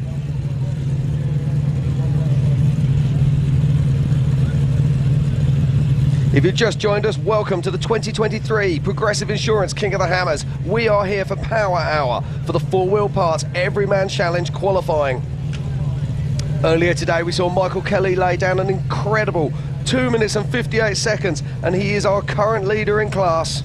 For the 4800 Brannick Motorsports Legends class, and then Jesse Oliver in the 4500 Yukon Gear and Axle Modified class, 4th overall and 1st in class. And off the line next, number 26, the Ricky Bobby of King of the Hammers, Dwayne Garrettson with Jeremy Tipton riding shotgun out of Alma, Arkansas with Come Get You Some Off-Road. He's in a Jimmy's 4x4 Bronco, Limitless Performance LS 6-liter, Turbo 400, Atlas, Spider Tracks, Brannick, Yukon, Yokohama, Raceline Wheels, Steinjager, Radflow, Warren, Brannick, Limitless Performance, Extreme Diesel, PRP, PSE, and Custom Splice. He started racing King of the Hammers back in 2016 with us. Yeah, and one thing you will get from Dwayne Garrettson is a full throttle assault. There is absolutely no doubt about that. Look at that. This is going to give Jesse Oliver a run for his money. Dwayne Garrettson with a great run going so far. We'll see if he can make up some time. Ryan Taylor back in action, still running strong. But like I said, he's going to be about 2 minutes off pace, but not Dwayne Garrettson. Yeah, Jane Garrison had that superb flow there, just managed to keep the wheels moving all the time, finding traction where others haven't. Let's see what he can do now. Get out on that course and start putting down some real horsepower. The time to beat is 2:58 of Michael Kelly. But we still have some big hitters still to come.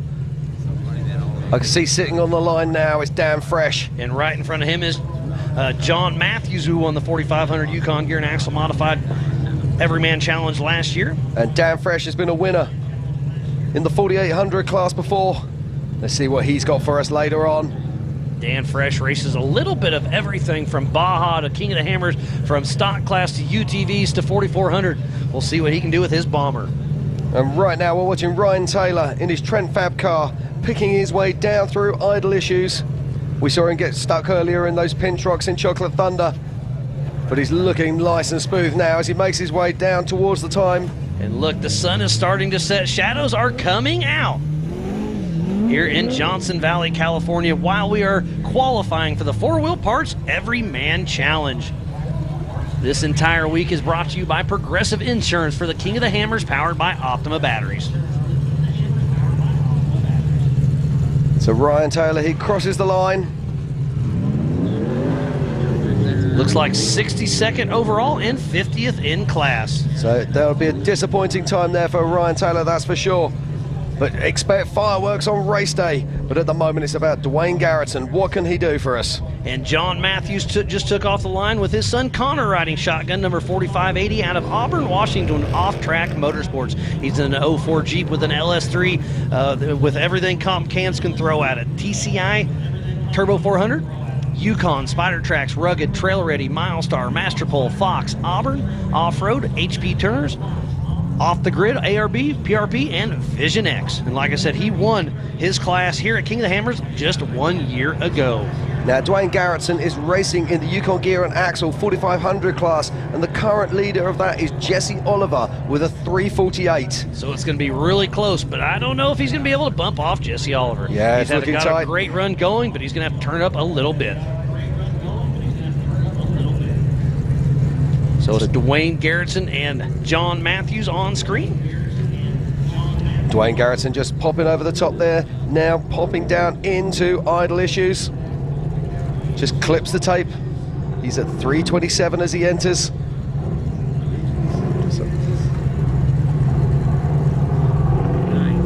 I swung by the Yukon they've got a whole little pit area for all the Yukon drivers, and I swung through there and chatted with Dwayne earlier this week, and always a fun one to have a chat with, and just a great character of King of the Hammers out here.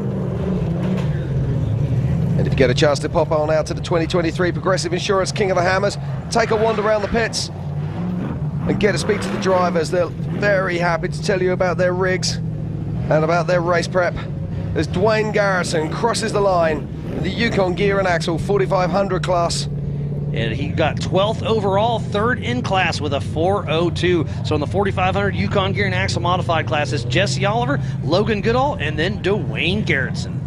Fantastic result there for Dwayne Garrettson. He'll be very happy with that. But this is John Matthews on main screen right now. Has a pretty good run going so far. We have one more car yet to go, and that is the number 8 of Dan Fresh. Yeah, John Matthews also racing in the Yukon Gear and Axle 4500 modified class. Can he split our top 3? As he makes his way down through her problem. Heading down into the sand washes that will finally take him to idle issues.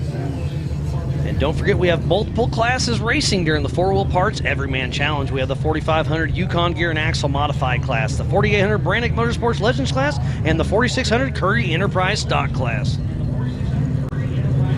They are all racing at the same time, but scored separately, so make sure you go to live.ultra4racing.com for that live timing. Remember, it is all unofficial until later on this evening. And there it is, I can hear it. The number 8 of Dan Fresh with Mike Kim riding shotgun out of San Juan Capistrano, California, with Dan Fresh Racing. He's in a bomber chassis with a Jeff Ginter LS3, 4L80E, Atlas, Spider Tracks, Fox, Milestar, Trimmer Wheels, JE Reel, Sparco, Dynamic Motorsports, Magnaflow, Baja Designs, and Adventure Off-Road. Dan Fresh has been racing a little bit of everything for a very long time. He's got 5 Baja 1000 overall wins in multiple classes. He's got a Score Championship win. He started in the 4500 Yukon Gear and Axle Modified class. He was our national champ in 2018 and 20. Okay, and Dan Fresh picks his way through these rocks at Chocolate Thunder and is making his way out through to the goat trails. Miles, this is what we expected from this man. He really can wheel, and he's putting this bomber to work. Flying. Dan Fresh, a veteran of the sport, like we were talking about, drives a little bit of everything, and that bomber chassis is looking like it's flying. But on our top left, John Matthews is still working his way. We should see him come through in just a moment. So Michael Kelly's going to be sitting there right now. His hands are going to be getting sweaty as he watches Dan Fresh racing in the Yukon, racing in the 4800 Brandon Motorsports Legends class. Sorry, Stan, I'll get there in a minute. It's been a long week, so we do apologize for a few hiccups here and there, but we're doing our best. We are, and John Matthews crosses the line in 17th overall and 4th in class. He'll be happy with that. A top 20 run for John Matthews. And the last car on course is Mr. Dan Fresh. And I'm looking at the lineup. That is definitely the last car I see. So we're going to be rounding up Power Hour for the 4-Wheel Parts Everyman Challenge here in just a little bit. So thank you for everybody for tuning in. But don't forget, get on the King of the Hammers official YouTube tonight, 6 p.m. PST, for the Holly EFI Shootout, presented by Action Sports Canopy and King Shocks. We'll have Rory, Ian, and Matt Holt. So Dan Fresh making his way down through to her problem right now. Be turning in there any moment. Needs to put this bomber to work if he's going to threaten Michael Kelly's time. What a great day of qualifying this has been. So be sure to tune in tomorrow, 8 a.m. will be the 4400 Race of Kings. It's going to be a great show. That is the biggest and baddest names of our sport. And when we say unlimited racing, what's that mean? Unlimited. You can build it, you can dream it, you can race it here at King of the Hammers. And we have got absolutely everything here racing this week. We've got cars with over 1,000 horsepower. We've got cars with over 25 inches of suspension travel, and we've got cars out here with over 50-inch tires. It's going to be amazing to see that kick off in the morning. Dream it, build it, race it. King of the Hammers, that's what it's about. And then we'll have 3 races in a row, Thursday, Friday, and Saturday with the Can-Am race, then the Everyman Challenge, and then the Nitto Race of Kings on Saturday. It's going to be a great show. To be sure to tune in the rest of the week. Yeah, we're watching Dan Fresh now making his way down into idle issues. This is the 2023 Progressive Insurance King of the Hammers, and we are at the 4-Wheel Parts Everyman Challenge qualifying, and it is Power Hour. Remember, everything is unofficial for now, but it looks like it's going to be Michael Kelly and Craig Allen on the front line for the 4-Wheel Parts Everyman Challenge 2023. Yeah, as we see Dan Fresh here, a previous champion in this class, picking his way down through and making his way to the end of this lap. And I believe he may snuck into the top 3 or 4. It is 4th in class, 4th overall. Dan Fresh with a 3:41, so a great run for Mr. Dan Fresh. And that means Michael Kelly is our fastest qualifier here today at the 4-Wheel Parts Everyman Challenge with an astonishing 2:58. So, of course, at this stage, everything is unofficial, but it is looking very good for Michael Kelly, and he's going to be joining us in the booth, I believe, very soon. Let's have a quick look at our top 10. So, in 10th position, we have Cody Young. In 9th, we have Buddy Carlton. In 8th, we have John Holtzman. In 7th, Logan Goodall. In 6th is Jeremy Jones. In 5th, we have Jesse Oliver. In 4th is Dan Fresh. In 3rd, Scott Foley. In 2nd is Craig Allen. And And here in the booth with us is Michael Kelly, the fastest qualifier for the 4-Wheel Parts Everyman Challenge. So you've been on the pole all day long, and it's stuck. How are you feeling right now, Michael? It's relieved, amazed. This is incredible. Really, it's amazing. I got to thank Yokohama Tires. I threw these rocks at those tires as hard as I could, and I expected to blow them. Came right through. Tires are great. I'm going to race on them. They're fantastic. It's just been really an emotional roller coaster watching all these cars. I'm like, no way I'm staying on top of this thing. And to be 25 seconds ahead and to finish that, no power steering, it blows my mind. So it's amazing. That this course was very challenging. I'm blown away. Yeah, and like I said, you haven't raced with us for the last few years, so to be able to come out here and prove yourself and race with the big dogs and be able to go out on top and start on the front line during race day, you got to be excited and probably a little nervous.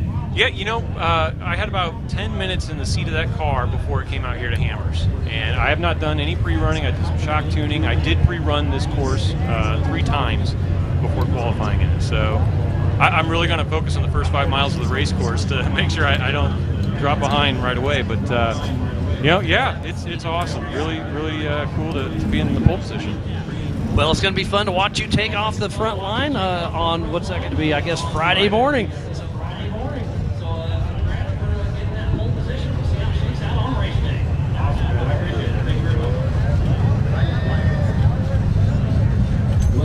Michael Kelly, our pole setter. It's been a great day of qualifying for the 4-Wheel Parts Everyman Challenge. What a fantastic day of racing.